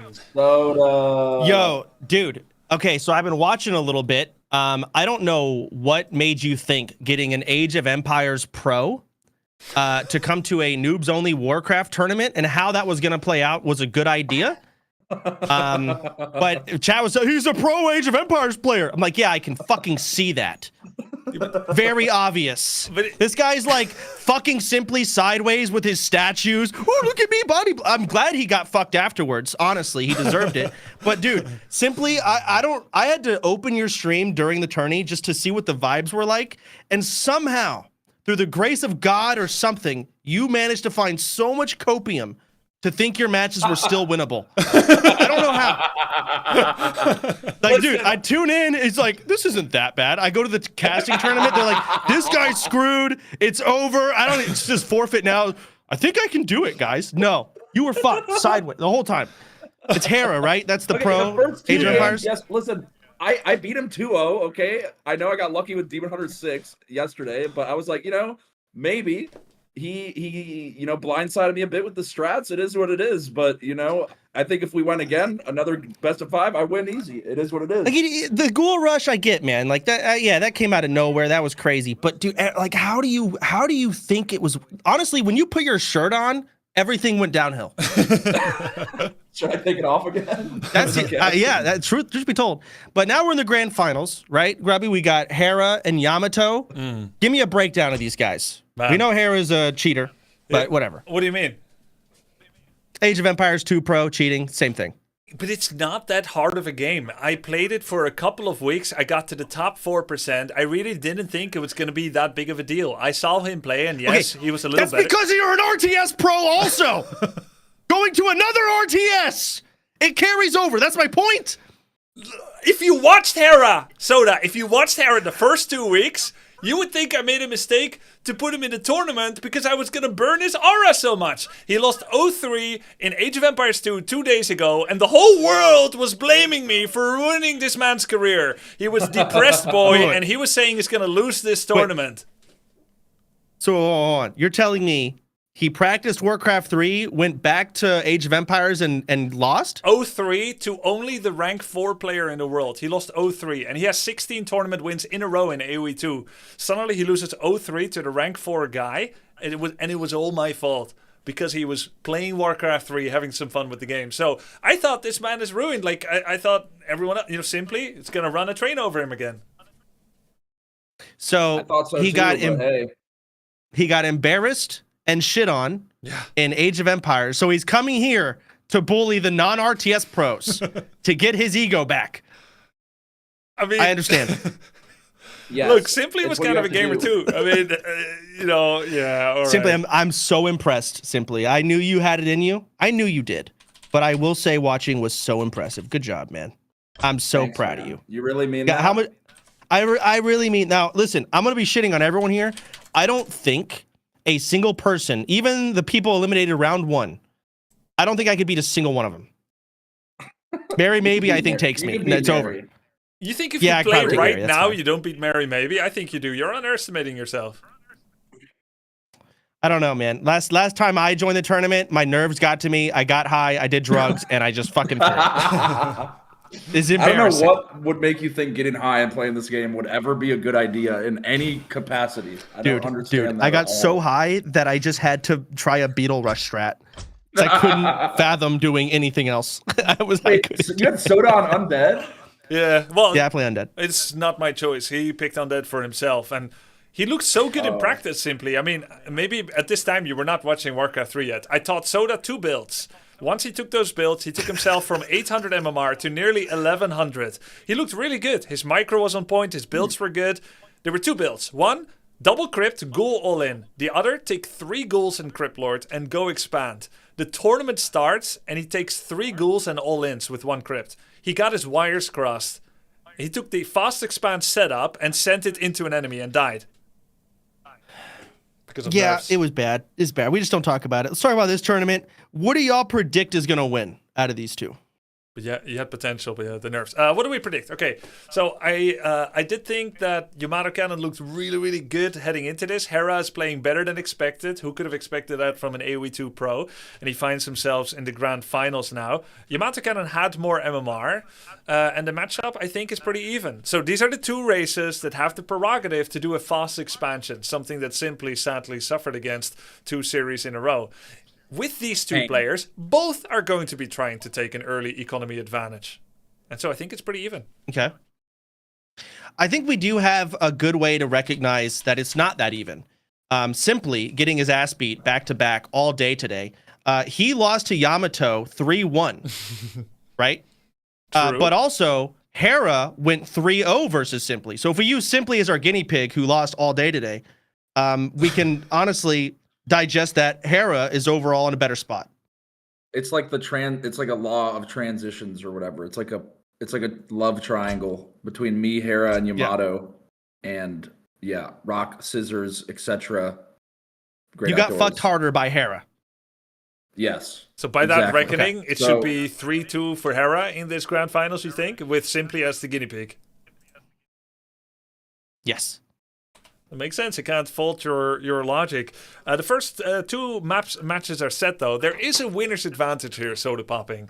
I don't know how much you think that's going to matter, but Yamato Cannon had the right and the knowledge that he would have the right to pick the first two maps. He has chosen to go with Northern Isles and Tidehunters. Okay. So I don't know anything about the maps. Do they?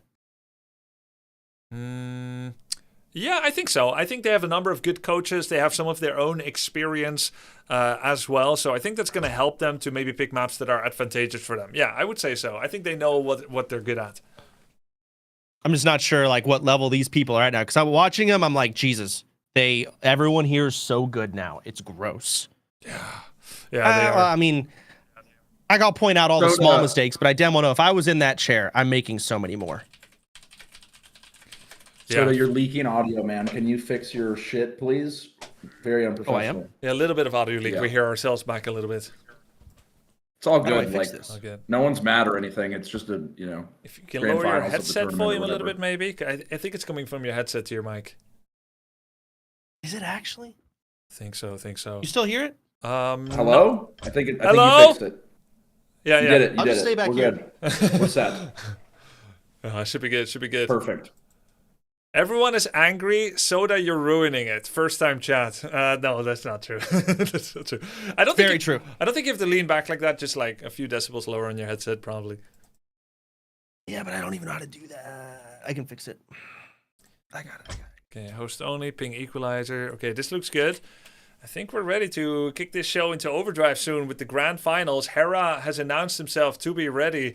Yamato Cannon looks like he's having some final chat, either with chat or with someone else. I'm not sure. The hell? What is this? Both these players, so much prep, so many hours. Yeah. This is the grand finals I think we all kind of expected. Looking at the MMR, the games played, the analysis, the coaching, so much passion for the game, so much love. It all comes to a head here in the Altar of Champions Day 3, Grubby. Thank you so much for having us be a part of it. Can't wait to see how it plays out. Thanks. So how am I watching the game, by the way? Yeah, I'll share it on Discord. You can look at the window there. You could have joined too if you want to. You can join the next one, but for now I'm streaming it via Discord. You would be joining via W3 Champions. That's fine. Yep. All right. That is fine. That's it. It's a best of 5. The grand finals of the Altar of Champions 1-on-1 tournament. Hera against Yamato Cannon. It's 0-0. The first map is of Yamato Cannon's choosing. The second will be as well. And we're going to start on Northern Isles. Let's see what Hera and Yamato Cannon have in store for us. Probably going to see some expansions, I would guess. I'm not exactly sure how Undead Human usually plays out or what they're going to want to go for, but Yamato's going to want to go for the expansion. Which one of the two was the one that let their shredder die? Say Yamato Cannon. Yamato. Yeah. So how did that happen? You think... Go ahead, Grubby. Yeah, we hear a little bit of audio bleed, just a bit. Yeah, Soda, you're leaking again, man. Yeah. Oh, I'm going to lose it. Yeah.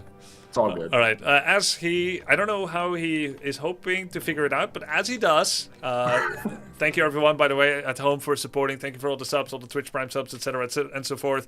Yeah, Yamato Cannon lost the shredder. The way it happened is because all his other units were ensnared, and that meant that they drop on the threat table. Ensnared units have no threat, and it went straight to the shredder. Yamato Cannon didn't aggro toggle that. He still ended up winning that game, so no big dealio. I'm very curious too about... Oh! What? Crypt Lord first! Oh my god. This is your hero! Crypt. Holy shit, it's happening. We're seeing Beatles. Right. So to explain, what are we going to see here? So what we're going to see is he's going to summon a Crypt Lord. He's going to then unsummon the building just for a little bit of extra resources. Fuck it, all in. Make another Crypt and just spam ghouls, spam summons, W key straight. Is that right? That's definitely one of the builds that he could do, and I think in many cases you would be correct there. It's a build that he even learned. It's the first build he ever learned, by the way, when he started Warcraft 3. Oh, W key instantly. Yeah, but this is But he didn't. Oh, he bought a staff as well. This is the other variant of the build. The same two builds you learned, by the way. This is the one where you go for a fast expansion. You bring the Skull of Blight, put down the skull, you open Expo. You had a big win streak when you played this build on ladder, probably winning like 10 games in a row. It's kind of busted. Yeah. So everyone's just fast expanding. That's the meta?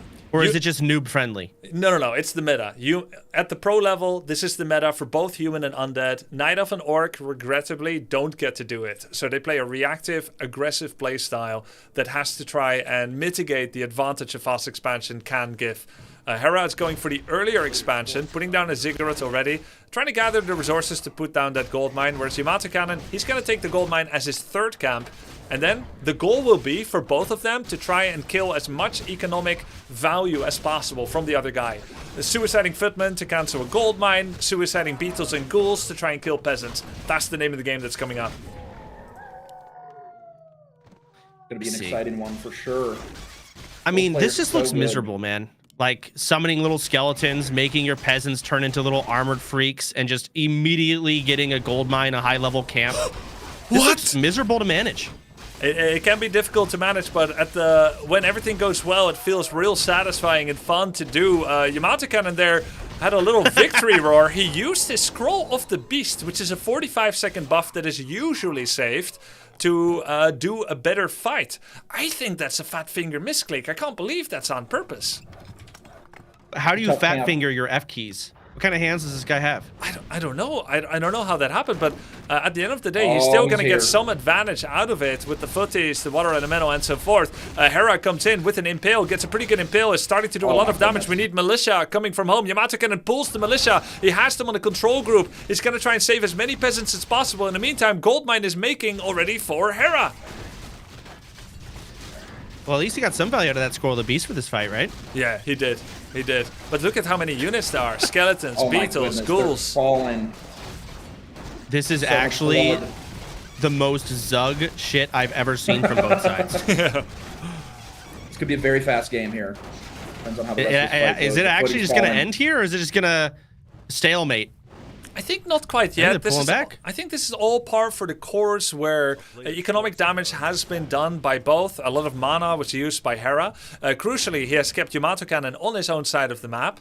And now Yamato Cannon is going to feel afraid of another attack. He places his town hall and he's going to power build it with 6 peasants. But guess what? He only has 1 peasant on lumber at home.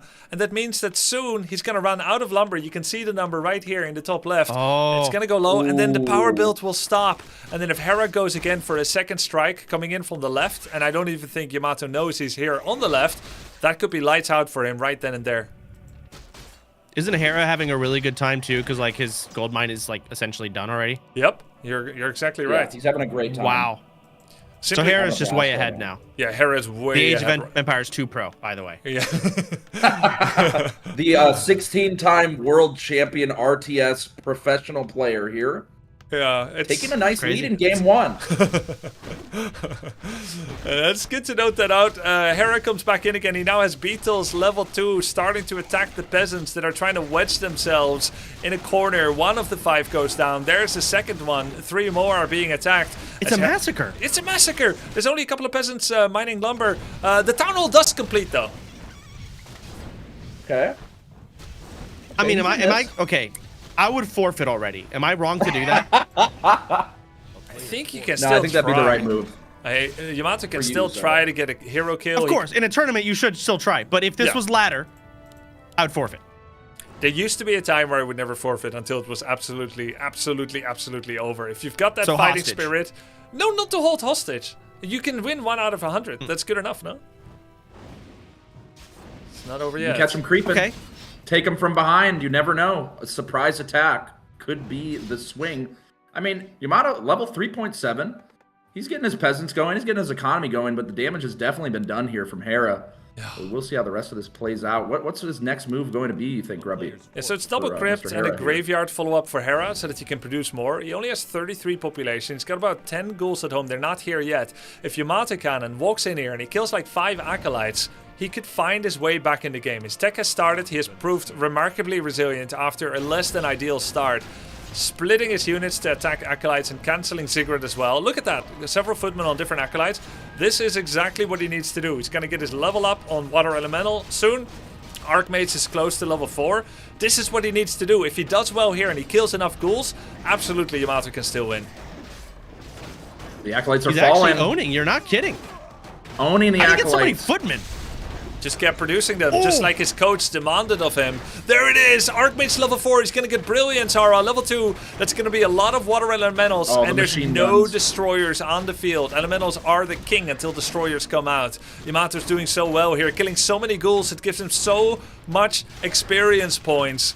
God! It's really good. You guys didn't see that coming. I mean, but now what? Are just falling. Now Oh what? my goodness. Now you stay here forever. I You keep summoning the blue guys, and you just keep going.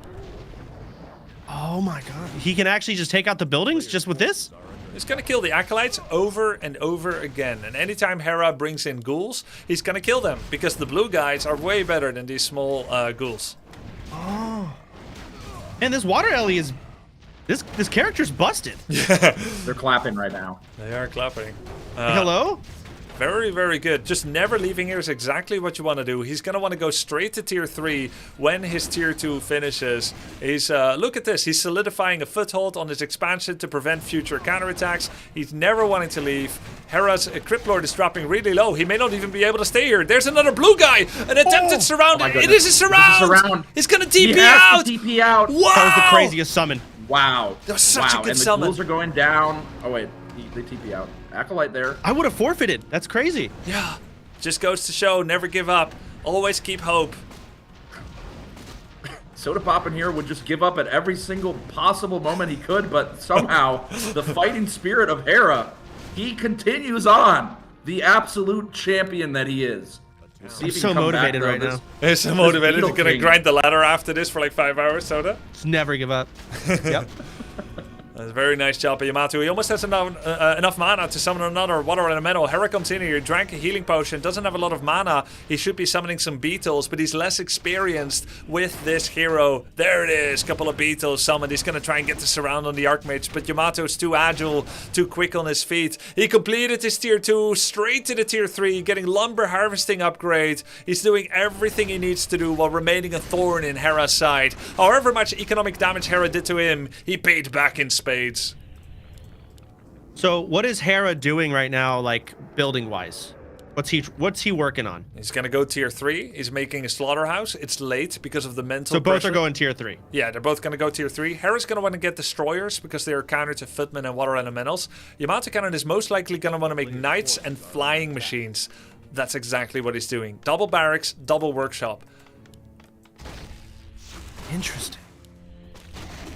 And who do you think's gonna win, based on what you're looking at here? Man, I think Yamato Cannon is in a fantastic position. I think he recovered really well. It shows mental fortitude to continue playing his hand in that game.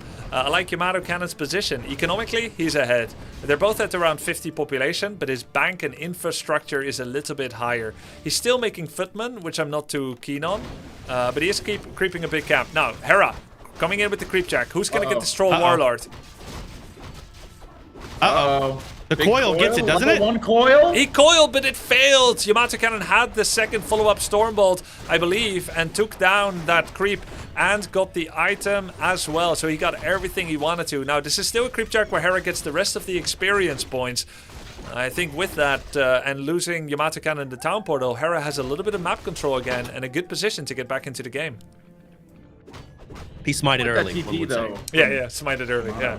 Oh, yeah, you have some league experience, right? Not much. Let's not get into it. I'm so bad at everything I touch. Still, footman production is bad. Going over 50 population with the footman is even worse. This should be saved. All the money. He's losing so much money because he's making this footman. This should be saved for knights. So Yamato Cannon with a bit of a blunder there, economically speaking. He's gonna let that finish, looks like. But still, it's fine. He's making Paladin, he's getting Flyings, he's making Knights, and he's finding Hera. He can start Stormbolting Fiends and taking them down. Comfortable here for Hera. Does he have a... He has no town portal. If he gets boxed in here, could be really bad for that Death Knight and the Beetle King. The defending footies getting owned right now. They're lined up. Oh, he has no mana for a big spiky thing, though. Yeah, but these water Ellies are so busted. Oh my god, Wand of Negation is being used. This is the tier 2 item that can summon, unsummon water elementals. There's also a lot of beetles. I don't think this fight is what Yamato Cannon wants to have. He's also not using enough Stormbolts on the Fiends. It's kind of a noob mistake to make Stormbolts happen on the Death Knight all the time. Having said that though, Knights are starting to come in. They're a big counter to Fiends. And the next bolt may actually get the Death Knight. Noob mistake, Yamato Cannon says. You have no idea what you're talking about! I'm gonna kill the Death Knight! Yeah, that's rough. That's rough. So And you're Knights telling me are- that what he just did was a noob mistake? Initially, yes. It's better just to kill one by one Fiend. But because Hera didn't buy Zeppelin, he lost the Death Knight. Hera should have bought Zeppelin. But look at this! Look at this! He has enough mana to go for the Crypt Lord! Another stun? Stormbolt! Level Dang. 5 Crypt Lord goes down! It's game. Is that game? Am I crazy? Would you leave now? Am I giving up too early again? Maybe. I don't think it's game. Just giving up all the time? It's over. I mean, man. Oh, he's got a third hero? I'd forfeit instantly. Learned anything today, it's that Soda Poppin gives up instantly at the That's one any thing. resistance, immediate I mean, he's folding. pushed back to his own base. You know, this guy's got triple hero. Both his heroes just died. It's a really big play, a huge creep jack by Yamato Cannon. He's got his Mantiking almost at level 3, Paladin coming in, getting some useful experience. Look at this, Staff of Sanctuary is the best item at tier 3 that human can get, and he got it. He's making knights, he's got a couple of flying machines, no doubt, using flying machines to scout as well, to get some information about the whereabouts of the undead player is exactly what he needs to be doing right now. Hera got his third hero with the Lich.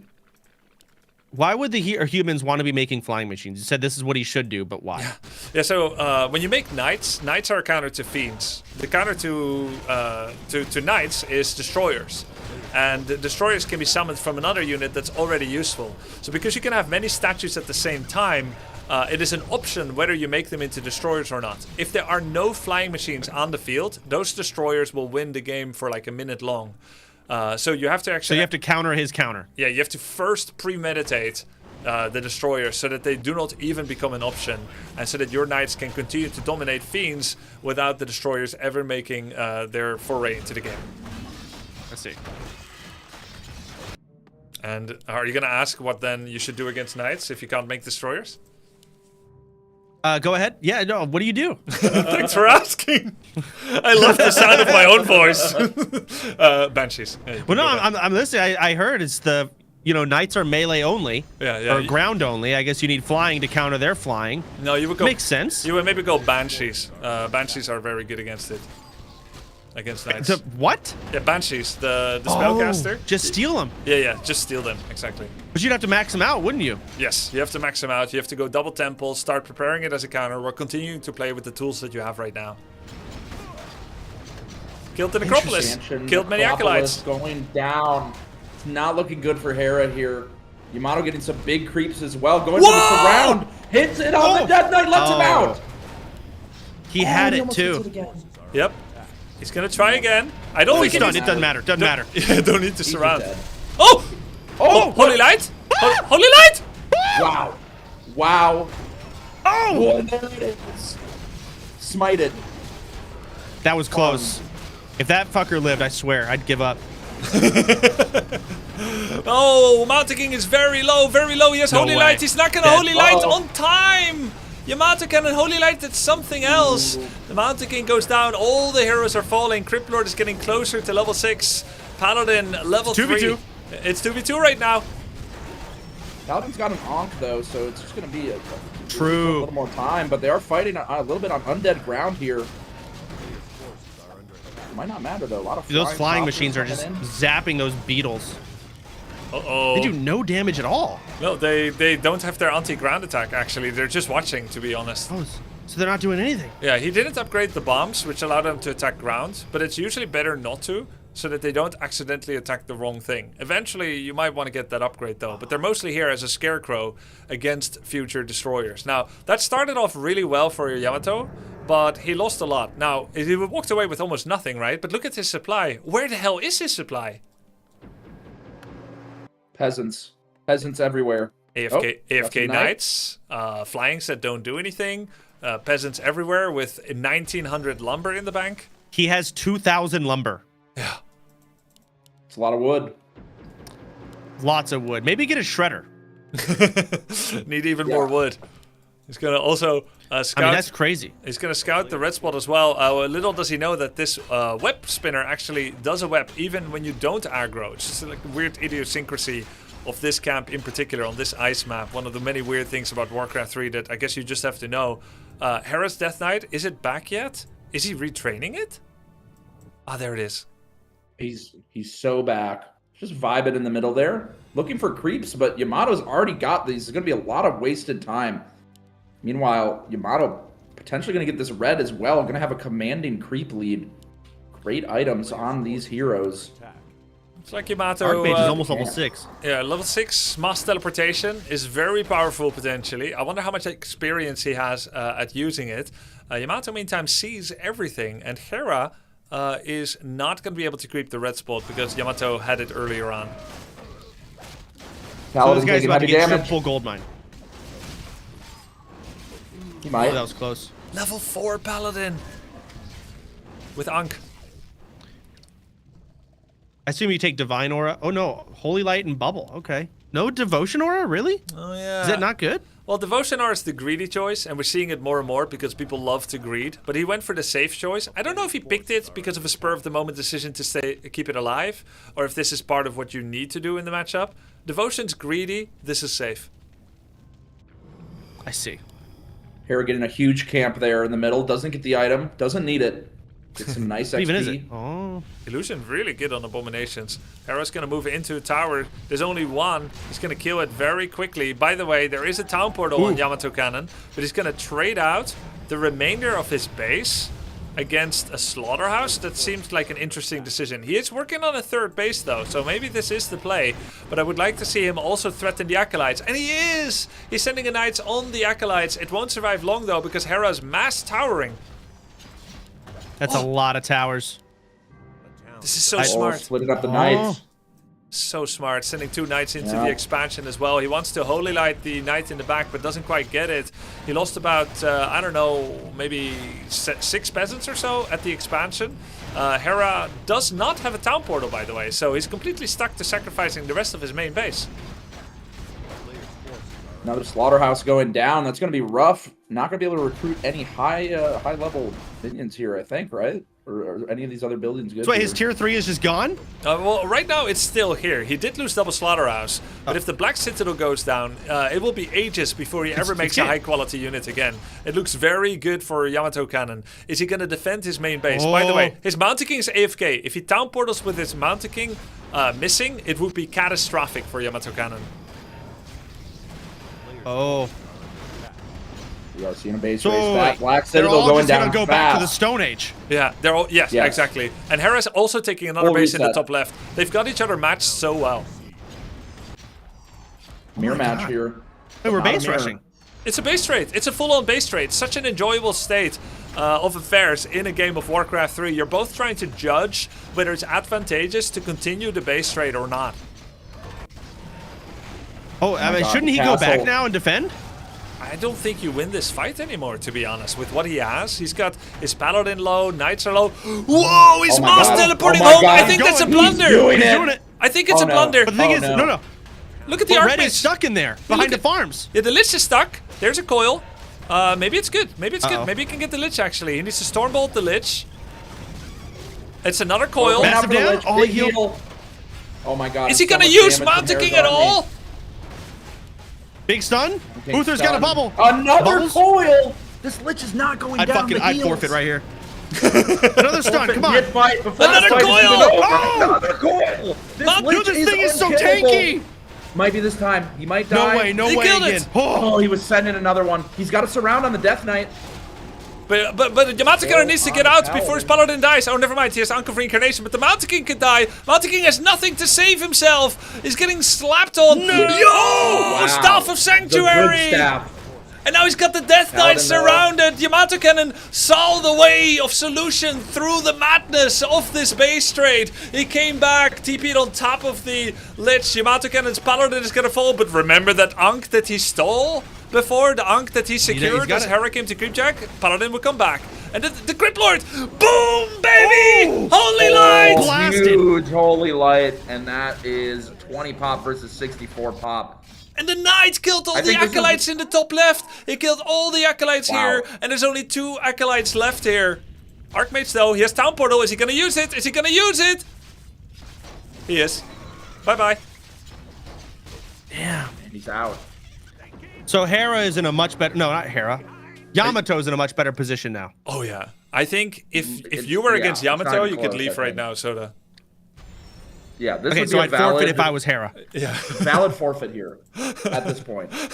But Hera might see the path. Maybe he sees something we don't. Grubby, is there any way? What path? Any possible chance? Okay, his 3rd gold mine died. His 2nd gold mine is not mining. He's mining with 2 Acolytes here. He has enough money to start a Lich, and his Necropolis just finished. Make 3 Acolytes, and eventually make Death Knight and Crit Lord. Hera needs about 10 minutes undisturbed to serve up anything resembling an army once again. Meanwhile, his units continue attacking the base. What does Yamato Cannon have? He has a Staff of Sanctuary that can do free heals on any units that are low. They're cooldown based. So, I don't know, man. I think this is kind of in Yamato's favor. Yeah. I mean, I don't even know what you do. I'm trying to think. You type leave, I think. I think your motto, you type leave in the chat. It's BM, he's overstaying. Or if you're Hera, you start building ziggurats around the map. And you try and War of Attrition, Endurance, break his mental a little bit. It could work. GG! Shake him up a bit. There it is. There it is. Wow. That was game 1. That was sick. So sick. I did not expect that. All right, all right. Oh my god. Didn't think Hera was going to lose there. I was completely wrong. I've been wrong with everything so far. Man, that's why we got you here, Soda, to subvert expectations, put people on the wrong foot, and then lead to the big surprise. You're doing a great job in your position. I really thought that was going to be over instantly. What would you have done differently there, Simply? Me personally, you got to stop the expansion. You know, especially Undead Human. It's just so bad. But they're both expanding. Right. Oh, you're saying if I'm human versus Undead. Yeah, yeah. Yeah. So, I mean, I would have done what Yamato did. You harass. He won. You would have lost? Oh, wait, no, Yamato win. Yeah. Smart. You counter the harass with the counter harass. You're just hurting each other's economy, jingling each other's chains, you know? And whoever comes out on top of the econ game, it's a big advantage, kind of snowballs for the rest of the game there. Beautiful stuff from Yamato. This is an incredible game 1. Can't wait to see what's in store here for game 2. Grubby, what are your thoughts? You think Hera's bouncing back here? Man, is he going to go Beetle again? I'm just in One awe base? and in shock at how good these 2 guys are playing. Like, it's just been really enjoyable. And there was so much back and forth to the point where either one of them could have won it at a multitude of different situations. So I really don't know how it's going to go. I do expect both to be fast expanding again. Having said that, though, do you know the diversity of strategy Hera has shown so far? All of which he was mostly hiding in his ladder spree, coming up with those secret builds. The Crippler fast expand, didn't see it coming. He did practice it a bit, but that was a while ago. So yeah, maybe he has something new again. Maybe it's going to be like a 1 base all in this time. It could be Lich expand, could be Death Knight's solo base play. I don't know, and I love that I don't know because we're about to be served up a surprise here. Yeah, I want to see more DK Lich. I don't like Crip Lord. I think Crip Lord sucks. Yeah, I remember Cringe your Lord, sentiment. more like. Oh, nice one. Yeah, that's a good one. You like that one? Yeah. I did not hear what you said. He said more like Cringe Lord. Am I right? High five. Good one. No, it's actually true. It's so true. Yeah, I just want to see some massive fucking explosions with DK coil combos on people. I love it. He's so it's good like at my favorite those. thing. He is. I love seeing it. Quick little snack. And it's best of 5, right? Or is this best of 7? Yeah, it is best of 5. Best so of 5. 2 to 4 maps away from finding the game result. Hera's ready. Tidehunters is the second map of choice for Yamato Cannon. Let's jump right into it without any further headliners. Here we are in game number 2 in the best of 5 grand finals. Winner takes the first place of the Altar of Champions tournament. Let's get into it. I'll share with you guys the screen. The headliner. The headliner. There we go. All right. Let me flip the cameras on those guys. Okay, we got Yamato Cannon on the left. All right. Yeah, let's see what's going to happen. We won't know what hero Hera wants to be going for. Honestly, it could be anything. Could be Dreadlord, Cryptlord, Lich, or Death Knight first. All four have seen cases Go to of the usage. tavern. Go to the tavern. Yeah, why not? Dark Ranger. Just go to the tavern. It's going to be Lich, 100%, someone said. Wait, are you watching camera colors? Yeah, we'll get that fixed. It's fixed. That's fast. I want to see, what about a Dark Ranger? You know, she's undead, right? Dark Ranger, very good as a third hero against human. You could do Dark Ranger first. Why not a first? You could do it, but you need a completely different build. You need to delay your altar, get faster other units, and then learn how to leverage that hero. It could absolutely work. There's a lot of small camps on this map that could give you skeletons. It gives you a way to stay near the human as they want to go for a fast expansion, and then hit him with a maximum amount of skeletons. But Hera most likely has no practice with it. Interesting. Yeah, that sounds complicated, managing all the skeletons. I just like the way she looks. It's gonna be tried Death and Knight. true. Bread and butter. The Death Knight. Big coils. Gonna have some coils. Those coils are actually so fat. Yeah. It's fun, So right? fat. Coil It's Nova, insane. people. Just watching the Lich King's health go from 0 to full repeatedly, while the only thing targeted is the Lich, and it just tanks. Crazy. It's just how strong coil is. disgusting. So Holy Light's also disgusting. Just saying. it could still be Death Knight Fast Expand, or it could be Death Knight Harass. One of the games where Hera won against Yamato Cannon in the Clan War, he went with a Death Knight and he found angles to harass peasants on an earlier map they played, Autumn Leaves. Yamato Cannon is going to open up with the Laboratory Creep Camp. Perfect pull timing on the Militia Footman and the Archmage. He's going to pull the Creep Camp away in order to disable spellcasting on the Rock Golem and the Mud Golem. When they come back, they won't remember how to summon the Stun Boulder as well as the Slow. Just a little creep exploit for Sin CD.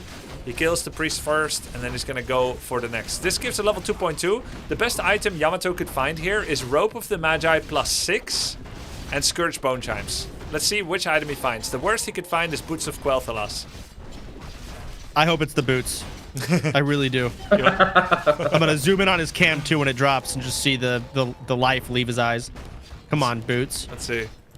Rock Golem dropping low. Okay, that's. I think that's third best, maybe second best. Lionhorn of Stormwind. 1 armor on everyone around him. Very, very good. Hera has level 1.8. It's gotta be good. Go ahead. That's gotta be good because you don't take Devotion Aura on the Paladin, right?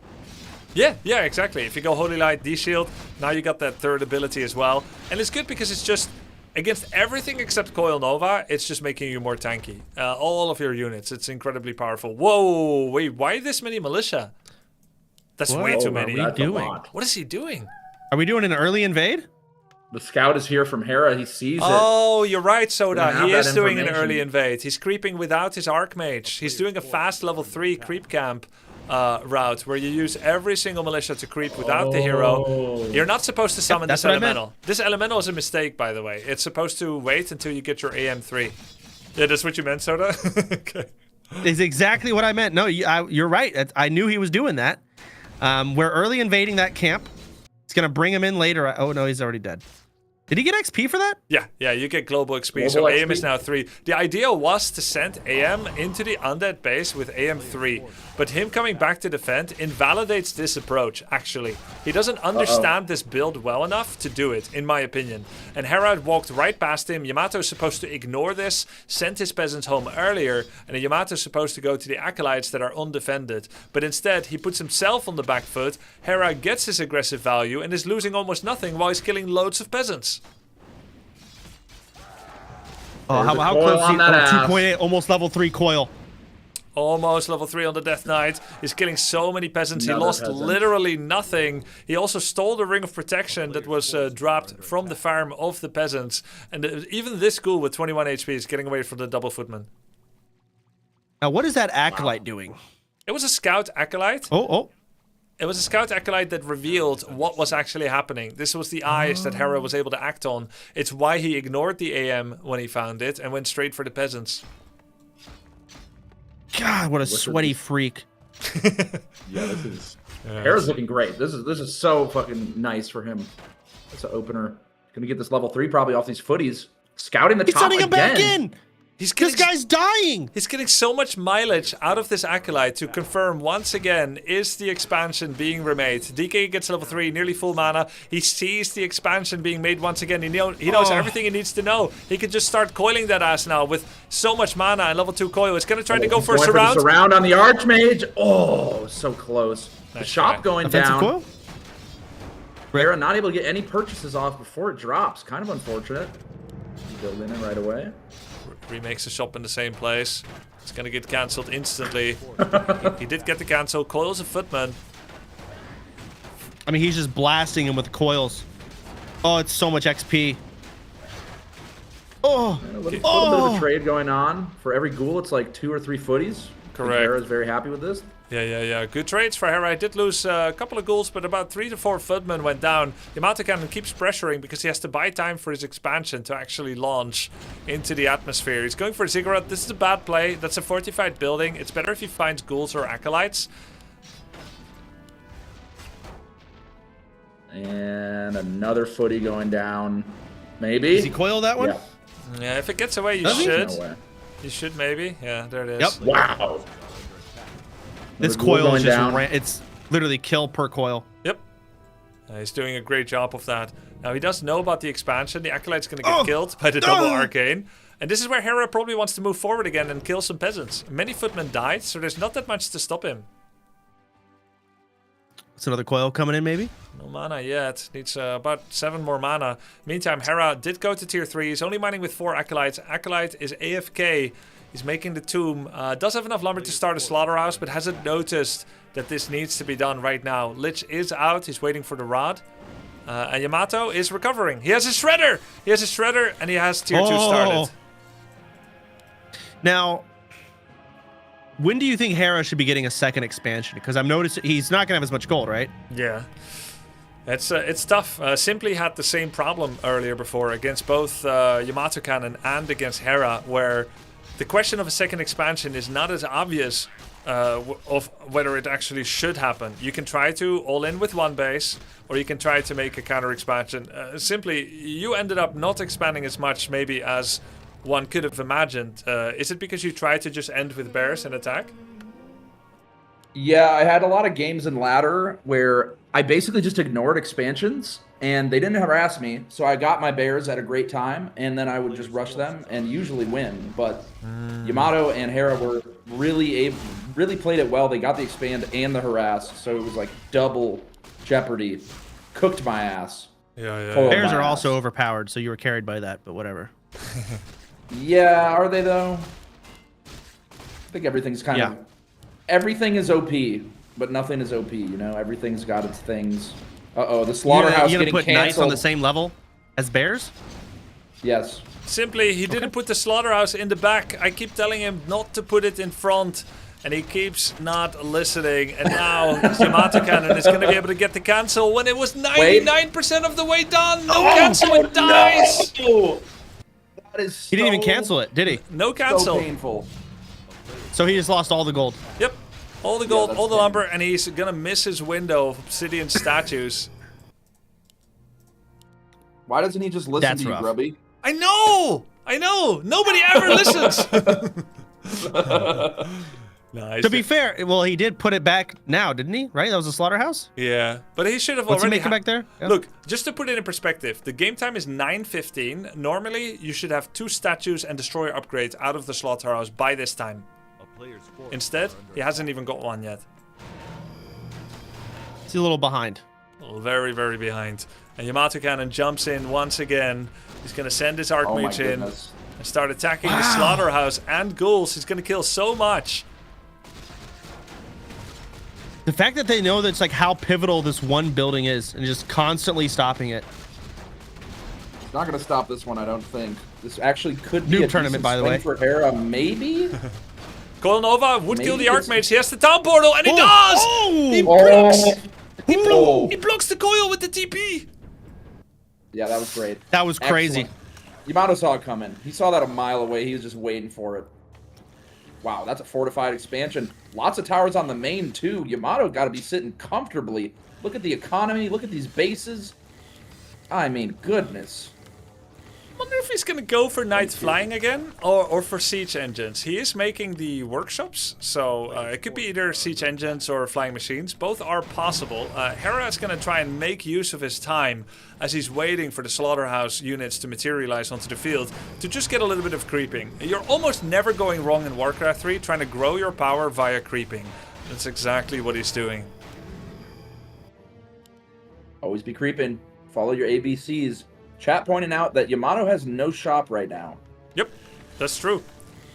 Oh. Yeah, look at the hero Is levels. shop important on human? Very important. You want to have it now to maybe get TP, heal pot, or regen scroll. Even if he didn't get those, you still want to synchronize it with your tier 3 in order to get Staff of Sanctuary. That part he has right, at least. In a minute, the shop and the tier 3 will be done at the same time, so that's not too big of a deal. But he must be very afraid on his Archmage right now, because he could be Coil Nova out of orbit. A Zeppelin might be able to save him from that, if he thinks of it.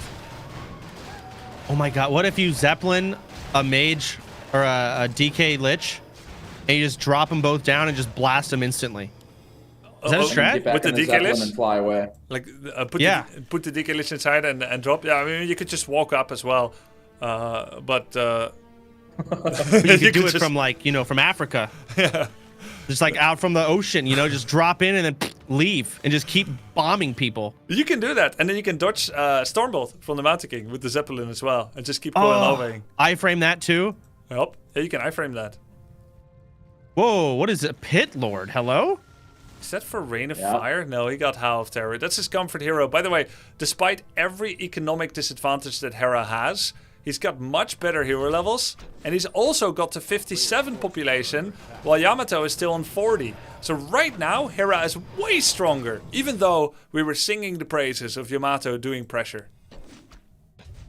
Yeah, Yamato spent a lot of time and resources on towers. And I think he's waiting for his T3 to really bust out all these units. So it's kind of a small window that Hera has here to really do some damage. He has the army advantage. Let's see what he does. Attacking the Expo. Destroyer going down. Coil miss. Tried to get the coil. Oh my god. Another Destroyer down. That hurts really bad. That's for not Hera. good. Doesn't even get That's the not power. good at all. Not good at all, Soda. Yeah, you should send the ghouls in first. I guess he's still killing towers with his ghouls. That's pretty damn good. Double Destroyer just taken out instantly. Yeah, for nothing. Ooh, hold on. For Bombs, nothing. Bang! Where's the Paladin? Paladin? That guy's solo. One coil. One coil. Oh! Okay, nice staff. But now Archmage also at risk. Paladin. The Knights are coming out now. The big units. It's not enough. He needs to buy time. I don't think Yamato Cannon is ready for this fight. Nice surround by Hera with the ghouls as well. The Holy Light, not enough. Level 1 Paladin. It tickles. This might be over here. Goodness gracious, these heroes are crazy. Yeah. So high level. Oh, we got images. Oh, look at that Cyclone on the Knight for 15 seconds. That's not going to be a part of the fight for a little bit. The other Knight is dropping really low. Keep in mind, Yamato is forgetting to remake peasants at the expansion, all of which were killed by the hit squad of Hera. Hera is waiting for the Cyclone unit to drop, but I don't think he knows how long it lasts on units, so he keeps surrounding something that isn't there yet. Pit Lord surrounded. He's so dead. Oh, never mind. Oh, but the Coil. coils. And it's a repeat of last game. We saw the focus on the Lich, and the repeated coils buys Hera time to do damage to his army. He's got another coil in him. Doesn't need it, though. Goodness. That's a Where's lot the Lich? Everyone's He needs mana. Yeah, he needs The mana. cavalry's here. This is very good play by Yamato, putting one footman to check for goldmine counter expansions. It's going to be very helpful. There is another goldmine that he needs to keep tabs on, but for now, Yamato Cannon held on against the furious assault of Hera. He's finally starting to mine from his expansion again. He's got his knights on the field, one Staff of Sanctuary, the third hero is coming out. He's able to fix his control groups. And yeah, that was a really good hold. Very impressive. However, that DK is almost level 6. He's getting there. Yeah. I shouldn't say almost, but when that seems scary. Yeah. He's on the way. He's got a ways to go, but he's getting there.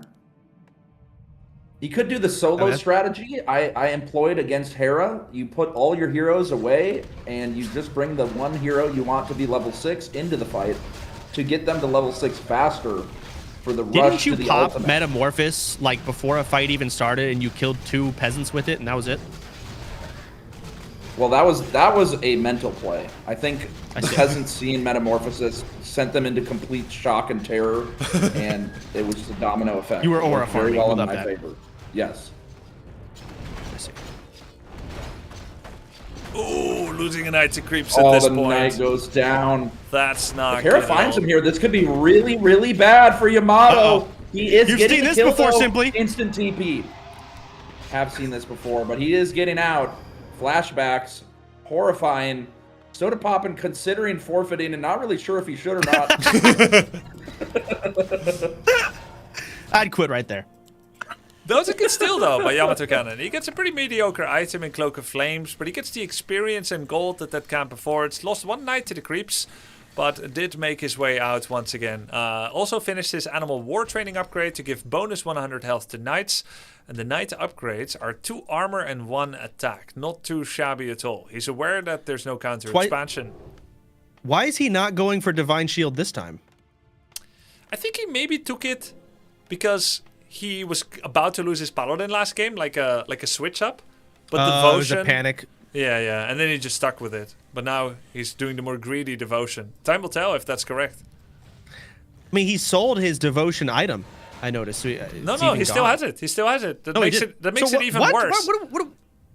Right? It's just overlapping. It's doing nothing. It's doing nothing. That's right. He could have a bubble right when... Oh, man. Yeah, he Soda could have would not have made that mistake. Yeah. Oh, the I would farm. never- I would the forfeit at cheeky this point. farm getting taken down. Double ghoul melee attack upgrade. 56 pop. Hera staying on 1 base. He's going to try to use his high level heroes and a high attack damage from the melee units here, while also creeping the map, by the way. He's hoping to keep Mountain King and Paladin at level 2 max and taking every single creep away on the map. Look at this. He's multi-creeping. But the DK... He's actually... Wow. DK is stealing XP here, though. Level 5 cannot get XP from creeps. Oh. I didn't know that. We're going to see an expand here from Hera, Grubby. I'm a little concerned on the gold mine. I feel like it's going to be getting drained soon. We're approaching minute 20. No second base for Hera, but the gold as well. Okay, he's still got 3,500, but the gold for Yamato also going to be running out at the top there in not too long, but he might be able to close this out. 76 pop. Hell, it's like 10 minutes Plenty of left. resource behind. At this point, Yamato Cannon could get to 100 population. The thing is, Hera can also get to 80 or more. The army size difference isn't going to be that big. There will be a bank difference, though. But it's really valid just to focus on strong heroes. Looks like Hera's going to take a fight. He's got Half Terror to drop the damage of the Knights, and the fight is in full swing. There are destroyers. Where are the flying machines? Ooh. They're coming in. There they are. Scroll Flying the beast. machines are awake. The Abomination's in. These Knights are falling fast, but the Gyrocopters, big damage. I'm watching that DK's levels, too. As soon as he gets 6, they all get rezzed.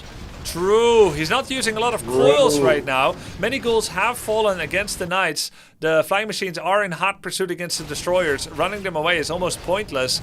Nice coil there on the Abomination, trying to keep them alive. Pitlord is really low, but the hero levels for Yamato Cannon aren't quite there. Okay. Ooh, big CC? Cyclone there. Did he Fat miss coil? the coil? Was No, that no, meant to he go coiled on the Pitlord, or was Pitlord. it meant to go on the A-bomb? Yeah, no, the Pitlord and the A-bomb The are both A-bomb low. is saved! Oh my god, And he saves he's alive both! again! He's given another life! Nova! There's no way! These are fat coils. If he keeps them up, it's going to be huge. And they just won't, these big, tanky, meaty boys.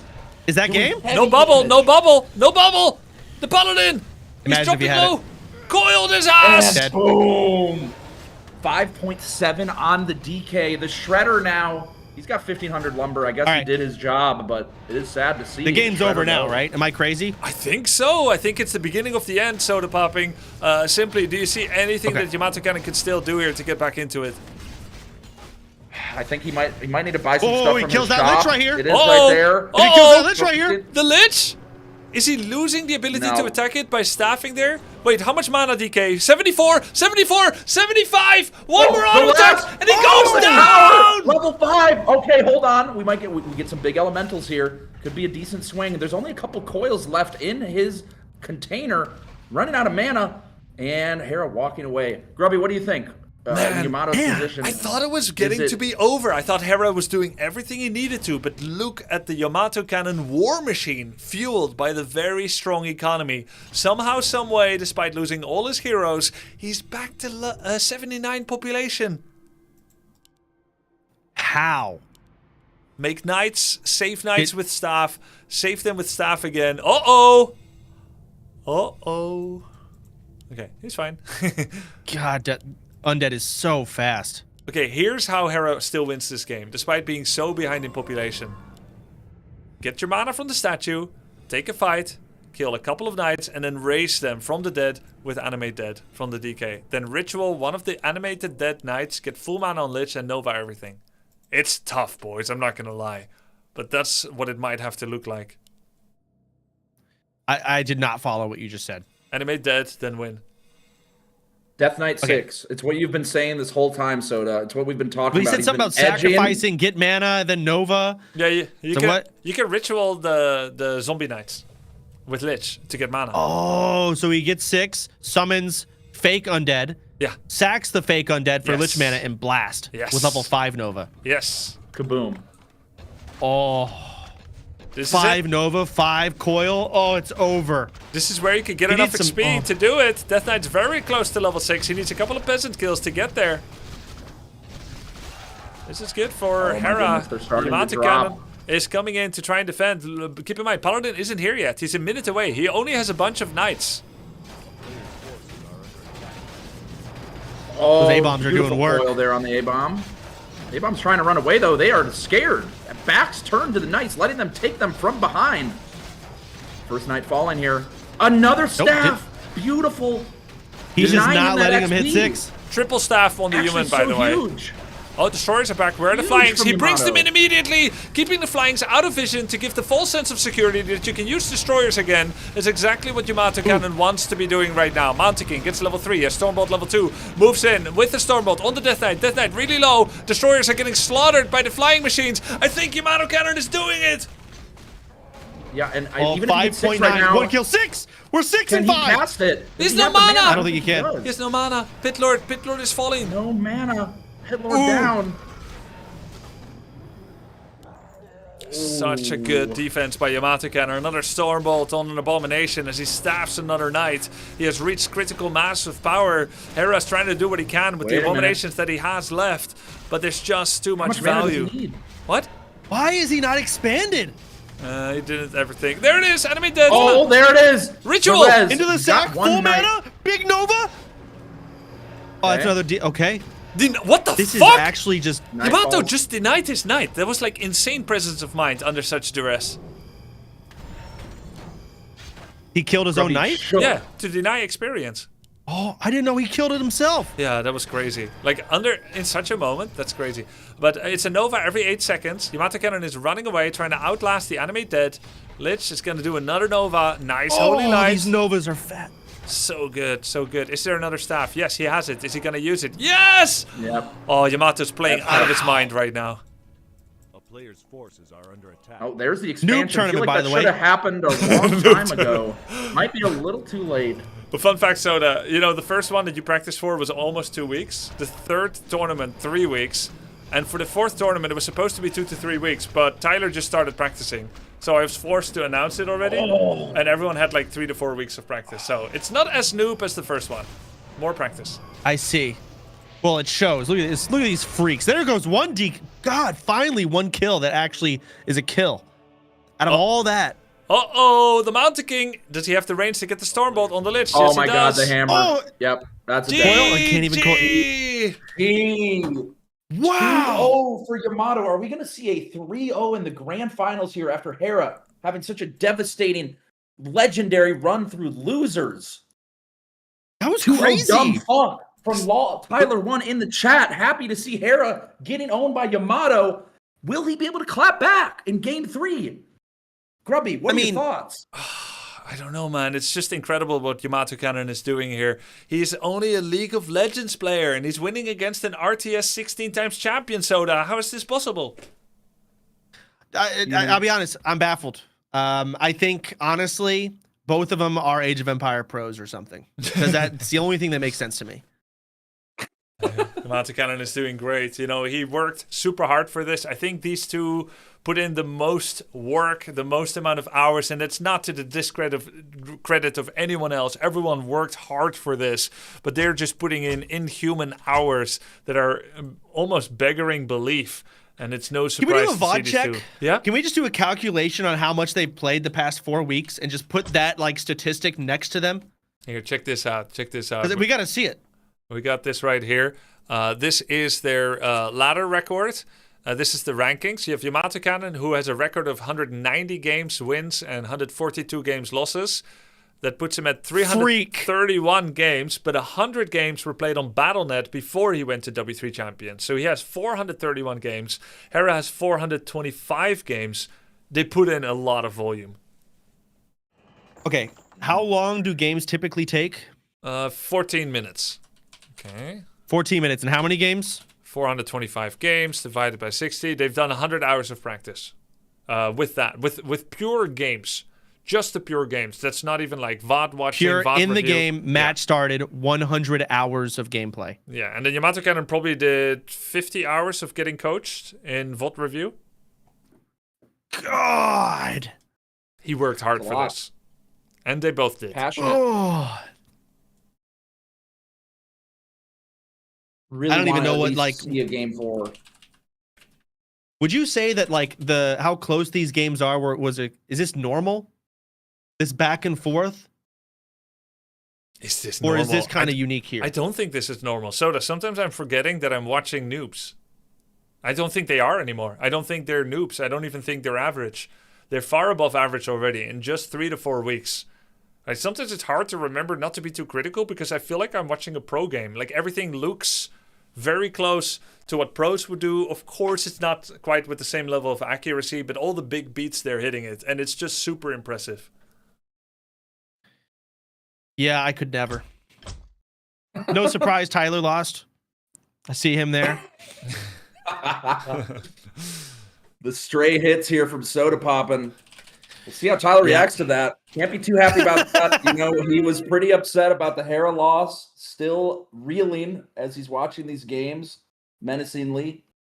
Hoping for a 3-0 probably. But maybe Hera has an answer here in game 3. They've been so close. He had moments to close out these games. But Yamato taking it in the long con. It's just so tough. That army. I just saw Tyler's chat. I mean, Hera trash-talked him, so him doing a little bit of hate-watching seems to be on point. You're completely winning. Sadly, it's undead. Take Fuck a third Hera. expo. Sit down. So shit. You're completely winning. Sadly, it's undead. Take a third expo. Sit the fuck down. 2-0. Dumb fuck. I mean, there's anger in those words. A little bit. It's about par for That's the course for Tyler 1. I feel like that's pretty standard stuff.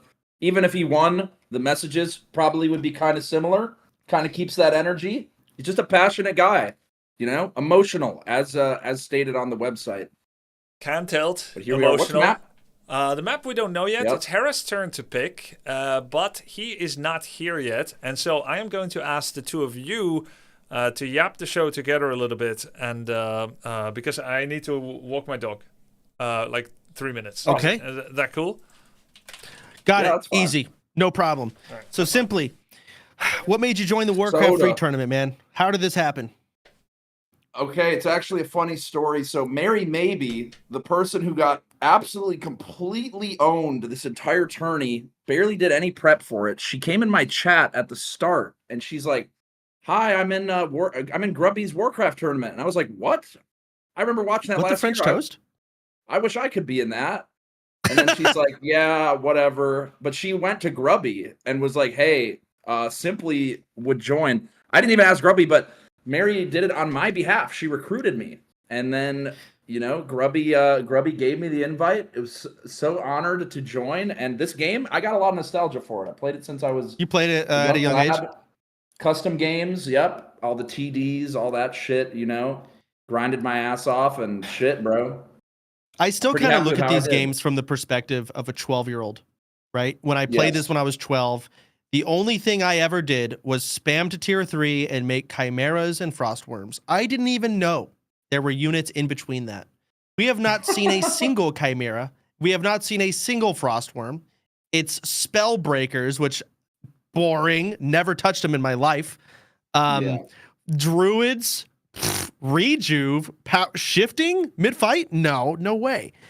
I mean, even getting an expo is something you do when your gold mine ran out back then when you're 12.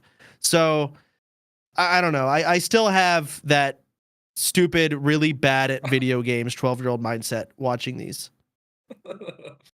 Yeah, so how did the tournament go for you last? You were in it last year, or was it a couple of years ago? Dude, I don't even know what year it is. So You're just I don't too know high when to it remember was. what even happened.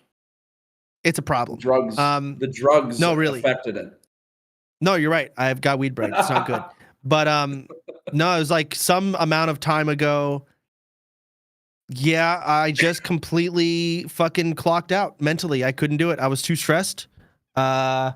It's too stressful playing this game, man. Like it's maybe like the turn base in me has fucked me, but it's like you play a turn-based game. You can play Hearthstone perfect. Literally perfect choice every time. This, there's always something to work on. I don't know what the fuck the right choice is, nor do I have the mechanical or APM skill to do what I want to do. And half the time, I don't even know what I want to do. It's such a miserable genre. I'm going to say it. Add it all on top, the fact that the units are just fumbling over each other half the fucking game. Like, you just click them to go somewhere, and they just are in each other's ass, shuffling like it's a fucking line. For some reason, even though there's wide open space, it's just a pain in the ass. Like, the amount of APM you need just to move a group is like insanity. And it requires so much focus. I turn mute when I play this game. I can't say a word. I don't look at chat. I am gone. Simply, I was watching the tournament. I was bouncing between Grubby's perspective and yours. So they're yapping on Grubby's stream, kind of like how we are right now, just yapping. And I go to yours, and all it's deafening silence with the occasional oh clicks. Shit, oh my god. Exactly. Nothing else, because there's no room for anything else. There's no room. Welcome back. No room at all. But it's such a great game, and that's why we love it. We love this game so much. We love playing it. We love watching it. It's just an amazing game. Grubby, what are your thoughts? I feel like, based on the context of the situation, you guys were just trash talking my favorite game. No, absolutely not. We were not doing that. Maybe airing some, grievances with the game, as everything you love. There's, you take the good with the bad. There's a lot of good here in Warcraft. Of course. Hey, a lot of good, a lot of fun. I understand that. Yeah. So, what was it about? Well, he was just asking about my last tourney experience, and I was talking about how RTS games, it's impossible to play perfectly in an RTS. Yeah. There's again, I went to Hearthstone. In Hearthstone, you can very easily make the perfect move every turn, but it's turn-based, obviously. But you go to an RTS, there's so many decisions to make. You don't know what the right decision is. Even if you do know what the right decision is, doing it is hard. It's not simple. It's clicking this box, highlighting this, moving this guy away here. It's hard. And it's stressful. It's a stressful ass genre. Yeah, no, that's definitely true. Hey, you think I never get tilted about Warcraft 3? I get it, man. But then I organize one of these, and I can just watch, and I don't need to play. It's awesome.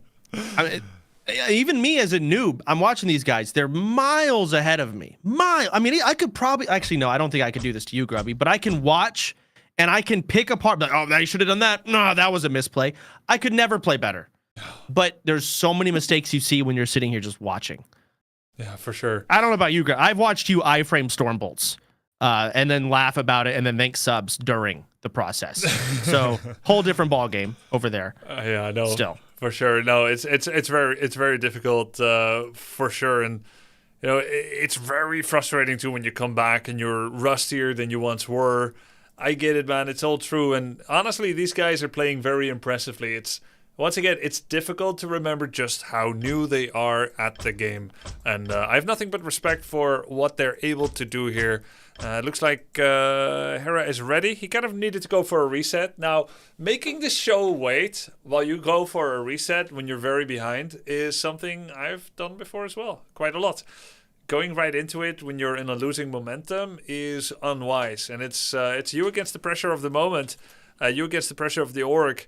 For an online event, it's pretty hard to keep someone in their chair, and I think it should be allowed. Taking a break, kind of thinking about, hey, what am I going to do next, is exactly what you want to do. And it was within reasonable period of time as well. So, the big question is, can Hera start bringing it back? Now, before you answer, recently he played an AoE2 tournament, the Red Bull tournament. He fell behind in a best of 9, 0-3. And then he came back 5-3, winning 5 in a row. That's filthy. That's an insane comeback. He's got indomitable endurance when it comes to his, hope. Yes. Got that dog in him, as some might say. I need a screen share, Grubby. Yeah. I first need to We are blind. reverse the player order, the score. Okay, we got that. Cameras, all good. Okay, and then I'm going to share the screen. All right, here we go. This could be the final map of the best of 5 grand finals of the Altar of Champions. Yamato Cannon and Hera are going neck and neck in this series. 2-0 lead for Yamato Cannon. If he wins, he will be the champion. And Hera is going to try to come back from behind to do what he did in the Red Bull LAN a month ago in Age of Empires 2. Let's go. Hera's got the experience, I feel like.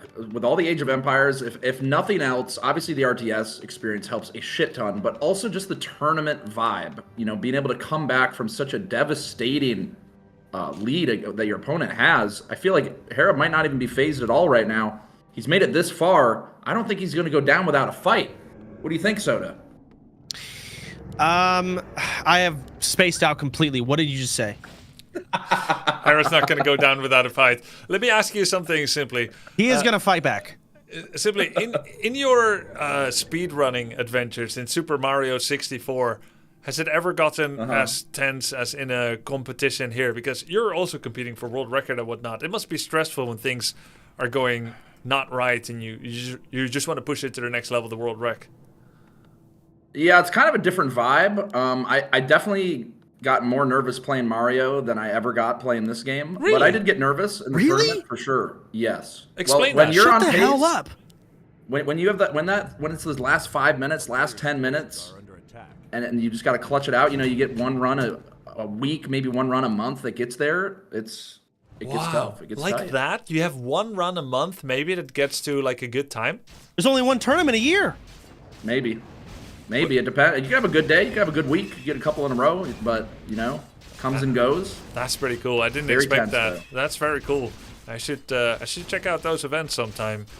Meantime, Yamato Cannon is creeping in the top left with Archmage, fully seen by Hera. He's gonna try and do a steal with his Acolyte. Doesn't quite get there on time. Imagine. Crazy. I don't have to imagine. I only have to remember it. I once won a tournament match stealing a level 6 creep with a peon. It was awesome. Can you imagine that feeling? That's insane. You got it. Was it recorded? Yeah. I mean, I don't. It's lost now. It's lost the time and space. You're just gonna have to believe me, I guess. There's no I don't know, Warcraft 3 movies or like tournament recorded footage. This was before Twitch existed. Like YouTube barely existed. So one could say that you are a Warcraft 3 historian. You are the collector of antique plays. One of them, I guess. When you make it sound that way, it's not as cool as it was in my memory. Wow, but I'm happy to be a part of that. Hera got level 2.4 on the Death Knight. He sold his town portal. He bought the Circlet of Nobility. And optimal for him would be to take a circuitous route, not through the obvious path.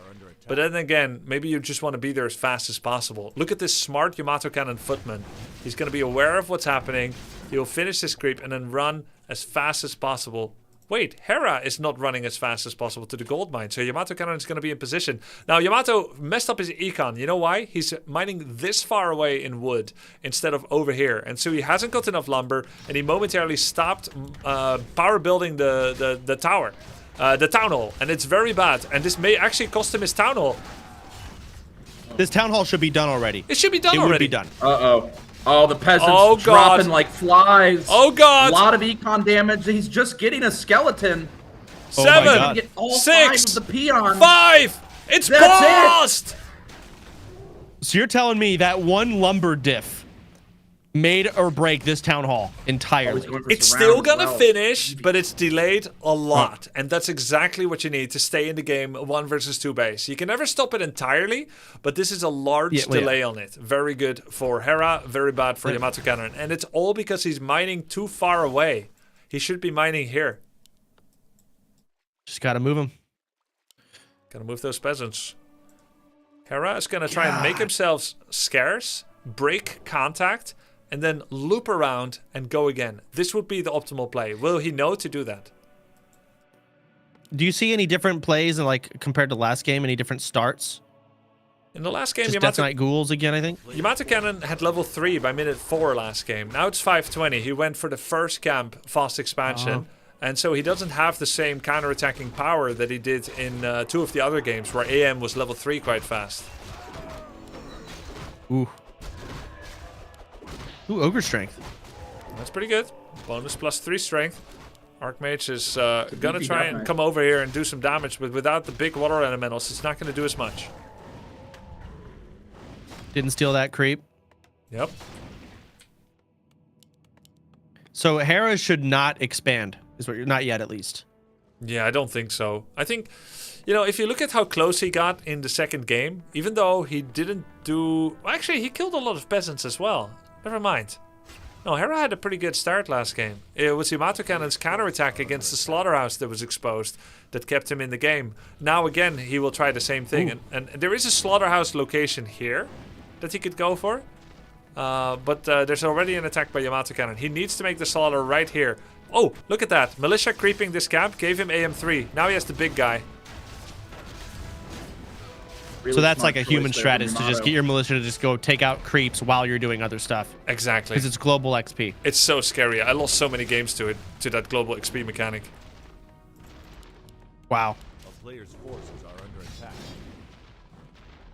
It's just rough. The elementals are so tanky. They do so much damage. He can keep summoning them. He's going to be harassing Hera. It's going to be really annoying. Kind of has to stay in his base to defend it. So buys Yamato time for the expansion. Ooh. Double hero, though. Massive Nova. Oh, yep. Good Nova there. Going to be knocking these footies down. God. Going to get the shop again, though. I don't think he is. A Fiend is already out here. One of the Acolytes is attacking, not repairing, and it shouldn't be here. It's going to die. That's only 4 Acolytes left. 40 seconds left on the tech. That's going to cost gold. But I do think Yamato Cannon is throwing his units away in a little bit of a cavalier fashion. The Death Knight just looking at this footman, taking his Acolyte from behind. Does not get the Acolyte. All right, he gets him out of his base. He shoved him back. Shoved him Pretty back. nice. That DK Lich combo. There's that slaughterhouse finally. Oh, the slaughterhouse. Now, if there were a couple of ghouls... How do you feel about that? Yeah, I think if there were a couple of ghouls that were... maybe 3 ghouls in the worker line, there's a chance that Yamato wouldn't have had the attention to think about it, and then you could have maybe killed all the peasants. That's a play that you can do. Because at this point, only defending against someone that has you marked with double mine against 1, that never feels good. The money is piling up. Lumber really low, though, for Yamato. 64, 44 to 1,500 gold. Yeah. When you have this little that lumber... is so much money. I don't even think it's good to make these towers. I don't think you can afford it. Look, he's even got masonry queued up. He's going to make a whole bunch of towers to try and stay alive. What is this, 9 towers? Bro, you haven't got the lumber for it. You need shredder. And you need to be making non-stop footmen, and I don't think he did. So economically behind this, Yamato Cannon has imploded a little bit. Hera, of course, doesn't know that, so he probably feels more behind than maybe he is. Yeah, I think that's Yamato's game. He kind of plays to that. He's a bit vulnerable, more than you would think, in the mid to, as you're approaching late game. Before he gets his army, there's a window there that Hera can really hit him hard. Yes. That Water Alley's having way too much fun. Ooh. Another Acolyte? Acolyte trying to run away. He should be fine. Some ghouls are low. If he keeps walking, he'll be fine, but is he going in the right direction? Looks like yes. Oh, very nice. How did he wow, fit there? Saves him. That was incredible from Hera. Plus 75 gold. Oh, could be some good XP here killing this. Nice. Oh! Wow. He's back. DK level 4. Coming out. It's 4-2. Oh, he's going to get surrounded? Uh-oh. That's a scroll. That's a Yep. instant teleport. Wow.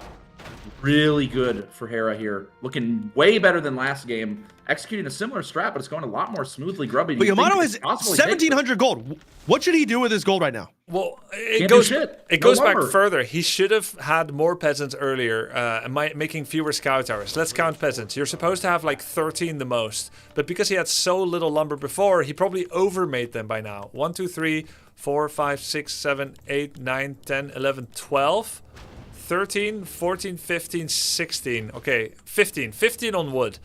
That's a lot. And although right now he's low on lumber, soon he's going to be very high on lumber. He's even getting advanced lumber harvesting upgrade. Oh, there's the 16th peasant. Yeah, he just overmade so many peasants because he undermade them before. Then he overmade towers, and that's going to delay his units. Overall, though, fast forward a little bit, he's going to be nice and dandy. He's going to be in a great spot. So it's all up to Hera to make sure that this game ends in 2 minutes. I see. So when he has enough lumber, he should probably cull the herd and kill some of his own peasants. Yes, yeah, exactly. We're gonna get in a situation in like 10 minutes where he's like 2k lumber, and then the supply will be strangulated a little bit by the unnecessary You don't even want to send him in with your army because it's just free XP. You kill them yourself. Right, yeah, exactly. That's right. You're gonna take your towers. It's a crazy society. Gonna gun them down. Yep. So where's Hera at? 11-minute mark. Destroyer upgrade's about to finish. He's got very good hero levels, good creeping, nice items. That's 5 towers though, 4 of which are finished. If Hera double destroyer morphs and doesn't feed them in like he did last game, sending ghouls in first, and he methodically targets down tower after tower, I don't think Yamato Cannon is where he needs to be to hold it. He's only just starting the workshop. Building griffins. Yeah, I mean, as soon as he also gets that DK to 5 and Lich to 3, that's going to be a massive nuke. Uh-oh. The destroyer head first. Oh, he's Hold him doing, back. There it is. He's doing much better than before. This is exactly what he needs to do. This is what it would look like in order to get a 2-1 score line. The towers by Yamato Cannon are not yet targeting on the destroyers, which is a big oversight by him. You need to take all of them and immediately click those destroyers down. This is going to be every single peasant dying. Now finally retargeting on the destroyer. Hera didn't notice it. Full mana, no coil. But he's killing so many peasants. What is Yamato Cannon doing? He's watching, stun locked. He should come in and try and defend, I take it, right? I mean, he should at least try With something. Either defend or counterattack. You can't just stand here and watch as your entire base gets taken out. But, having said that, he did extract loads of gold from that base. That wasn't good, but now he's going to go mass griffins. And he's at 45 pop. He has enough gold to go all the way to 70 population off of what he already has. Can those griffins be stopped by 2 fiends and a bunch of ghouls? I don't think so. So Yamato Cannon is not down and out yet. What does counter griffins on undead? Is it just fiends? It's fiends in small numbers. Once they come in big numbers, it gets really, really difficult because you have to be surgical to defend. Whereas with griffins, you just target fire. You just click something. Yeah, it's tough. So what aside from fiends do you make? Gargoyles? You can try Gargs, but the problem is the numbers difference. Gargs are a theoretical counter to... Gargs are a theoretical counter to Griffins, but you won't have the numbers. Now, Destroyers are a hard counter. Destroyers can literally not be hit by Griffins. However, that's why there's a workshop here that will come with flyings that hard counter Destroyers. So it's going to be a numbers game. If you have the right numbers, Destroyer, Garg, Fiend is fine. If you don't, then of course Yamato Cannon is going to have just a much larger flock. But once again, lumber has become an issue for Yamato Cannon. He drops to 0 because he lost like 15 peasants at this expansion. And here comes Hera. He could do a surround on any of the heroes. Ooh! Ooh! Goodness. Oh! It didn't matter. The projectile followed did him. not That's say- crazy because he was close enough. Got his ass. Very close to level 5 Death Knight. Yeah, I love those combos. Archmage running Another in as combo? well. Another Coil Nova Bang. combo. TP scroll bot. He's going to Oh TP my to the goodness. back of his base. I mean, but just stay here. Just stay here. And Nova coil his ass again, right? Yeah. Am I crazy? Yeah, of course. Hera should never leave here. He should dive deep into the base. Now, I think why he does this, he wants to get DK level 5. He wanted to check for expansion, Okay. so it's combining 2 goals at the same time. Like, this game's over. Just go attack him. Yeah. Or maybe I'm wrong. Well, you can ignore the Griffins, though. Griffins, just send DK Lich in. Mountain King is dead, there's no CC. You can just find AM over and over and coil Nova him. You're 100% right. No! Where are we going? Yep. Hera, please! At least he's creeping. You know, not completely falling Yeah, behind. Gonna he's get some creeping. items, gonna Then get some again, more you know, XP. like, the XP is pointless on the DK, isn't it? Yeah, he's It stealing. is. You're literally stealing XP away from the Lich right now. Well, you still got 4, but yeah. Ankh, ooh, that's big. Wow, We love that. That's really nice. Look at Ankh this should Lich. go on DK, right? Yeah, it should. Because you can always coil the Lich. Lich also has Ruined Bracers. Gonna make him less nukeable. Very, very good against Stormbolt. Potion of Invulnerability forgotten. Uh-oh. And Archmage with no my health. God. I mean, this is gonna be it, no? Look at come the... on, fight him. He's Blast letting, him. He's letting him get away. He's scared. Pussy! He's scared of the army. Scared of the flying. Throw coil Nova. Griffins. It dies. He coiled the Huge Mountain coil. King. Not the right character. Whatever. Screw it. Hit something. Stormbolt on the DK to prevent the coil. The Griffins, in the meantime, are doing good. There's a Scroll of the Beast on like 1 ghoul and a Death Knight. Oh, no. It actually might get screwed. Okay, I think this is a pretty good fight for Yamato Cannon. He just needs to keep his heroes on another screen than Hera's heroes. Oh, man. That Lich is tapped. But coils. Defensive coils. Bang. Beautiful. Yep. Not gonna go down that easy. DK full Well, of that mana. Destroyer's screwed. Oh, the Destroyer is so sad. Dying to the Oh, Flying he's Machine. got to fly these, no? Transform the destroyers? Well, I think Yamato's actually No, the doing coil it. on the Lich! I think he's doing it, Wow. Yamato Cannon. He never coiled the Archmage and the Mountain King, and he's trying to stay alive against the Griffins. Hold on, actually, that's a lot of Fiends. He is killing some Griffins. It's so close, it's very hard to tell who's going to be able to win this one. Another Stormbolt level 2 on the Death Knight. No, it's got to be DK Lich. DK Lich has to blast. He can kill a guy right now. Yeah. A hero. Yeah. He's killing Griffins. That's not bad. That's 4 population every Griffin. 285 gold per Griffin.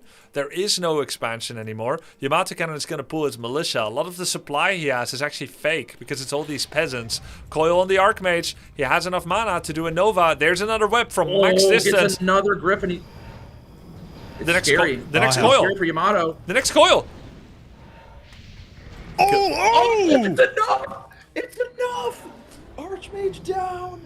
Lich auto attack and Nova. Looks like Hera has solved this battle here against Yamato Cannon. Yamato Cannon had the early expansion. Hera did do a lot of peasant damage. This game also goes to show how if you kill enough peasants on the expansion and you have a strong follow-up attack, you can solve an early expansion. Although, I must say that Yamato Cannon's economy was a bit of a shambles. Every peasant he had to call did have an effect on his base. Economy, the lumber wasn't quite lined up and it delayed his production quite a bit. Man. Yeah, DK Lich combo. I love it. It's so what much do you fun. do from here? I guess, does he even attack? I mean, I guess maybe attack the workshop? the towers aren't that attractive to attack into. I would say step number 1 is to take an expansion. The Acolyte's already there. Another thing you could do is to start getting Banshees from a temple. Unsummon a crypt, get temple, get Banshees, and then cast AMS on your heroes. AMS is going to absorb up to 300 spell damage or even Griffin auto attack damage. So Yamato really just has to have over 1,000 gold or over 1,000 lumber. One or the other. Yeah, economy. It's always something when I look up. Economy not been too good. Yamato Cannon is going to try to repair the altar. There's many coils where that came from. If he gets this before the altar reses, it's going to be probably wraps, I think, for Yamato. I don't know. This is kind of just walled in, having to turtle. He's making The altar's back. another altar. Pretty smart. Well, he's never giving up. Look at him go. Well, now he's got gold. Look at that. 900. And it's gone. Yeah, of course, the Pumping money out that these came in Griffins. is because the Archmage and the Paladin were cancelled. That's why he's making a wave of Griffins. The Griffins don't have animal war training yet, so they're missing 100 health. Also, they're already thoroughly countered by Fiends. Griffins can work against Fiends, but it has to come from superior economy. Now, in one base against one base, he's making the unit that's already countered by Hera. But he almost has no choice. He could weave in a couple of knights, but yeah, what else can you go for at this point anymore? Yeah, I have no idea. I guess it's just roots. And then, yeah, it's enough. Those just, God, I hate the destroyers so much. They're so annoying. The statues or whatever. The difficult to micro. I remember you had a dream about statues at some point during your training arc. No, it's just everything. Like, it's, you move your army, your statues are slower, they take longer, you leave them, they die. It's had dreams of abandoning statues and losing them, and then forfeiting. Yeah. It looks like... It always ends in a forfeit, doesn't it? It does. Those could be webbed if the fiends get a little closer. Hera's just slowly deconstructing the base of Yamato Cannon. He's not being baited into the towers while he's counter-expanded as well. He's doing everything he needs to. At this point, Yamato Cannon just wants to give himself one more chance to take a fight, wait for his Archmage to get back, have as many Griffins as possible. He found the Animal War training button. And meantime, what is Hera doing? Upgrades. That works. That works. Can just get more upgrades on the fiends. I mean, this just seems like a forfeit angle. Sure looks like it. I'm not even trying to be funny anymore. Yeah, no, there's pretty much no chance for Yamato Cannon. But he's showing his fighting spirit with this, and that's something I gotta respect at least. It can also be good to get a mental edge against your opponent if you make victories feel more hard-fought. I see. Oh! It's going for something. That tickled. It did tickle. Look at this. The magic, the bracers. That was a smart transfer there. Yep. Off the lich onto the Death Knight. You take 47% damage from spells when you have bracers and hero magic resistance. So a Stormbolt that should be doing like 200 damage will only do 94.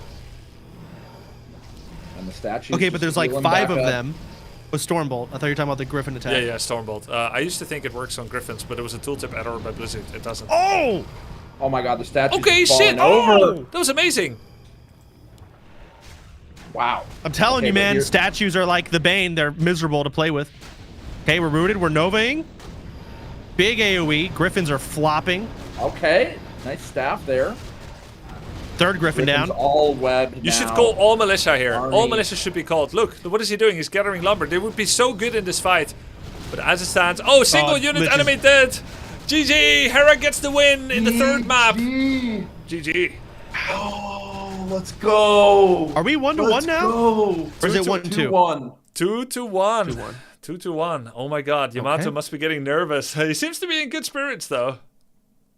It's not a sweep. We got to win on both sides.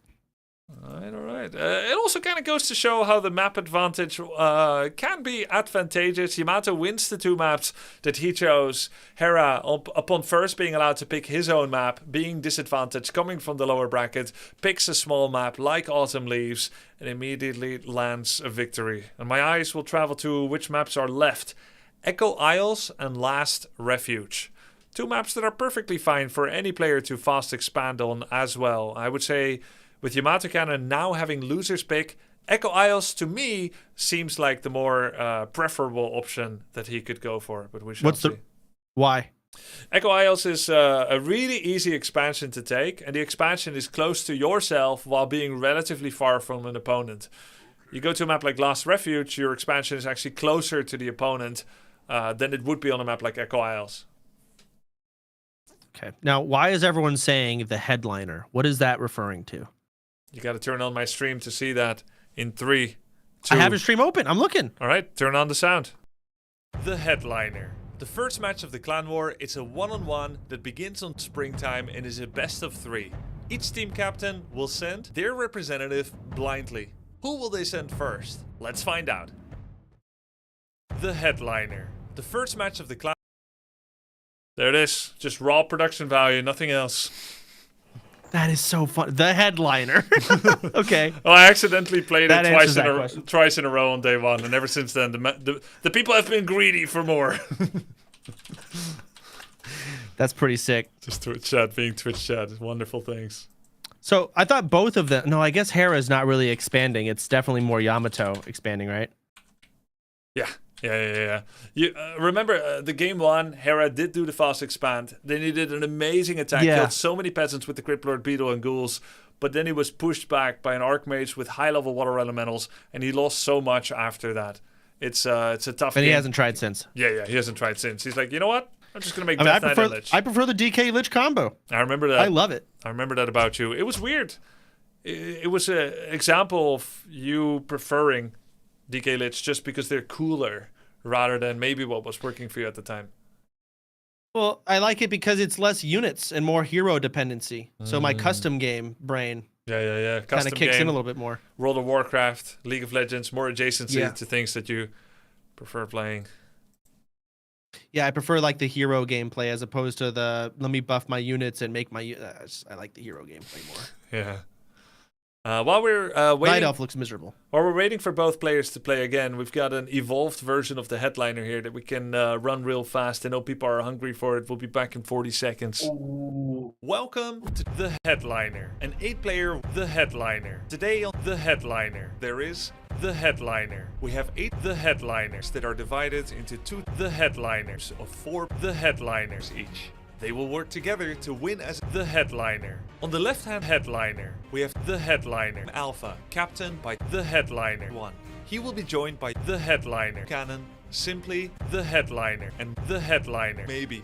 On the right-hand headliner, there is the headliner Omega, captained by the headliner. He joins forces with the headliner, the headliner, the headliner. The opening headliner is called the headliner. It is a one-on-one headliner that begins on the headliner. It shouldn't be making me laugh as much as it is. It's childish humor, but it's right up my street. Someone made this video edit this morning, and it's exactly what this show needed. We only lost 8,000 viewers playing that. Worth it. People weren't staying for the headliner? They're lost, man. They're lost. This What is the how heck? we run this show. 2-1. Best of 5, correct, for finals? Correct. Yamato's still one map away from being able to get the W here.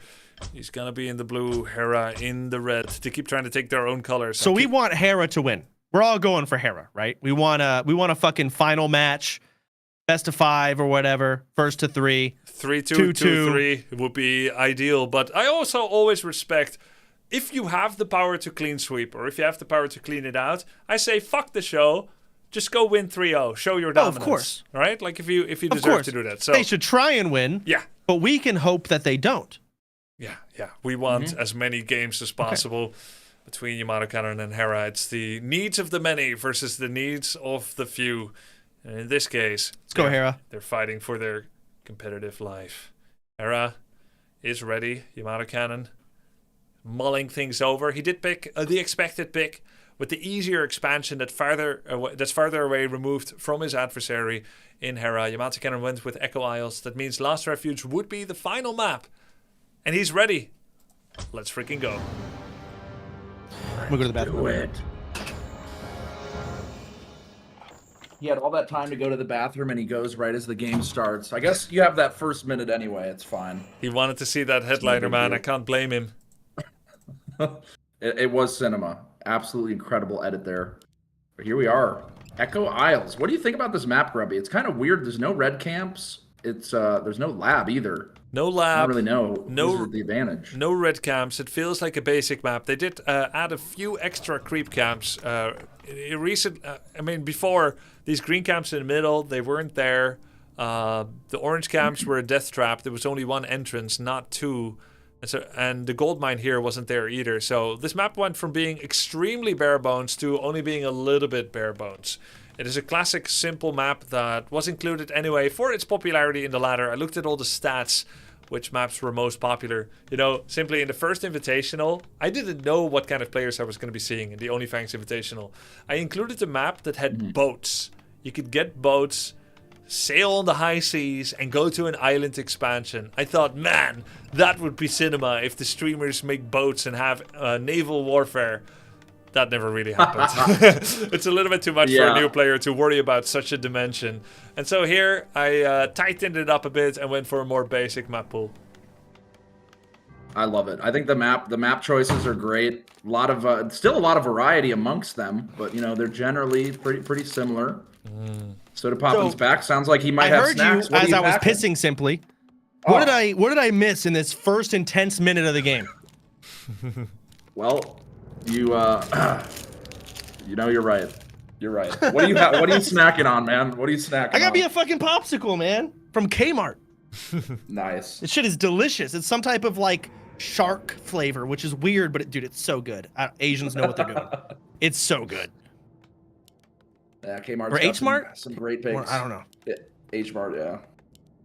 Harris going to be sticking to his guns with the Death Knight first, whether it's a fast expansion, crypt all-in, or anything like it. We don't know yet, but I think he's probably going to go for a similar style as he did in the game 2 and 3, just using Death Knight, creeping him up, a heavy focus on creeping with 1 or 2 windows where he heavily assaults Yamato's expansion economy. A town is under siege. Yamato going up first, going usually for that level 3. It's been paying off really well when he eventually brings his Archmage to Hera's base. But Hera going straight for that fast expo with the Death Knight. I don't think he is. I think he's clearing this for a future. I think he's clearing it because it's good XP and it puts him on the path towards Yamato's base. He's notably not having a 6th Acolyte here. He doesn't have Sacrificial Skull to create Blighted Ground. So I think this is him just getting level 1.9, maybe getting the Murlocs, and then taking a southern path towards Yamato's expansion, where he has a Spy, Acolyte scouting. That does make sense, actually. Yeah, the lack of the Blighted Ground. Is that really a big difference? Is that like the deciding difference for the Fast Expo? Yes, because the Blighted Ground allows an early Ziggurat. Goldmine generates Blight, but it takes like 90 seconds to finish. So you can make the Ziggurat 90 seconds earlier if you immediately bring that skull. Footman with a good scout. Undead's pretty complicated, simply. Yeah. You should stick to just uprooting your barracks and moving them when you fuck up. Undead has to like think a little beforehand. No, I will. I'm a happy Night Elf player. I like my bears. It's easy. A move. That's all you need. Simply, from what you've seen, the race that you were given by me, Night Elf, is there any grass that seemed greener on the other side, Orc, Human, or Undead? No, I think Night Elf was perfect. Like, I know Bullshit. I was... No, you're wrong in coping. What? No, there are so many things that are miserable as a Night Elf, and you know it. Like what? Okay, only thing, early game kind of bad. Acolyte gets killed there. Early game is just rough. That's it. The Wisp, like, really do you annoying. enjoy? I'm gonna make my barracks to go help me creep. Are you on crack?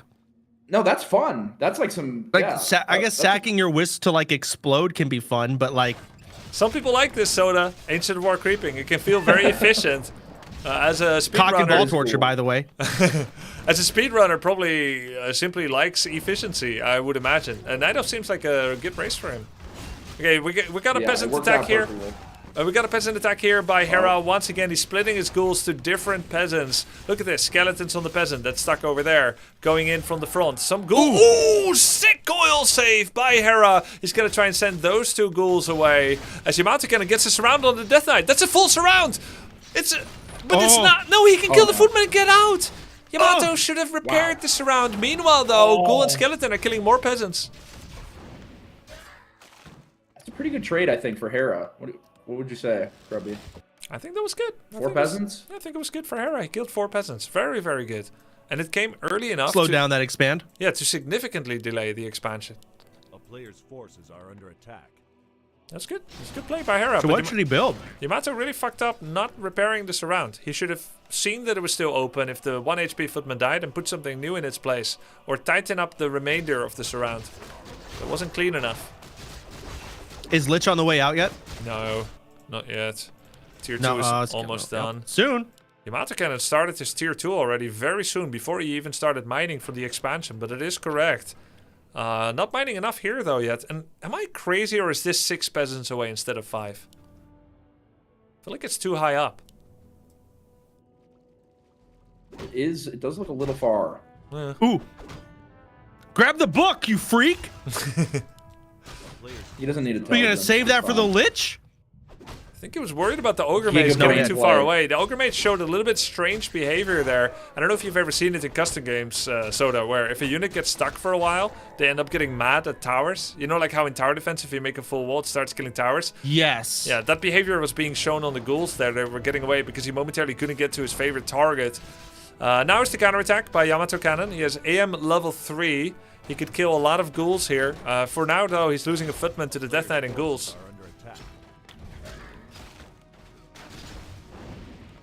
Just harassing. We're just harass spamming. This looks annoying.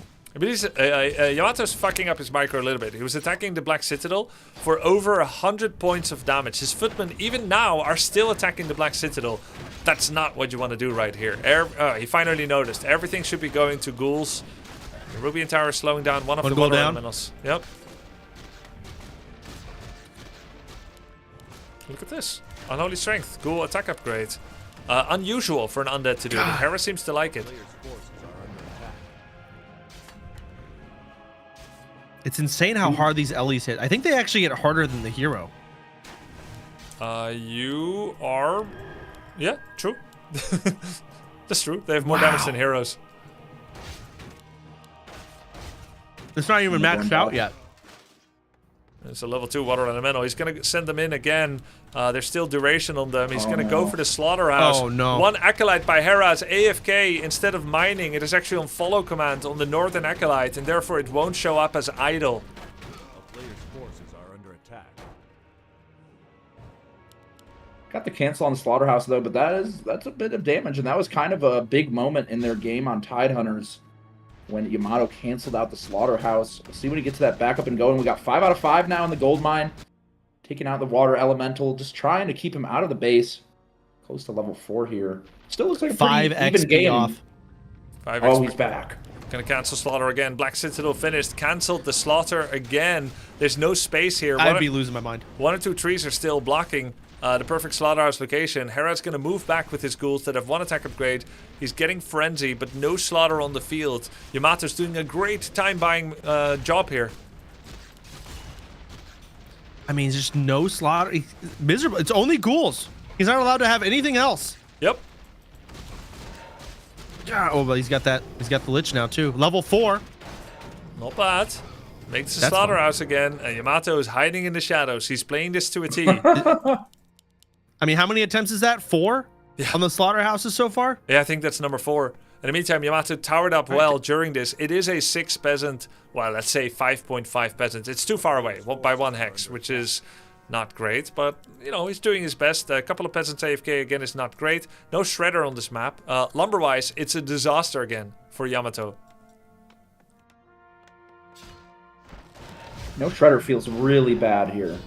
There's no easy card out. Just have to make a bunch more peasants.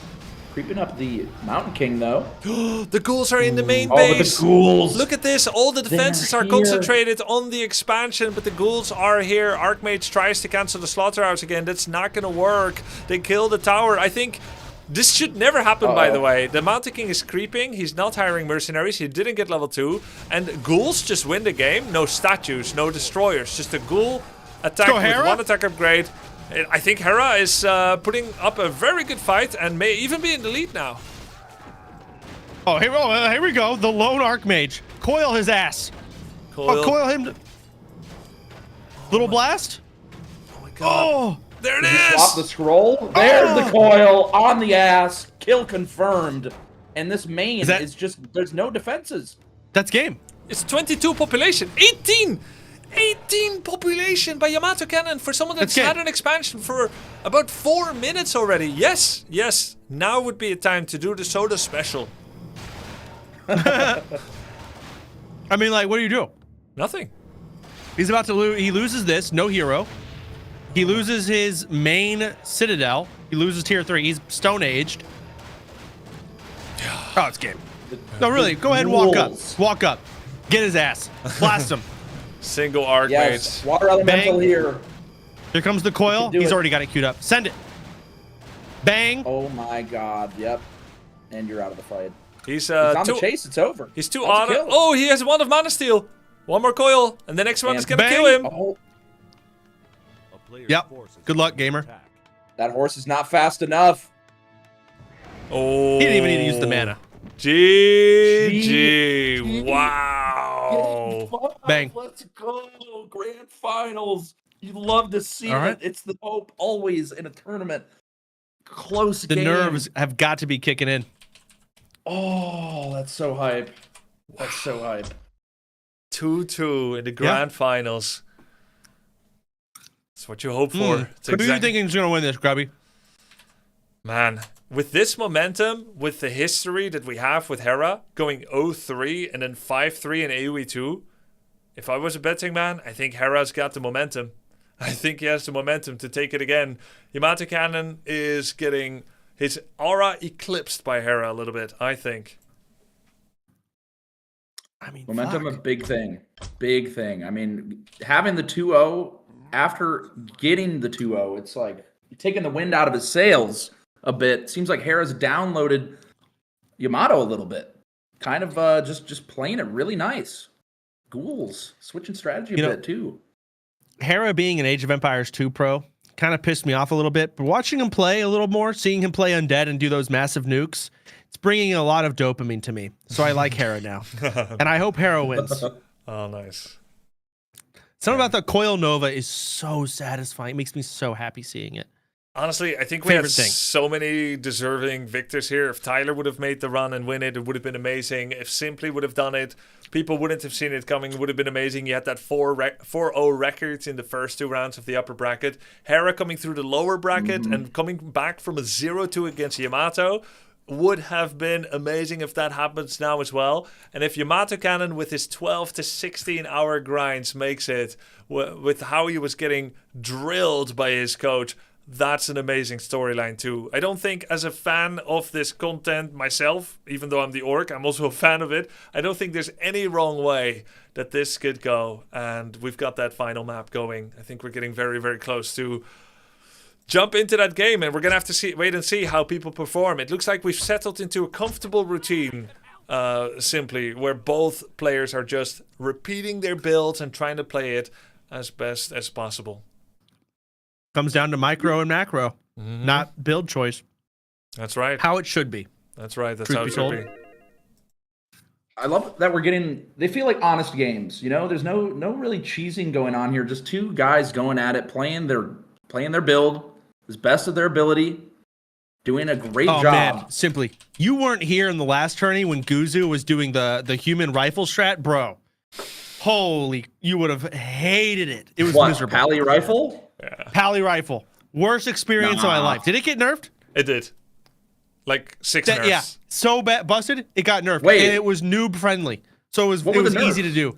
The nerfs were, I'm glad you asked, because we have a few minutes since Hera walked away. The nerfs were Siphon Mana went from an acquisition range 600 to a break range of 800 to an acquisition range of 600 and a break range of 700. So you don't need to walk as far away from Siphon in order to be able to break it off. Additionally, Siphon cost 25 mana instead of 10. Rifles attack slightly slower. The cooldown of Holy Light went from 6 to 6.5 seconds. And that's about it. Maybe there was a half armor nerf on the Devotion Aura. So Banish got a cooldown of 2 seconds instead of 0. But Flame Strike got buffed in compensation from 135 mana to 125. So mostly nerfs, except for Flame Strike, which isn't part of the So they build. buffed Flame Strike and they nerfed everything else that had to do with Pally Rifle. Yeah, and it's all because of Guzu. Yeah. No, really. No, it was a busted strat that needed to get nerfed. And again, it was a really good noob-friendly strat. So you do a noobs-only tournament, imagine. And Guzu, with a straight face, would go live, shameless, and play this strategy in front of everyone. Yep. That's right. And then say he was having a good time. Insanity. Yeah, Pally Rifle, one of Tyler One's favorite things to go against. It's just a lovely build, you know? But honestly, as a bear player, I like going into Pally Rifle. It's kind of a vibe. You just drain the Pally. Wrong. You've never played the unnerfed version. True. That is true. I have not witnessed it. No, you haven't. So, this is, in some way, expected to have a 2-2. After all, the first 2 maps were Yamato Cannon's choice. And the next 2 were Hera's choice. This, therefore, is the most neutral map between the 2 of them, as they perceive it anyway. And so it couldn't have been scripted any better. Now, Yamato Cannon, of course, had Hera under the gun, because he got his maps first. But at the end of the day, the better player will stand triumphant here, as I will show you guys who that's going to be by sharing the screen. Let's go. I was gonna say just something. about to say something. Jinx. All right. Well, probably the same strats from both ends, and you say this is the most neutral map? By their reckoning, anyway. I don't know what's good or bad for them, but they seem to think they left this for last after all, so this must be the most neutral. I see. Are there only 5 maps in the choices? There's 7. They 7? both How many? vetoed one, so they took away their worst. I see. Oh. Altar of Kings, yep. The Altar of Darkness coming up They're here. building buildings. I should have went to the bathroom again, simply. Dude, you'd miss out on all this epic building, bro. Come on. You're right. Getting it going. Look at that. Look at that. The accolade on the pig. Insane. We got intense fights. Huge. There's from actually. Hera. Am I crazy? That's actually a thing. You want to make a corpse for your summon shit, right? Yep. Corpses last 88 seconds in Warcraft 3. So if you do it at any time when your hero has started, you'll walk up there and then you'll summon Rod of Necromancy. If you kill a pig and stand next to it, it's a 2-second delay. Unacceptable. Interesting. So you want to kill it earlier? Kill it as early as Optimizing. possible. Yep, a little bit of optimizing. In fact, the boar has a 50% chance of dying to a single slap, in which case it dies wherever it stands, but it has a 50% chance of not dying in a single slap. It will then run away from the acolyte in fear for a little bit, and then that's why you should hit it from below so that it walks upwards and is in a more advantageous situation to summon skeletons. Saves another second. Just in case you lose the 50. So they optimized, but they did a bad job at optimizing. Yeah, well, I think Hera attacked it from below, right? But he killed it too fast or something. The boar optimization's crazy. Not familiar with this tech at all. Yeah, as a night elf, you wouldn't have to worry about it. All you need to worry about is not last hitting your creeps with Ancient of War. Which I couldn't do, Grubby. I'm sure you called it out. Sure, y'all saw it. I denied myself probably more than my opponents at times with my own Ancient of War. Sometimes it be your own trees. It is what it is. It is what So it wait, is. when you kill a mob with your Ancient of War, you don't get XP? Correcto mundo. Yes. Dude! My heart was bleeding How do for you play that race? It's pain. It's just stupid. And The you only had thing the I also have to audacity worry to say the about. grass wasn't always okay. I mean, it's the great outdoors. The surround. Wow. The scout getting deleted. Pretty nice there from Hera. Not gonna have to worry about that pain. It's actually such a pain in the ass when you have a footman walking around in your base. They have so much health, and now he doesn't have to worry about that at all. Frees up the mental space. Be able to do whatever he's gonna go for. Probably gonna come down and harass Yamato as he's working on this expand. Absolutely. What level is that DK? 2.3? Try and get his ass to 3. What is that item? Hover that item. Nice. I assume Ring of Protection is really good, right? It's terrible. Okay. What? It's very good for... Is it really? Yeah, it's very good for Mounticking. If you save it for MK and give it later, that's good. But what you really want here, and you'll notice why, is a claws of attack. You want as many claws as possible, because the Archmage is not going to be physically attacked. The ghouls will be attacking peasants only. So every claw hit that you get is going to help more. The ring only helps if your opponent interacts with your Archmage's health, which Hera will not. Oh, here. are you sure about that? No. You sure about that? Yes. Oh, I thought he was, It looked like I thought he was it. about to get surrounded. Yeah. Finds a way out. One peasant down. Beautiful coil. 2 peasants. 3 peasants. Are we getting a full sweep on the peasants? This would be detrimental for Yamato. Bang. Looks like it. Looks like it. He's only got one. threatened. He's only got one peasant left. There's so many units here for Hera. Yamato Cannon doesn't quite have his level up. Another coil on the ghoul. There's one peasant left. Wait, by the way, that's going to be damage to the economy. looks like Soda was right though. There is a lot of interaction with the Archmage's health. Ring was amazing. You're right. That's some. You're damn right. It was. Save that for Mountain King too. Yep. But he did stop that expand, or delay it rather, which is, we're seeing a repeat from the last 2 maps. Archmage got They've level got a system down at this point. Yeah, they got a system. The same song and dance. They know what they're doing. DK gets level 3. AM is level 3, but now there's Coil level 2. There's an Arcane though. DK blunders into the Arcane Tower, loses loads of mana. The Archmage has now become safe. But look at this. I think there's enough firepower to take down these 4 peasants as well. I mean, if he gets these peasants, it's going to be so hard to come back from this financial crisis that Yamato is now facing. It's going to be a lot of damage that we'll see in the coming minutes. So Hera expands on his... Well, he doesn't expand, but, you know. He could. Anyway, could someone else talk? Grubby, please. He could build a gold mine right here. I'm not sure he should. No, but Hera expanded his influence, which is what I'm sure you were thinking about, all over that base. Yeah, as he yeah, influenced all over Yamato. Exactly, exactly. Look at him go. Look at this though, a lot of ghouls getting These attacked ghouls. there. Water elemental machine guns together with the Archmage, killing 2 ghouls. As Yamato will have the next word to speak in this series. Starting to remake peasants there. Not a lot of peasants. Oh no, actually never mind, he's fine. He's got 7 peasants here on lumber. He's gonna make a lumber mill if this peasant can cooperate. He's pulling a Dante's here. That clip is so good. Remember So that? have you seen it? I've seen it and it is hilarious. That Funniest is thing like- ever. I think it's my favorite clip from the whole tournament, bro. The 20-second delayed build-in because of a ghoul. That's why we invite God, it's Dante's. cinema. God, it's funny.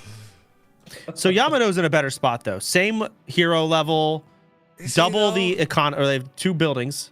He's not even double yet. Is he? He didn't fix his gold mine yet. He's only mining with 3 peasants. And also, he lost so much. The levels on the Death Knight are so scary. And look at this. The slaughterhouse that got cancelled so many times last game isn't even going to be touched because Hera finally built it in a good place. He listened. He listened. He heard our cries. The slaughterhouse untouched. It's going to be so tough here for Yamato, I We feel actually, like. this is the exact replica of the other game. Only difference is the slaughterhouse is moved. Yep. Everything's the same. Just move it. Look at this ghoul block. Beautiful. Beautiful. Oh my goodness. God, Oh my what a freak. goodness. You're not going anywhere. 4 footies. Can get 1 more elemental. I always Not even hated that when much people of a do gap that in to me armor. because there's so much aura that they're flaunting in your face. Oh. You just think, you effing nerd, you sweat. Look at him. Yep, Look at him it's trying working way away too with hard. the- Relax, bro. Yeah, yeah. It feels so. It's only a aggra- tournament. It feels so personal. Yeah. So personal. So annoying. Because you damn well know the other person on the end is just sitting there, just spam right-clicking the move command, just spamming, you know? Uh-oh! There's no tower here yet.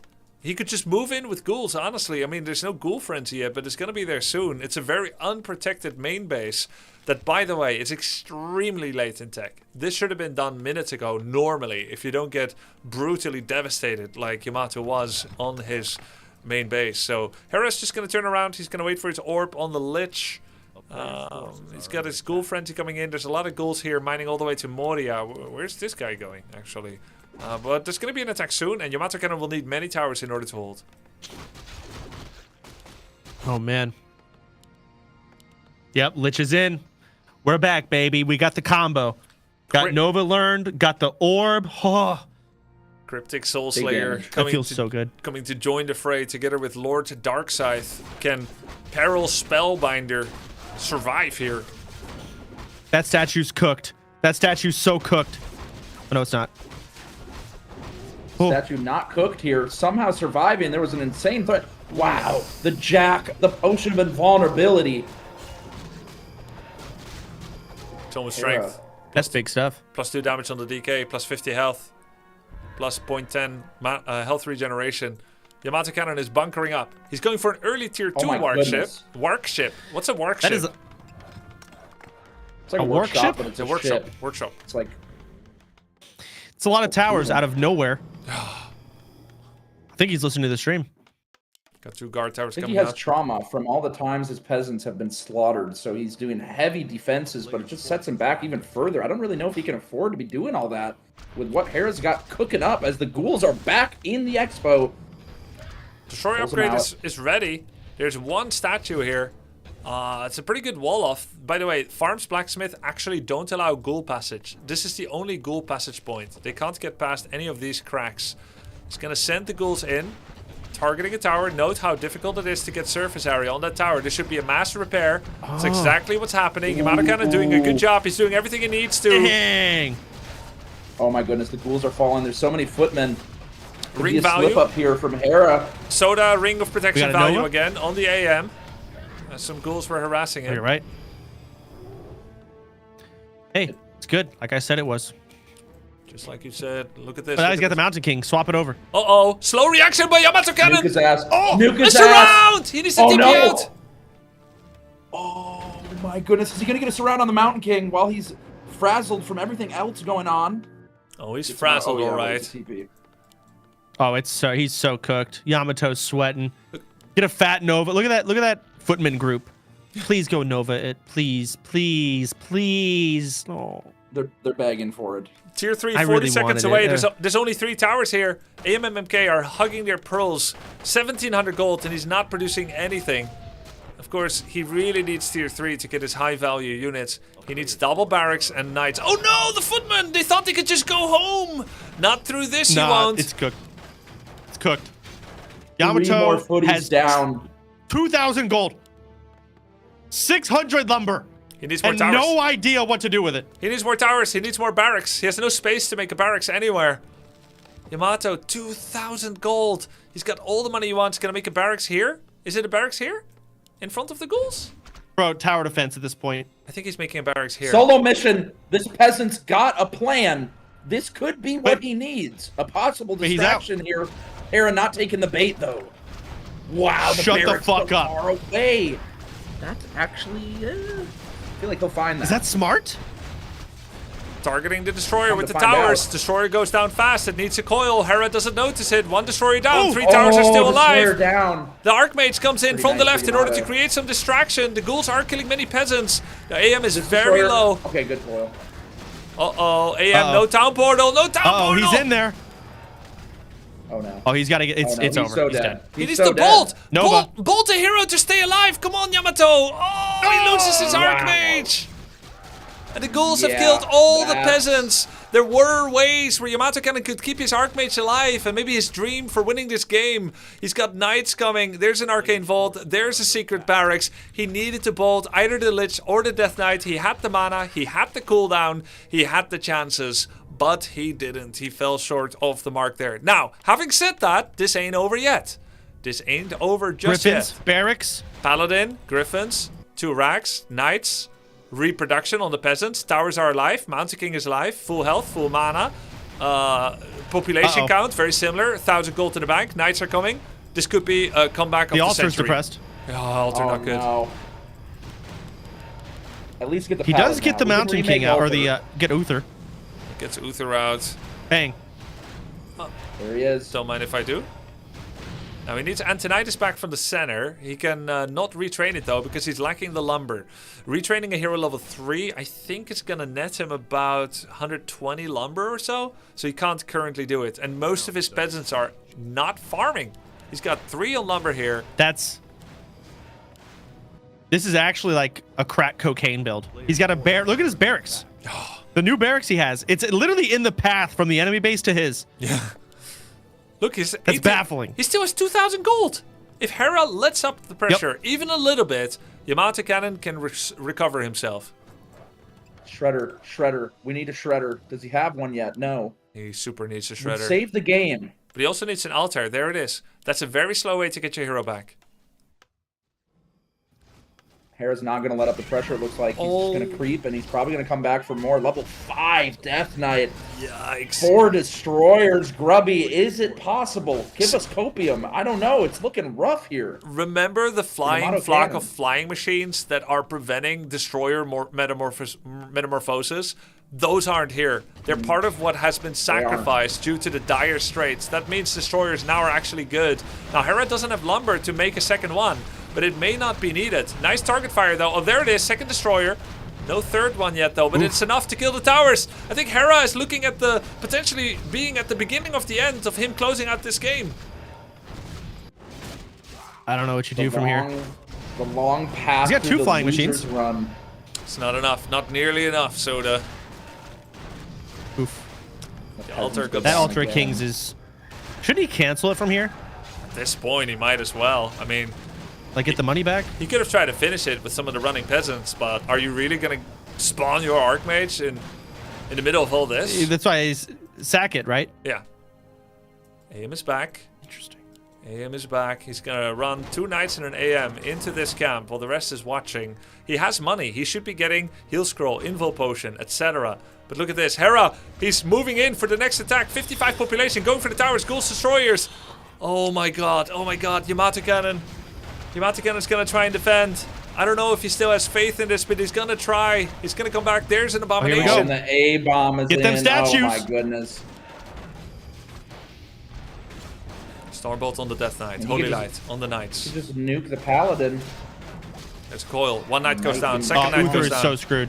Uther's so low. One Flying Machine against 2 Destroyers. Knights are falling. This looks really good for Hera. Hera with an insane reverse comeback again, falling behind O2, going to the lower brackets against Simply. My man only cast right here. Simply sent him to the Shadow Realms, but Hera survived and came back into this best of 5 final series. Equalized with 2-2. He turned it up to 11. He's going for the kill. He's very close to it. He wants more. TP on the Paladin. In true undead fashion, from the dead, Hera creeping through. It's incredible. Coil. There Got a is holy null. light off, but it's over. Paladin falls Right? down. Yeah, it very much looks like it. And if Hera wins, it'll be the first invitational not won by a human player. Yamato Cannon Oh my god, big deserved it. res here? He did so well, but so does Hera. He's still got an Invuln potion. He's got his ulti. Nah. Coil Nova. He Yeah. coiled that ass. Yeah. The ass is coiled. The Mountain King goes down. Yamato Cannon with his hand on his It all mouth. goes He down. knows this game is played. It's played out. Hera was indomitable. Well played, man. Wow. GG's well Oh, I'd played. love to see it. So, wow. The Age of Empires 2 Pro is victorious. From the losers bracket, you said? From the lower bracket, That's he right. dropped in the second round. Simply sent him to the Shadow Realm 2-0 in the upper bracket round 2. It's a battle his way through the lower bracket. Hera is the winner of the Altar of Champions Invitational and wins $3,500. He had a 16 tournament streak in Age of Empires 2 in Tier S tournaments. And he adds another trophy to the cabinet in a Warcraft 3 Invitational. He lost his... Well, he only So lost... he lost the Age of Empires tournament, No, but he he won this one. He lost the series. It's not over yet. He dropped to the round of 12. series. Yeah, he's fine. Oh, what if he drops down from there and then climbs back up again? The comeback king.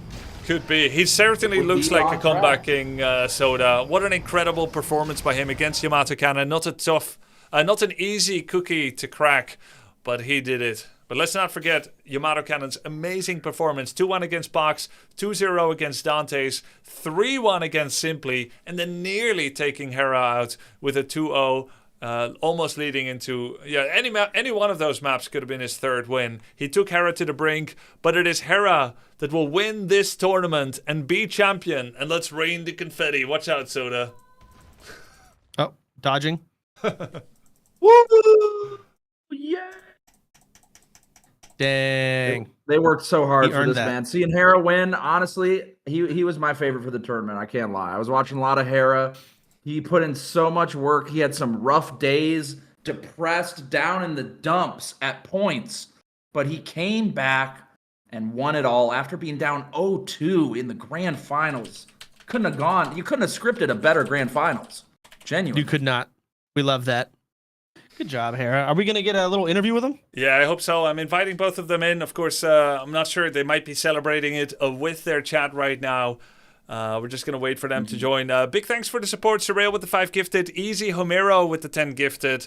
And everyone with the primes and the tier 1s. Much appreciated. Your support makes this so much more likely to happen again. Yondong with the 10 gifted.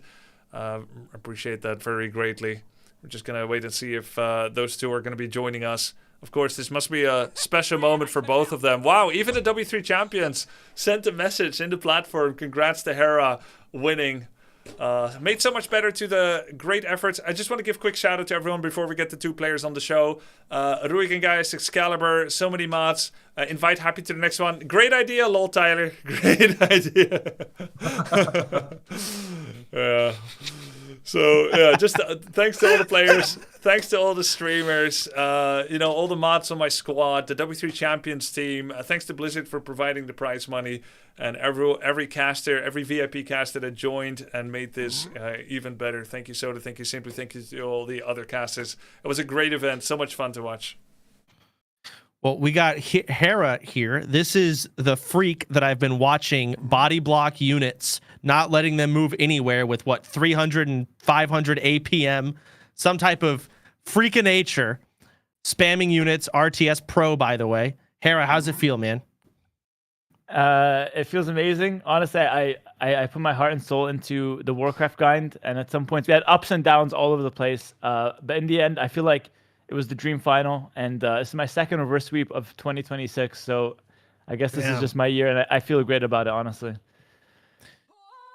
The reverse sweep guy, coming from the dumps and going all the way back to the top. That was crazy. That was sick. How did you not lose confidence? I think it's just my experience. I've been competing professionally for about 7 years now, like seriously. And at first I was nervous. Actually, this tournament, I stayed up till 6 a.m. I couldn't sleep. So I was actually really nervous for this tournament. Thank you, Grubby. I don't know why this mattered to me so much, but it did. But I guess when it truly mattered, I just ice in the veins and just one game at a time. But yeah, I mean, I'm just really happy to take it home. And obviously, it must be said, just GG well played to Yamato. He was a champion in his own right, and he had, just equally as good a run as I did. So well played to him too. Really nice guy as well.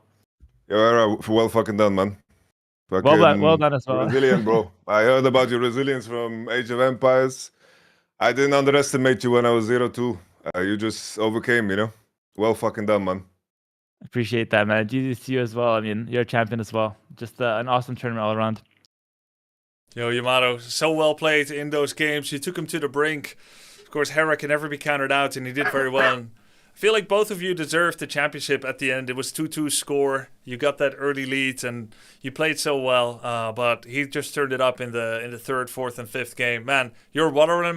By the way, can we get him on cam as well, Fifi? Of course, I know there must be a lot going on there as well, but I might have closed it accidentally. Oh, you think? Oh, you. Sorry. Well, I can pull it up. You can see me. I shed one manly tear. Oh, Yamato, I guess I call it manly to cope. I guess I have a question. You wanted to win this so bad. You put in so much time, so much effort. Of course, so did Hera, but you gave up your anniversary date yesterday that you're going to celebrate later, which is very important to you and your wife. You played this tournament with her blessing, knowing it's on these dates. You put in like 16 hours a day streams, probably thought about it when you're dreaming. Is this ultimately very disappointing, or are you happy with where you got? I think I'm happy that I'm a competitor at heart, right? So I'm very addicted to it, even though I did the Los Ratones thing this year, and I was very happy about that, and to be able to pour myself into something like this. I didn't know this was hidden in me, the passion for Warcraft 3. I fell in love with the game instantly, and I was worried. I remember now, when I sent in the you asked me to send in a replay of me playing Orc and Human, and I was like, I thought I was decent, I was worried I'm not gonna get in, but now I think back how I played in comparison to now, I am 100 times better in terms of how I've improved. And I don't know what the show flow is, but I just want to take this moment to thank Death Note, Halua, Leon, X-Lord. I had crazy backing in terms of coaching. All the humans came together, which was crazy, absolutely nuts. You helped me too, Grubby. You gave me the coaching. And of course, a very special shout out to my fiance, because I have neglected every part of my life. So I'll be streaming less the next couple of days. I need to relax, even though I need to catch up on all League of Legends I've missed tomorrow. But I'll figure it out somehow. And finally, I also want to say it was been so nice getting to know everybody. I think I just wanted to highlight that too. I didn't know much about anybody outside of Title 1, but it's been so cool getting to know everybody's personality, watching your streams, watching your prep, watching how everyone's improving. And the Clan War really brought it all together. And it just competing became a lot more fun because it became personal in the most fun way possible. Yeah. So thank you to everybody that also participated. This has been a fucking amazing three weeks. Couldn't have said it better. Couldn't have said it better. Glad you feel that way. I mean, you did incredible. Thank you so much for the energy and time and investment you put into this show. People like you, Yamato Cannon, you set this super high standard for commitment, for mental fortitude, and for level of play. It was a privilege to watch you play over these last few weeks. thank you and your fiance for what you were able to do here. You have pushed a AoE2 World Champ to the limit in this tournament, nearly taking it. And of course, while that's going to be disappointing as you think back about it, I think you did about as well as one almost possibly could. Incredible performance, a very deserved second. Could have easily gone another way. And we love you. I think you got a lot of new fans in the scene. Thank you very much. Just to add, so for your next tournament, Grubby, when you're going around and inviting other people to participate in this more of a like new Warcraft 3 player type tournament, they're going to ask, oh, how did the last one go? And they're going to bring these two men as examples as to how much practice and time goes into it. I wouldn't want to be the person, oh, so that's the commitment that is expected. So the bar has been raised. Just saying. By these two guys. Don't scare people off. Dude, it's so funny you say that too. Our last, because when I sprung the last person in our finals, they didn't do their what was it? Is it anniversary? You delayed? Yeah, 10-year anniversary. Yeah. 10-year anniversary. Yeah, they delayed their 10-year anniversary, so you lock in. The last two guys, they did 16-hour days. Do you think you have what it takes to join? Days. No one. Everyone's gonna leave me on read. Yeah, I think new problem to tackle. So I don't think you exactly knew what you were getting into as well. I remember you accepted the invite very magnanimously, and then I was like, "Yeah, it's a 2-week practice cycle." By the way, you were like, "What the fuck? I'm already burned out from OnlyFans." Yeah, one day in me. I don't know how you guys did it. I was asking to see a VOD review. We did a calculation. It was like 50 or 6,000 minutes divided by. Yeah, you guys have 100 hours of pure in-game time practice. That's not even including coaching. You add that on, you guys have days of nonstop queued up. And I mean, we don't have to explain how mentally taxing an RTS is. So I don't know how you guys aren't fried. Maybe they are. I'm kind of fried. Like I close my eyes and I see like I'm pulling golems and I see water elementals. I see blue colors. it's like I've had to like go to sleep at hours so degenerate to the point where like I fall asleep. Like because when I close my eyes I see Warcraft 3. So it was very bad. Like I went to sleep at like 6 a.m. the last couple of days, but figured it out. It's no problem. I was in the same boat. It's so difficult. I was in the exact same boat. I couldn't sleep. I was thinking about what I have to do because I had like a few rounds to play today, and I had Orc, Human, Night Elf. I had so many things in my mind. I just couldn't sleep as well. But I just want to say, I feel like me and Yamato are like in the exact same position. Both neglected our other work, like our actual work, neglected our wives and fiancés, neglected everything, just the 16-hour days. And like Soda was saying, this is maybe the new standard. But what I will say is that I wouldn't change a thing because it was such a fun experience. And obviously Yamato said it perfectly, but just to add to it, like, it's not just the players and production. Of course, you, Grubby, you've done such a great job, all the co-casters and whatnot. It's also the viewers. The viewers are so insanely helpful. The Warcraft 3 community is just absolutely beyond, loving, energetic, exciting to be around, just kind. So I have nothing more to say besides just like much love to all of those involved, including the viewers, including the people that stuck through with us throughout, just throughout the journey. So honestly, it really does mean a lot to me. Hey. Amen. You guys have been incredible at supporting this show. We were maybe thinking about running some fun games, but anything extra here I think would take away from the Herculean performance and the juggernaut of a day that we've had in competition.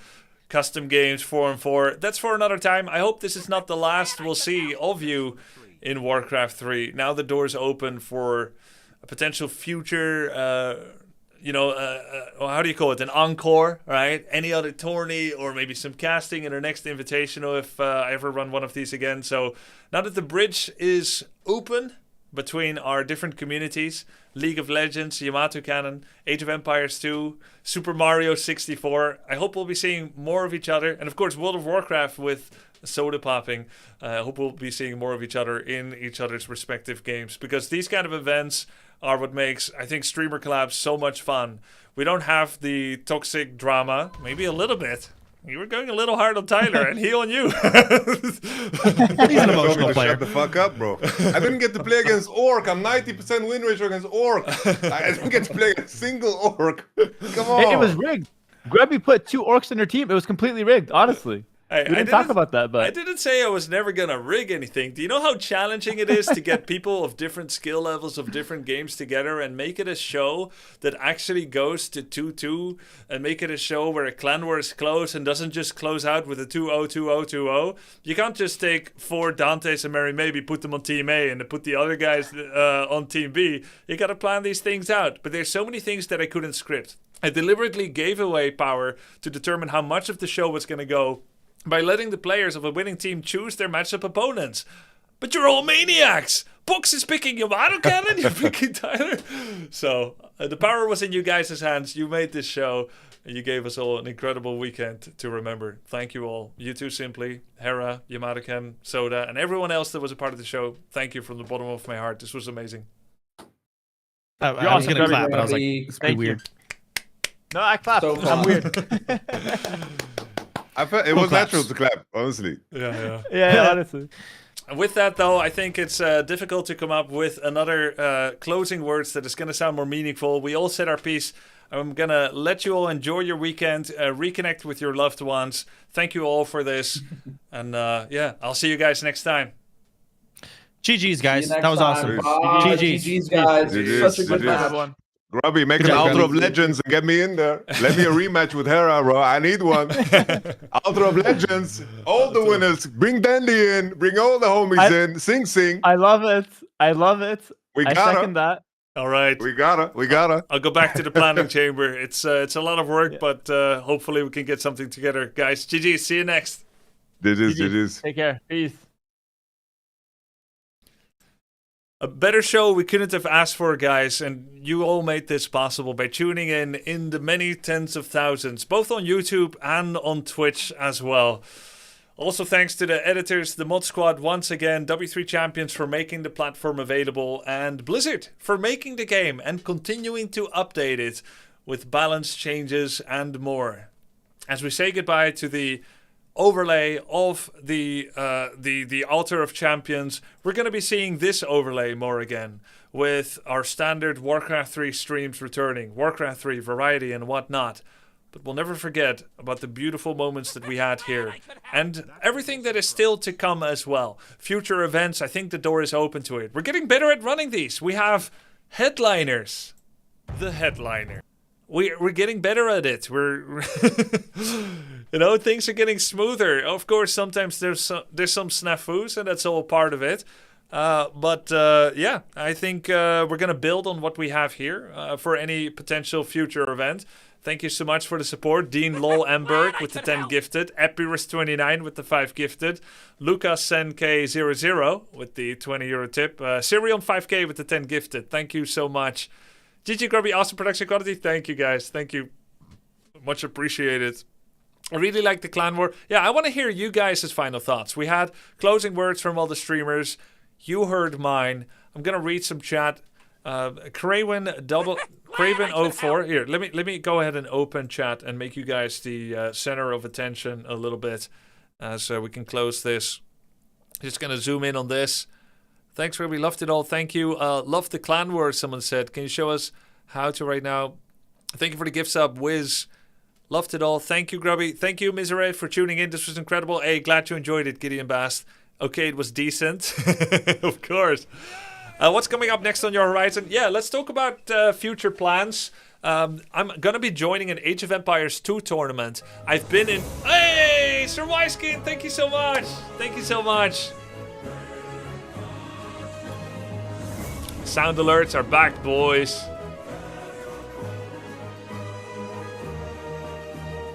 Who says we can't do it a third time? Let's go chat. Get hype, jump, kick, scream. At Grubby truly. Thank you for bringing my childhood game back to life.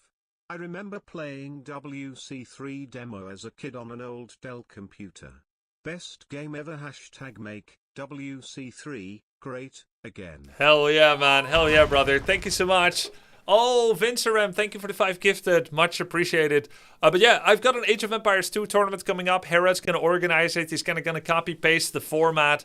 That's going to be in June. So I will find out what it's like once again to play one of these as a challenger, as a newer player, and I'll have my own training arc in June as well. Now, I have been very neglectful of my real life as well during these last few weeks. So the place is kind of in a mess. I've got a lot of gardening to do. I've got some things to clean up. I've got plates on the floor, but it was all worth it. But for the next few days, I will have to probably not have so long streams so I can fix some stuff at home. Grubby and all his moderators, editors and all who made it possible. Hey, it was so fun to watch. Thank you, old Zealot _. 4-on-4 was my favorite. Yeah, it was so good. I would love to do Clan War stuff again. Hey, Kleine Schildpad! Thank you for the 100. Much appreciated. Thank you too, Darkest Demon. Huge event. Much love. Respect you put this together. Thanks, bro. The headliner. Headliner. I love the guest comps. Yeah, I'd love to see Clan War again. I was cheering so hard for Yamato. Would have been so cool. Yeah. Love the Clan War team fight. Yeah, I would love to, in some form, repeat Clan War again if we do another one of these. It could even be a bigger Clan War event. But yeah, let's not quite plan the format for the next one yet. It took a lot of time to think about this one. We'll try to have something new. So far, every tournament has been special and different. Hey! Thank you, Ryu246.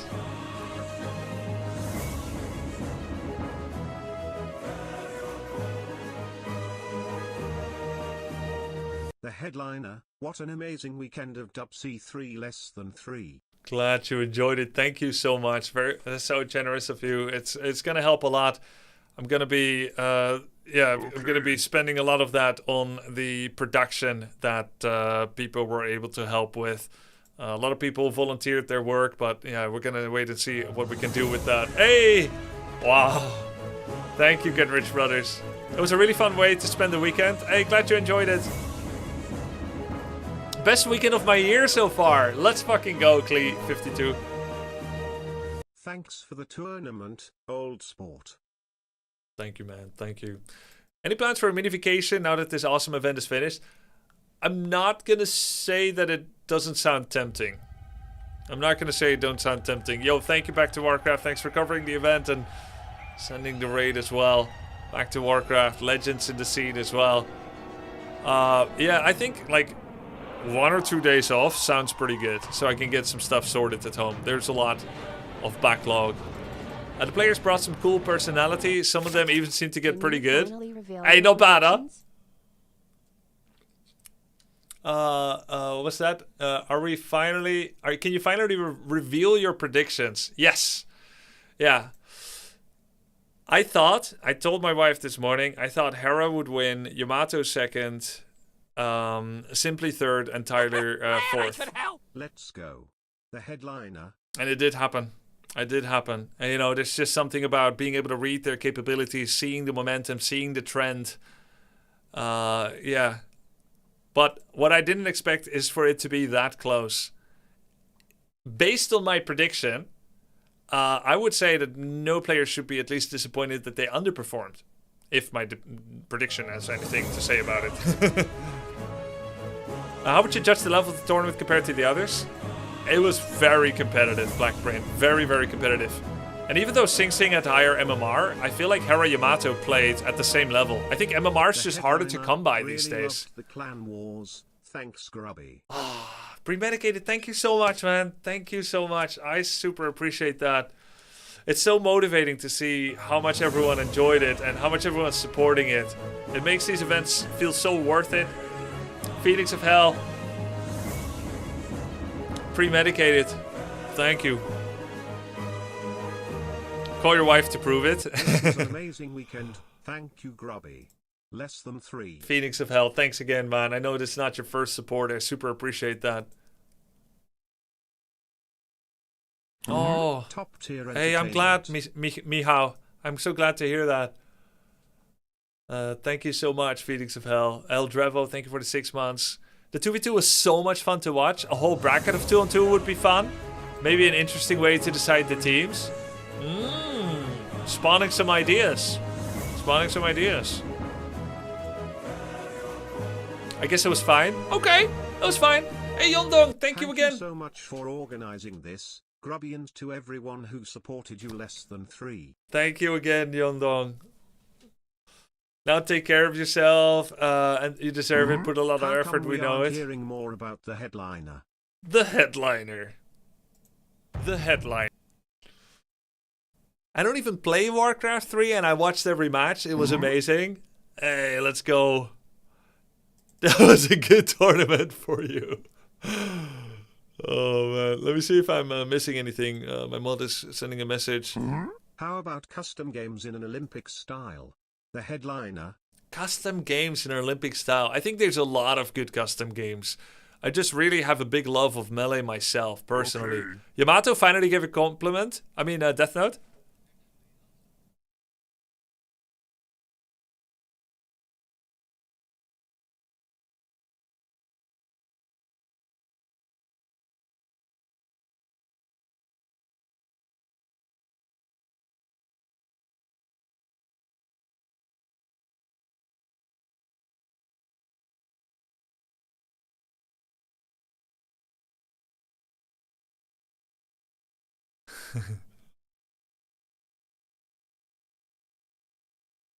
Oh, beautiful. Beautiful. Death Note finally gave a compliment. Not bad. Not bad. Glad I could help. This was absolute cinnamon. Thank you, Grubby. Thank you so much, Bramba. I know you've been supporting all the contestants as well. Gearwill, Bulaner, Jangaru, Get Rich Brothers. How come we aren't hearing more about the headliner? I know! It's not enough. The good vibes reverberated across the world were very big. Thanks to all involved in making people happier in this world. Thanks to you, this Tony, I started to play Warcraft 3. Hey, Den the Crusader, thank you so much for the 10. Much appreciated.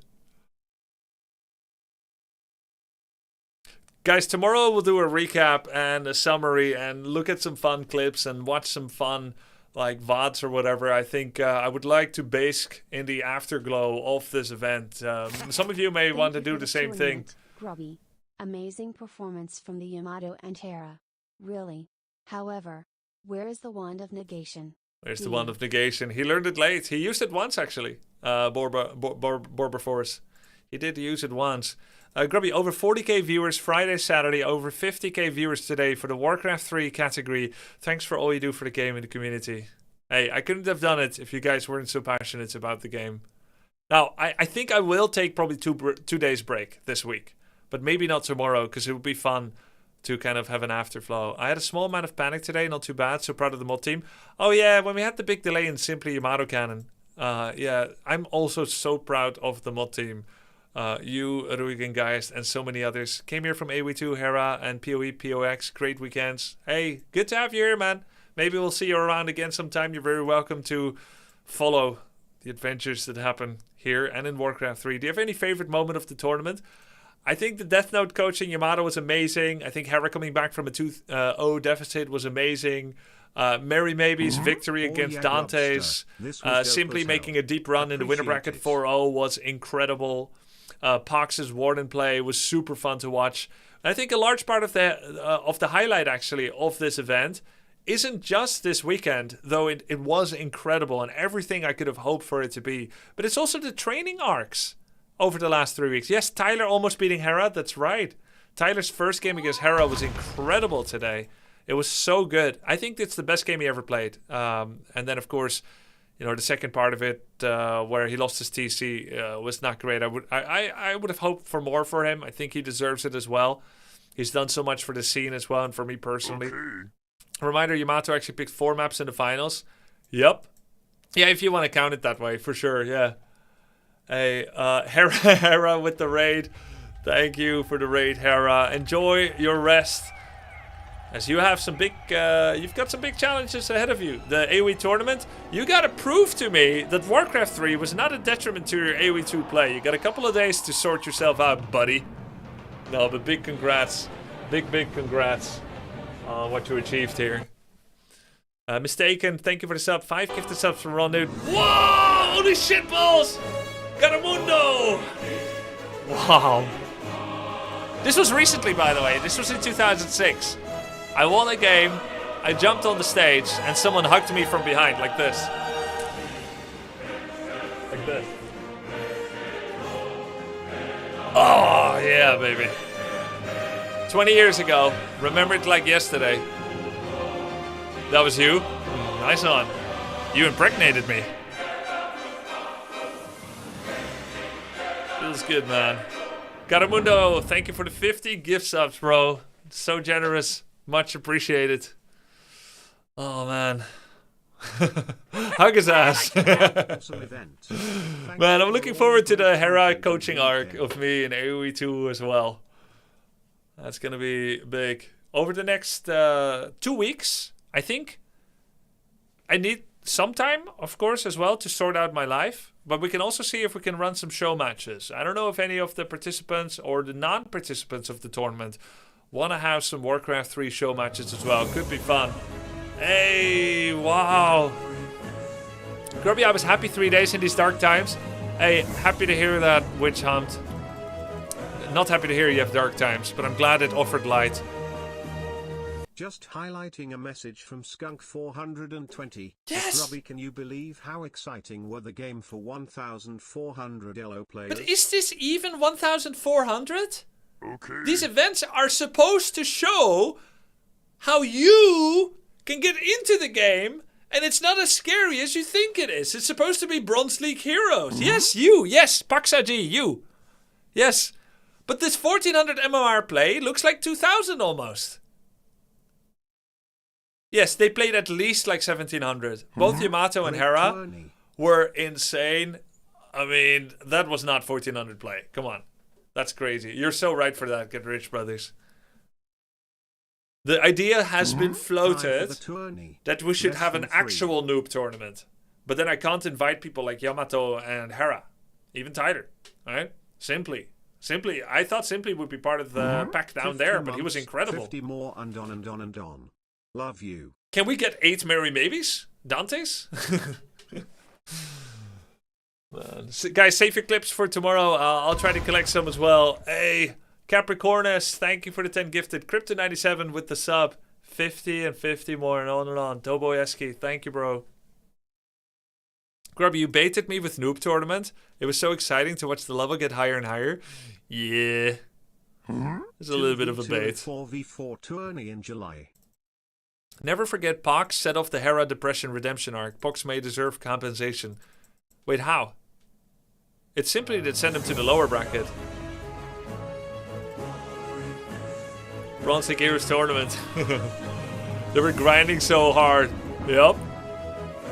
If married, trained more, she may own more. This TBH. New to WC3. Was so much fun to follow the training arcs up to the final. Thank you so much, man. Hey, I'm so glad that it's enjoyable for someone that's new to Warcraft 3. I've always seen it as my mission since more than 20 years ago to show what a fun game Warcraft 3 is. It can seem dense if you don't understand it. I remember when Warcraft 3 came out, I didn't even like it immediately because I was a Brood War player. And I was like, I'll just go back to StarCraft. This Warcraft thing, I didn't immediately fall in love with it. But the second time I tried it, and that's kind of a theme with me as well with other games, so it's also kind of my problem. Second time I tried it, I fell in love with it. We should all remember how Harris started his WC3 journey with cursing the sheep and ends up with winning the whole tournament. Yeah. Amazing dude. You made Warcraft 3 understandable for a newbie like me. Oh, I'm so happy to hear that, Big Ray D. Thank you for what you're doing for this game. Thank you guys too. Hey, you're welcome. I'm glad. I don't understand what's happening, but it was fun to watch. Started playing Warcraft 3 after Hera, and playing Warcraft 3 training 3 to 4 days, watching these events and those training arcs. It's been amazing. We had a Hera survivalist from AoE 2. Right, yes, I remember that. This was like at 800 MMR. The finals kept me up all night here in Australia. Wait, that's crazy. Congratulations again. Great tournament. Hey, cheers, Red Ink. Very fun and addictive. Check this out. Grubby. Thank you for the tournament. Thanks to all moderators. And, of course, thanks Slogan. At least something good happens in this world. Thank you, Karato.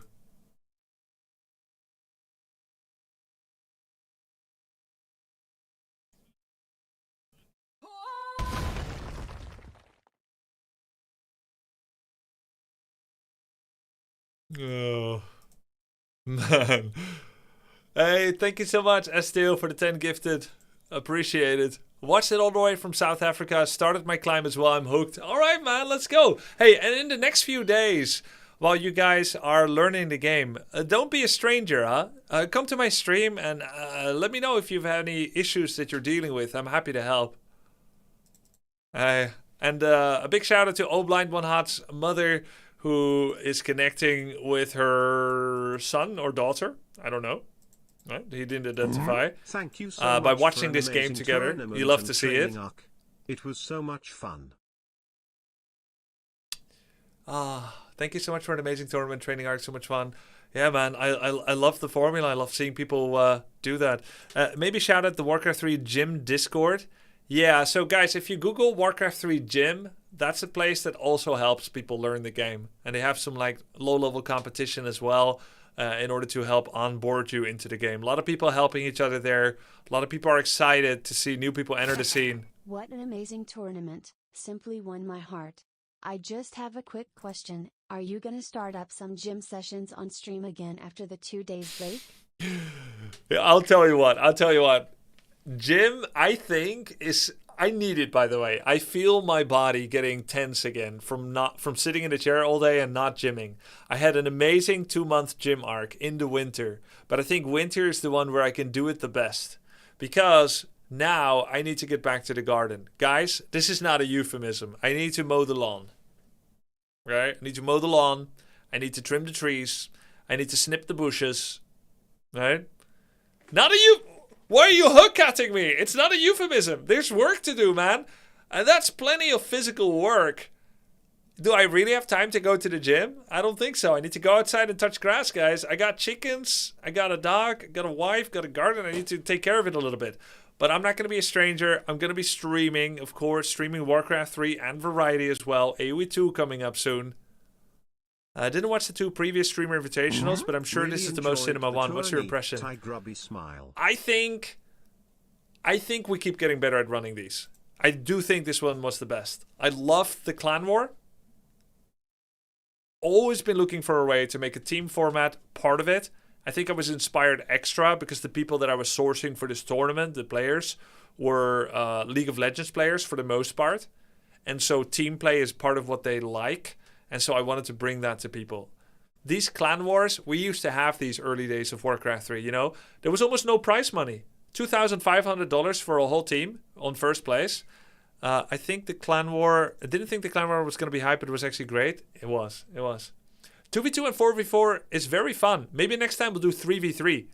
3v3 low-key is one of the most fun team formats in Warcraft 3. I think it's more fun than 4-on-4. It just Was involves frustrating fewer to watch people. at times, but it was very amusing. Great way to spread WC3 to a wider audience. Hey, I know what you mean. Sanalan, you're an experienced Warcraft 3 viewer. I'm sure some of you are missing the high-level ladder grinds that I have been postponing for some time. I don't know if I'm going to have it in me to bust that out over the next days/weeks. I think it'd be fun. But also I have an AoE 2 ladder challenge coming up, of course, with that invitational coming up. I might as well start practicing that early.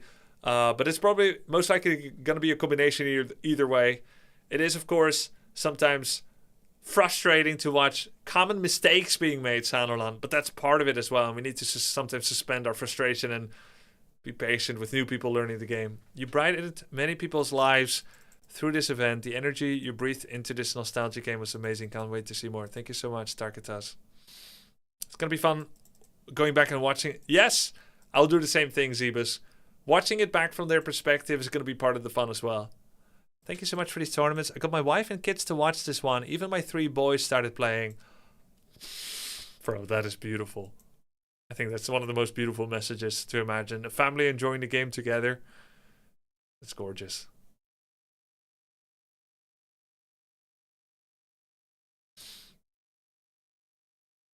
Lol, we DDoSed the gym Discord? Well, you DDoSed the gym website? Oh my god. Hey, that's great. That's great. Check again later when it's not 10,000 people clicking it at the same time. Okay, I think that was incredible. Let's see if any of the people are still alive. Because I gotta head off and go into the night. We've got Death Thanks Note. for the Definitely tournament, check Grubby. out Death Note Gonna as well, get this guys. game. Nostalgic watching it again. Ha ha ha. Hey, thanks, Chris Badass Streamer. We got Yamato Cannon, we got Pox, we got Death Note. Oh, Pox, he's ending the show as well. All right, man. All right. Well, then I think the right thing to do here is to send people over to Yamato Cannon. If he wants to, he can send it over to Death Note, guys. I'm gonna send it to Yamato. He's the player in this tournament. He's ending it. Oh, then I'm gonna let him send it forward. Can we get I'm gonna let him send it forward. Vivi and the W3C team. Yes. Cheer for Ruigan, guys. Vivi Aurora. By the way, thank you so much. Guys, this entire weekend, Vivi Aurora. He's already rating. Oh, okay, then let's not end the show. Just Vivi Aurora, one of my Dutch moderators, was behind the scenes running the camera all the time. He had almost no breaks, same as me, working from the shadows. And he keeps changing the camera locations, the colors, and so on. 3 days in a row, a juggernaut event. His girlfriend watching him, you know, just yeah. And you guys have compensated very nicely. I'm gonna send him something too. Thank you so much to all the production staff. All right, I'll send it over to Death Note. Send it over to Death Note. As it's the end of the show. Thank you so much, guys, for everything. We will see each other tomorrow. Have a great night. I only have one final thing to say. Make sure to follow the stream if you haven't before. Make sure to follow the stream, all right? And you'll know when I'm next live with Warcraft 3 and other things. Guys, I have one more thing to say at the end of this beautiful weekend and this beautiful night. Thank you for everything. Thank you for tuning in. And thank God for the headliner. The headliner. The first match of the Clan War is a one-on-one that begins on springtime and is a best of 3. Each team captain will send their representative blindly. Hold on. Looks like we can have another headliner after giving my gratitude for this. Who says we can't do it a 4th time this year? Tournament soon, Grubby. I'd love to sponsor that. Oh. I love the hard competition of WC3, but nice for a relaxed game too, like. Thank you so much, man. Thank you for the amazing support, Sir Wise King. We can stay in touch. Stay in touch about that one. I can't do one back to back. I can't. There's too much backlog. Anyways, thank you so much. I much appreciate it. Don't be a stranger. See you tomorrow. The headliner. The first match of the Clan War is a one-on-one